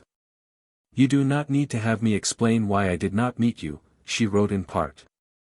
"How could you deceive me so? You cannot expect me to have anything more to do with you. I wouldn't under any circumstances. Oh, how could you act so?" she added in a burst of feeling. "You have caused me more misery than you can think. I hope you will get over your infatuation for me. We must not meet any more. Goodbye." She took the letter the next morning, and at the corner dropped it reluctantly into the letter-box, still uncertain as to whether she should do so or not. Then she took the car and went downtown. This was the dull season with the department stores, but she was listened to with more consideration than was usually accorded to young women applicants, owing to her neat and attractive appearance. She was asked the same old questions with which she was already familiar. "What can you do? Have you ever worked in a retail store before? Are you experienced?" At the fair, C & Company's, and all the great stores it was much the same. It was the dull season, she might come in a little later, possibly they would like to have her. When she arrived at the house at the end of the day, weary and disheartened, she discovered that Druitt had been there. His umbrella and light overcoat were gone. She thought she missed other things, but could not be sure. Everything had not been taken. So his going was crystallizing into staying. What was she to do now? Evidently she would be facing the world in the same old way within a day or two. Her clothes would get poor. She put her 2 hands together in her customary expressive way and pressed her fingers. Large tears gathered in her eyes and broke hot across her cheeks. She was alone, very much alone. Druitt really had called, but it was with a very different mind from that which Carrie had imagined. He expected to find her, to justify his return by claiming that he came to get the remaining portion of his wardrobe, and before he got away again to patch up a piece. Accordingly, when he arrived, he was disappointed to find Carrie out. He trifled about, hoping that she was somewhere in the neighborhood and would soon return. He constantly listened, expecting to hear her foot on the stair. When he did so, it was his intention to make believe that he had just come in and was disturbed at being caught. Then he would explain his need of his clothes and find out how things stood. Wait as he did, however, Carrie did not come. From pottering around among the drawers, in momentary expectation of her arrival, he changed to looking out of the window, and from that to resting himself in the rocking chair. Still no Carrie. He began to grow restless and lit a cigar. After that he walked the floor. Then he looked out of the window and saw clouds gathering. He remembered an appointment at 3. He began to think that it would be useless to wait, and got hold of his umbrella and light coat, intending to take these things, anyway. It would scare her, he hoped. Tomorrow he would come back for the others. He would find out how things stood. As he started to go he felt truly sorry that he had missed her. There was a little picture of her on the wall, showing her arrayed in the little jacket he had first bought her, her face a little more wistful than he had seen it lately. He was really touched by it, and looked into the eyes of it with a rather rare feeling for him. "You didn't do me right, Cad," he said, as if he were addressing her in the flesh. Then he went to the door, took a good look around and went out. Chapter 27. When waters engulf us we reach for a star. It was when he returned from his disturbed stroll about the streets, after receiving the decisive note from McGregor, James and Hay, that Hustwood found the letter Carrie had written him that morning. He thrilled intensely as he noted the handwriting, and rapidly tore it open. Then, he thought, she loves me or she would not have written to me at all. He was slightly depressed at the tenor of the note for the first few minutes, but soon recovered. She wouldn't write at all if she didn't care for me. This was his one resource against the depression which held him. He could extract little from the wording of the letter, but the spirit he thought he knew. There was really something exceedingly human, if not pathetic, in his being thus relieved by a clearly worded reproof. He who had for so long remained satisfied with himself now looked outside of himself for comfort, and to such a source. The mystic cords of affection. How they bind us all. The color came to his cheeks. For the moment he forgot the letter from McGregor, James and Hay. If he could only have Carrie, perhaps he could get out of the whole entanglement, perhaps it would not matter. He wouldn't care what his wife did with herself if only he might not lose Carrie. He stood up and walked about, dreaming his delightful dream of a life continued with this lovely possessor of his heart. It was not long, however, before the old worry was back for consideration, and with it what weariness. He thought of the morrow and the suit. He had done nothing, and here was the afternoon slipping away. It was now 4:15. At 5 the attorneys would have gone home. He still had the morrow until noon. Even as he thought, the last 15 minutes passed away and it was 5. Then he abandoned the thought of seeing them any more that day and turned to Carrie. It is to be observed that the man did not justify himself to himself. He was not troubling about that. His whole thought was the possibility of persuading Carrie.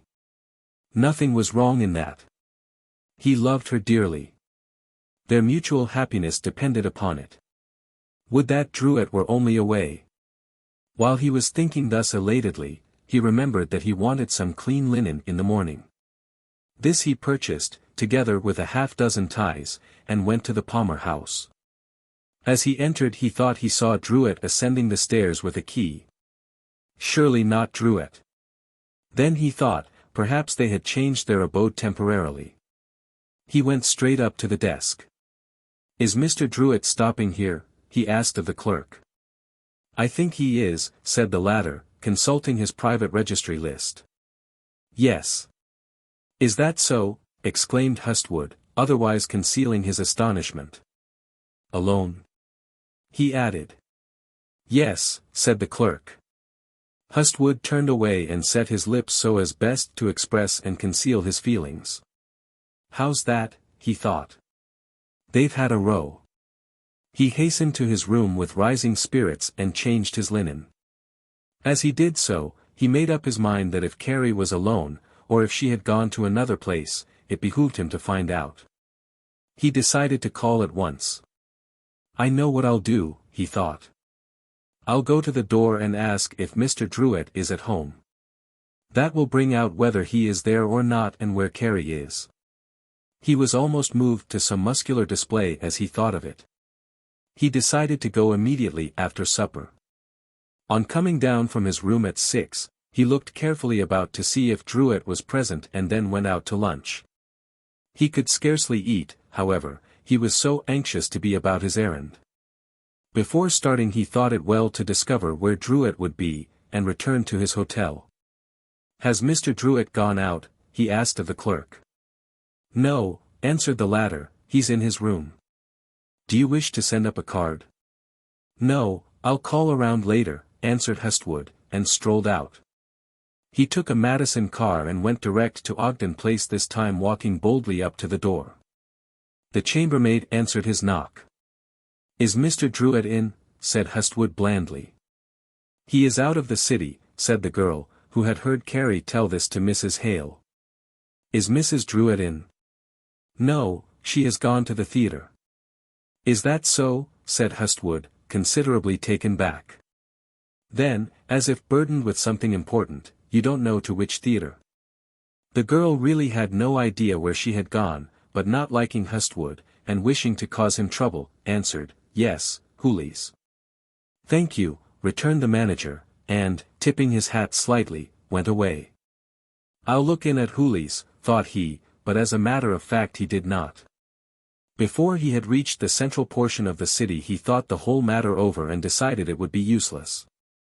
As much as he longed to see Carrie, he knew she would be with someone and did not wish to intrude with his plea there. A little later he might do so, in the morning. Only in the morning he had the lawyer question before him. This little pilgrimage threw quite a wet blanket upon his rising spirits. He was soon down again to his old worry, and reached the resort anxious to find relief. Quite a company of gentlemen were making the place lively with their conversation. A group of Cook County politicians were conferring about a round cherry-wood table in the rear portion of the room. Several young merrymakers were chattering at the bar before making a belated visit to the theatre. A shabbily genteel individual, with a red nose and an old high hat, was sipping a quiet glass of ale alone at one end of the bar. Hustwood nodded to the politicians and went into his office. About 10 o'clock a friend of his, Mr. Frank L. Tainter, a local sport and racing man, dropped in, and seeing Hustwood alone in his office came to the door. "Hello, George," he exclaimed. "How are you, Frank?" said Hustwood, somewhat relieved by the sight of him. "Sit down," and he motioned him to one of the chairs in the little room. "What's the matter, George?" asked Tainter. "You look a little glum. Haven't lost at the track, have you?" "I'm not feeling very well tonight. I had a slight cold the other day." "Take whiskey, George," said Tainter. "You ought to know that." Hustwood smiled. While they were still conferring there, several other of Hustwood's friends entered, and not long after 11, the theatres being out, some actors began to drop in, among them some notabilities. Then began one of those pointless social conversations so common in American resorts where the would-be gilded attempt to rub off guilt from those who have it in abundance. If Hustwood had one leaning, it was toward notabilities. He considered that, if anywhere, he belonged among them. He was too proud to toady, too keen not to strictly observe the plane he occupied when there were those present who did not appreciate him, but, in situations like the present, where he could shine as a gentleman and be received without equivocation as a friend and equal among men of known ability, he was most delighted. It was on such occasions, if ever, that he would take something. When the social flavor was strong enough he would even unbend to the extent of drinking glass for glass with his associates, punctiliously observing his turn to pay as if he were an outsider like the others. If he ever approached intoxication, or rather that ruddy warmth and comfortableness which precedes the more sloven state, it was when individuals such as these were gathered about him, when he was one of a circle of chatting celebrities. Tonight, disturbed as was his state, he was rather relieved to find company, and now that notabilities were gathered, he laid aside his troubles for the nonce, and joined in right heartily. It was not long before the imbibing began to tell. Stories began to crop up, those ever-enduring, droll stories which form the major portion of the conversation among American men under such circumstances. 12 o'clock arrived, the hour for closing, and with it the company took leave. Hustwood shook hands with them most cordially. He was very roseate physically. He had arrived at that state where his mind, though clear, was, nevertheless, warm in its fancies. He felt as if his troubles were not very serious. Going into his office, he began to turn over certain accounts, awaiting the departure of the bartenders and the cashier, who soon left. It was the manager's duty, as well as his custom, after all were gone to see that everything was safely closed up for the night. As a rule, no money except the cash taken in after banking hours was kept about the place, and that was locked in the safe by the cashier, who, with the owners, was joint keeper of the secret combination, but, nevertheless, Hustwood nightly took the precaution to try the cash drawers and the safe in order to see that they were tightly closed. Then he would lock his own little office and set the proper light burning near the safe, after which he would take his departure. Never in his experience had he found anything out of order, but tonight, after shutting down his desk, he came out and tried the safe. His way was to give a sharp pull. This time the door responded. He was slightly surprised at that, and looking in found the money cases as left for the day, apparently unprotected.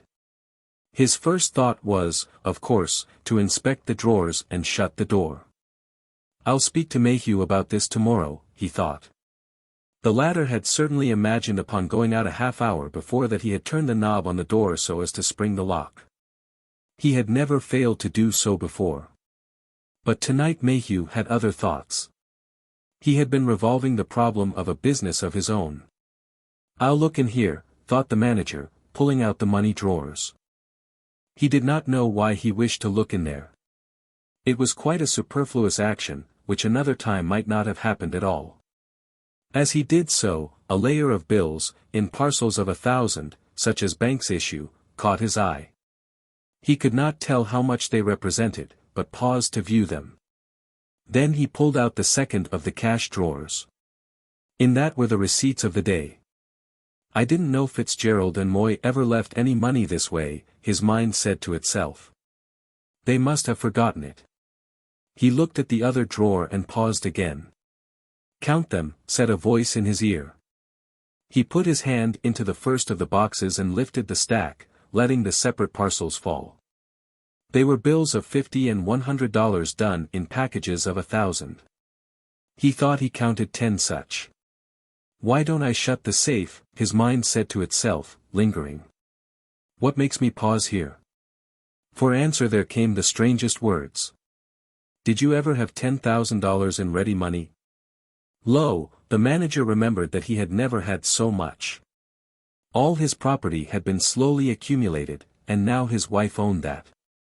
He was worth more than 40,000, all told, but she would get that. He puzzled as he thought of these things, then pushed in the drawers and closed the door, pausing with his hand upon the knob, which might so easily lock it all beyond temptation. Still he paused. Finally he went to the windows and pulled down the curtains. Then he tried the door, which he had previously locked. What was this thing, making him suspicious? Why did he wish to move about so quietly? He came back to the end of the counter as if to rest his arm and think. Then he went and unlocked his little office door and turned on the light. He also opened his desk, sitting down before it, only to think strange thoughts. "The safe is open," said a voice. "There is just the least little crack in it. The lock has not been sprung." The manager floundered among a jumble of thoughts. Now all the entanglement of the day came back. Also the thought that here was a solution. That money would do it. If he had that and Carrie. He rose up and stood stock still, looking at the floor. "What about it?" his mind asked, and for answer he put his hand slowly up and scratched his head. The manager was no fool to be led blindly away by such an errant proposition as this, but his situation was peculiar. Wine was in his veins. It had crept up into his head and given him a warm view of the situation. It also colored the possibilities of 10,000 for him. He could see great opportunities with that. He could get Carrie. Oh, yes, he could. He could get rid of his wife. That letter, too, was waiting discussion tomorrow morning. He would not need to answer that. He went back to the safe and put his hand on the knob. Then he pulled the door open and took the drawer with the money quite out. With it once out and before him, it seemed a foolish thing to think about leaving it. Certainly it would. Why, he could live quietly with Carrie for years. Lord! What was that? For the first time he was tense, as if a stern hand had been laid upon his shoulder. He looked fearfully around. Not a soul was present. Not a sound. Someone was shuffling by on the sidewalk. He took the box and the money and put it back in the safe. Then he partly closed the door again. To those who have never wavered in conscience, the predicament of the individual whose mind is less strongly constituted and who trembles in the balance between duty and desire is scarcely appreciable, unless graphically portrayed. Those who have never heard that solemn voice of the ghostly clock which ticks with awful distinctness, thou shalt not, thou shalt not, are in no position to judge. Not alone in sensitive, highly organized natures is such a mental conflict possible. The dullest specimen of humanity, when drawn by desire toward evil, is recalled by a sense of right, which is proportionate in power and strength to his evil tendency. We must remember that it may not be a knowledge of right, for no knowledge of right is predicated of the animal's instinctive recoil at evil. Men are still led by instinct before they are regulated by knowledge. It is instinct which recalls the criminal, it is instinct, where highly organized reasoning is absent, which gives the criminal his feeling of danger, his fear of wrong. At every first adventure, then, into some untried evil, the mind wavers. The clock of thought ticks out its wish and its denial. To those who have never experienced such a mental dilemma, the following will appeal on the simple ground of revelation. When Hustwood put the money back, his nature again resumed its ease and daring. No one had observed him. He was quite alone. No one could tell what he wished to do. He could work this thing out for himself. The imbibition of the evening had not yet worn off. Moist as was his brow, tremble as did his hand once after the nameless fright, he was still flushed with the fumes of liquor. He scarcely noticed that the time was passing. He went over his situation once again, his eye always seeing the money in a lump, his mind always seeing what it would do. He strolled into his little room, then to the door, then to the safe again. He put his hand on the knob and opened it. There was the money. Surely no harm could come from looking at it. He took out the drawer again and lifted the bills. They were so smooth, so compact, so portable. How little they made, after all. He decided he would take them. Yes, he would. He would put them in his pocket. Then he looked at that and saw they would not go there. His hand satchel. To be sure, his hand satchel. They would go in that, all of it would. No one would think anything of it either. He went into the little office and took it from the shelf in the corner. Now he set it upon his desk and went out toward the safe. For some reason he did not want to fill it out in the big room. First he brought the bills and then the loose receipts of the day. He would take it all. He put the empty drawers back and pushed the iron door almost to, then stood beside it meditating. The wavering of a mind under such circumstances is an almost inexplicable thing, and yet it is absolutely true. Hustwood could not bring himself to act definitely. He wanted to think about it, to ponder over it, to decide whether it were best. He was drawn by such a keen desire for Carrie, driven by such a state of turmoil in his own affairs that he thought constantly it would be best, and yet he wavered. He did not know what evil might result from it to him, how soon he might come to grief. The true ethics of the situation never once occurred to him, and never would have, under any circumstances. After he had all the money in the handbag, a revulsion of feeling seized him. He would not do it, no. Think of what a scandal it would make. The police. They would be after him. He would have to fly, and where? Oh, the terror of being a fugitive from justice. He took out the 2 boxes and put all the money back. In his excitement he forgot what he was doing, and put the sums in the wrong boxes.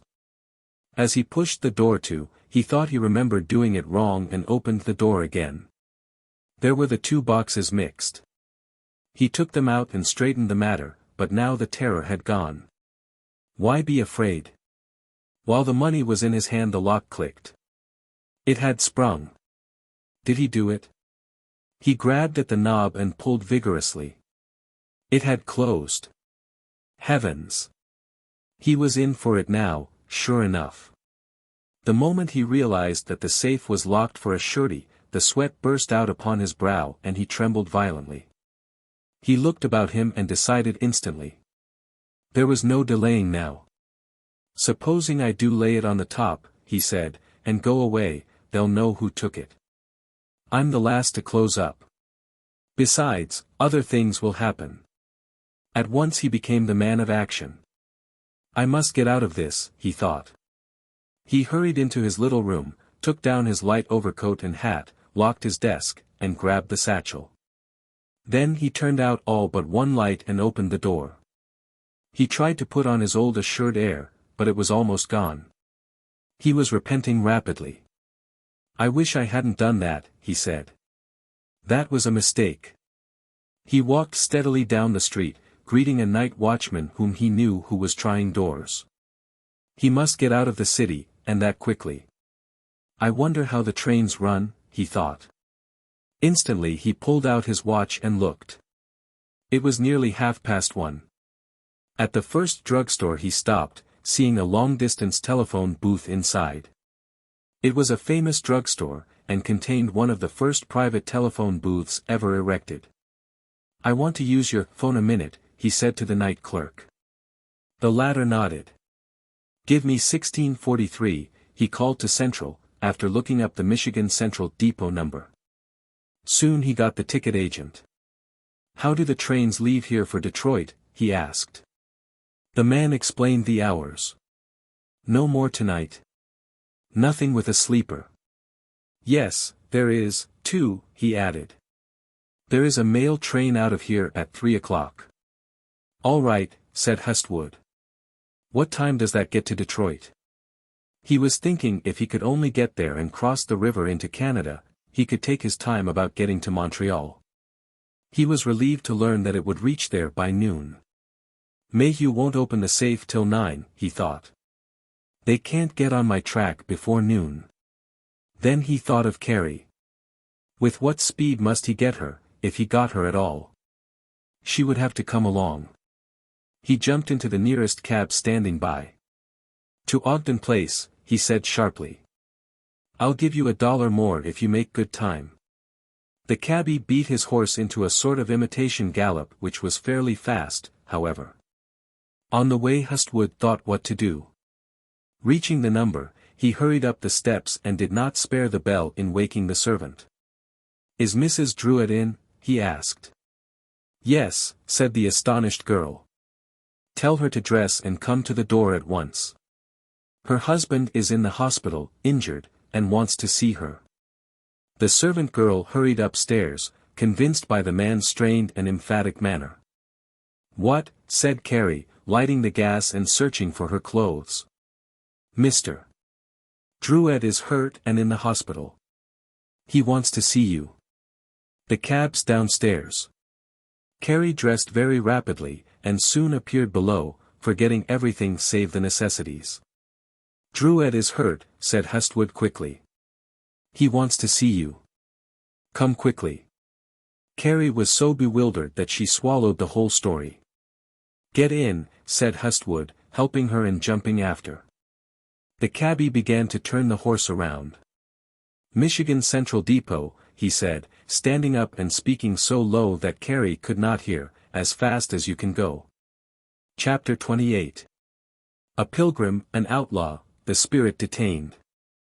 The cab had not traveled a short block before Carrie, settling herself and thoroughly waking in the night atmosphere, asked. "What's the matter with him? Is he hurt badly?" "It isn't anything very serious," Hustwood said solemnly.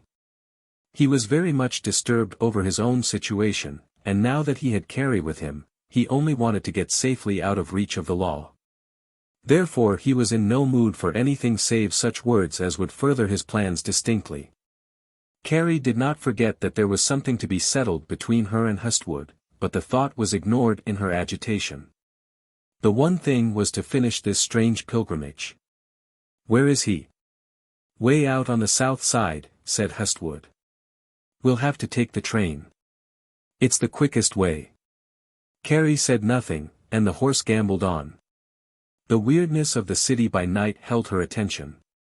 She looked at the long receding rows of lamps and studied the dark, silent houses. How did he hurt himself, she asked, meaning what was the nature of his injuries. Hustwood understood. He hated to lie any more than necessary, and yet he wanted no protests until he was out of danger. "I don't know exactly," he said. "They just called me up to go and get you and bring you out. They said there wasn't any need for alarm, but that I shouldn't fail to bring you." The man's serious manner convinced Carrie, and she became silent, wondering. Hustwood examined his watch and urged the man to hurry. For one in so delicate a position he was exceedingly cool. He could only think of how needful it was to make the train and get quietly away. Carrie seemed quite tractable, and he congratulated himself. In due time they reached the depot, and after helping her out he handed the man a $5 bill and hurried on. "You wait here," he said to Carrie, when they reached the waiting room, "while I get the tickets." "Have I much time to catch that train for Detroit?" he asked of the agent. "For minutes," said the latter. He paid for 2 tickets as circumspectly as possible. "Is it far?" said Carrie, as he hurried back. "Not very," he said. "We must get right in." He pushed her before him at the gate, stood between her and the ticket man while the latter punched their tickets, so that she could not see, and then hurried after. There was a long line of express and passenger cars and 1 or 2 common day coaches. As the train had only recently been made up and few passengers were expected, there were only 1 or 2 brakemen waiting. They entered the rear day coach and sat down. Almost immediately, "All aboard," resounded faintly from the outside, and the train started. Carrie began to think it was a little bit curious, this going to a depot, but said nothing. The whole incident was so out of the natural that she did not attach too much weight to anything she imagined. "How have you been?" asked Hustwood gently, for he now breathed easier. "Very well," said Carrie, who was so disturbed that she could not bring a proper attitude to bear in the matter. She was still nervous to reach Druitt and see what could be the matter. Hustwood contemplated her and felt this. He was not disturbed that it should be so. He did not trouble because she was moved sympathetically in the matter. It was one of the qualities in her which pleased him exceedingly. He was only thinking how he should explain. Even this was not the most serious thing in his mind, however. His own deed and present flight were the great shadows which weighed upon him. "What a fool I was to do that," he said over and over. "What a mistake." In his sober senses, he could scarcely realize that the thing had been done.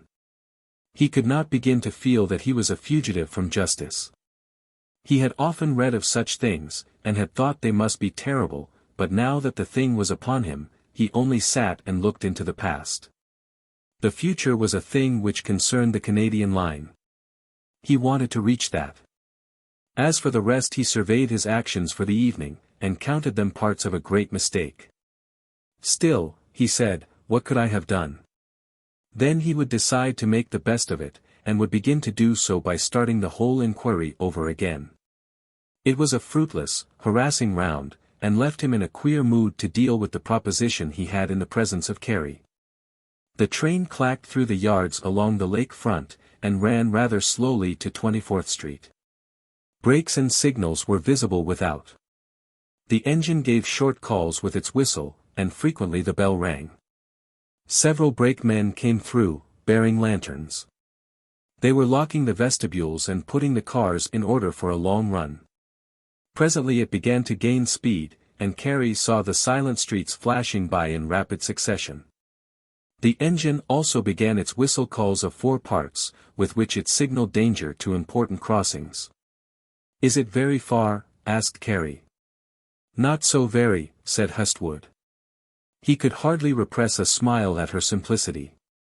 He wanted to explain and conciliate her, but he also wanted to be well out of Chicago. In the lapse of another half hour it became apparent to Carrie that it was quite a run to wherever he was taking her, anyhow. "Is it in Chicago?" she asked nervously. They were now far beyond the city limits, and the train was scudding across the Indiana line at a great rate.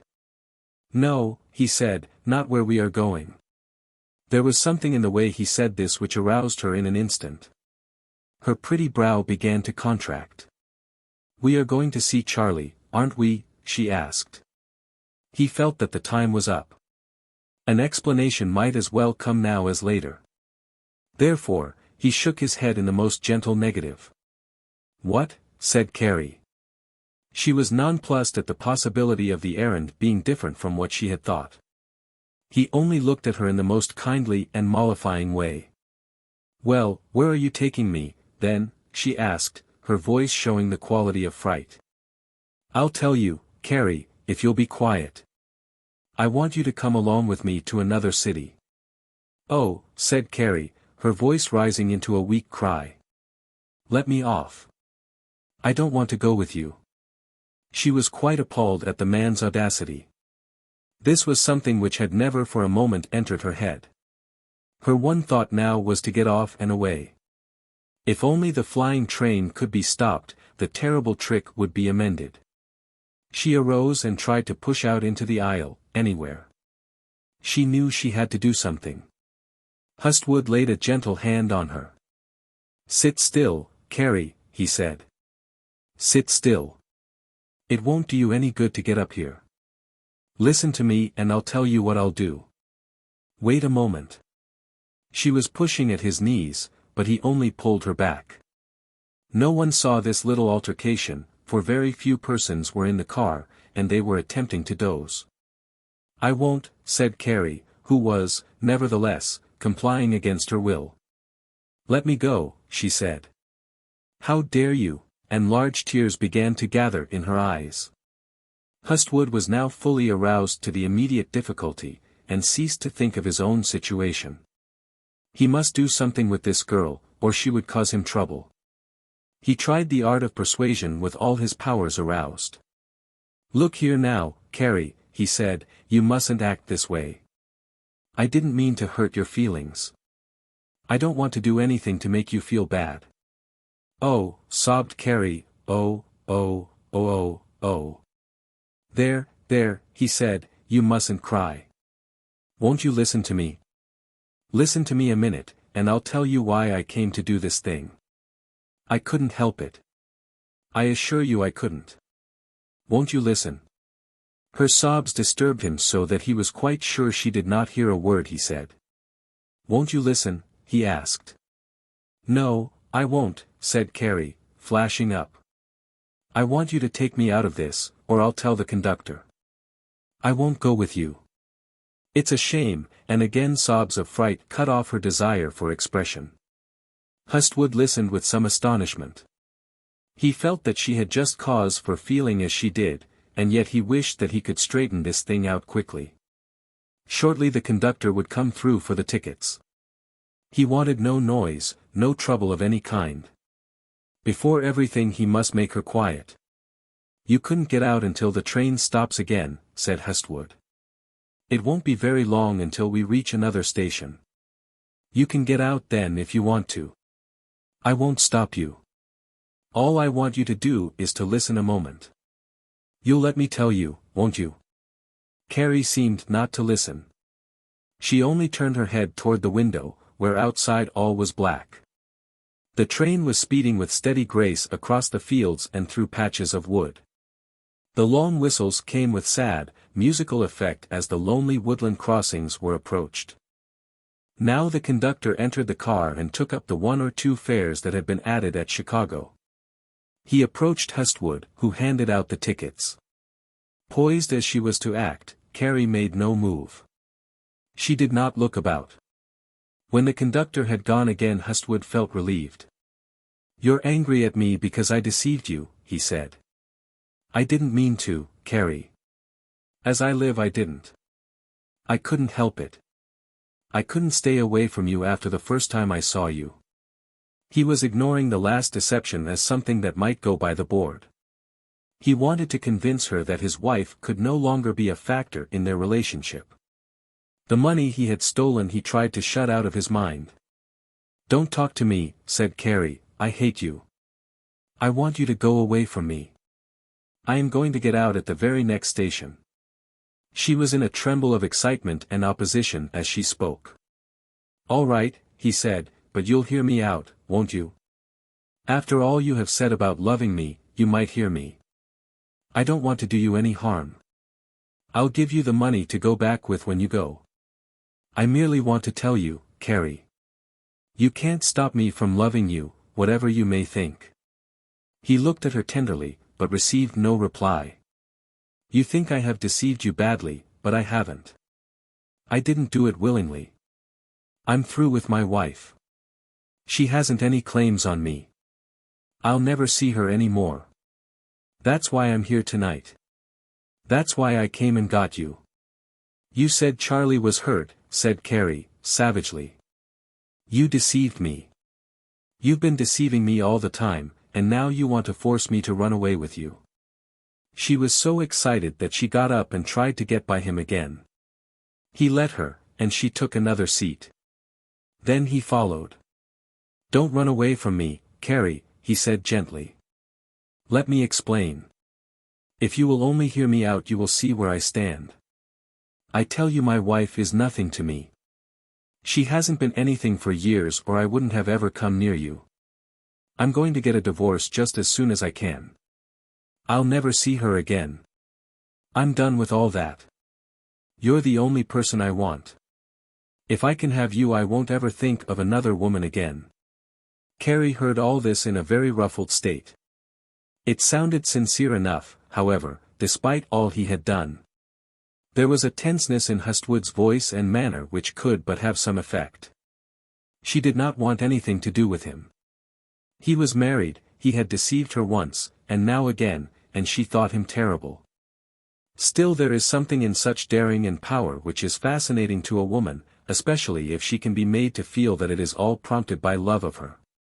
The progress of the train was having a great deal to do with the solution of this difficult situation. The speeding wheels and disappearing country put Chicago farther and farther behind. Carrie could feel that she was being borne a long distance off, that the engine was making an almost through run to some distant city. She felt at times as if she could cry out and make such a row that someone would come to her aid.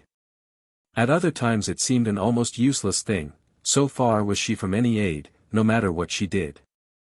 All the while Hustwood was endeavoring to formulate his plea in such a way that it would strike home and bring her into sympathy with him. I was simply put where I didn't know what else to do. Carrie deigned no suggestion of hearing this. When I say you wouldn't come unless I could marry you, I decided to put everything else behind me and get you to come away with me. I'm going off now to another city. I want to go to Montreal for a while, and then anywhere you want to. We'll go and live in New York, if you say. I'll not have anything to do with you, said Carrie. I want to get off this train. Where are we going? To Detroit, said Hustwood. Oh, said Carrie, in a burst of anguish. So distant and definite a point seemed to increase the difficulty. Won't you come along with me, he said, as if there was great danger that she would not. You won't need to do anything but travel with me. I'll not trouble you in any way. You can see Montreal and New York, and then if you don't want to stay you can go back. It will be better than trying to go back tonight. The first gleam of fairness shone in this proposition for Carrie. It seemed a plausible thing to do, much as she feared his opposition if she tried to carry it out. Montreal and New York. Even now she was speeding toward those great, strange lands, and could see them if she liked. She thought, but made no sign. Hustwood thought he saw a shade of compliance in this. He redoubled his ardor. Think, he said, what I've given up. I can't go back to Chicago any more. I've got to stay away and live alone now, if you don't come with me. You won't go back on me entirely, will you, Carrie? I don't want you to talk to me, she answered forcibly. Hustwood kept silent for a while. Carrie felt the train to be slowing down. It was the moment to act if she was to act at all. She stirred uneasily. Don't think of going, Carrie, he said. If you ever cared for me at all, come along and let's start right. I'll do whatever you say. I'll marry you, or I'll let you go back. Give yourself time to think it over. I wouldn't have wanted you to come if I hadn't loved you. I tell you, Carrie, before God, I can't live without you. I won't. There was the tensity of fierceness in the man's plea which appealed deeply to her sympathies.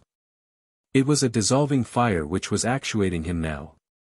He was loving her too intensely to think of giving her up in this, his hour of distress. He clutched her hand nervously and pressed it with all the force of an appeal. The train was now all but stopped. It was running by some cars on a side track. Everything outside was dark and dreary. A few sprinkles on the window began to indicate that it was raining. Carrie hung in a quandary, balancing between decision and helplessness. Now the train stopped, and she was listening to his plea.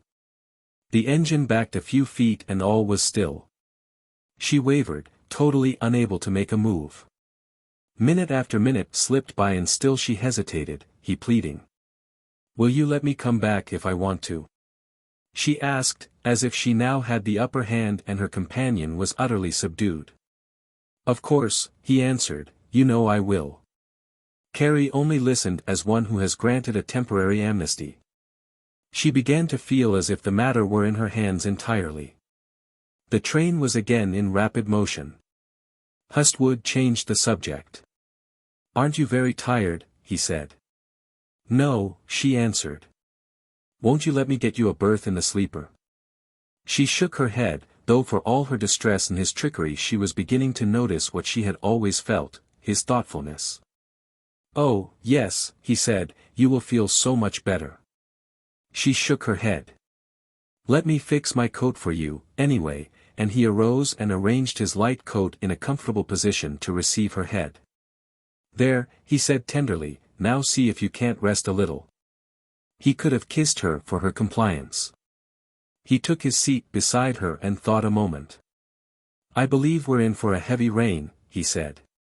"So it looks," said Carrie, whose nerves were quieting under the sound of the rain-drops, driven by a gusty wind, as the train swept on frantically through the shadow to a newer world.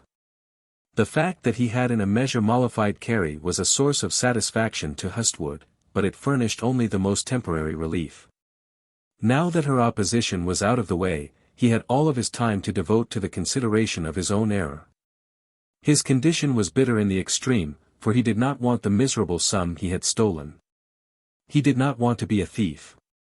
That sum or any other could never compensate for the state which he had thus foolishly doffed. It could not give him back his host of friends, his name, his house and family, nor Carrie, as he had meant to have her. He was shut out from Chicago, from his easy, comfortable state. He had robbed himself of his dignity, his merry meetings, his pleasant evenings. And for what? The more he thought of it the more unbearable it became. He began to think that he would try and restore himself to his old state. He would return the miserable thievings of the night and explain. Perhaps Moy would understand. Perhaps they would forgive him and let him come back. By noontime the train rolled into Detroit and he began to feel exceedingly nervous. The police must be on his track by now. They had probably notified all the police of the big cities, and detectives would be watching for him. He remembered instances in which defaulters had been captured.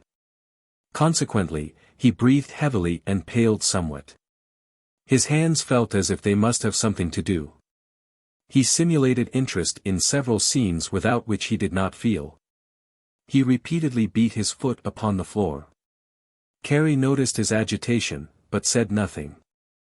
She had no idea what it meant or that it was important.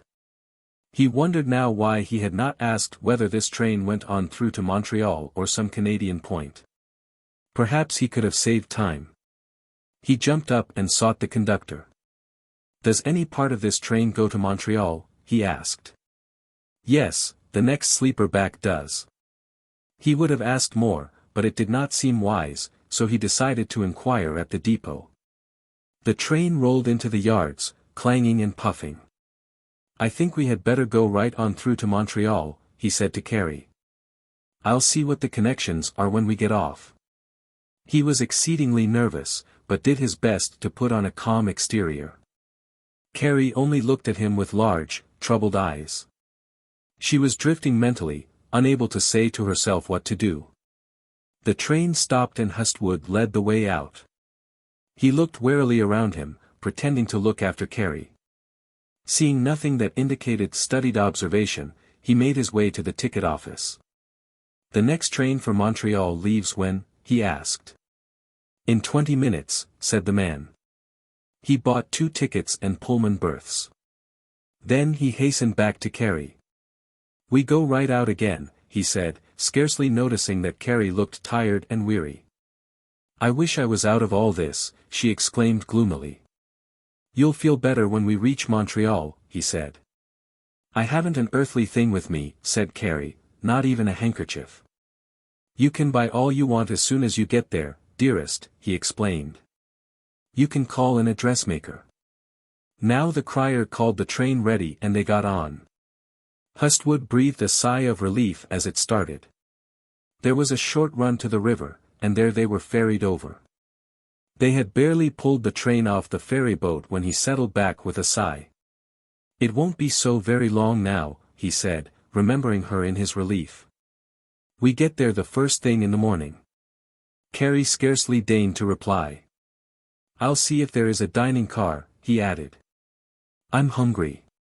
Chapter 29. The solace of travel, the boats of the sea. To the untraveled, territory other than their own familiar heath is invariably fascinating. Next to love, it is the one thing which solaces and delights. Things new are too important to be neglected, and mind, which is a mere reflection of sensory impressions, succumbs to the flood of objects. Thus lovers are forgotten, sorrows laid aside, death hidden from view. There is a world of accumulated feeling back of the trite dramatic expression, "I am going away." As Carrie looked out upon the flying scenery she almost forgot that she had been tricked into this long journey against her will and that she was without the necessary apparel for traveling. She quite forgot Hustwood's presence at times, and looked away to homely farmhouses and cozy cottages in villages with wondering eyes. It was an interesting world to her. Her life had just begun. She did not feel herself defeated at all. Neither was she blasted in hope. The great city held much. Possibly she would come out of bondage into freedom, who knows? Perhaps she would be happy. These thoughts raised her above the level of erring. She was saved in that she was hopeful. The following morning the train pulled safely into Montreal and they stepped down, Hustwood glad to be out of danger, Carrie wondering at the novel atmosphere of the northern city. Long before, Hustwood had been here, and now he remembered the name of the hotel at which he had stopped. As they came out of the main entrance of the depot he heard it called anew by a busman. "We'll go right up and get rooms," he said. At the clerk's office Hustwood swung the register about while the clerk came forward. He was thinking what name he would put down. With the latter before him he found no time for hesitation. A name he had seen out of the car window came swiftly to him. It was pleasing enough. With an easy hand he wrote, G. W. Murdoch and wife. It was the largest concession to necessity he felt like making. His initials he could not spare. When they were shown their room Carrie saw at once that he had secured her a lovely chamber. "You have a bath there," said he. "Now you can clean up when you get ready." Carrie went over and looked out the window, while Hustwood looked at himself in the glass. He felt dusty and unclean. He had no trunk, no change of linen, not even a hairbrush. "I'll ring for soap and towels," he said, "and send you up a hairbrush. Then you can bathe and get ready for breakfast. I'll go for a shave and come back and get you, and then we'll go out and look for some clothes for you." He smiled good-naturedly as he said this.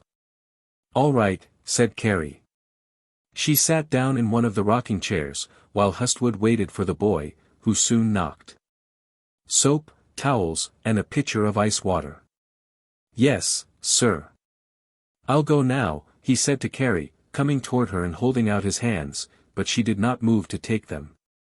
"You're not mad at me, are you?" he asked softly. "Oh, no," she answered, rather indifferently. "Don't you care for me at all?" She made no answer, but looked steadily toward the window.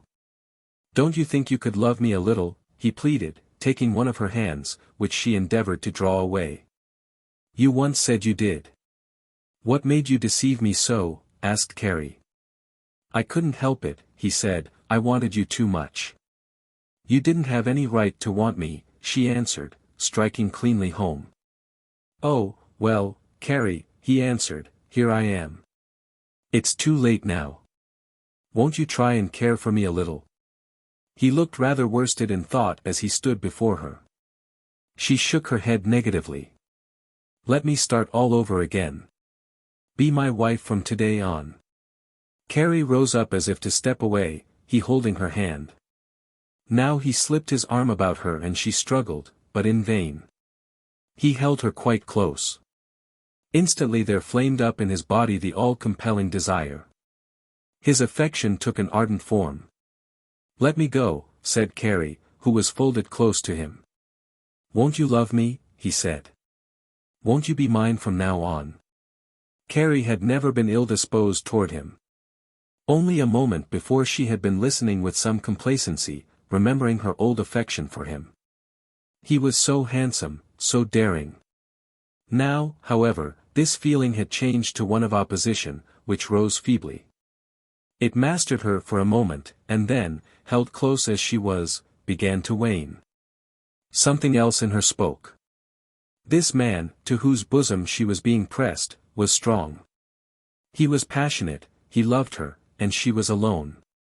If she did not turn to him, except of his love, where else might she go? Her resistance half dissolved in the flood of his strong feeling. She found him lifting her head and looking into her eyes. What magnetism there was she could never know. His many sins, however, were for the moment all forgotten. He pressed her closer and kissed her, and she felt that further opposition was useless. Will you marry me? She asked, forgetting how.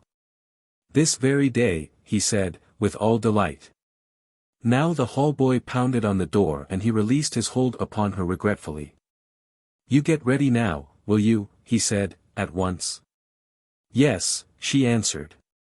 I'll be back in 3/4 of an hour. Carrie, flushed and excited, moved away as he admitted the boy.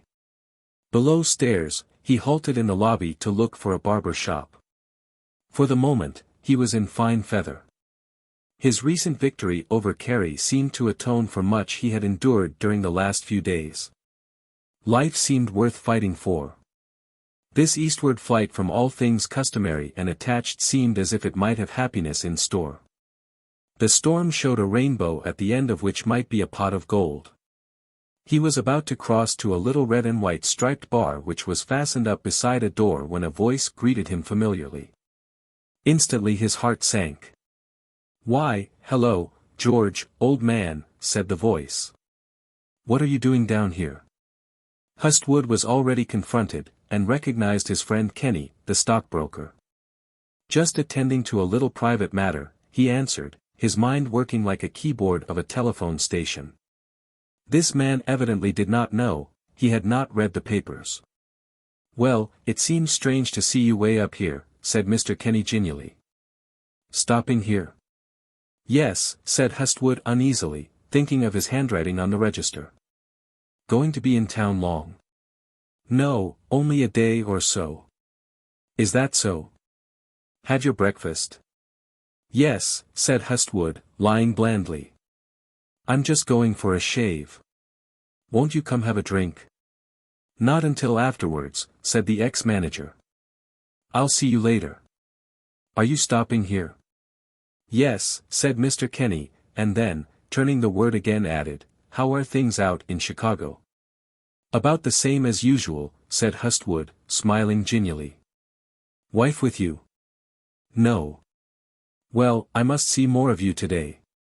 I'm just going in here for breakfast. Come in when you're through. I will, said Hustwood, moving away. The whole conversation was a trial to him. It seemed to add complications with every word. This man called up 1,000 memories.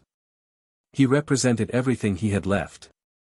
Chicago, his wife, the elegant resort, all these were in his greeting and inquiries. And here he was in this same hotel expecting to confer with him, unquestionably waiting to have a good time with him. All at once the Chicago papers would arrive. The local papers would have accounts in them this very day. He forgot his triumph with Carrie in the possibility of soon being known for what he was, in this man's eyes, a safe-breaker. He could have groaned as he went into the barber shop. He decided to escape and seek a more secluded hotel. Accordingly, when he came out he was glad to see the lobby clear, and hastened toward the stairs. He would get Carrie and go out by the ladies' entrance. They would have breakfast in some more inconspicuous place. Across the lobby, however, another individual was surveying him. He was of a commonplace Irish type, small of stature, cheaply dressed, and with a head that seemed a smaller edition of some huge ward politicians. This individual had been evidently talking with the clerk, but now he surveyed the ex-manager keenly.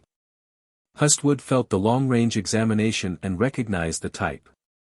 Instinctively he felt that the man was a detective, that he was being watched. He hurried across, pretending not to notice, but in his mind was a world of thoughts. What would happen now? What could these people do? He began to trouble concerning the extradition laws. He did not understand them absolutely. Perhaps he could be arrested. Oh, if Carrie should find out. Montreal was too warm for him. He began to long to be out of it. Carrie had bathed and was waiting when he arrived. She looked refreshed, more delightful than ever, but reserved.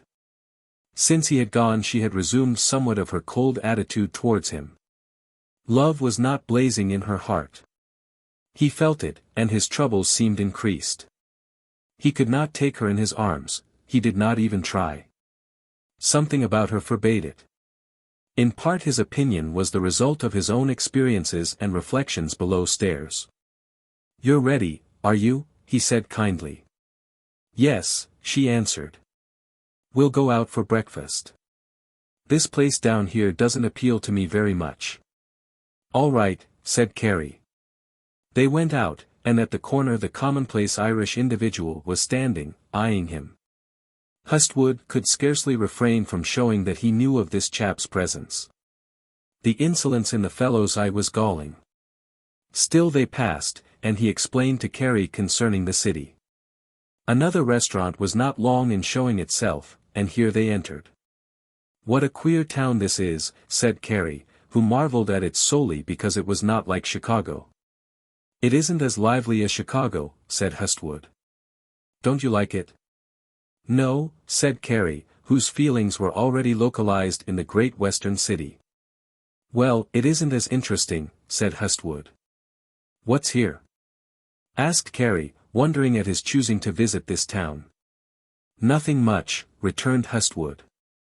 "It's quite a resort. There's some pretty scenery about here." Carrie listened, but with a feeling of unrest. There was much about her situation which destroyed the possibility of appreciation. "We won't stay here long," said Hustwood, who was now really glad to note her dissatisfaction. "You pick out your clothes as soon as breakfast is over and we'll run down to New York soon. You'll like that. It's a lot more like a city than any place outside Chicago." He was really planning to slip out and away.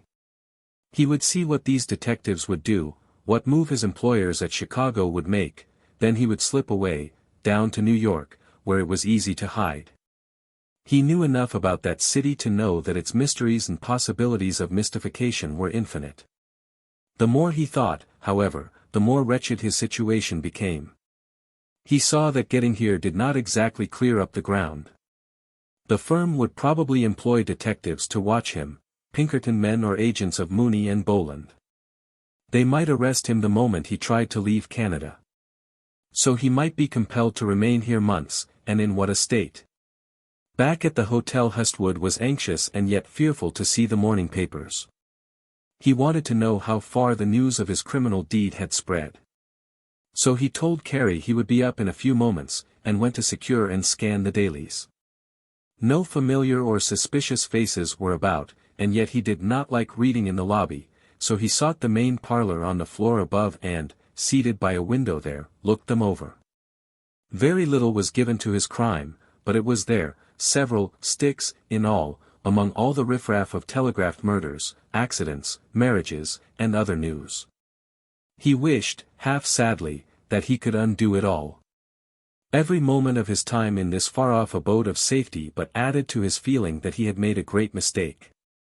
There could have been an easier way out if he had only known. He left the papers before going to the room, thinking thus to keep them out of the hands of Carrie. "Well, how are you feeling?" he asked of her. She was engaged in looking out of the window. "Oh, all right," she answered. He came over, and was about to begin a conversation with her, when a knock came at their door. "Maybe it's one of my parcels," said Carrie. Hustwood opened the door, outside of which stood the individual whom he had so thoroughly suspected. "You're Mr. Hustwood, are you?" said the latter, with a volume of affected shrewdness and assurance. "Yes," said Hustwood calmly. He knew the type so thoroughly that some of his old familiar indifference to it returned. Such men as these were of the lowest stratum welcomed at the resort. He stepped out and closed the door. "Well, you know what I am here for, don't you?" said the man confidentially. "I can guess," said Hustwood softly. "Well, do you intend to try and keep the money?" "That's my affair," said Hustwood grimly. "You can't do it, you know," said the detective, eyeing him coolly. "Look here, my man," said Hustwood authoritatively, "you don't understand anything about this case, and I can't explain to you. Whatever I intend to do I'll do without advice from the outside. You'll have to excuse me." "Well, now, there's no use of your talking that way," said the man, "when you're in the hands of the police. We can make a lot of trouble for you if we want to. You're not registered right in this house, you haven't got your wife with you, and the newspapers don't know you're here yet. You might as well be reasonable." "What do you want to know?" asked Hustwood. "Whether you're going to send back that money or not." Hustwood paused and studied the floor. "There's no use explaining to you about this," he said at last.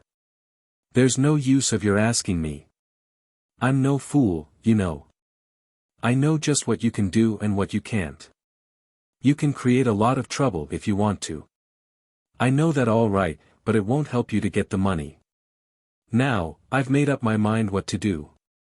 I've already written Fitzgerald and Moy, so there's nothing I can say. You wait until you hear more from them."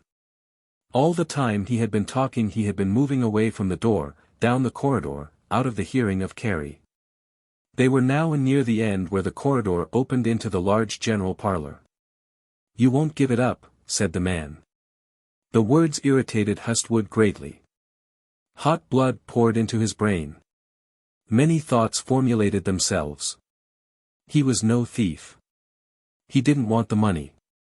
If he could only explain to Fitzgerald and Moy, maybe it would be all right again. "See here," he said, "there's no use my talking about this at all. I respect your power all right, but I'll have to deal with the people who know." "Well, you can't get out of Canada with it," said the man. "I don't want to get out," said Hustwood. "When I get ready there'll be nothing to stop me for." He turned back, and the detective watched him closely. It seemed an intolerable thing. Still he went on and into the room. "Who was it?" asked Carrie. "A friend of mine from Chicago." The whole of this conversation was such a shock that, coming as it did after all the other worry of the past week, it sufficed to induce a deep gloom and moral revulsion in Hustwood. What hurt him most was the fact that he was being pursued as a thief. He began to see the nature of that social injustice which sees but one side, often but a single point in a long tragedy. All the newspapers noted but one thing, his taking the money. How and wherefore were but indifferently dealt with. All the complications which led up to it were unknown. He was accused without being understood. Sitting in his room with Carrie the same day, he decided to send the money back. He would write Fitzgerald and Moy, explain all, and then send it by express. Maybe they would forgive him. Perhaps they would ask him back. He would make good the false statement he had made about writing them. Then he would leave this peculiar town. For an hour he thought over this plausible statement of the tangle. He wanted to tell them about his wife, but couldn't. He finally narrowed it down to an assertion that he was lightheaded from entertaining friends, had found the safe open, and having gone so far as to take the money out, had accidentally closed it. This act he regretted very much. He was sorry he had put them to so much trouble. He would undo what he could by sending the money back, the major portion of it. The remainder he would pay up as soon as he could. Was there any possibility of his being restored? This he only hinted at. The troubled state of the man's mind may be judged by the very construction of this letter. For the nonce he forgot what a painful thing it would be to resume his old place, even if it were given him. He forgot that he had severed himself from the past as by a sword, and that if he did manage to in some way reunite himself with it, the jagged line of separation and reunion would always show. He was always forgetting something, his wife, Carrie, his need of money, present situation, or something, and so did not reason clearly. Nevertheless, he sent the letter, waiting a reply before sending the money. Meanwhile, he accepted his present situation with Carrie, getting what joy out of it he could. Out came the sun by noon, and poured a golden flood through their open windows. Sparrows were twittering. There were laughter and song in the air. Hustwood could not keep his eyes from Carrie. She seemed the one ray of sunshine in all his trouble. Oh, if she would only love him wholly, only throw her arms around him in the blissful spirit in which he had seen her in the little park in Chicago, how happy he would be. It would repay him, it would show him that he had not lost all. He would not care. "Carrie," he said, getting up once and coming over to her, "are you going to stay with me from now on?" She looked at him quizzically, but melted with sympathy as the value of the look upon his face forced itself upon her. It was love now, keen and strong, love enhanced by difficulty and worry. She could not help smiling. "Let me be everything to you from now on," he said. "Don't make me worry any more. I'll be true to you. We'll go to New York and get a nice flat. I'll go into business again, and we'll be happy. Won't you be mine?" Carrie listened quite solemnly. There was no great passion in her, but the drift of things and this man's proximity created a semblance of affection. She felt rather sorry for him, a sorrow born of what had only recently been a great admiration. True love she had never felt for him. She would have known as much if she could have analyzed her feelings, but this thing which she now felt aroused by his great feeling broke down the barriers between them. "You'll stay with me, won't you?" he asked. "Yes," she said, nodding her head. He gathered her to himself, imprinting kisses upon her lips and cheeks. "You must marry me, though," she said. "I'll get a license today," he answered. "How?" she asked. "Under a new name," he answered. "I'll take a new name and live a new life. From now on I'm Murdoch." "Oh, don't take that name," said Carrie. "Why not?" he said. "I don't like it." "Well, what shall I take?" he asked. "Oh, anything, only don't take that." He thought a while, still keeping his arms about her, and then said, "How would Wheeler do?" "That's all right," said Carrie. "Well, then, Wheeler," he said. "I'll get the license this afternoon." They were married by a Baptist minister, the first divine they found convenient. At last the Chicago firm answered. It was by Mr. Moy's dictation. He was astonished that Hustwood had done this, very sorry that it had come about as it had. If the money were returned, they would not trouble to prosecute him, as they really bore him no ill will. As for his returning, or their restoring him to his former position, they had not quite decided what the effect of it would be. They would think it over and correspond with him later, possibly, after a little time, and so on. The sum and substance of it was that there was no hope, and they wanted the money with the least trouble possible. Hustwood read his doom. He decided to pay $9,500 to the agent whom they said they would send, keeping $1,300 for his own use. He telegraphed his acquiescence, explained to the representative who called at the hotel the same day, took a certificate of payment, and told Carrie to pack her trunk. He was slightly depressed over this newest move at the time he began to make it, but eventually restored himself. He feared that even yet he might be seized and taken back, so he tried to conceal his movements, but it was scarcely possible. He ordered Carrie's trunk sent to the depot, where he had it sent by express to New York. No one seemed to be observing him, but he left at night. He was greatly agitated lest at the first station across the border or at the depot in New York there should be waiting for him an officer of the law. Carrie, ignorant of his theft and his fears, enjoyed the entry into the latter city in the morning. The round green hills sentineling the broad, expansive bosom of the Hudson held her attention by their beauty as the train followed the line of the stream. She had heard of the Hudson River, the great city of New York, and now she looked out, filling her mind with the wonder of it. As the train turned east at Spuyten-Duyvil and followed the east bank of the Harlem River, Hustwood nervously called her attention to the fact that they were on the edge of the city. After her experience with Chicago, she expected long lines of cars, a great highway of tracks, and noted the difference. The sight of a few boats in the Harlem and more in the East River tickled her young heart. It was the first sign of the Great Sea. Next came a plain street with 5-story brick flats, and then the train plunged into the tunnel. Grand Central Station, called the trainmen, as, after a few minutes of darkness and smoke, daylight reappeared. Hustwood arose and gathered up his small grip. He was screwed up to the highest tension. With Carrie he waited at the door and then dismounted. No one approached him, but he glanced furtively to and fro as he made for the street entrance. So excited was he that he forgot all about Carrie, who fell behind, wondering at his self-absorption. As he passed through the depot proper the strain reached its climax and began to wane. All at once he was on the sidewalk, and none but cabmen hailed him. He heaved a great breath and turned, remembering Carrie. "I thought you were going to run off and leave me," she said. "I was trying to remember which car takes us to the Gilsey," he answered. Carrie hardly heard him, so interested was she in the busy scene. "How large is New York?" she asked. "Oh, 1 million or more," said Hustwood. He looked around and hailed a cab, but he did so in a changed way. For the first time in years the thought that he must count these little expenses flashed through his mind. It was a disagreeable thing. He decided he would lose no time living in hotels but would rent a flat. Accordingly he told Carrie, and she agreed.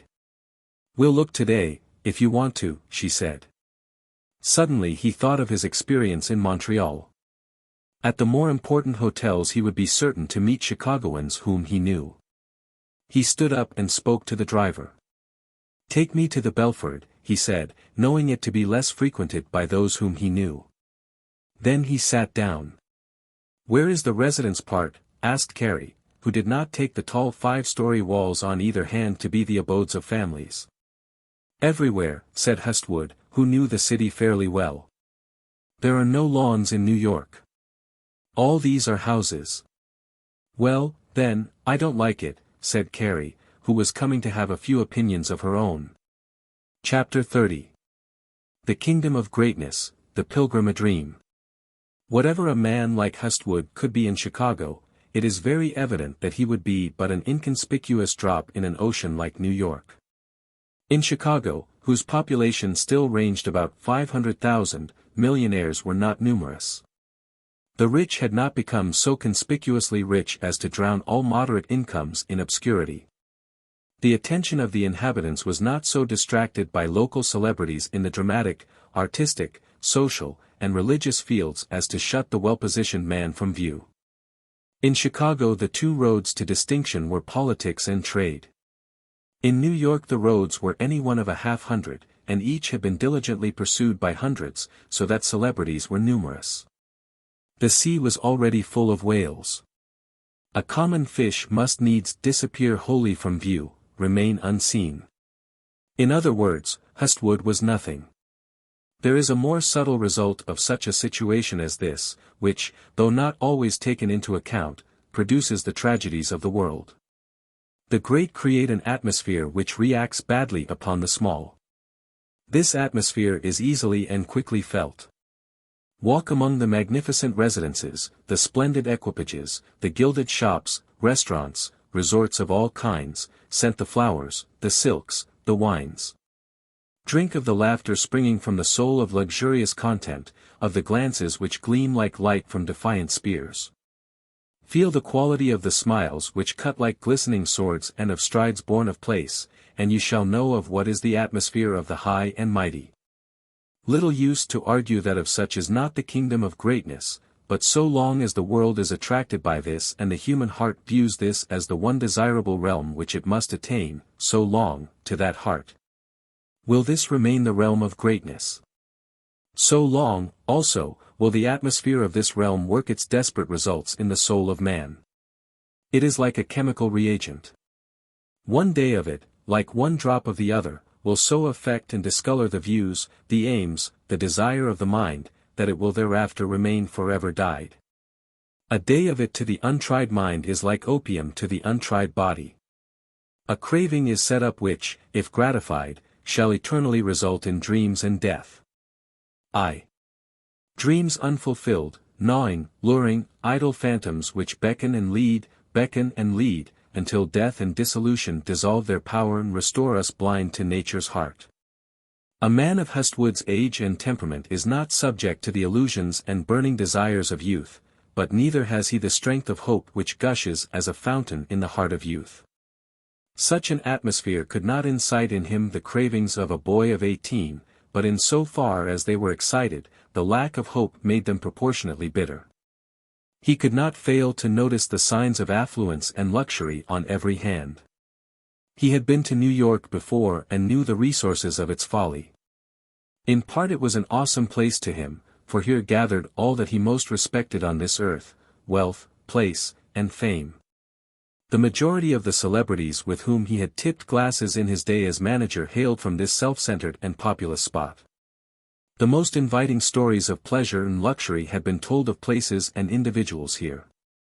He knew it to be true that unconsciously he was brushing elbows with fortune the livelong day, that 100 or 500,000 gave no one the privilege of living more than comfortably in so wealthy a place. Fashion and pomp required more ample sums, so that the poor man was nowhere. All this he realized, now quite sharply, as he faced the city, cut off from his friends, despoiled of his modest fortune, and even his name, and forced to begin the battle for place and comfort all over again. He was not old, but he was not so dull but that he could feel he soon would be. Of a sudden, then, this show of fine clothes, place, and power took on peculiar significance. It was emphasized by contrast with his own distressing state. And it was distressing. He soon found that freedom from fear of arrest was not the sine qua non of his existence. That danger dissolved, the next necessity became the grievous thing.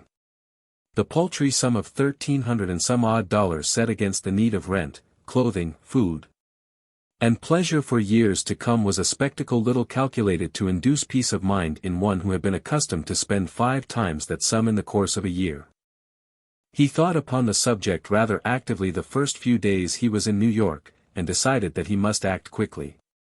As a consequence, he consulted the business opportunities advertised in the morning papers and began investigations on his own account. That was not before he had become settled, however. Carrie and he went looking for a flat, as arranged, and found one in 78th Street near Amsterdam Avenue. It was a 5-story building, and their flat was on the 3rd floor. Owing to the fact that the street was not yet built up solidly, it was possible to see east to the green tops of the trees in Central Park and west to the broad waters of the Hudson, a glimpse of which was to be had out of the west windows. For the privilege of 6 rooms and a bath, running in a straight line, they were compelled to pay $35 a month, an average, and yet exorbitant, rent for a home at the time. Carrie noticed the difference between the size of the rooms here and in Chicago and mentioned it. "You'll not find anything better, dear," said Hustwood, "unless you go into one of the old-fashioned houses, and then you won't have any of these conveniences." Carrie picked out the new abode because of its newness and bright woodwork.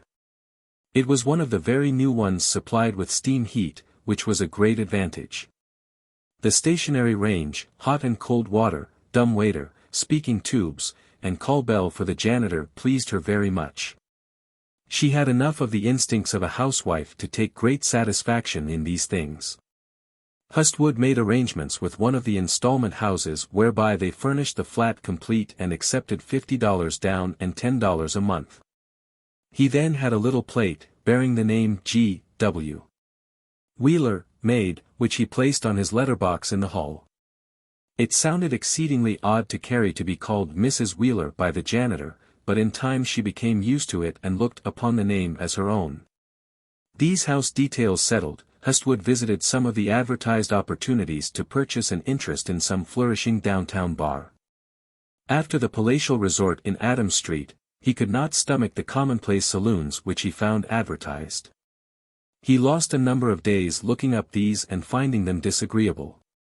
He did, however, gain considerable knowledge by talking, for he discovered the influence of Tammany Hall and the value of standing in with the police.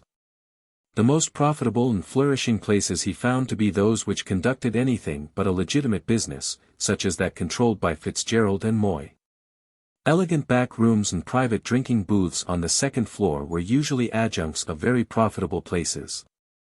He saw by portly keepers, whose shirt fronts shone with large diamonds, and whose clothes were properly cut, that the liquor business here, as elsewhere, yielded the same golden profit.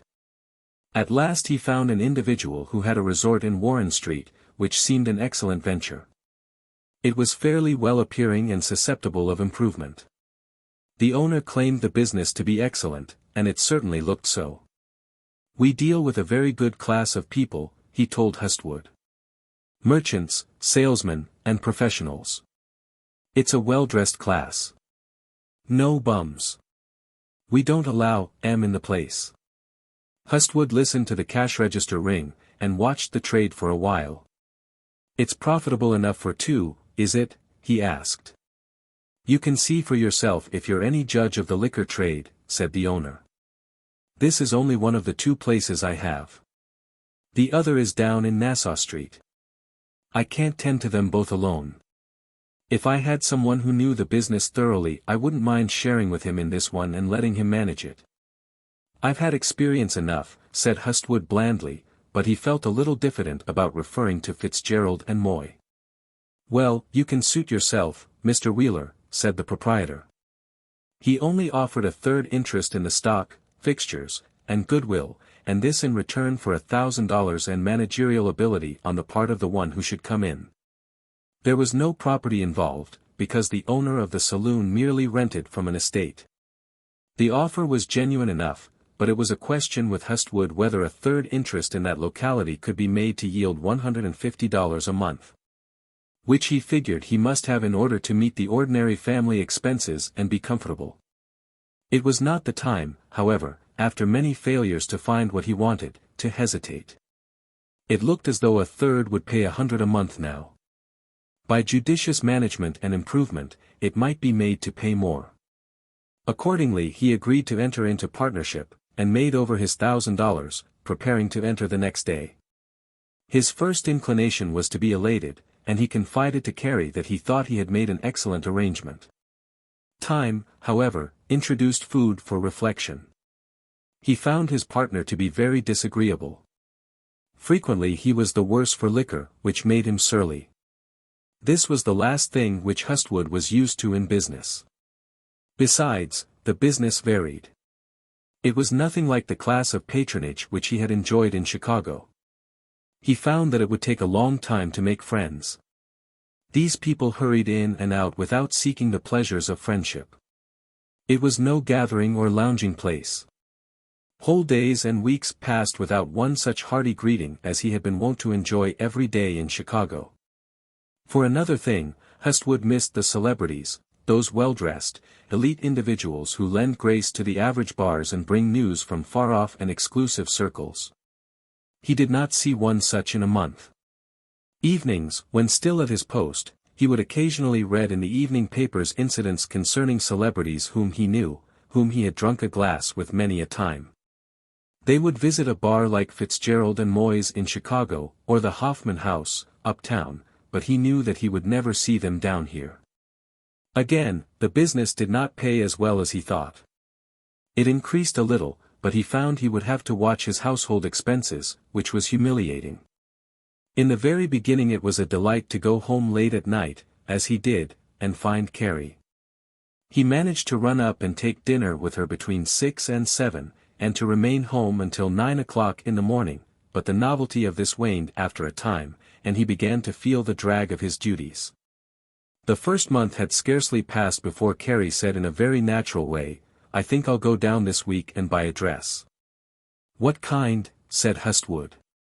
"Oh, something for street wear." "All right," he answered, smiling, although he noted mentally that it would be more agreeable to his finances if she didn't. Nothing was said about it the next day, but the following morning he asked, "Have you done anything about your dress?" "Not yet," said Carrie. He paused a few moments, as if in thought, and then said, "Would you mind putting it off a few days?" "No," replied Carrie, who did not catch the drift of his remarks. She had never thought of him in connection with money troubles before. "Why?" "Well, I'll tell you," said Hustwood. "This investment of mine is taking a lot of money just now. I expect to get it all back shortly, but just at present I am running close." "Oh," answered Carrie. "Why, certainly, dear. Why didn't you tell me before?" "It wasn't necessary," said Hustwood. For all her acquiescence, there was something about the way Hustwood spoke which reminded Carrie of Druitt and his little deal which he was always about to put through. It was only the thought of a second, but it was a beginning. It was something new in her thinking of Hustwood. Other things followed from time to time, little things of the same sort, which in their cumulative effect were eventually equal to a full revelation. Carrie was not dull by any means. Two persons cannot long dwell together without coming to an understanding of one another. The mental difficulties of an individual reveal themselves whether he voluntarily confesses them or not. Trouble gets in the air and contributes gloom, which speaks for itself. Hustwood dressed as nicely as usual, but they were the same clothes he had in Canada. Carrie noticed that he did not install a large wardrobe, though his own was anything but large. She noticed, also, that he did not suggest many amusements, said nothing about the food, seemed concerned about his business. This was not the easy Hustwood of Chicago, not the liberal, opulent Hustwood she had known. The change was too obvious to escape detection. In time she began to feel that a change had come about, and that she was not in his confidence. He was evidently secretive and kept his own counsel. She found herself asking him questions about little things. This is a disagreeable state to a woman. Great love makes it seem reasonable, sometimes plausible, but never satisfactory. Where great love is not, a more definite and less satisfactory conclusion is reached. As for Hustwood, he was making a great fight against the difficulties of a changed condition. He was too shrewd not to realize the tremendous mistake he had made, and appreciate that he had done well in getting where he was, and yet he could not help contrasting his present state with his former, hour after hour, and day after day. Besides, he had the disagreeable fear of meeting old-time friends, ever since one such encounter which he made shortly after his arrival in the city. It was in Broadway that he saw a man approaching him whom he knew. There was no time for simulating non-recognition. The exchange of glances had been too sharp, the knowledge of each other too apparent. So the friend, a buyer for one of the Chicago wholesale houses, felt, perforce, the necessity of stopping. "How are you?" he said, extending his hand with an evident mixture of feeling and a lack of plausible interest. "Very well," said Hustwood, equally embarrassed. "How is it with you?" "All right, I'm down here doing a little buying." "Are you located here now?" "Yes," said Hustwood, "I have a place down in Warren Street." "Is that so?" said the friend. "Glad to hear it. I'll come down and see you." "Do," said Hustwood. "So long," said the other, smiling affably and going on. "He never asked for my number," thought Hustwood, "he wouldn't think of coming." He wiped his forehead, which had grown damp, and hoped sincerely he would meet no one else. These things told upon his good nature, such as it was. His one hope was that things would change for the better in a money way. He had Carrie. His furniture was being paid for. He was maintaining his position. As for Carrie, the amusements he could give her would have to do for the present. He could probably keep up his pretensions sufficiently long without exposure to make good, and then all would be well. He failed therein to take account of the frailties of human nature, the difficulties of matrimonial life. Carrie was young. With him and with her varying mental states were common. At any moment the extremes of feeling might be antipolarized at the dinner table. This often happens in the best regulated families. Little things brought out on such occasions need great love to obliterate them afterward. Where that is not, both parties count two and make a problem after a while. Chapter 31. A pet of good fortune, Broadway flaunts its joys. The effect of the city and his own situation on Hustwood was paralleled in the case of Carrie, who accepted the things which fortune provided with the most genial good nature. New York, despite her first expression of disapproval, soon interested her exceedingly. Its clear atmosphere, more populous thoroughfares, and peculiar indifference struck her forcibly. She had never seen such a little flat as hers, and yet it soon enlisted her affection. The new furniture made an excellent showing, the sideboard which Hustwood himself arranged gleamed brightly. The furniture for each room was appropriate, and in the so-called parlor, or front room, was installed a piano, because Carrie said she would like to learn to play. She kept a servant and developed rapidly in household tactics and information. For the first time in her life she felt settled, and somewhat justified in the eyes of society as she conceived of it. Her thoughts were merry and innocent enough. For a long while she concerned herself over the arrangement of New York flats, and wondered at 10 families living in one building and all remaining strange and indifferent to each other. She also marveled at the whistles of the hundreds of vessels in the harbor, the long, low cries of the sound steamers and ferry boats when fog was on. The mere fact that these things spoke from the sea made them wonderful.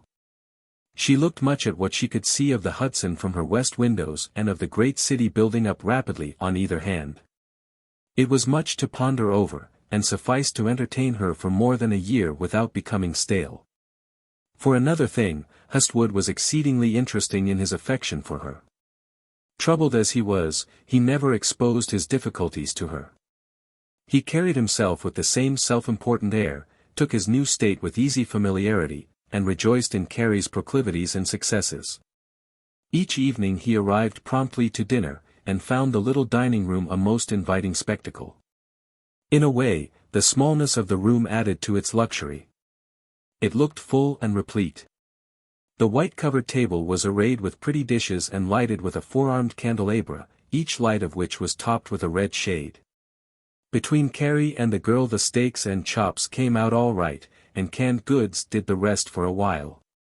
Carrie studied the art of making biscuit, and soon reached the stage where she could show a plate of light, palatable morsels for her labor. In this manner the 2nd, 3rd, and 4th months passed. Winter came, and with it a feeling that indoors was best, so that the attending of theaters was not much talked of. Hustwood made great efforts to meet all expenditures without a show of feeling one way or the other. He pretended that he was reinvesting his money in strengthening the business for greater ends in the future. He contented himself with a very moderate allowance of personal apparel, and rarely suggested anything for Carrie. Thus the first winter passed. In the 2nd year, the business which Hustwood managed did increase somewhat. He got out of it regularly the $150 per month which he had anticipated. Unfortunately, by this time Carrie had reached certain conclusions, and he had scraped up a few acquaintances. Being of a passive and receptive rather than an active and aggressive nature, Carrie accepted the situation. Her state seemed satisfactory enough. Once in a while they would go to a theater together, occasionally in season to the beaches and different points about the city, but they picked up no acquaintances. Hustwood naturally abandoned his show of fine manners with her and modified his attitude to one of easy familiarity. There were no misunderstandings, no apparent differences of opinion. In fact, without money or visiting friends, he led a life which could neither arouse jealousy nor comment. Carrie rather sympathized with his efforts and thought nothing upon her lack of entertainment such as she had enjoyed in Chicago. New York as a corporate entity and her flat temporarily seemed sufficient. However, as Hestwood's business increased, he, as stated, began to pick up acquaintances. He also began to allow himself more clothes. He convinced himself that his home life was very precious to him, but allowed that he could occasionally stay away from dinner. The first time he did this he sent a message saying that he would be detained. Carrie ate alone, and wished that it might not happen again. The second time, also, he sent word, but at the last moment. The third time he forgot entirely and explained afterwards. These events were months apart, each. "Where were you, George?" asked Carrie, after the first absence. "Tied up at the office," he said genially. "There were some accounts I had to straighten." "I'm sorry you couldn't get home," she said kindly. "I was fixing to have such a nice dinner." The second time he gave a similar excuse, but the third time the feeling about it in Carrie's mind was a little bit out of the ordinary. "I couldn't get home," he said, when he came in later in the evening, "I was so busy." "Couldn't you have sent me word?" asked Carrie. "I meant to," he said, "but you know I forgot it until it was too late to do any good." "And I had such a good dinner," said Carrie. Now, it so happened that from his observations of Carrie he began to imagine that she was of the thoroughly domestic type of mind. He really thought, after a year, that her chief expression in life was finding its natural channel in household duties. Notwithstanding the fact that he had observed her act in Chicago, and that during the past year he had only seen her limited in her relations to her flat and him by conditions which he made, and that she had not gained any friends or associates. He drew this peculiar conclusion. With it came a feeling of satisfaction in having a wife who could thus be content, and this satisfaction worked its natural result. That is, since he imagined he saw her satisfied, he felt called upon to give only that which contributed to such satisfaction. He supplied the furniture, the decorations, the food, and the necessary clothing.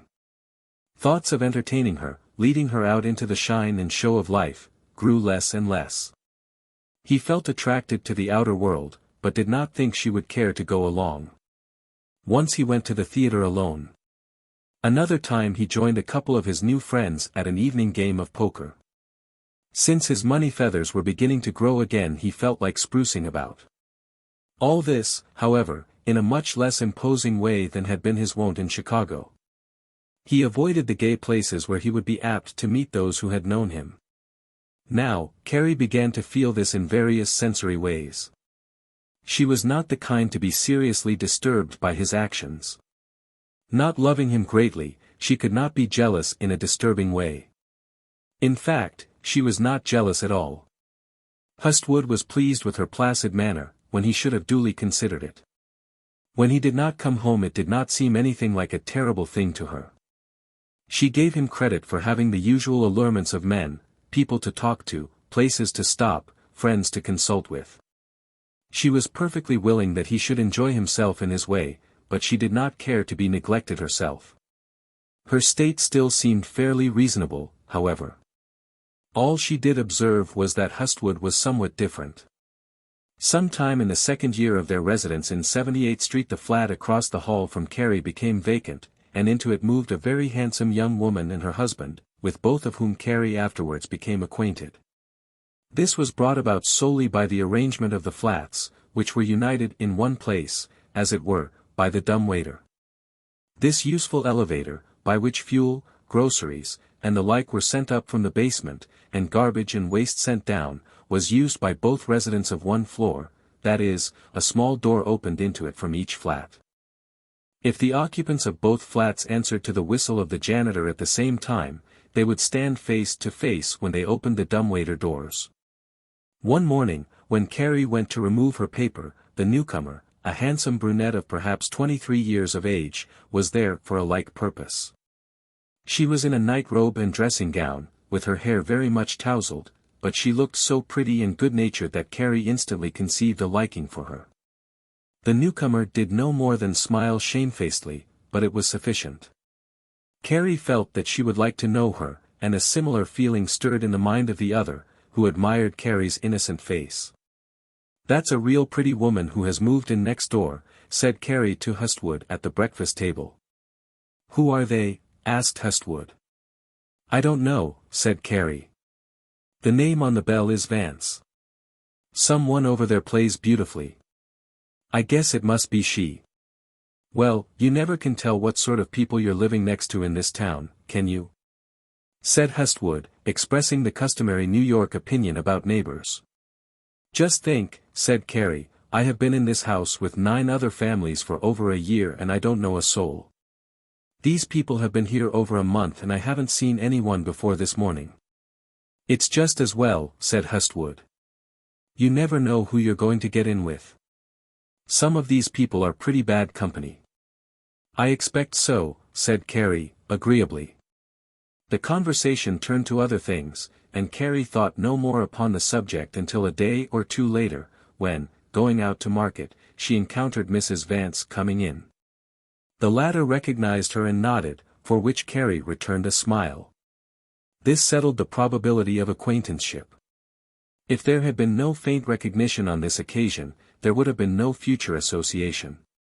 Carrie saw no more of Mrs. Vance for several weeks, but she heard her play through the thin walls which divided the front rooms of the flats, and was pleased by the merry selection of pieces and the brilliance of their rendition. She could play only moderately herself, and such variety as Mrs. Vance exercised bordered, for Carrie, upon the verge of great art. Everything she had seen and heard thus far, the merest scraps and shadows, indicated that these people were, in a measure, refined and in comfortable circumstances. So Carrie was ready for any extension of the friendship which might follow. One day Carrie's bell rang and the servant, who was in the kitchen, pressed the button which caused the front door of the general entrance on the ground floor to be electrically unlatched. When Carrie waited at her own door on the 3rd floor to see who it might be coming up to call on her, Mrs. Vance appeared. "I hope you'll excuse me," she said. "I went out a while ago and forgot my outside key, so I thought I'd ring your bell." This was a common trick of other residents of the building, whenever they had forgotten their outside keys.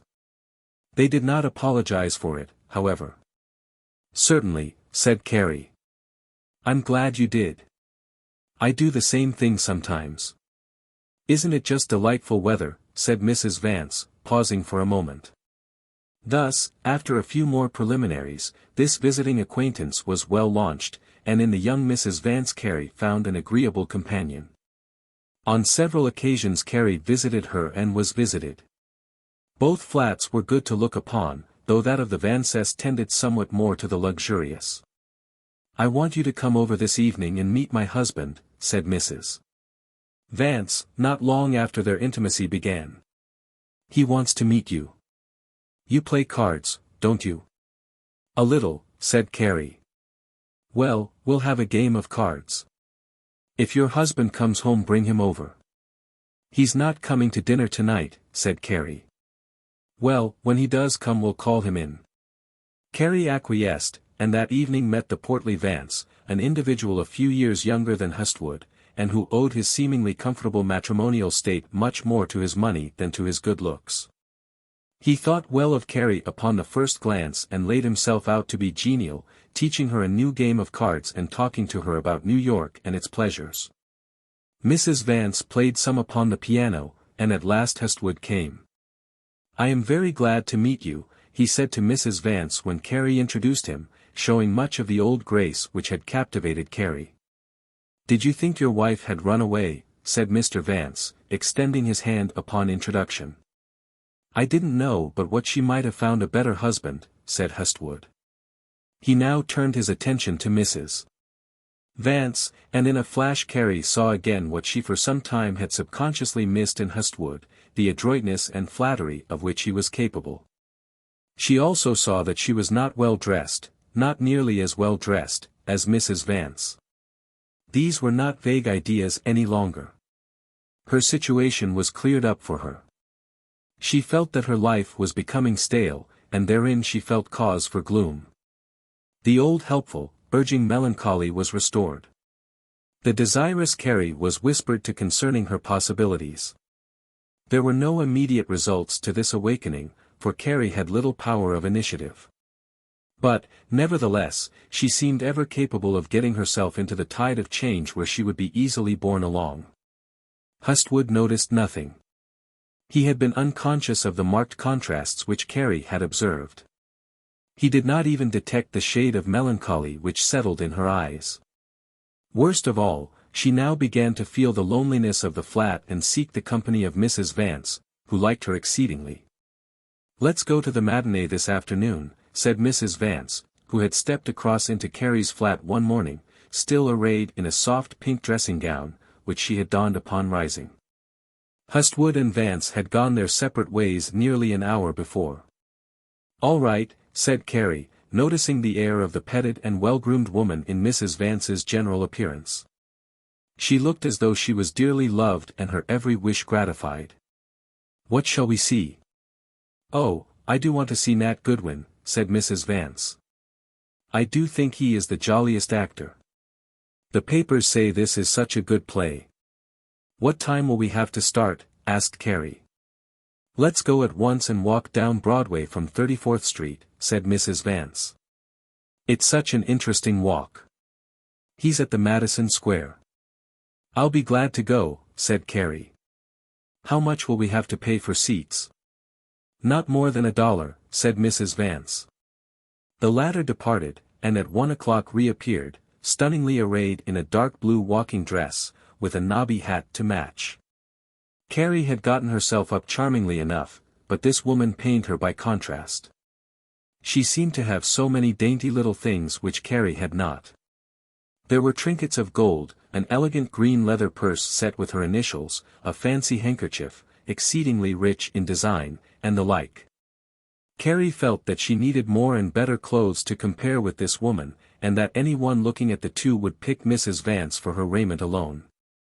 It was a trying, though rather unjust thought, for Carrie had now developed an equally pleasing figure, and had grown in comeliness until she was a thoroughly attractive type of her color of beauty.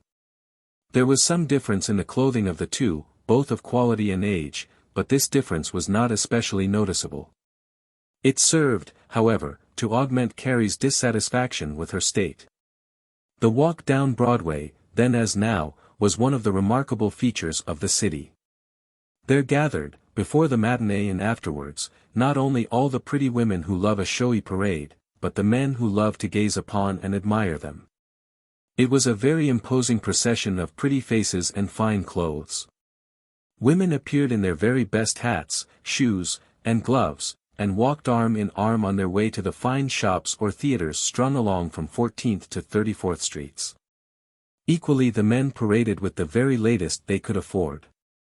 A tailor might have secured hints on suit measurements, a shoemaker on proper lasts and colors, a hatter on hats.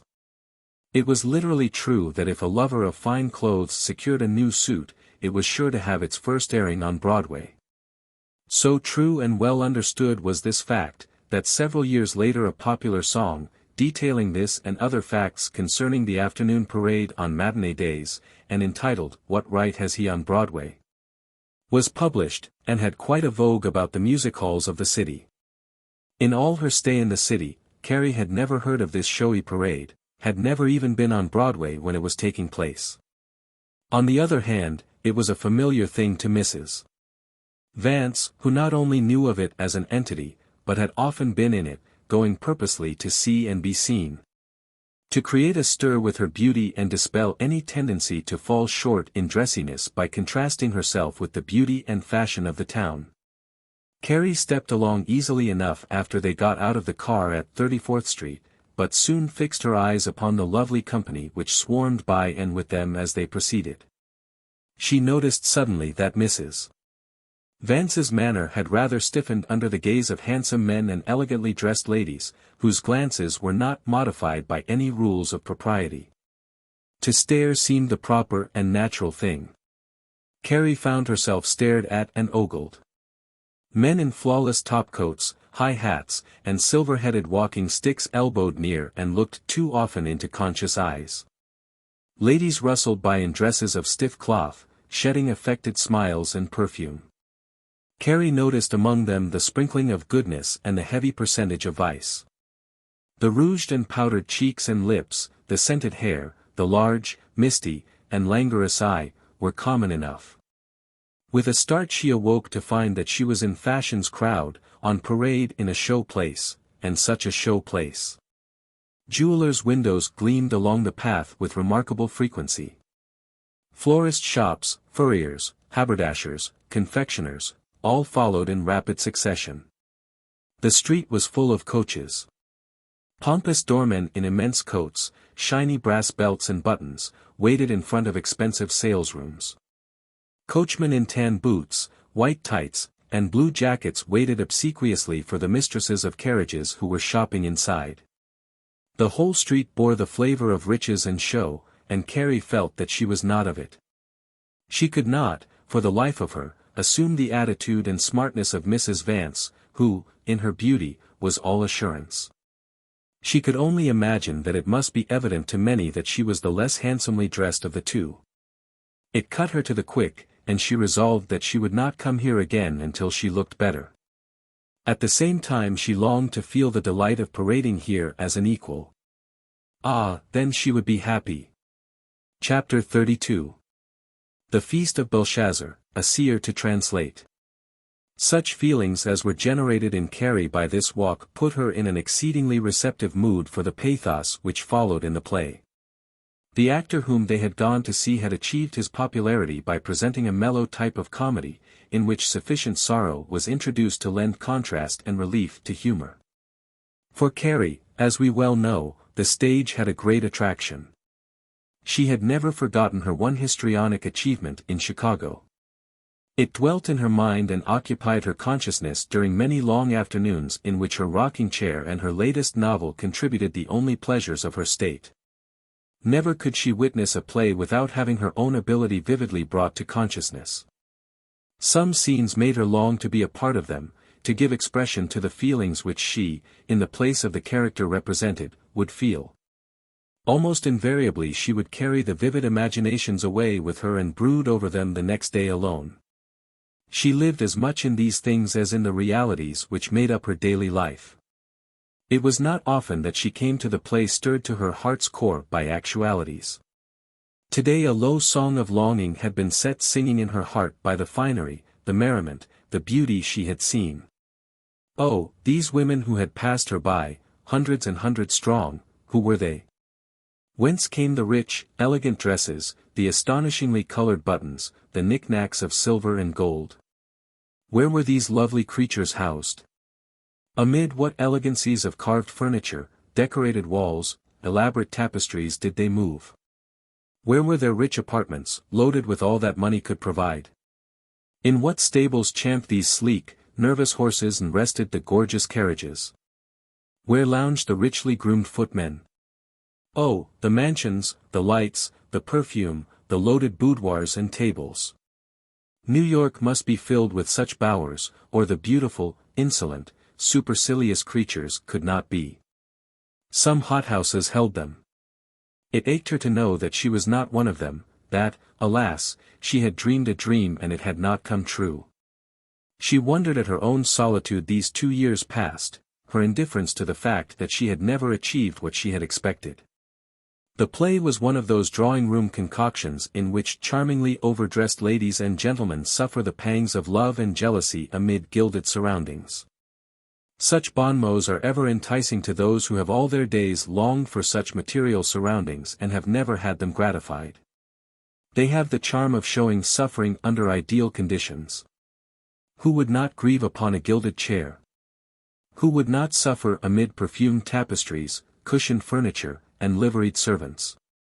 Grief under such circumstances becomes an enticing thing. Carrie longed to be of it.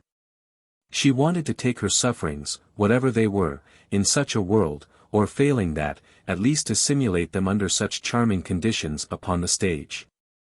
So affected was her mind by what she had seen, that the play now seemed an extraordinarily beautiful thing. She was soon lost in the world it represented, and wished that she might never return. Between the acts she studied the galaxy of matinee attendants in front rows and boxes, and conceived a new idea of the possibilities of New York. She was sure she had not seen it all, that the city was one whirl of pleasure and delight. Going out, the same Broadway taught her a sharper lesson. The scene she had witnessed coming down was now augmented and at its height. Such a crush of finery and folly she had never seen. It clinched her convictions concerning her state. She had not lived, could not lay claim to having lived, until something of this had come into her own life. Women were spending money like water, she could see that in every elegant shop she passed. Flowers, candy, jewelry, seemed the principal things in which the elegant dames were interested. And she had scarcely enough pin money to indulge in such outings as this a few times a month. That night the pretty little flat seemed a commonplace thing. It was not what the rest of the world was enjoying. She saw the servant working at dinner with an indifferent eye. In her mind were running scenes of the play. Particularly she remembered one beautiful actress, the sweetheart who had been wooed and won. The grace of this woman had won Carrie's heart. Her dresses had been all that art could suggest, her sufferings had been so real. The anguish which she had portrayed Carrie could feel. It was done as she was sure she could do it. There were places in which she could even do better. Hence she repeated the lines to herself. Oh, if she could only have such a part, how broad would be her life. She, too, could act appealingly. When Hestwood came, Carrie was moody. She was sitting, rocking and thinking, and did not care to have her enticing imaginations broken in upon. So she said little or nothing. "What's the matter, Carrie?" said Hestwood after a time, noticing her quiet, almost moody state. "Nothing," said Carrie. "I don't feel very well tonight."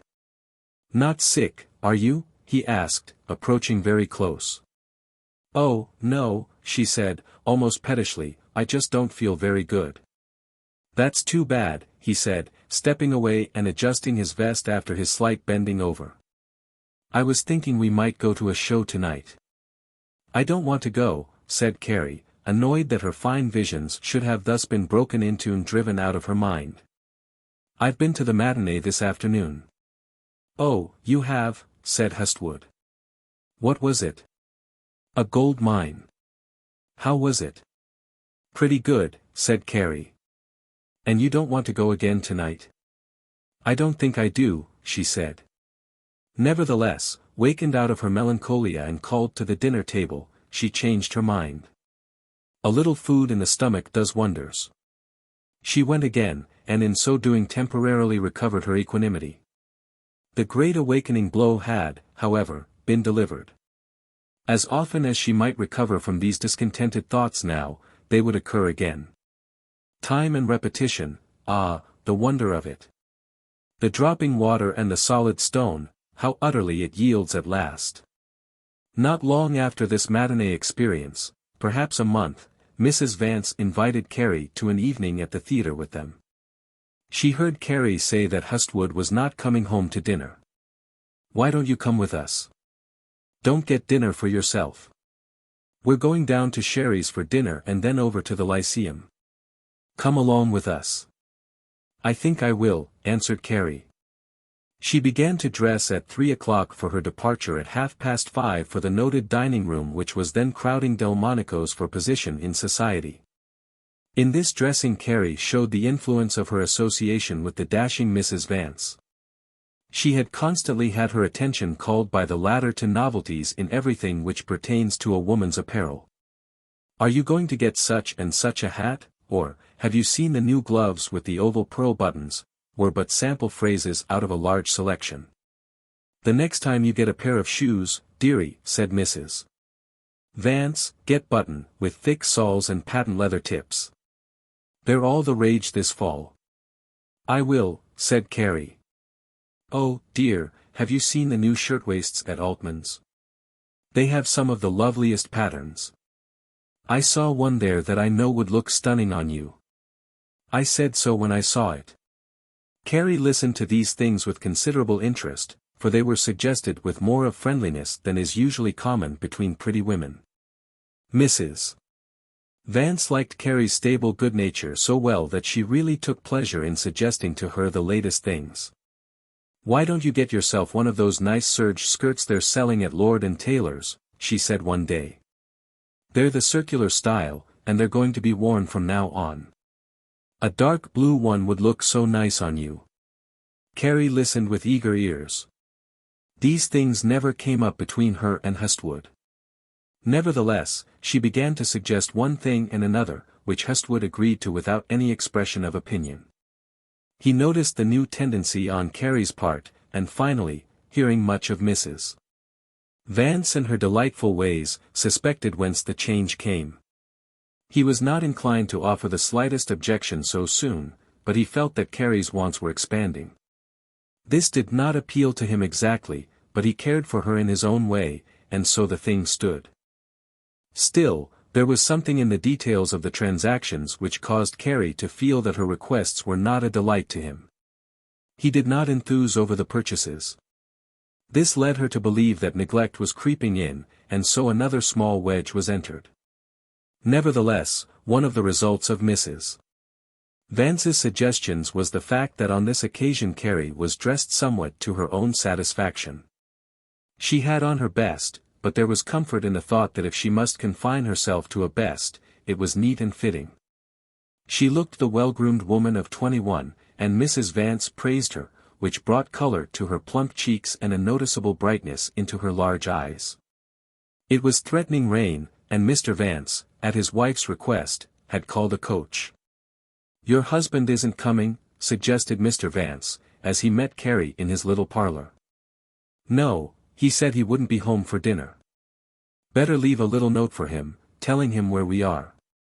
He might turn up." "I will," said Carrie, who had not thought of it before. "Tell him we'll be at Sherry's until 8 o'clock. He knows, though I guess." Carrie crossed the hall with rustling skirts, and scrawled the note, "Gloves on." When she returned a newcomer was in the Vance flat.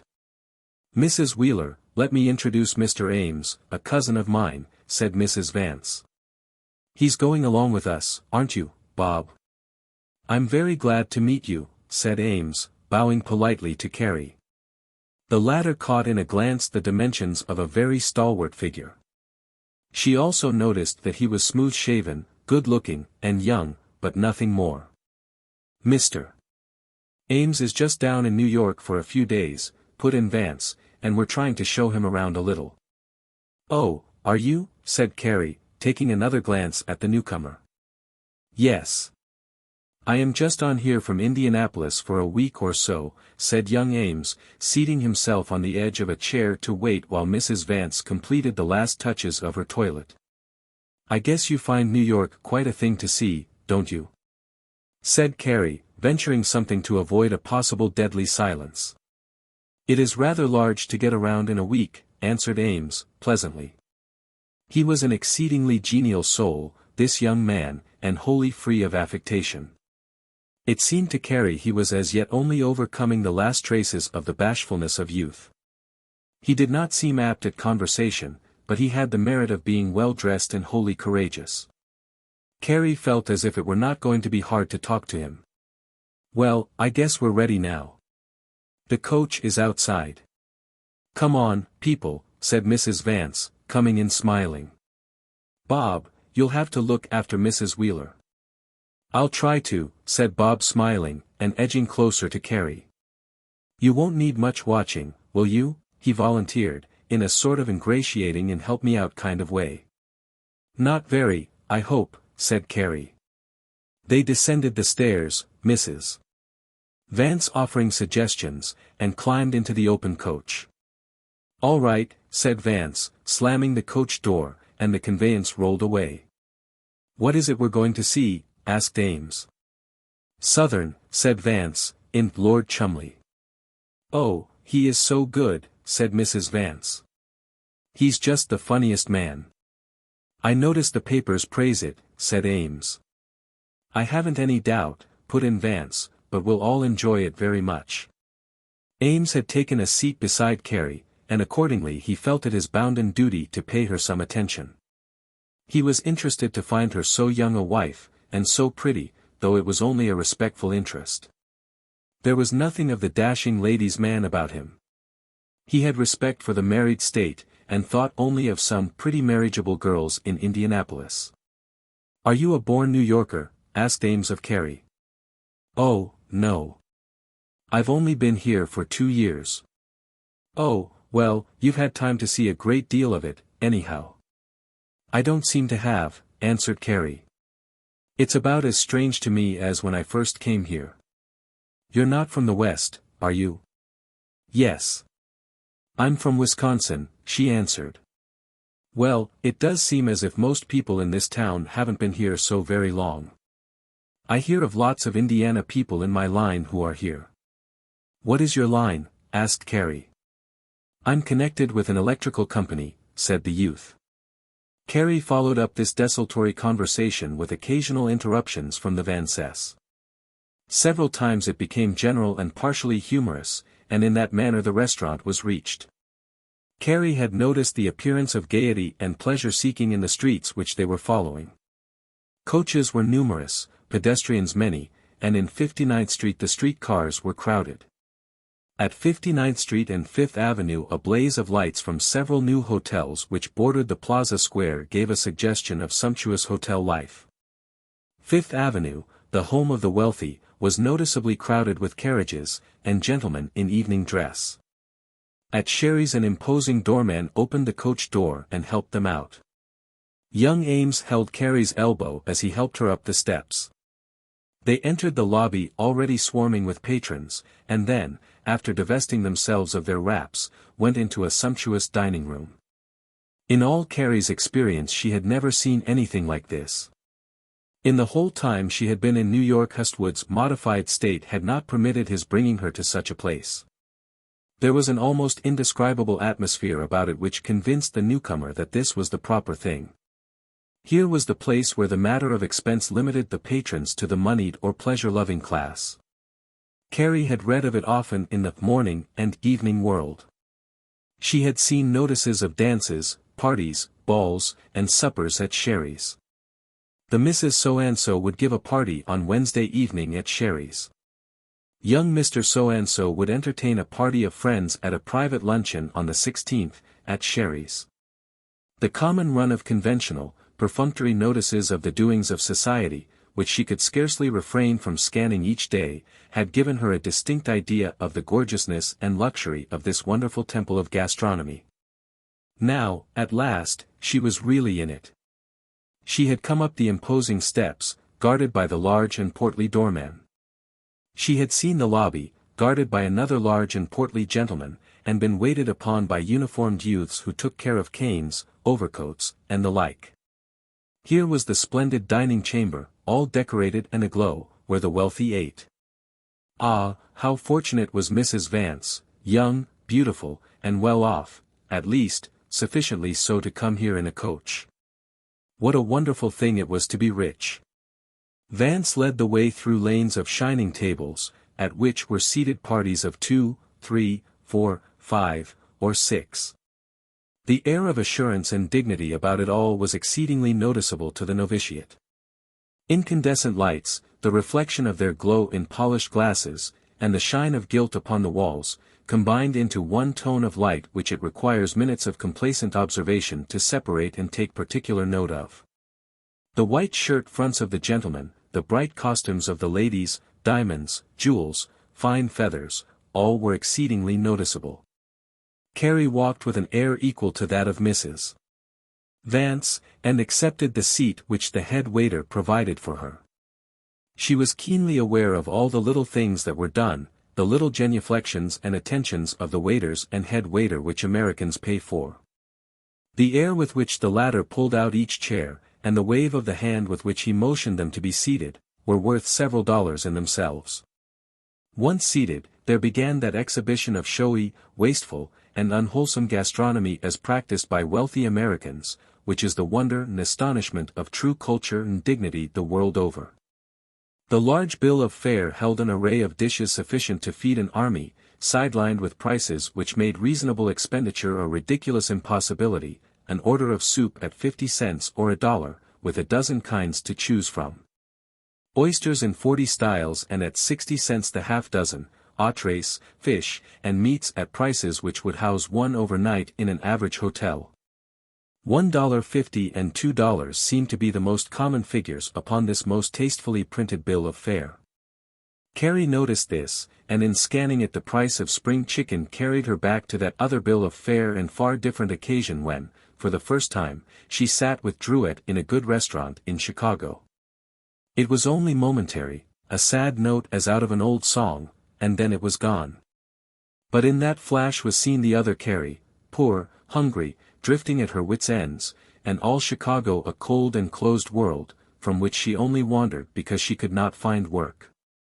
On the walls were designs in color, square spots of robin's egg blue, set in ornate frames of gilt, whose corners were elaborate moldings of fruit and flowers, with fat cupids hovering in angelic comfort. On the ceilings were colored traceries with more gilt, leading to a center where spread a cluster of lights, incandescent globes mingled with glittering prisms and stucco tendrils of gilt.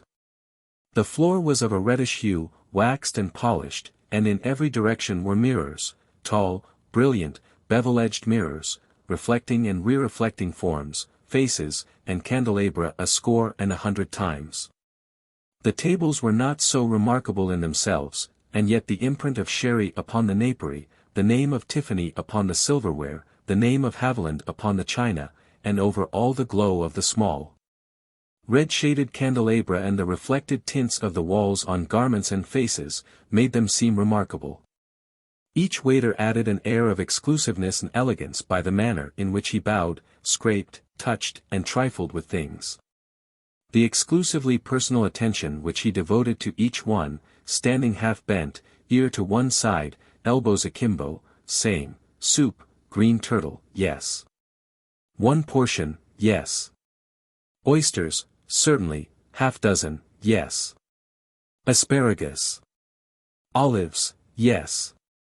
It would be the same with each one, only Vance essayed to order for all, inviting counsel and suggestions. Carrie studied the company with open eyes. So this was high life in New York. It was so that the rich spent their days and evenings. Her poor little mind could not rise above applying each scene to all society. Every fine lady must be in the crowd on Broadway in the afternoon, in the theater at the matinee, in the coaches and dining halls at night. It must be glow and shine everywhere, with coaches waiting, and footmen attending, and she was out of it all. In 2 long years she had never even been in such a place as this. Vance was in his element here, as Hestwood would have been in former days. He ordered freely of soup, oysters, roast meats, and side dishes, and had several bottles of wine brought, which were set down beside the table in a wicker basket. Ames was looking away rather abstractedly at the crowd and showed an interesting profile to Carrie. His forehead was high, his nose rather large and strong, his chin moderately pleasing. He had a good, wide, well-shaped mouth, and his dark brown hair was parted slightly on one side. He seemed to have the least touch of boyishness to Carrie, and yet he was a man full grown. "Do you know," he said, turning back to Carrie, after his reflection, "I sometimes think it is a shame for people to spend so much money this way." Carrie looked at him a moment with the faintest touch of surprise at his seriousness. He seemed to be thinking about something over which she had never pondered. "Do you?" she answered, interestedly. "Yes," he said, "they pay so much more than these things are worth. They put on so much show. I don't know why people shouldn't spend when they have it," said Mrs. Vance. "It doesn't do any harm," said Vance, who was still studying the bill of fare, though he had ordered. Ames was looking away again, and Carrie was again looking at his forehead. To her he seemed to be thinking about strange things. As he studied the crowd his eye was mild.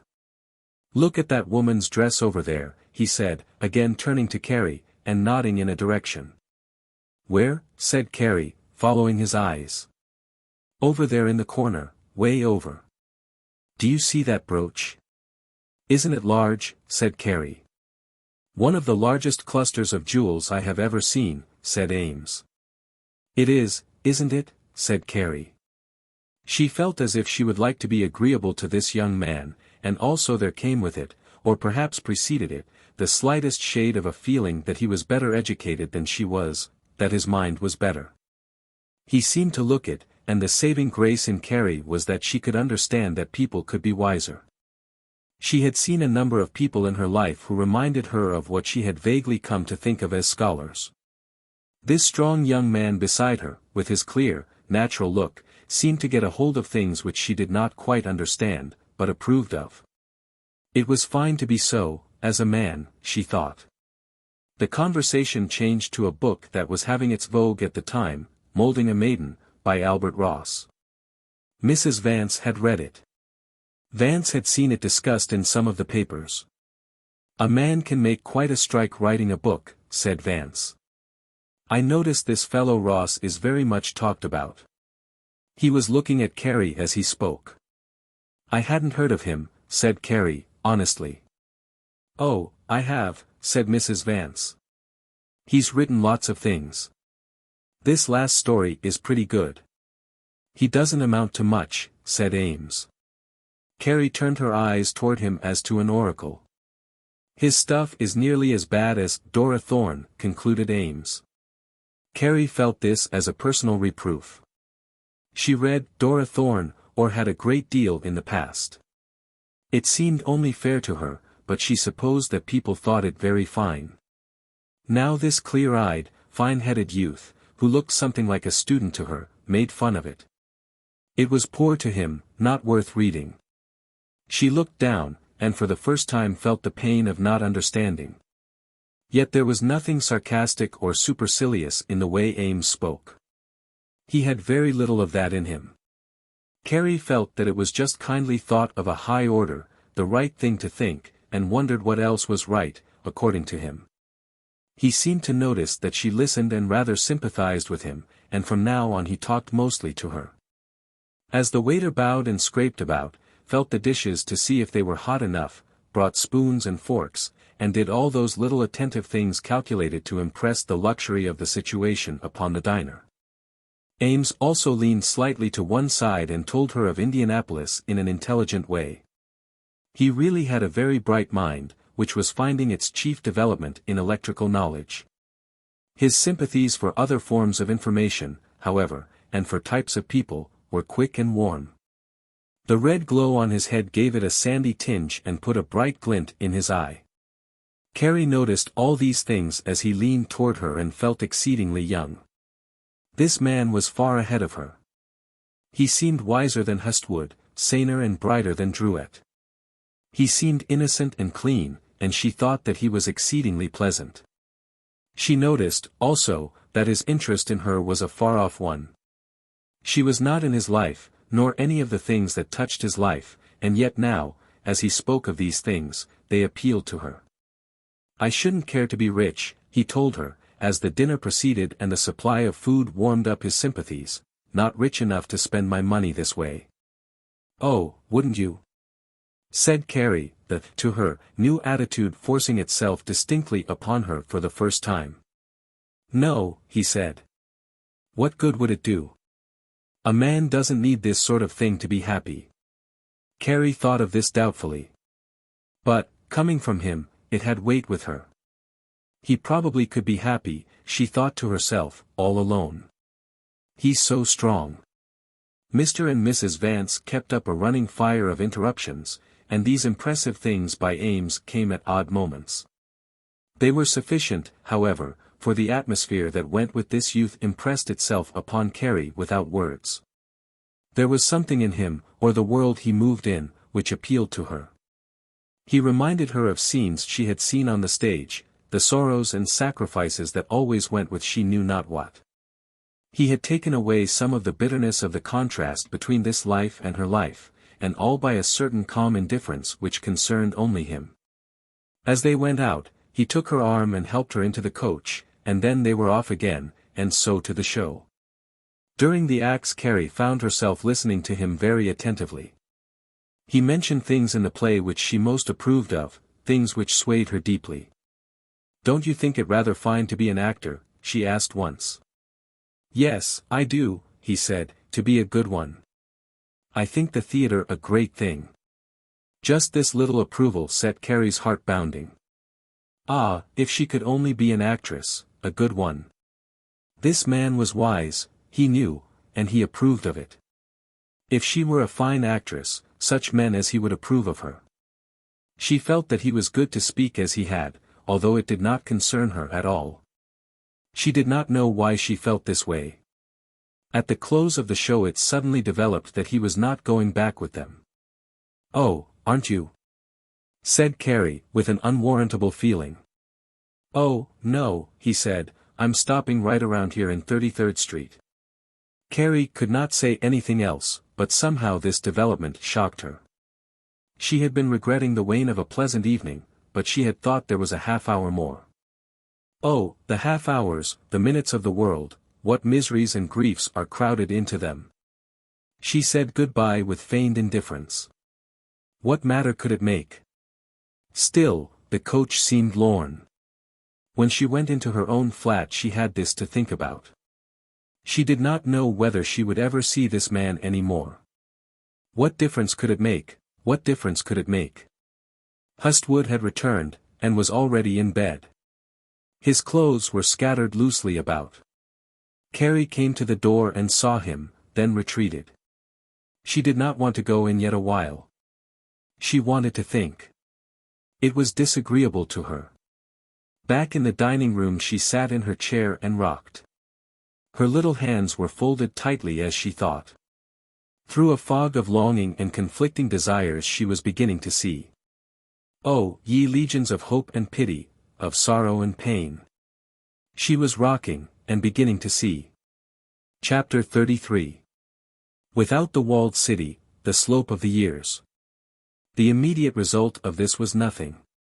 Results from such things are usually long in growing. Morning brings a change of feeling. The existent condition invariably pleads for itself. It is only at odd moments that we get glimpses of the misery of things. The heart understands when it is confronted with contrasts. Take them away and the ache subsides. Carrie went on, leading much this same life for 6 months thereafter or more. She did not see Ames any more. He called once upon the Vances, but she only heard about it through the young wife. Then he went west, and there was a gradual subsidence of whatever personal attraction had existed. The mental effect of the thing had not gone, however, and never would entirely. She had an ideal to contrast men by, particularly men close to her. During all this time, a period rapidly approaching 3 years, Hustwood had been moving along in an even path. There was no apparent slope downward, and distinctly none upward, so far as the casual observer might have seen. But psychologically there was a change, which was marked enough to suggest the future very distinctly indeed. This was in the mere matter of the halt his career had received when he departed from Chicago. A man's fortune or material progress is very much the same as his bodily growth. Either he is growing stronger, healthier, wiser, as the youth approaching manhood, or he is growing weaker, older, less incisive mentally, as the man approaching old age. There are no other states. Frequently there is a period between the cessation of youthful accretion and the setting in the case of the middle-aged man, of the tendency toward decay when the two processes are almost perfectly balanced and there is little doing in either direction. Given time enough, however, the balance becomes a sagging to the grave side. Slowly at first, then with a modest momentum, and at last the graveward process is in the full swing. So it is frequently with man's fortune. If its process of accretion is never halted, if the balancing stage is never reached, there will be no toppling. Rich men are, frequently, in these days, saved from this dissolution of their fortune by their ability to hire younger brains. These younger brains look upon the interests of the fortune as their own, and so steady and direct its progress. If each individual were left absolutely to the care of his own interests, and were given time enough in which to grow exceedingly old, his fortune would pass as his strength and will. He and his would be utterly dissolved and scattered unto the four winds of the heavens. But now see wherein the parallel changes. A fortune, like a man, is an organism which draws to itself other minds and other strength than that inherent in the founder. Beside the young minds drawn to it by salaries, it becomes allied with young forces, which make for its existence even when the strength and wisdom of the founder are fading. It may be conserved by the growth of a community or of a state. It may be involved in providing something for which there is a growing demand. This removes it at once beyond the special care of the founder. It needs not so much foresight now as direction. The man wanes, the need continues or grows, and the fortune, fallen into whose hands it may, continues. Hence, some men never recognize the turning in the tide of their abilities.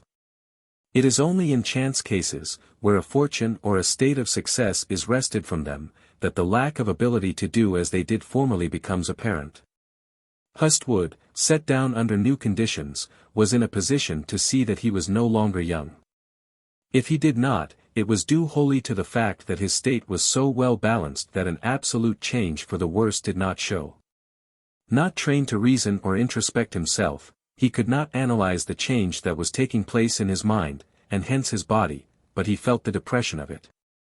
Constant comparison between his old state and his new showed a balance for the worse, which produced a constant state of gloom or, at least, depression. Now, it has been shown experimentally that a constantly subdued frame of mind produces certain poisons in the blood, called katastates, just as virtuous feelings of pleasure and delight produce helpful chemicals called anastates. The poisons generated by remorse inveigh against the system, and eventually produce marked physical deterioration. To these Hustwood was subject. In the course of time it told upon his temper. His eye no longer possessed that buoyant, searching shrewdness which had characterized it in Adams Street. His step was not as sharp and firm. He was given to thinking. The new friends he made were not celebrities. They were of a cheaper, a slightly more sensual and cruder, grade. He could not possibly take the pleasure in this company that he had in that of those fine frequenters of the Chicago resort. He was left to brood. Slowly, exceedingly slowly, his desire to greet, conciliate, and make at home these people who visited the Warren Street place passed from him. More and more slowly the significance of the realm he had left began to be clear. It did not seem so wonderful to be in it when he was in it. It had seemed very easy for anyone to get up there and have ample raiment and money to spend, but now that he was out of it, how far off it became. He began to see as one sees a city with a wall about it. Men were posted at the gates. You could not get in. Those inside did not care to come out to see who you were. They were so merry inside there that all those outside were forgotten, and he was on the outside. Each day he could read in the evening papers of the doings within this walled city. In the notices of passengers for Europe he read the names of eminent frequenters of his old resort. In the theatrical column appeared, from time to time, announcements of the latest successes of men he had known. He knew that they were at their old gaieties. Pullmans were hauling them to and fro about the land, papers were greeting them with interesting mentions, the elegant lobbies of hotels and the glow of polished dining rooms were keeping them close within the walled city. Men whom he had known, men whom he had tipped glasses with, rich men, and he was forgotten. Who was Mr. Wheeler? What was the Warren Street resort? Bah! If one thinks that such thoughts do not come to so common a type of mind, that such feelings require a higher mental development, I would urge for their consideration the fact that it is the higher mental development that does away with such thoughts. It is the higher mental development which induces philosophy, and that fortitude which refuses to dwell upon such things, refuses to be made to suffer by their consideration. The common type of mind is exceedingly keen on all matters which relate to its physical welfare, exceedingly keen. It is the unintellectual miser who sweats blood at the loss of $100. It is the Epictetus who smiles and the last vestige of physical welfare is removed. The time came, in the third year, when this thinking began to produce results in the Warren Street place. The tide of patronage dropped a little below what it had been at its best since he had been there. This irritated and worried him. There came a night when he confessed to Carrie that the business was not doing as well this month as it had the month before. This was in lieu of certain suggestions she had made concerning little things she wanted to buy. She had not failed to notice that he did not seem to consult her about buying clothes for himself. For the first time, it struck her as a ruse, or that he said it so that she would not think of asking for things. Her reply was mild enough, but her thoughts were rebellious. He was not looking after her at all. She was depending for her enjoyment upon the VIII. And now the latter announced that they were going away. It was approaching spring, and they were going north. "Oh, yes," said Mrs. Vance to Carrie, "we think we might as well give up the flat and store our things. We'll be gone for the summer, and it would be a useless expense. I think we'll settle a little farther downtown when we come back." Carrie heard this with genuine sorrow. She had enjoyed Mrs. Vance's companionship so much. There was no one else in the house whom she knew. Again she would be all alone. Hustwood's gloom over the slight decrease in profits and the departure of the Vances came together. So Carrie had loneliness and this mood of her husband to enjoy at the same time. It was a grievous thing. She became restless and dissatisfied, not exactly, as she thought, with Hustwood, but with life. What was it? A very dull round indeed. What did she have? Nothing but this narrow, little flat. The Vances could travel, they could do the things worth doing, and here she was. For what was she made, anyhow? More thought followed, and then tears. Tears seemed justified, and the only relief in the world. For another period this state continued, the twain leading a rather monotonous life, and then there was a slight change for the worse. One evening, Hustwood, after thinking about a way to modify Carrie's desire for clothes and the general strain upon his ability to provide, said, "I don't think I'll ever be able to do much with Shaughnessy." "What's the matter?" said Carrie. "Oh, he's a slow, greedy Mick. He won't agree to anything to improve the place, and it won't ever pay without it." "Can't you make him?" said Carrie. "No, I've tried. The only thing I can see, if I want to improve, is to get hold of a place of my own." "Why don't you?" said Carrie. "Well, all I have is tied up in there just now. If I had a chance to save a while I think I could open a place that would give us plenty of money." "Can't we save?" said Carrie. "We might try it," he suggested. "I've been thinking that if we take a smaller flat downtown and live economically for a year, I would have enough, with what I have invested, to open a good place. Then we could arrange to live as you want to." "It would suit me all right," said Carrie, who, nevertheless, felt badly to think it had come to this. Talk of a smaller flat sounded like poverty. "There are lots of nice little flats down around 6th Avenue, below 14th Street. We might get one down there." "I'll look at them if you say so," said Carrie. "I think I could break away from this fellow inside of a year," said Hustwood. "Nothing will ever come of this arrangement as it's going on now." "I'll look around," said Carrie, observing that the proposed change seemed to be a serious thing with him. The upshot of this was that the change was eventually effected, not without great gloom on the part of Carrie. It really affected her more seriously than anything that had yet happened. She began to look upon Hustwood wholly as a man, and not as a lover or husband. She felt thoroughly bound to him as a wife, and that her lot was cast with his, whatever it might be, but she began to see that he was gloomy and taciturn, not a young, strong, and buoyant man. He looked a little bit old to her about the eyes and mouth now, and there were other things which placed him in his true rank, so far as her estimation was concerned. She began to feel that she had made a mistake. Incidentally, she also began to recall the fact that he had practically forced her to flee with him. The new flat was located in 13th Street, a half-block west of 6th Avenue, and contained only 4 rooms. The new neighborhood did not appeal to Carrie as much. There were no trees here, no west view of the river. The street was solidly built up. There were 12 families here, respectable enough, but nothing like the Vances. Richer people required more space. Being left alone in this little place, Carrie did without a girl. She made it charming enough, but could not make it delight her. Hustwood was not inwardly pleased to think that they should have to modify their state, but he argued that he could do nothing. He must put the best face on it, and let it go at that.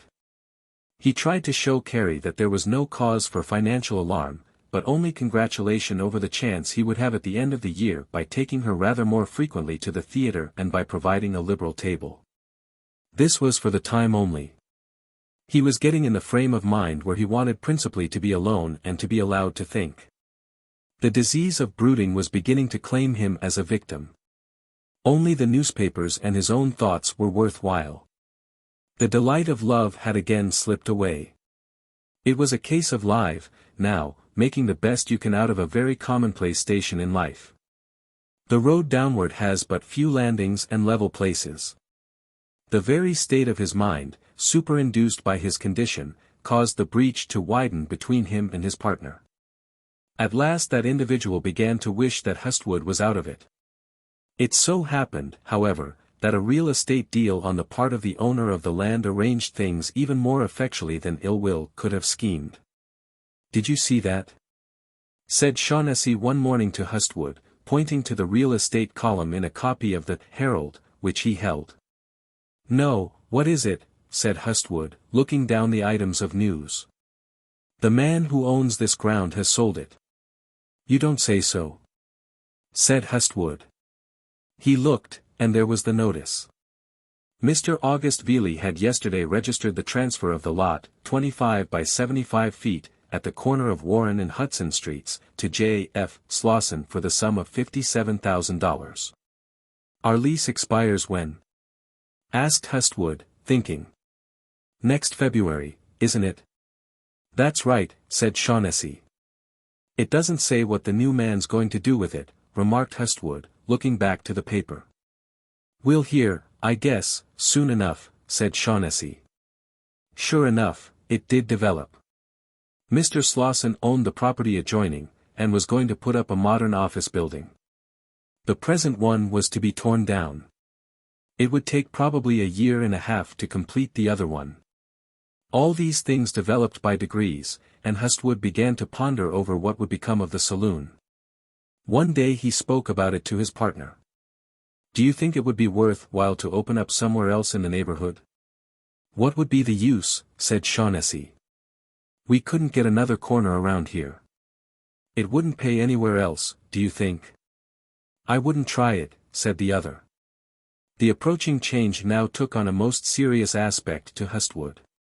Dissolution meant the loss of his $1,000, and he could not save another $1,000 in the time. He understood that Shaughnessy was merely tired of the arrangement, and would probably lease the new corner, when completed, alone. He began to worry about the necessity of a new connection and to see impending serious financial straits unless something turned up. This left him in no mood to enjoy his flat or Carrie, and consequently the depression invaded that quarter. Meanwhile, he took such time as he could to look about, but opportunities were not numerous. More, he had not the same impressive personality which he had when he first came to New York. Bad thoughts had put a shade into his eyes which did not impress others favorably. Neither had he $1,300 in hand to talk with. About a month later, finding that he had not made any progress, Shaughnessy reported definitely that Slauson would not extend the lease. "I guess this thing's got to come to an end," he said, affecting an air of concern.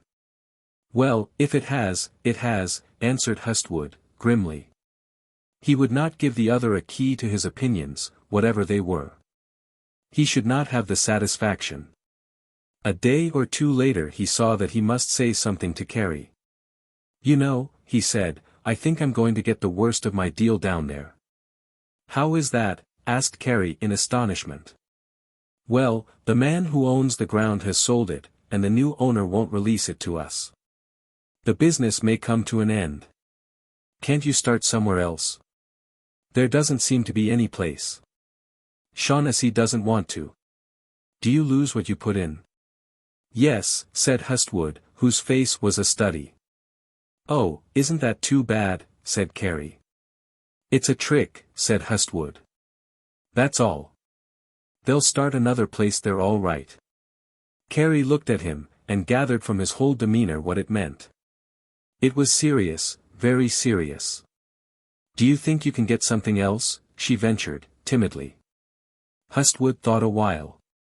It was all up with the bluff about money and investment. She could see now that he was broke. "I don't know," he said solemnly, "I can try." Chapter 34. The grind of the millstones, a sample of chaff.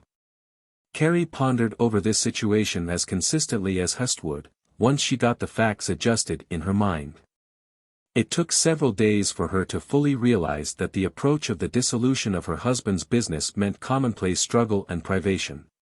Her mind went back to her early venture in Chicago, the Hansons and their flat, and her heart revolted. That was terrible.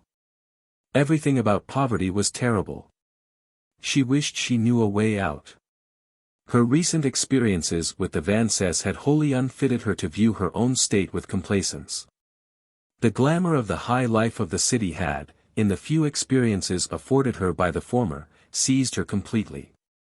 She had been taught how to dress and where to go without having ample means to do either.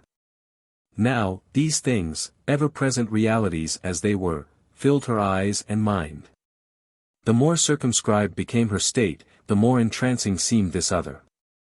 And now poverty threatened to seize her entirely and to remove this other world far upward like a heaven to which any Lazarus might extend, appealingly, his hands. So, too, the ideal brought into her life by Ames remained. He had gone, but here was his word that riches were not everything, that there was a great deal more in the world than she knew, that the stage was good, and the literature she read poor. He was a strong man and clean. How much stronger and better than Hustwood and Druitt she only half formulated to herself, but the difference was painful. It was something to which she voluntarily closed her eyes.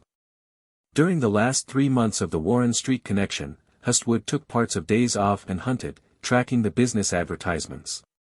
It was a more or less depressing business, wholly because of the thought that he must soon get something or he would begin to live on the few $100s he was saving.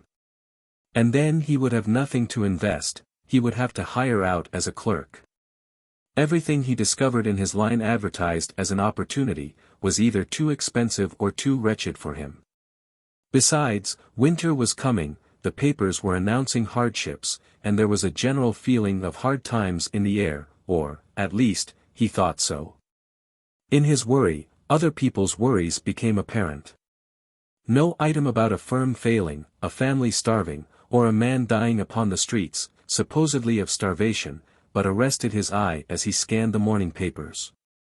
Once the World came out with a flaring announcement about 80,000 people out of employment in New York this winter, which struck as a knife at his heart. 80,000, he thought. What an awful thing that is. This was new reasoning for Hustwood. In the old days the world had seemed to be getting along well enough. He had been wont to see similar things in the Daily News, in Chicago, but they did not hold his attention.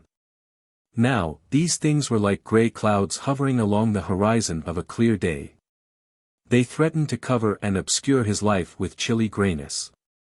He tried to shake them off, to forget and brace up. Sometimes he said to himself, mentally, "What's the use worrying? I'm not out yet. I've got 6 weeks more.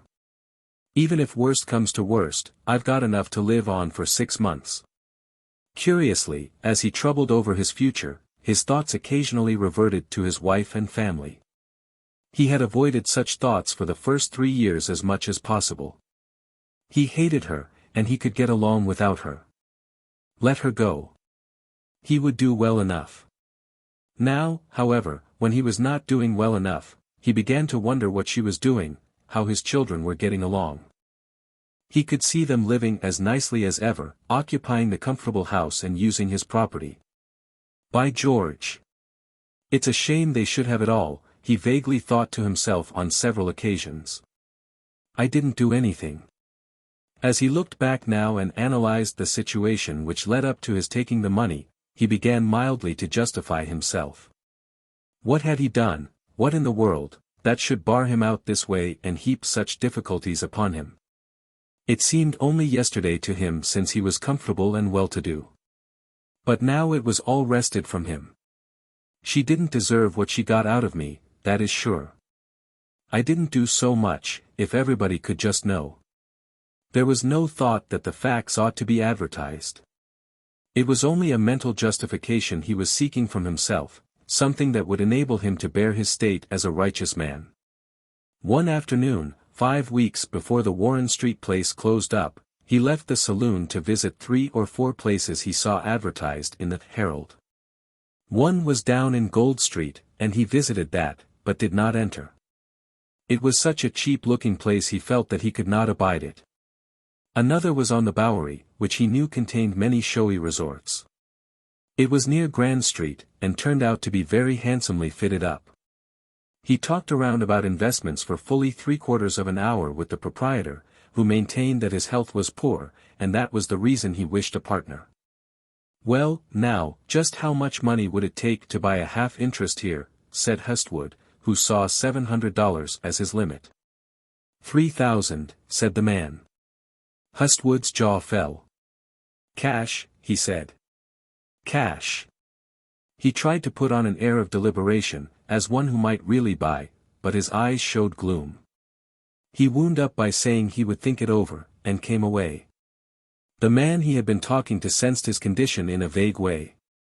"I don't think he wants to buy," he said to himself. "He doesn't talk right." The afternoon was as grey as lead and cold. It was blowing up a disagreeable winter wind.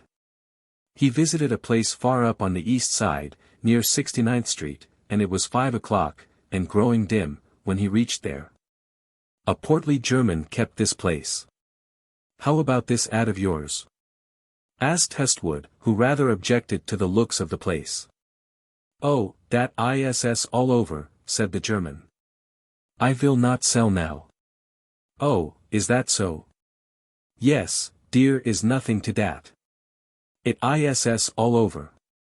"Very well," said Hustwood, turning around. The German paid no more attention to him, and it made him angry. "The crazy ass," he said to himself. "What does he want to advertise for?" Wholly depressed, he started for 13th Street. The flat had only a light in the kitchen, where Carrie was working. He struck a match and, lighting the gas, sat down in the dining room without even greeting her. She came to the door and looked in. "It's you, is it?" she said, and went back. "Yes," he said, without even looking up from the evening paper he had bought. Carrie saw things were wrong with him. He was not so handsome when gloomy. The lines at the sides of the eyes were deepened. Naturally dark of skin, gloom made him look slightly sinister. He was quite a disagreeable figure. Carrie set the table and brought in the meal. "Dinner's ready," she said, passing him for something. He did not answer, reading on. She came in and sat down at her place, feeling exceedingly wretched. "Won't you eat now?" she asked. He folded his paper and drew near, silence holding for a time, except for the pas-mise. "It's been gloomy today, hasn't it?"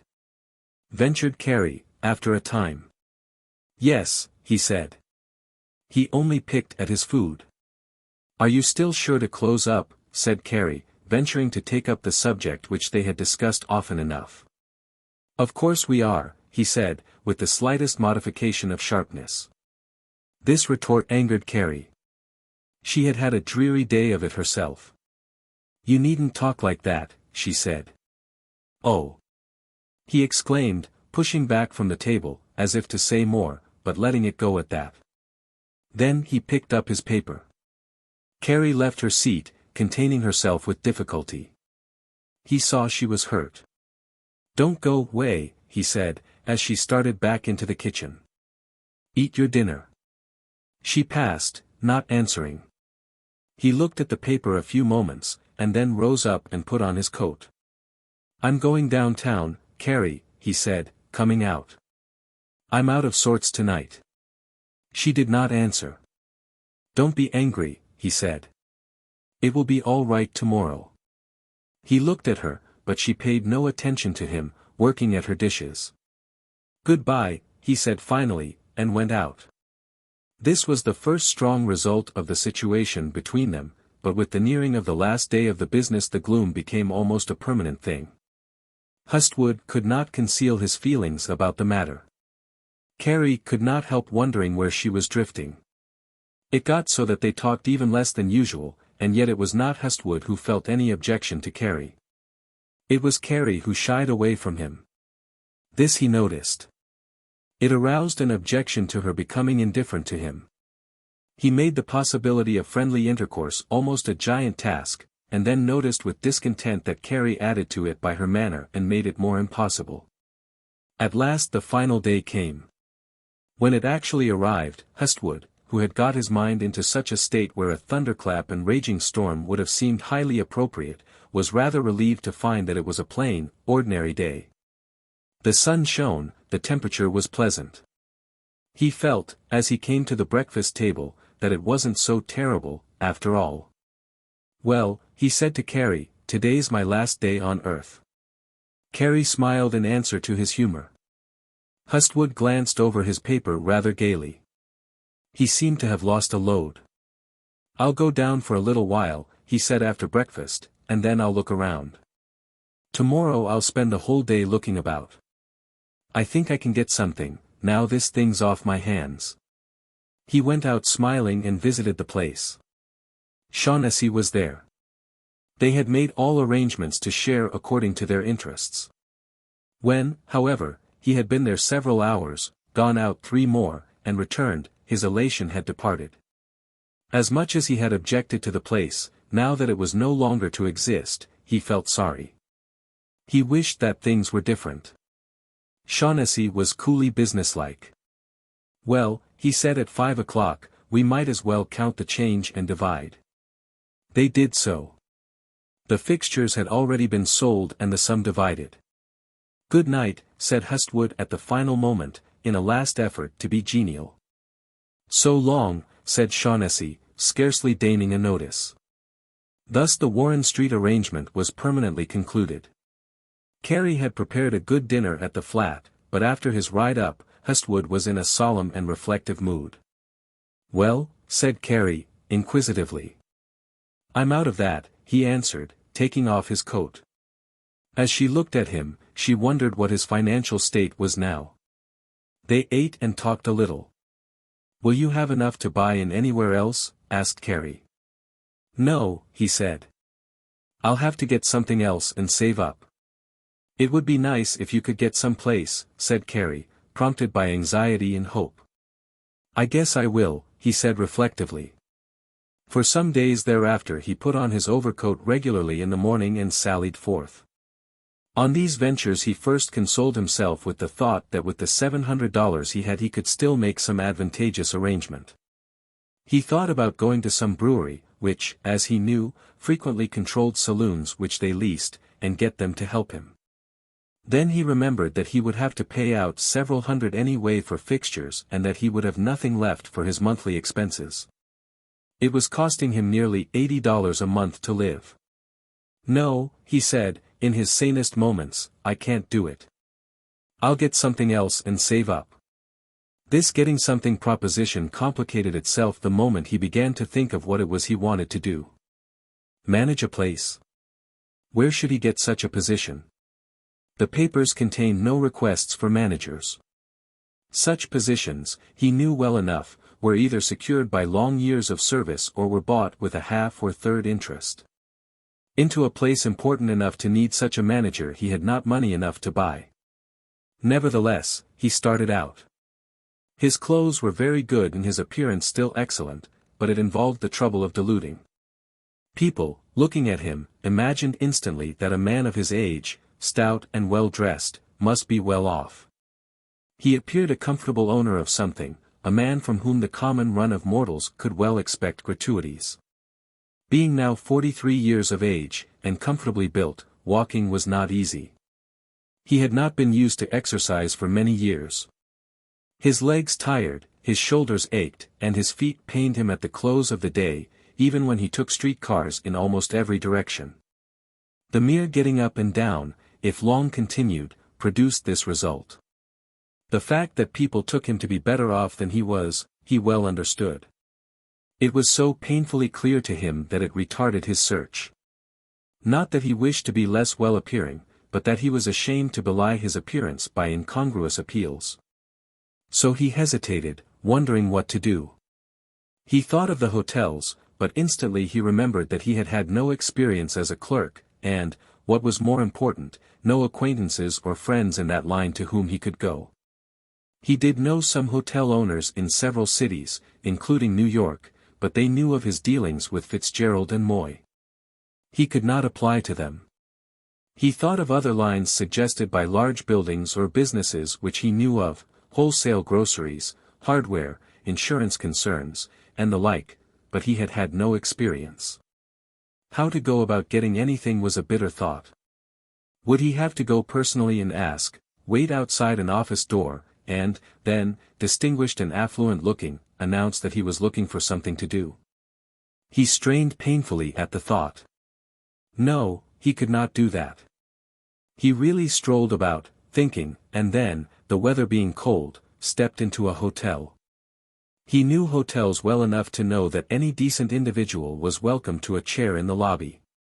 This was in the Broadway Central, which was then one of the most important hotels in the city. Taking a chair here was a painful thing to him. To think he should come to this. He had heard loungers about hotels called chairwarmers. He had called them that himself in his day. But here he was, despite the possibility of meeting someone who knew him, shielding himself from cold and the weariness of the streets in a hotel lobby. I can't do this way, he said to himself. There's no use of my starting out mornings without first thinking up some place to go. I'll think of some places and then look them up. It occurred to him that the positions of bartenders were sometimes open, but he put this out of his mind. Bartender, he, the ex-manager. It grew awfully dull sitting in the hotel lobby, and so at 4 he went home. He tried to put on a business air as he went in, but it was a feeble imitation. The rocking chair in the dining room was comfortable. He sank into it gladly, with several papers he had bought, and began to read. As she was going through the room to begin preparing dinner, Carrie said. The man was here for the rent today. Oh, was he? Said Hustwood. The least wrinkle crept into his brow as he remembered that this was February 2d, the time the man always called. He fished down in his pocket for his purse, getting the first taste of paying out when nothing is coming in. He looked at the fat, green roll as a sick man looks at the one possible saving cure. Then he counted off $28. Here you are, he said to Carrie, when she came through again.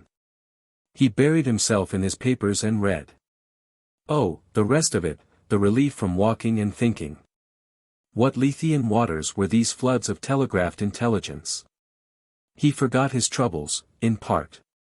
Here was a young, handsome woman, if you might believe the newspaper drawing, suing a rich, fat, candy-making husband in Brooklyn for divorce. Here was another item detailing the wrecking of a vessel in ice and snow off Prince's Bay on Staten Island. A long, bright column told of the doings in the theatrical world, the plays produced, the actors appearing, the managers making announcements. Fanny Davenport was just opening at the Fifth Avenue. Daly was producing King Lear. He read of the early departure for the season of a party composed of the Vanderbilts and their friends for Florida. An interesting shooting affray was on in the mountains of Kentucky. So he read, rocking in the warm room near the radiator and waiting for dinner to be served. Chapter 35. The passing of effort, the visage of care.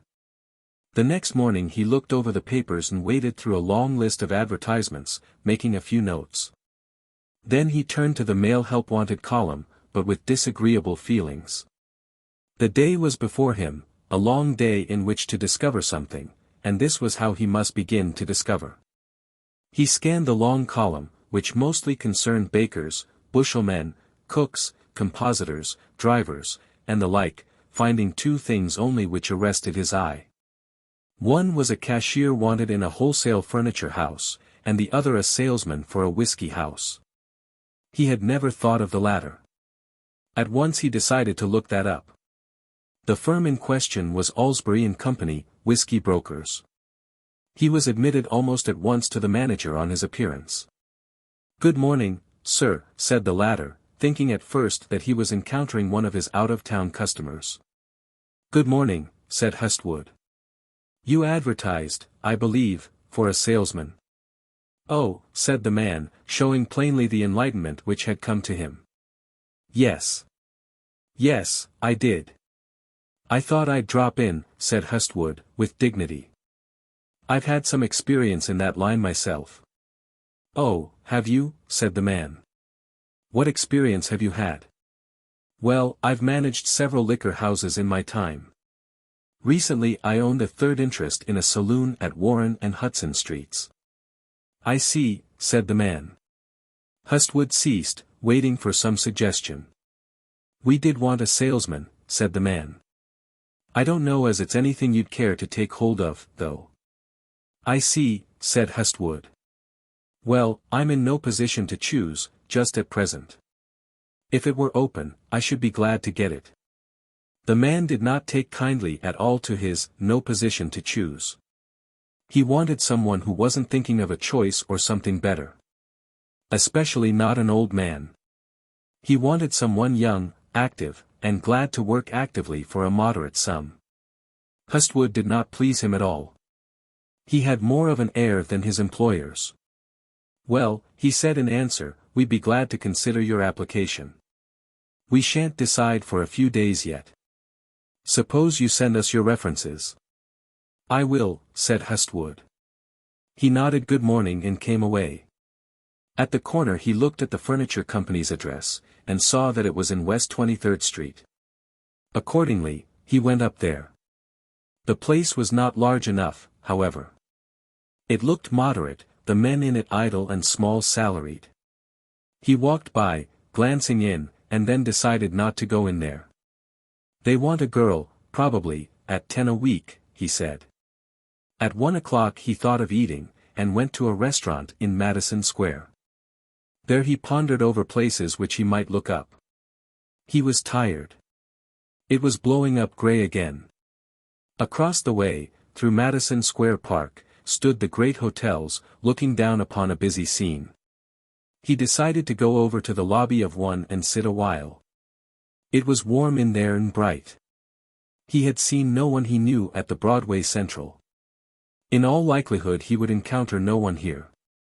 Finding a seat on one of the red plush divans close to the great windows which look out on Broadway's busy route, he sat musing. His state did not seem so bad in here. Sitting still and looking out, he could take some slight consolation in the few $100s he had in his purse. He could forget, in a measure, the weariness of the street in his tiresome searches. Still, it was only escape from a severe to a less severe state. He was still gloomy and disheartened. There, minutes seemed to go very slowly. An hour was a long, long time in passing.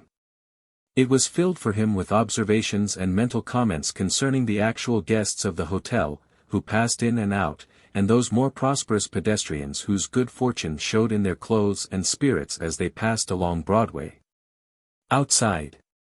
It was nearly the first time since he had arrived in the city that his leisure afforded him ample opportunity to contemplate this spectacle. Now, being, perforce, idle himself, he wondered at the activity of others. How gay were the youths he saw, how pretty the women. Such fine clothes they all wore.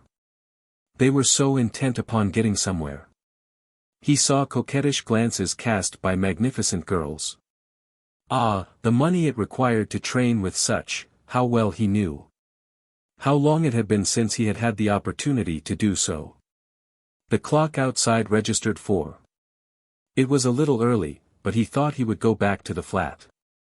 This going back to the flat was coupled with the thought that Carrie would think he was sitting around too much if he came home early. He hoped he wouldn't have to, but the day hung heavily on his hands. Over there he was on his own ground. He could sit in his rocking chair and read. This busy, distracting, suggestive scene was shut out. He could read his papers. Accordingly, he went home. Carrie was reading, quite alone. It was rather dark in the flat, shut in as it was. "You'll hurt your eyes," he said when he saw her. After taking off his coat, he felt it incumbent upon him to make some little report of his day. "I've been talking with a wholesale liquor company," he said.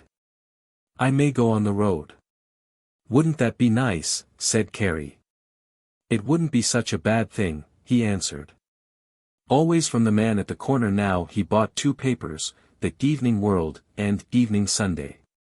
So now he merely picked his papers up, as he came by, without stopping. He drew up his chair near the radiator and lighted the gas. Then it was as the evening before. His difficulties vanished in the items he so well loved to read. The next day was even worse than the one before, because now he could not think of where to go. Nothing he saw in the papers he studied, till 10 o'clock, appealed to him. He felt that he ought to go out, and yet he sickened at the thought. Where to, where to? You mustn't forget to leave me my money for this week, said Carrie, quietly. They had an arrangement by which he placed $12 a week in her hands, out of which to pay current expenses. He heaved a little sigh as she said this, and drew out his purse. Again he felt the dread of the thing.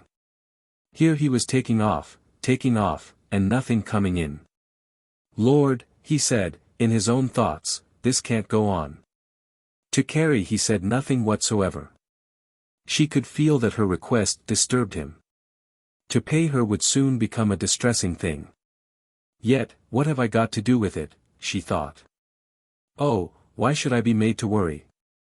Hustwood went out and made for Broadway. He wanted to think up some place. Before long, though, he reached the Grand Hotel at 31st Street. He knew of its comfortable lobby. He was cold after his 20 blocks walk. I'll go in their barber shop and get a shave, he thought. Thus he justified himself in sitting down in here after his tonsorial treatment. Again, time hanging heavily on his hands, he went home early, and this continued for several days, each day the need to hunt paining him, and each day disgust, depression, shamefacedness driving him into lobby idleness.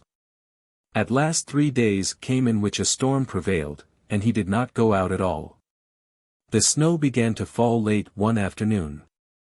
It was a regular flurry of large, soft, white flakes. In the morning it was still coming down with a high wind, and the papers announced a blizzard. From out the front windows one could see a deep, soft bedding. I guess I'll not try to go out today, he said to Carrie at breakfast. It's going to be awful bad, so the papers say. The man hasn't brought my coal either, said Carrie, who ordered by the bushel. I'll go over and see about it, said Hustwood. This was the first time he had ever suggested doing an errand, but, somehow, the wish to sit about the house prompted it as a sort of compensation for the privilege. All day and all night it snowed, and the city began to suffer from a general blockade of traffic. Great attention was given to the details of the storm by the newspapers, which played up the distress of the poor in large type. Hustwood sat and read by his radiator in the corner. He did not try to think about his need of work. This storm being so terrific, and tying up all things, robbed him of the need. He made himself wholly comfortable and toasted his feet. Carrie observed his ease with some misgiving. For all the fury of the storm she doubted his comfort. He took his situation too philosophically. Hustwood, however, read on and on. He did not pay much attention to Carrie.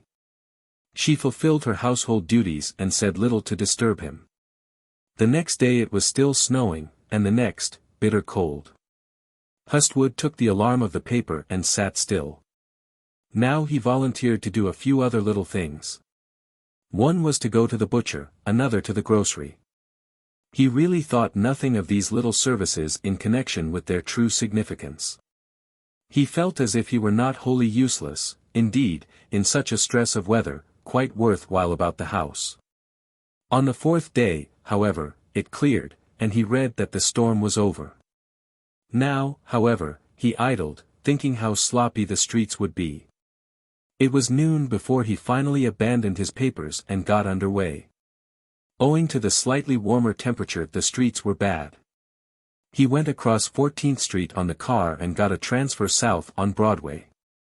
One little advertisement he had, relating to a saloon down in Pearl Street. When he reached the Broadway Central, however, he changed his mind. What's the use? He thought, looking out upon the slop and snow. I couldn't buy into it. It's 1,000 to 1 nothing comes of it.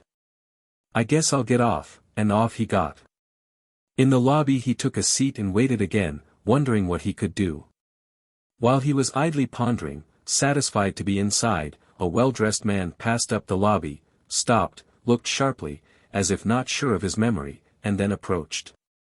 Hustwood recognized Cargill, the owner of the large stables in Chicago of the same name, whom he had last seen at Avery Hall, the night Carrie appeared there.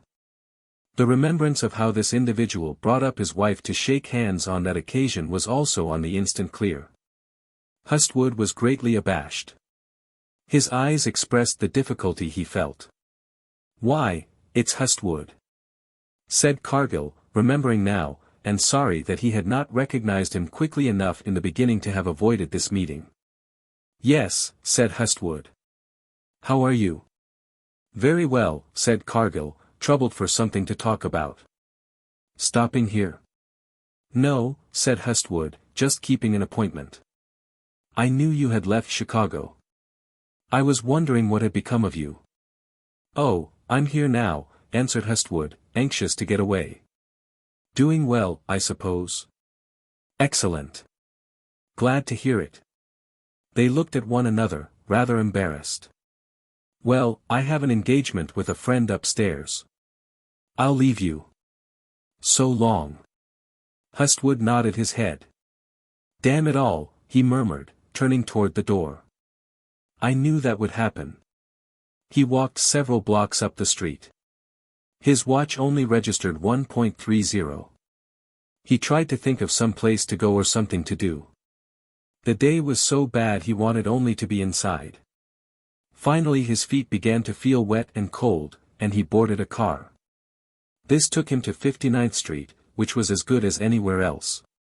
Landed here, he turned to walk back along 7th Avenue, but the slush was too much. The misery of lounging about with nowhere to go became intolerable. He felt as if he were catching cold. Stopping at a corner, he waited for a car southbound. This was no day to be out, he would go home. Carrie was surprised to see him at 2:45. "It's a miserable day out," was all he said. Then he took off his coat and changed his shoes. That night he felt a cold coming on and took quinine. He was feverish until morning, and sat about the next day while Carrie waited on him. He was a helpless creature in sickness, not very handsome in a dull-colored bath gown and his hair uncombed. He looked haggard about the eyes and quite old. Carrie noticed this, and it did not appeal to her. She wanted to be good-natured and sympathetic, but something about the man held her aloof. Toward evening he looked so badly in the weak light that she suggested he go to bed. "You'd better sleep alone," she said, "you'll feel better. I'll open your bed for you now." "All right," he said. As she did all these things, she was in a most despondent state. What a life! What a life, was her one thought. Once during the day, when he sat near the radiator, hunched up and reading, she passed through, and seeing him, wrinkled her brows. In the front room, where it was not so warm, she sat by the window and cried. This was the life cut out for her, was it? To live cooped up in a small flat with someone who was out of work, idle, and indifferent to her. She was merely a servant to him now, nothing more. This crying made her eyes red, and when, in preparing his bed, she lighted the gas, and, having prepared it, called him in, he noticed the fact. "What's the matter with you?" he asked, looking into her face. His voice was hoarse and his unkempt head only added to its gruesome quality. "Nothing," said Carrie, weakly. "You've been crying," he said. "I haven't either," she answered. It was not for love of him, that he knew. "You needn't cry," he said, getting into bed. "Things will come out all right." In a day or two he was up again, but rough weather holding, he stayed in. The Italian newsdealer now delivered the morning papers, and these he read assiduously. A few times after that he ventured out, but meeting another of his old-time friends, he began to feel uneasy sitting about hotel corridors. Every day he came home early, and at last made no pretense of going anywhere. Winter was no time to look for anything. Naturally, being about the house, he noticed the way Carrie did things. She was far from perfect in household methods and economy, and her little deviations on this score first caught his eye. Not, however, before her regular demand for her allowance became a grievous thing. Sitting around as he did, the weeks seemed to pass very quickly. Every Tuesday Carrie asked for her money. "Do you think we live as cheaply as we might?" he asked one Tuesday morning. "I do the best I can," said Carrie. Nothing was added to this at the moment, but the next day he said, "Do you ever go to the Gansford market over here?" "I didn't know there was such a market," said Carrie. "They say you can get things lots cheaper there." Carrie was very indifferent to the suggestion. These were things which she did not like at all. "How much do you pay for a pound of meat?" he asked one day. "Oh, there are different prices," said Carrie. "Sirloin steak is 22 cents. "That's steep, isn't it?" he answered. So he asked about other things, until finally, with the passing days, it seemed to become a mania with him. He learned the prices and remembered them. His errand-running capacity also improved. It began in a small way, of course. Carrie, going to get her hat one morning, was stopped by him. "Where are you going, Carrie?" he asked. "Over to the baker's," she answered. "I'd just as leave go for you," he said. She acquiesced, and he went. Each afternoon he would go to the corner for the papers. "Is there anything you want?" he would say. By degrees she began to use him. Doing this, however, she lost the weekly payment of $12. "You want to pay me today," she said one Tuesday, about this time. "How much?" he asked. She understood well enough what it meant. "Well, about $5, she answered. "I owe the coal man." The same day he said, "I think this Italian up here on the corner sells coal at 25 cents a bushel. I'll trade with him." Carrie heard this with indifference. "All right," she said. Then it came to be, "George, I must have some coal today, or, you must get some meat of some kind for dinner." He would find out what she needed and order. Accompanying this plan came skimpiness. "I only got a half-pound of steak," he said, coming in one afternoon with his papers. "We never seem to eat very much." These miserable details ate the heart out of Carrie. They blackened her days and grieved her soul. Oh, how this man had changed. All day and all day, here he sat, reading his papers. The world seemed to have no attraction. Once in a while he would go out, in fine weather, it might be 4 or 5 hours, between 11 and 4. She could do nothing but view him with gnawing contempt. It was apathy with Hustwood, resulting from his inability to see his way out. Each month drew from his small store. Now, he had only $500 left, and this he hugged, half feeling as if he could stave off absolute necessity for an indefinite period.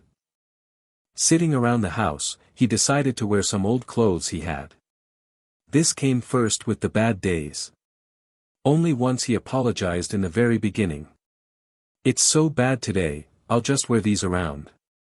Eventually these became the permanent thing. Also, he had been wont to pay 15 cents for a shave, and a tip of 10 cents. In his first distress, he cut down the tip to 5, then to nothing. Later, he tried a 10-cent barber shop, and, finding that the shave was satisfactory, patronized regularly. Later still, he put off shaving to every other day, then to every third, and so on, until once a week became the rule. On Saturday he was a sight to see. Of course, as his own self-respect vanished, it perished for him in Carrie. She could not understand what had gotten into the man. He had some money, he had a decent suit remaining, he was not bad-looking when dressed up. She did not forget her own difficult struggle in Chicago, but she did not forget either that she had never ceased trying. He never tried. He did not even consult the ads in the papers any more. Finally, a distinct impression escaped from her. "What makes you put so much butter on the steak?" he asked her one evening, standing around in the kitchen. "To make it good, of course," she answered. "Butter is awful dear these days," he suggested. "You wouldn't mind it if you were working," she answered. He shut up after this, and went into his paper, but the retort rankled in his mind. It was the first cutting remark that had come from her.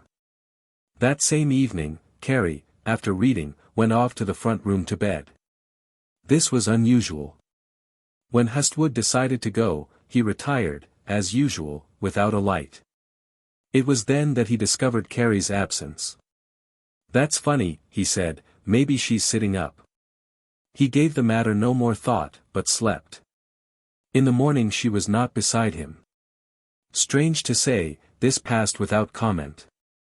Night approaching, and a slightly more conversational feeling prevailing, Carrie said, "I think I'll sleep alone tonight. I have a headache." "All right," said Hustwood. The third night she went to her front bed without apologies. This was a grim blow to Hustwood, but he never mentioned it. "All right," he said to himself, with an irrepressible frown, "let her sleep alone." Chapter 36. A grim retrogression, the phantom of chance. The Vances, who had been back in the city ever since Christmas, had not forgotten Carrie, but they, or rather Mrs. Vance, had never called on her, for the very simple reason that Carrie had never sent her address. True to her nature, she corresponded with Mrs. Vance as long as she still lived in 78th Street, but when she was compelled to move into 13th. Her fear that the latter would take it as an indication of reduced circumstances caused her to study some way of avoiding the necessity of giving her address. Not finding any convenient method, she sorrowfully resigned the privilege of writing to her friend entirely. The latter wondered at this strange silence, thought Carrie must have left the city, and in the end gave her up as lost. So she was thoroughly surprised to encounter her in 14th Street, where she had gone shopping. Carrie was there for the same purpose. "Why, Mrs. Wheeler," said Mrs. Vance, looking Carrie over in a glance, "where have you been? Why haven't you been to see me? I've been wondering all this time what had become of you." "Really, I'm so glad to see you," said Carrie, pleased and yet nonplussed. Of all times, this was the worst to encounter Mrs. Vance. "Why, I'm living downtown here. I've been intending to come and see you." "Where are you living now?" "In 58th Street, said Mrs. Vance, "just off 7th Avenue, 218. Why don't you come and see me?" "I will," said Carrie. "Really, I've been wanting to come. I know I ought to. It's a shame. But you know." "What's your number?" said Mrs. Vance. 13th Street, said Carrie, reluctantly. 112 West. "Oh," said Mrs. Vance, "that's right near here, isn't it?" "Yes," said Carrie. "You must come down and see me sometime." "Well, you're a fine one," said Mrs. Vance, laughing, the while noting that Carrie's appearance had modified somewhat. "The address, too," she added to herself. "They must be hard up."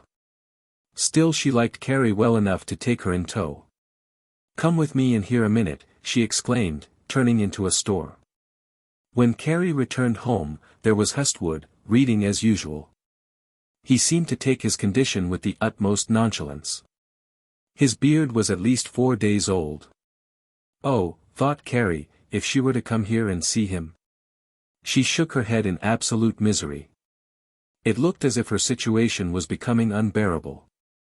Driven to desperation, she asked at dinner, "Did you ever hear any more from that wholesale house?" "No," he said. "They don't want an inexperienced man."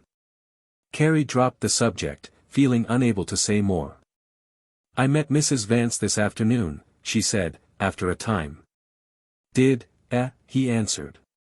"They're back in New York now," Carrie went on. "She did look so nice." "Well, she can afford it as long as he puts up for it," returned Hustwood. "He's got a soft job." Hustwood was looking into the paper. He could not see the look of infinite weariness and discontent Carrie gave him. She said she thought she'd call here some day. She's been long getting round to it, hasn't she? Said Hustwood, with a kind of sarcasm. The woman didn't appeal to him from her spending side. Oh, I don't know, said Carrie, angered by the man's attitude. Perhaps I didn't want her to come. She's too gay, said Hustwood, significantly. No one can keep up with her pace unless they've got a lot of money. Mr. Vance doesn't seem to find it very hard. He may not now, answered Hustwood, doggedly, well understanding the inference, but his life isn't done yet. You can't tell what'll happen. He may get down like anybody else. There was something quite knavish in the man's attitude. His eye seemed to be cocked with a twinkle upon the fortunate, expecting their defeat. His own state seemed a thing apart, not considered. This thing was the remains of his old-time cocksureness and independence. Sitting in his flat, and reading of the doings of other people, sometimes this independent, undefeated mood came upon him. Forgetting the weariness of the streets and the degradation of search, he would sometimes prick up his ears. It was as if he said, I can do something. I'm not down yet. There's a lot of things coming to me if I want to go after them. It was in this mood that he would occasionally dress up, go for a shave, and, putting on his gloves, sally forth quite actively. Not with any definite aim. It was more a barometric condition. He felt just right for being outside and doing something. On such occasions, his money went also. He knew of several poker rooms downtown. A few acquaintances he had in downtown resorts and about the city hall. It was a change to see them and exchange a few friendly commonplaces. He had once been accustomed to hold a pretty fair hand at poker. Many a friendly game had netted him $100 or more at the time when that sum was merely sauce to the dish of the game, not the all-in-all. Now, he thought of playing. I might win a couple of hundred. I'm not out of practice.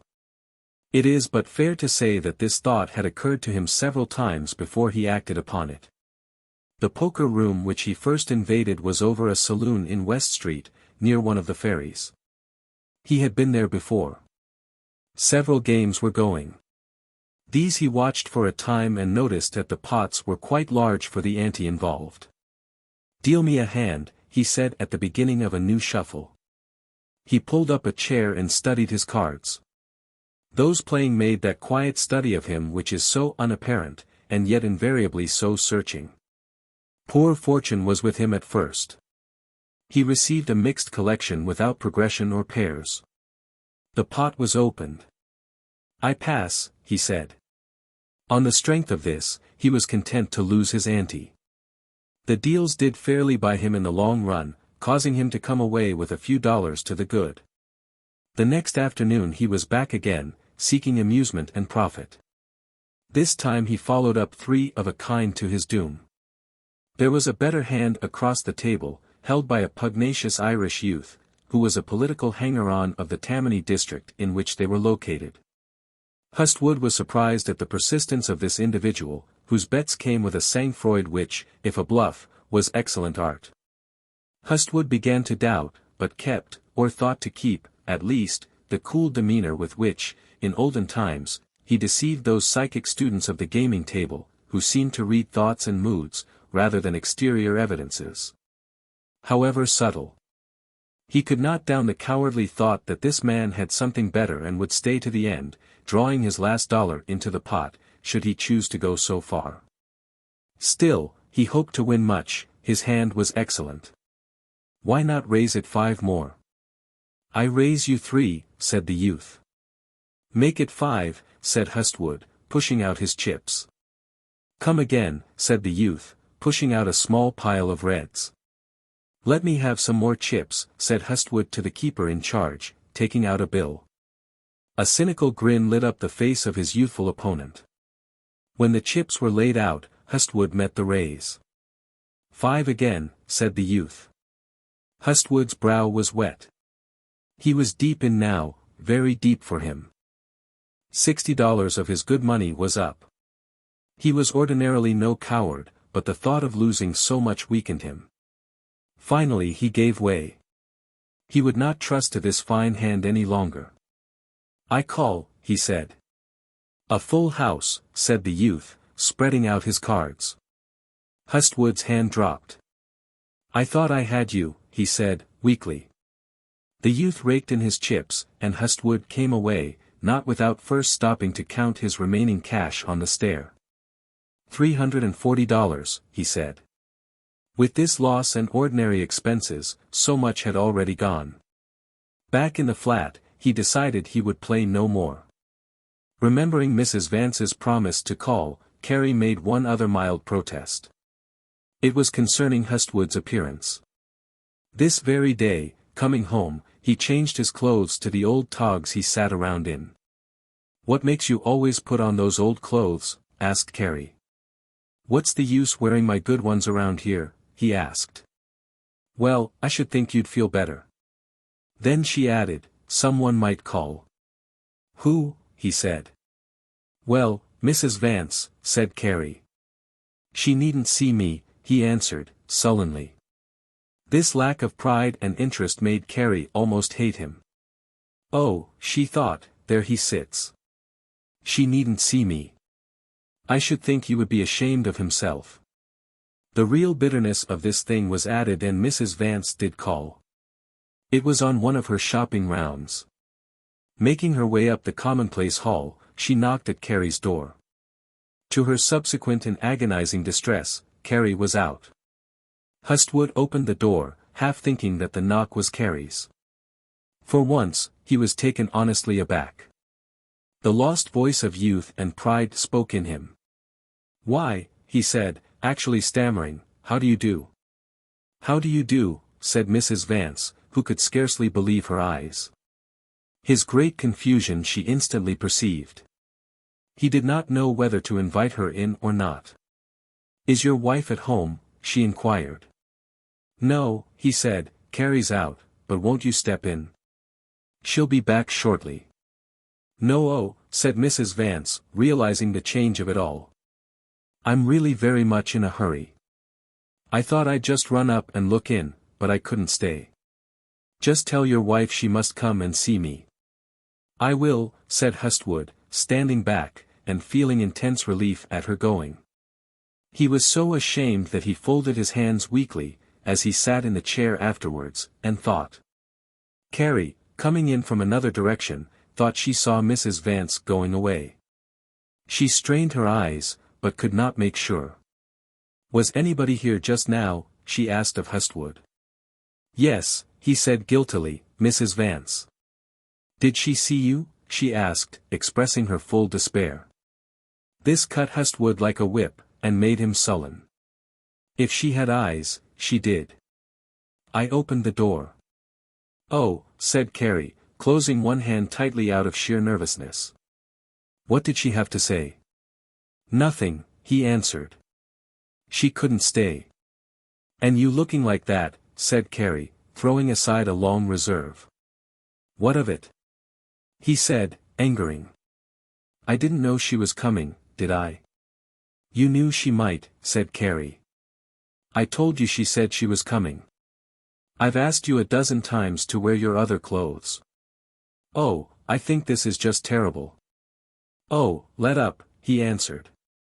"What difference does it make? You couldn't associate with her, anyway. They've got too much money." "Who said I wanted to?" said Carrie, fiercely. "Well, you act like it, rowing around over my looks. You'd think I'd committed."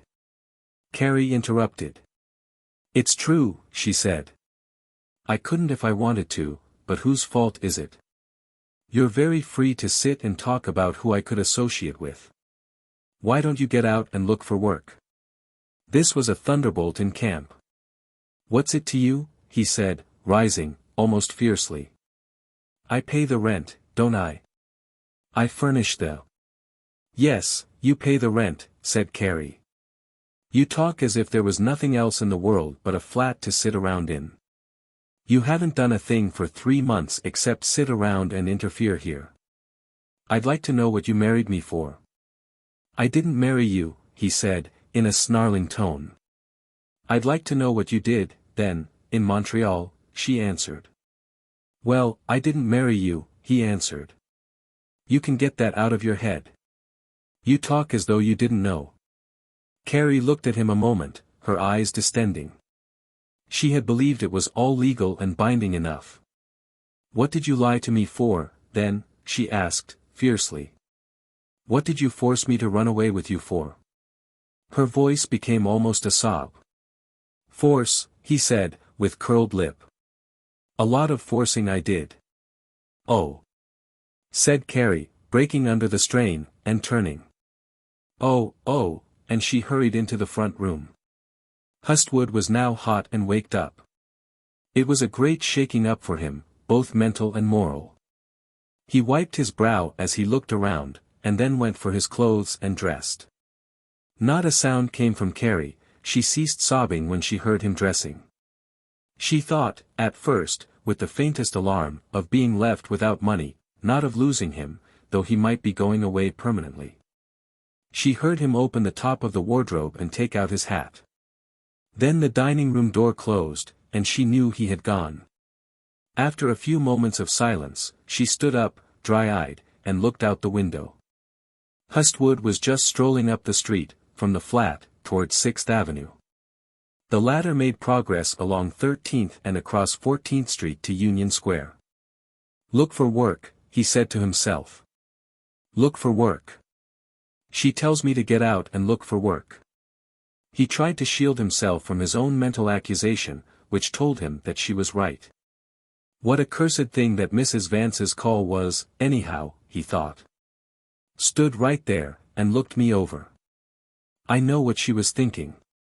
He remembered the few times he had seen her in 78th Street. She was always a swell looker, and he had tried to put on the air of being worthy of such as she, in front of her. Now, to think she had caught him looking this way. He wrinkled his forehead in his distress. "The devil," he said a dozen times in an hour. It was 4:15 when he left the house. Carrie was in tears. There would be no dinner that night. "What the deuce," he said, swaggering mentally to hide his own shame from himself. "I'm not so bad. I'm not down yet." He looked around the square, and seeing the several large hotels, decided to go to one for dinner. He would get his papers and make himself comfortable there. He ascended into the fine parlor of the Morton House, then one of the best New York hotels, and, finding a cushioned seat, read.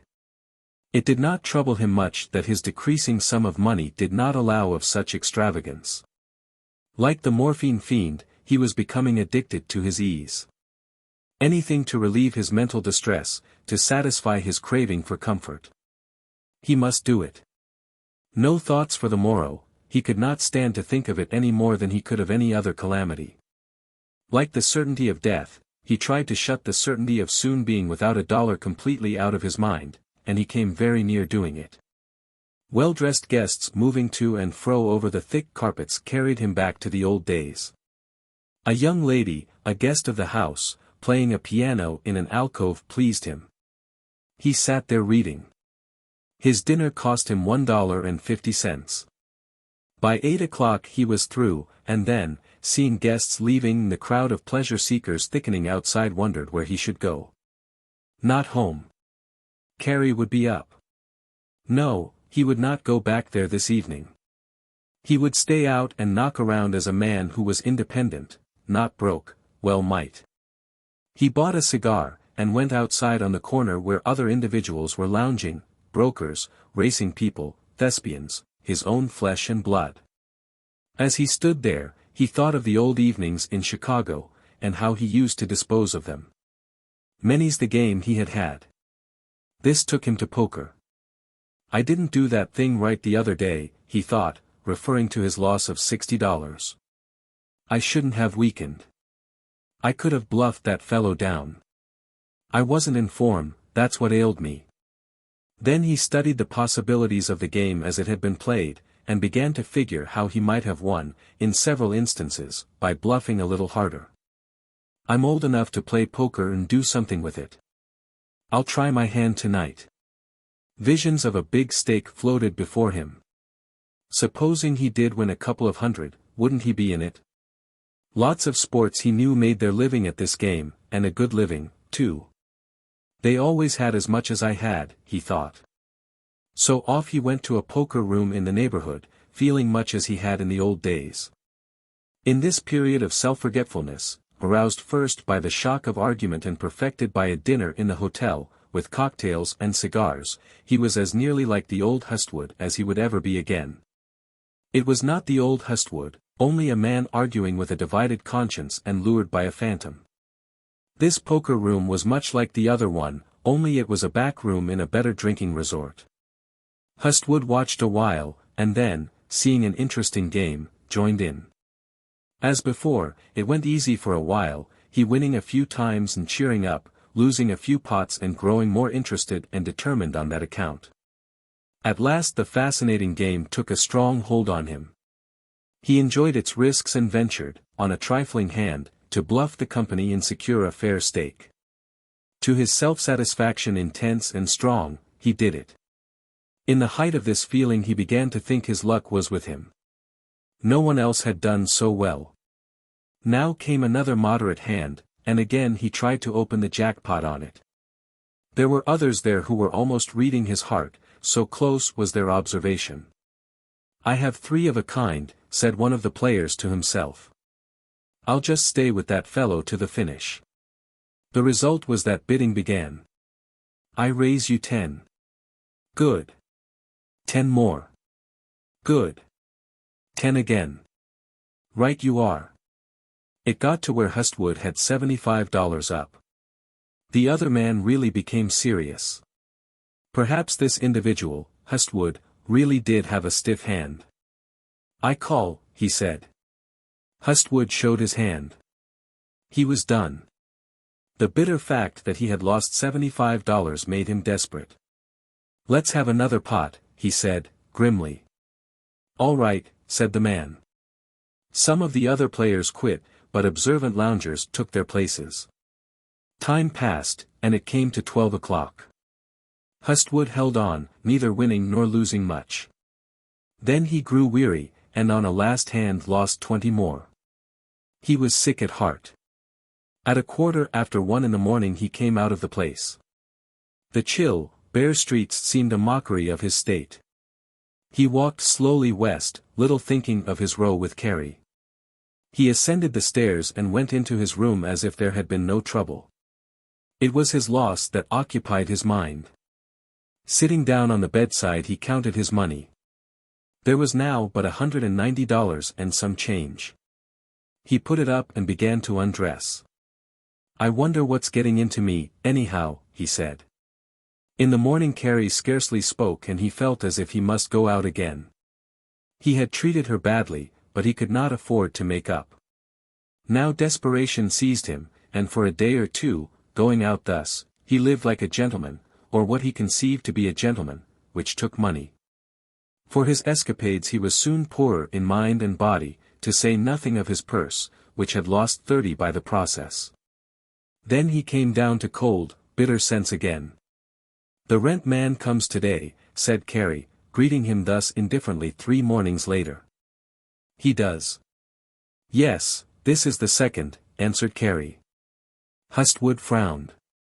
Then in despair he got out his purse. "It seems an awful lot to pay for rent," he said. He was nearing his last $100. Chapter 37. The Spirit Awakens, New Search for the Gate. It would be useless to explain how in due time the last $50 was in sight.